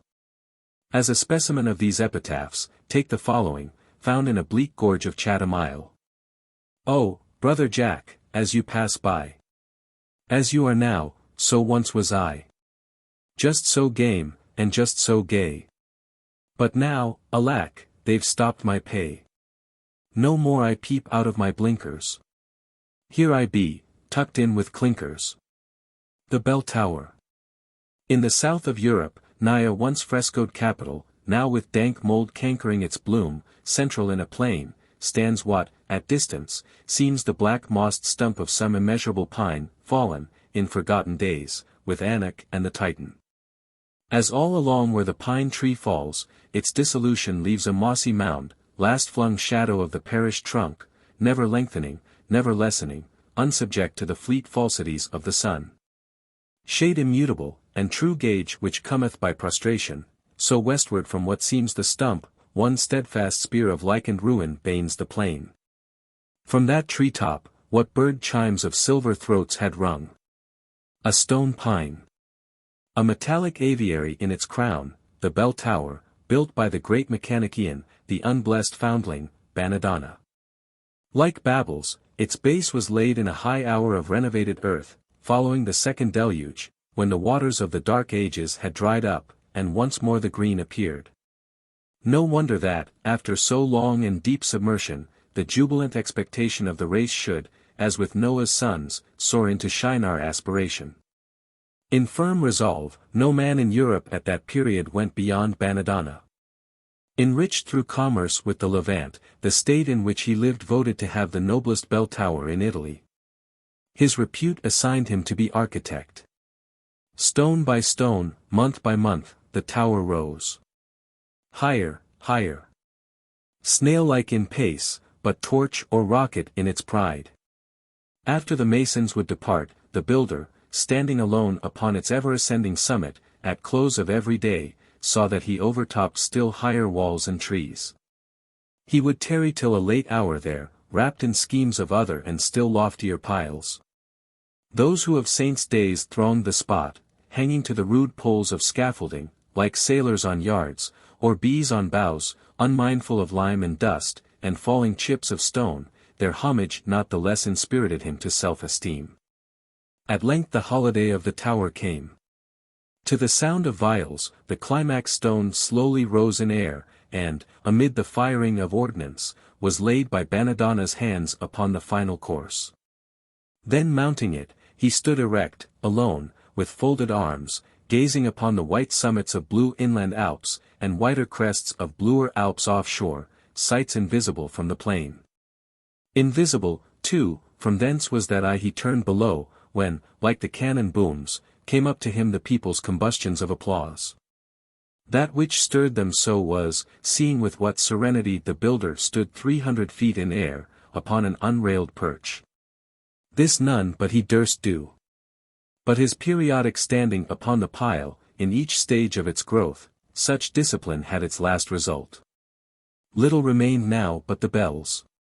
These, in all respects, must correspond with their receptacle. The minor ones were prosperously cast. A highly enriched one followed, of a singular make, intended for suspension in a manner before unknown. The purpose of this bell, its rotary motion, and connection with the clockwork, also executed at the time, will, in the sequel, receive mention.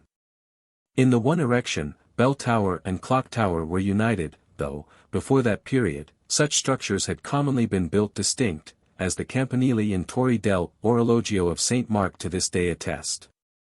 But it was upon the great state bell that the founder lavished his more daring skill.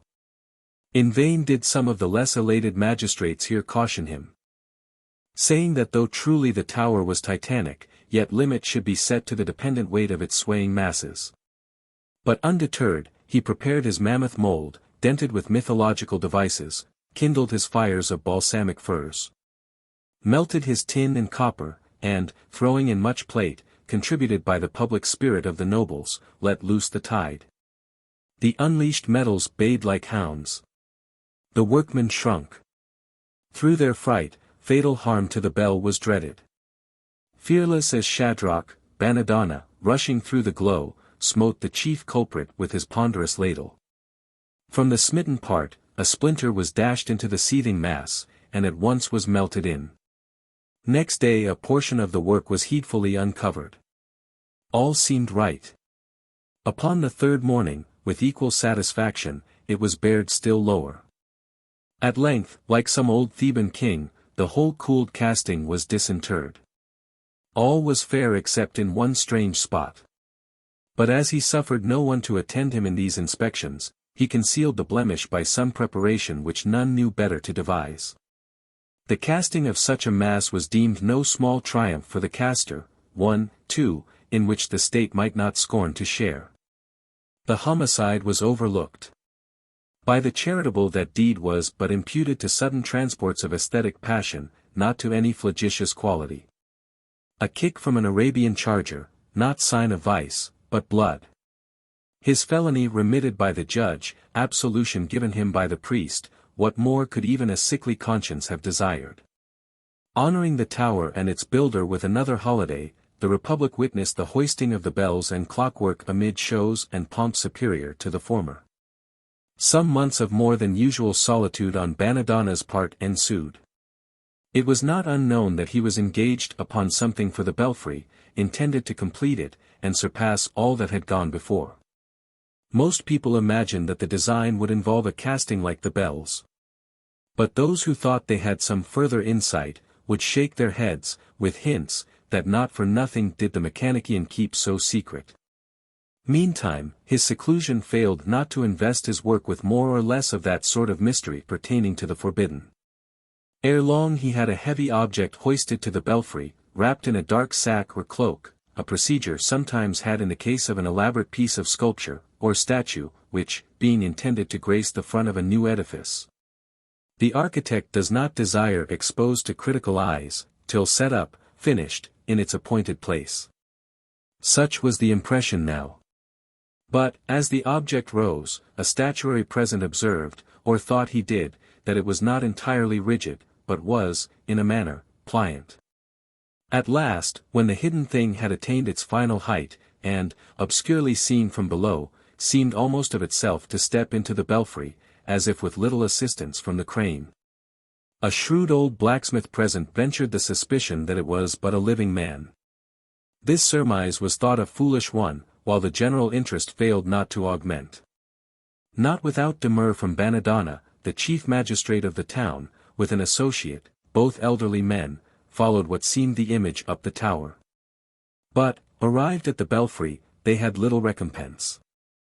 Plausibly entrenching himself behind the conceited mysteries of his art, the mechanician withheld present explanation.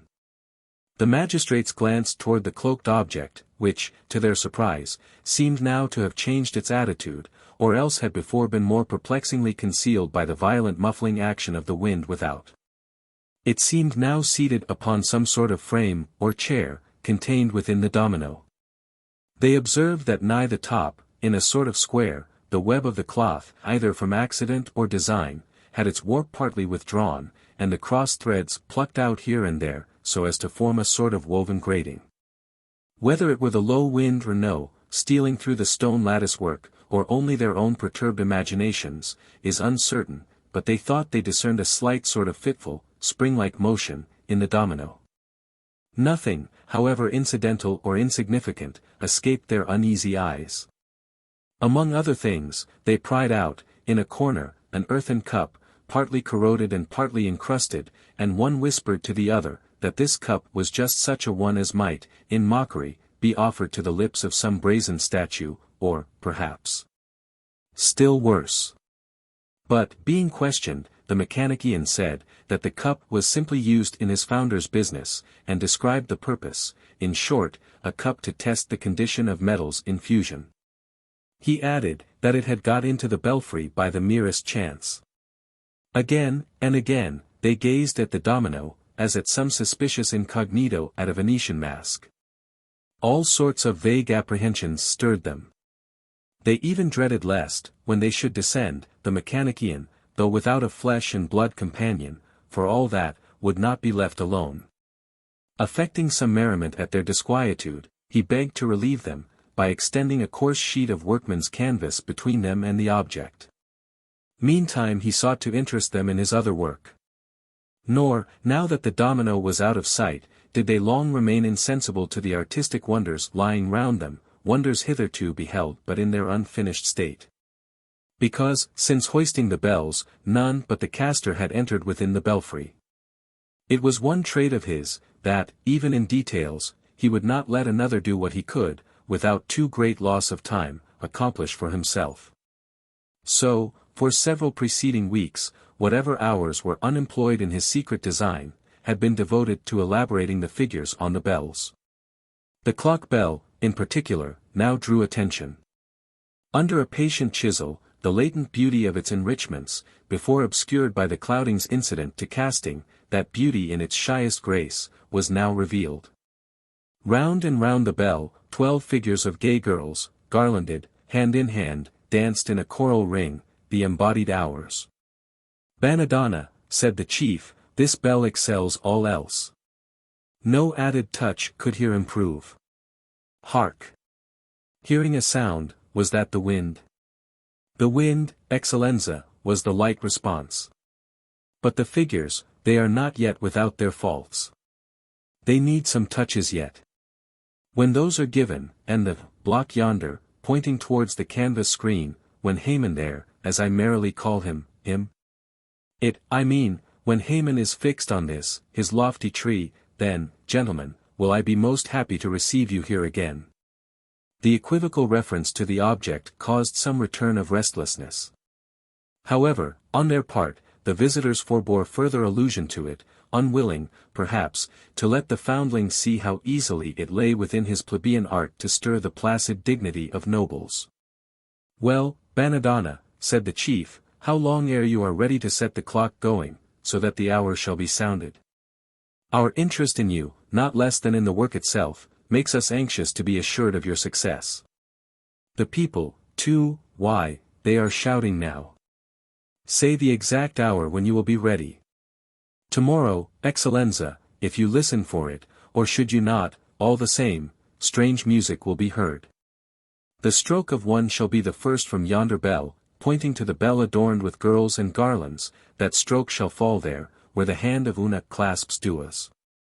The stroke of one shall sever that loved clasp.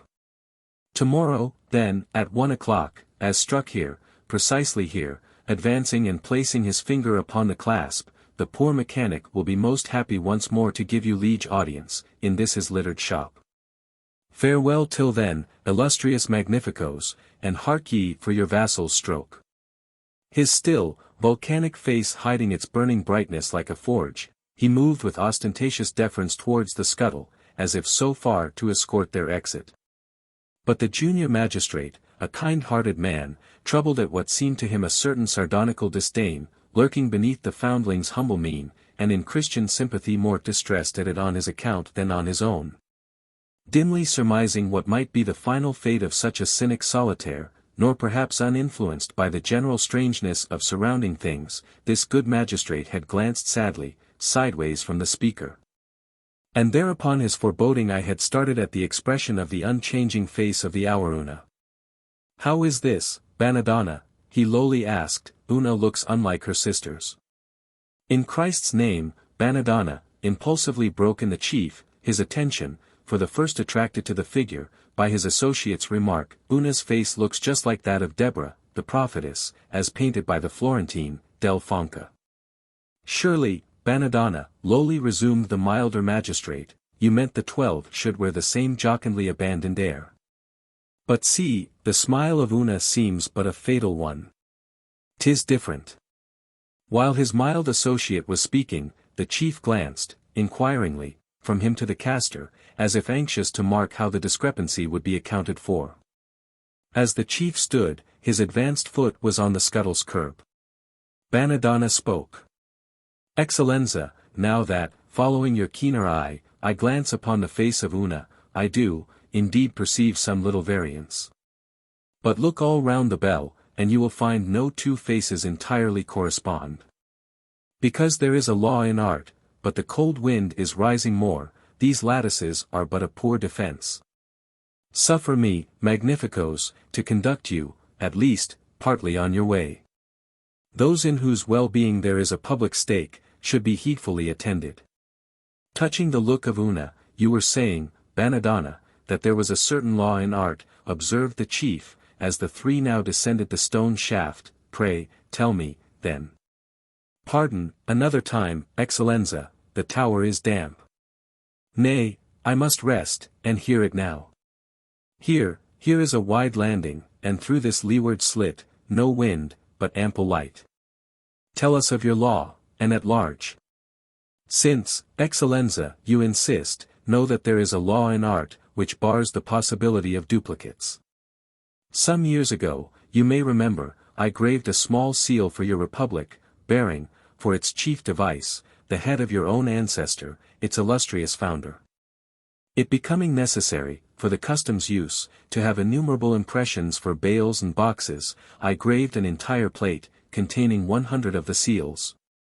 Now, though, indeed, my object was to have those 100 heads identical, and though, I dare say, people think them so, yet, upon closely scanning an uncut impression from the plate, no two of those 50 faces, side by side, will be found alike.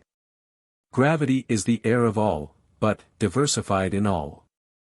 In some, benevolent, in some, ambiguous. In 2 or 3, to a close scrutiny, all but incipiently malign, the variation of less than a hair's breadth in the linear shadings round the mouth sufficing to all this. Now, Excellenza, transmute that general gravity into joyousness, and subject it to 12 of those variations I have described, and tell me, will you not have my hours here, and Una one of them? But I like. Hark! Is that, a footfall above? Mortar, Excellenza, sometimes it drops to the belfry floor from the arch where the stonework was left undressed. I must have it seen to. As I was about to say, for one, I like this law forbidding duplicates. It evokes fine personalities. Yes, Excellenza, that strange, and, to you, uncertain smile, and those forelooking eyes of Una, suit Banadonna very well. Hark, sure we left no soul above. No soul, Excellenza, rest assured, no soul, again the mortar. It fell not while we were there. Ah, in your presence, it better knew its place, Excellenza, blandly bowed Banadonna. But, Una, said the milder magistrate, she seemed intently gazing on you. One would have almost sworn that she picked you out from among us three. If she did, possibly, it might have been her finer apprehension, Excellenza. How, Banadonna? I do not understand you. No consequence, Excellenza, but the shifted wind is blowing through the slit. Suffer me to escort you on, and then, pardon, but the twaller must to his tools. It may be foolish, Signor, said the milder magistrate, as, from the third landing, the two now went down unescorted, but, somehow, our great mechanician moves me strangely. Why, just now, when he so superciliously replied, his walk seemed Cicero's, God's vain foe, in Del Fonca's painting. And that young, sculptured Deborah, too. Ay, and that. Tush, Tush, Senior, returned the chief. A passing whim. Deborah? Where's JL, pray? Ah, said the other, as they now stepped upon the sod. Senior, I see you leave your fears behind you with the chill and gloom, but mine, even in this sunny air, remain. Hark! It was a sound from just within the tower door, whence they had emerged. Turning, they saw it closed. He has slipped down and barred us out, smiled the chief, but it is his custom. Proclamation was now made, that the next day, at 1 hour after meridian, the clock would strike, and, thanks to the mechanician's powerful art, with unusual accompaniments. But what those should be, none as yet could say. The announcement was received with cheers. By the looser sort, who encamped about the tower all night, lights were seen gleaming through the topmost blindwork, only disappearing with the morning sun. Strange sounds, too, were heard, or were thought to be, by those whom anxious watching might not have left mentally undisturbed, sounds, not only of some ringing implement, but also, so they said, half-suppressed screams and plainings. Such as might have issued from some ghostly engine, overplied. Slowly the day drew on, part of the concourse chasing the weary time with songs and games, till, at last, the great blurred sun rolled, like a football, against the plain. At noon, the nobility and principal citizens came from the town in cavalcade, a guard of soldiers, also, with music, the more to honor the occasion. Only 1 hour more. Impatience grew. Watches were held in hands of feverish men, who stood, now scrutinizing their small dial plates, and then, with neck thrown back, gazing toward the belfry, as if the eye might foretell that which could only be made sensible to the ear. For, as yet, there was no dial to the tower clock. The hour hands of 1,000 watches now verged within a hair's breadth of the figure 1. A silence, as of the expectation of some Shiloh, pervaded the swarming plain. Suddenly a dull, mangled sound, not ringing in it, scarcely audible, indeed, to the outer circles of the people, that dull sound dropped heavily from the belfry. At the same moment, each man stared at his neighbor blankly. All watches were upheld. All hour hands were at, had passed, the figure 1. No bellstroke from the tower. The multitude became tumultuous. Waiting a few moments, the chief magistrate, commanding silence, hailed the belfry, to know what thing unforeseen had happened there. No response. He hailed again and yet again. All continued hushed. By his order, the soldiers burst in the tower door. When, stationing guards to defend it from the now surging mob, the chief, accompanied by his former associate, climbed the winding stairs. Halfway up, they stopped to listen. No sound. Mounting faster, they reached the belfry. But, at the threshold, started at the spectacle disclosed. A spaniel, which, unbeknown to them, had followed them thus far, stood shivering as before some unknown monster in a break, or, rather, as if it snuffed footsteps leading to some other world. Banadonna lay, prostrate and bleeding, at the base of the bell which was adorned with girls and garlands. He lay at the feet of the houruna, his head coinciding, in a vertical line, with her left hand, clasped by the hour dua. With downcast face impending over him, like JL over nailed Sisera in the tent, was the domino, now no more becloaked. It had limbs, and seemed clad in a scaly mail, lustrous as a dragon beetle's. It was manacled, and its clubbed arms were uplifted, as if, with its manacles, once more to smite its already smitten victim. One advanced foot of it was inserted beneath the dead body, as if in the act of spurning it. Uncertainty falls on what now followed. It were but natural to suppose that the magistrates would, at first, shrink from immediate personal contact with what they saw. At the least, for a time, they would stand in involuntary doubt. It may be, in more or less of horrified alarm. Certain it is, that an arquebus was called for from below. And some add, that its report, followed by a fierce whiz, as of the sudden snapping of a mainspring, with a steely din, as if a stack of sword blades should be dashed upon a pavement, these blended sounds came ringing to the plain. attracting every eye far upward to the belfry, whence, through the lattice-work, thin wreaths of smoke were curling. Some averred that it was the spaniel, gone mad by fear, which was shot. This, others denied. True it was, the spaniel never more was seen, and, probably, for some unknown reason, it shared the burial now to be related of the domino. For, whatever the preceding circumstances may have been, the first instinctive panic over, or else all ground of reasonable fear removed, the two magistrates, by themselves, quickly rehood the figure in the dropped cloak wherein it had been hoisted. The same night, it was secretly lowered to the ground, smuggled to the beach, pulled far out to sea, and sunk. Nor to any after urgency, even in free convivial hours, would the twain ever disclose the full secrets of the belfry. From the mystery unavoidably investing it, the popular solution of the foundling's fate involved more or less of supernatural agency. But some few less unscientific minds pretended to find little difficulty in otherwise accounting for it.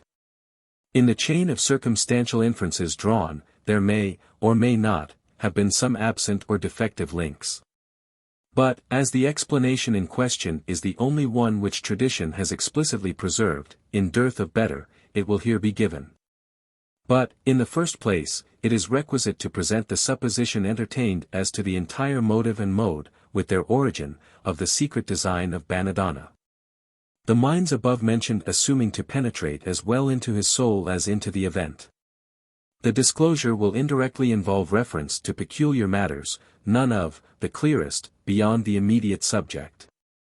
At that period, no large bell was made to sound otherwise than as at present, by agitation of a tongue within, by means of ropes, or percussion from without, either from cumbrous machinery, or stalwart watchmen, armed with heavy hammers, stationed in the belfry, or in sentry boxes on the open roof, according as the bell was sheltered or exposed. It was from observing these exposed bells, with their watchmen, that the foundling, as was opined, derived the first suggestion of his scheme. Perched on a great mast or spire, the human figure, viewed from below, undergoes such a reduction in its apparent size, as to obliterate its intelligent features. It evinces no personality.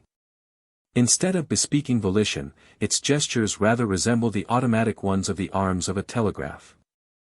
Musing, therefore, upon the purely Punchinello aspect of the human figure thus beheld, it had indirectly occurred to Bannadonna to devise some metallic agent, which should strike the hour with its mechanic hand, with even greater precision than the vital one. And, moreover, as the vital watchman on the roof, sallying from his retreat at the given periods, walked to the bell with uplifted mace, to smite it, Bannadonna had resolved that his invention should likewise possess the power of locomotion, and, along with that, the appearance, at least, of intelligence and will. If the conjectures of those who claimed acquaintance with the intent of Bannadonna be thus far correct, no unenterprising spirit could have been his. But they stopped not here. Intimating that though, indeed, his design had, in the first place, been prompted by the sight of the watchman, and confined to the devising of a subtle substitute for him, yet, as is not seldom the case with projectors, by insensible gradations. Proceeding from comparatively pygmy aims to titanic ones, the original scheme had, in its anticipated eventualities, at last, attained to an unheard of degree of daring. He still bent his efforts upon the locomotive figure for the belfry, but only as a partial type of an ulterior creature, a sort of elephantine helot, adapted to further, in a degree scarcely to be imagined, the universal conveniences and glories of humanity, supplying nothing less than a supplement to the 6 days' work. Stocking the earth with a new serf, more useful than the ox, swifter than the dolphin, stronger than the lion, more cunning than the ape, for industry an ant, more fiery than serpents, and yet, in patience, another ass. All excellences of all God-made creatures, which served man, were here to receive advancement, and then to be combined in one. Talus was to have been the all-accomplished helot's name. Talus, iron slave to Bannadonna, and, through him, to man. Here, it might well be thought that, were these last conjectures as to the foundling's secrets not erroneous, then must he have been hopelessly infected with the craziest chimeras of his age, far outgoing Albert Magus and Cornelius Agrippa. But the contrary was averred. However marvelous his design, however apparently transcending not alone the bounds of human invention, but those of divine creation, yet the proposed means to be employed were alleged to have been confined within the sober forms of sober reason. It was affirmed that, to a degree of more than skeptic scorn, Bonadonna had been without sympathy for any of the vainglorious irrationalities of his time. For example, he had not concluded, with the visionaries among the metaphysicians, that between the finer mechanic forces and the ruder animal vitality some germ of correspondence might prove discoverable. As little did his scheme partake of the enthusiasm of some natural philosophers, who hoped, by physiological and chemical inductions, to arrive at a knowledge of the source of life, and so qualify themselves to manufacture and improve upon it. Much less had he aught in common with the tribe of alchemists, who sought, by a species of incantations, to evoke some surprising vitality from the laboratory. Neither had he imagined, with certain sanguine theosophists, that, by faithful adoration of the highest, unheard-of powers would be vouchsafed to man. A practical materialist, what Bonadonna had aimed at was to have been reached, not by logic, not by crucible, not by conjuration, not by altars, but by plain vice-bench and hammer. In short, to solve nature, to steal into her, to intrigue beyond her, to procure some one else to bind her to his hand, these, one and all, had not been his objects. But, asking no favors from any element or any being, of himself, to rival her, outstrip her, and rule her. He stooped to conquer. With him, common sense was theurgy, machinery, miracle, Prometheus, the heroic name for machinist, man, the true God. Nevertheless, in his initial step, so far as the experimental automaton for the belfry was concerned, he allowed fancy some little play, or, perhaps, what seemed his fancifulness was but his utilitarian ambition collaterally extended. In figure, the creature for the belfry should not be likened after the human pattern, nor any animal one, nor after the ideals, however wild, of ancient fable, but equally in aspect as in organism be an original production. The more terrible to behold, the better. Such, then, were the suppositions as to the present scheme, and the reserved intent. How, at the very threshold, so unlooked for a catastrophe overturned all, or rather, what was the conjecture here, is now to be set forth.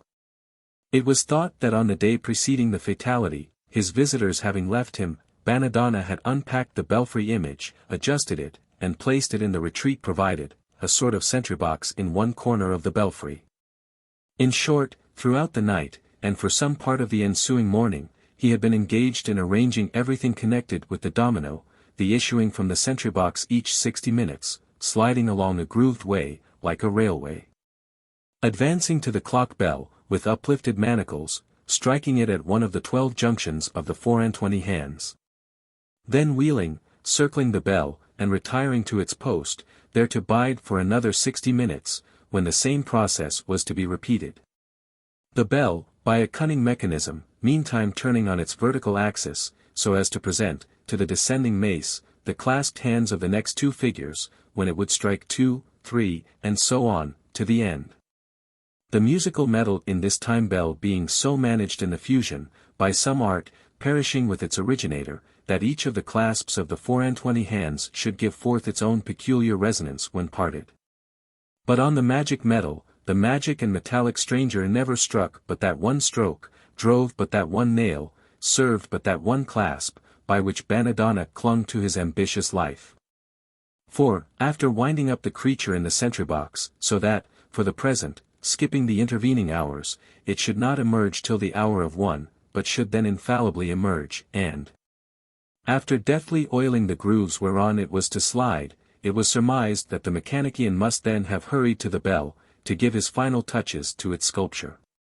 True artist, he here became absorbed, and absorption still further intensified, it may be, by his striving to abate that strange look of Una, which, though, before others, he had treated with such unconcern, might not, in secret, have been without its thorn. And so, for the interval, he was oblivious of his creature, which, not oblivious of him, and true to its creation, and true to its heedful winding up, left its post precisely at the given moment, along its well-oiled route, slid noiselessly towards its mark. And, aiming at the hand of Una, to ring one clangorous note, dully smote the intervening brain of Banadonna, turned backwards to it, the manacled arms then instantly upspringing to their hovering poise. The falling body clogged the thing's return. So there it stood, still impending over Banadonna, as if whispering some post-mortem terror. The chisel lay dropped from the hand, but beside the hand, the oil flask spilled across the iron track.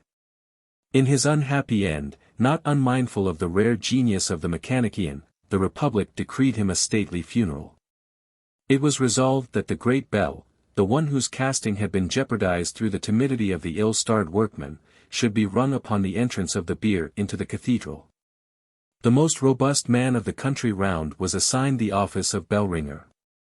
But as the pallbearers entered the cathedral porch, naught but a broken and disastrous sound, like that of some lone alpine landslide, fell from the tower upon their ears. And then, all was hushed. Glancing backwards, they saw the groined belfry crashed sideways in. It afterwards appeared that the powerful peasant, who had the bell rope in charge, wishing to test at once the full glory of the bell, had swayed down upon the rope with one concentrate jerk. The mass of quaking metal, too ponderous for its frame, and strangely feeble somewhere at its top, loosed from its fastening, tore sideways down, and tumbling in one sheer fall, 300 feet to the soft sward below, buried itself inverted and half out of sight. Upon its disinterment, the main fracture was found to have started from a small spot in the ear, which, being scraped, revealed a defect, deceptively minute in the casting. Which defect must subsequently have been pasted over with some unknown compound. The remolten metal soon reassumed its place in the tower's repaired superstructure. For 1 year the metallic choir of birds sang musically in its belfry-bow-work of sculptured blinds and traceries. But on the first anniversary of the tower's completion, at early dawn, before the concourse had surrounded it, an earthquake came. One loud crash was heard. The stone pine, with all its bower of songsters, lay overthrown upon the plain. So the blind slave obeyed its blinder lord, but, in obedience, slew him. So the Creator was killed by the creature. So the bell was too heavy for the tower. So the bell's main weakness was where man's blood had flawed it. And so pride went before the fall.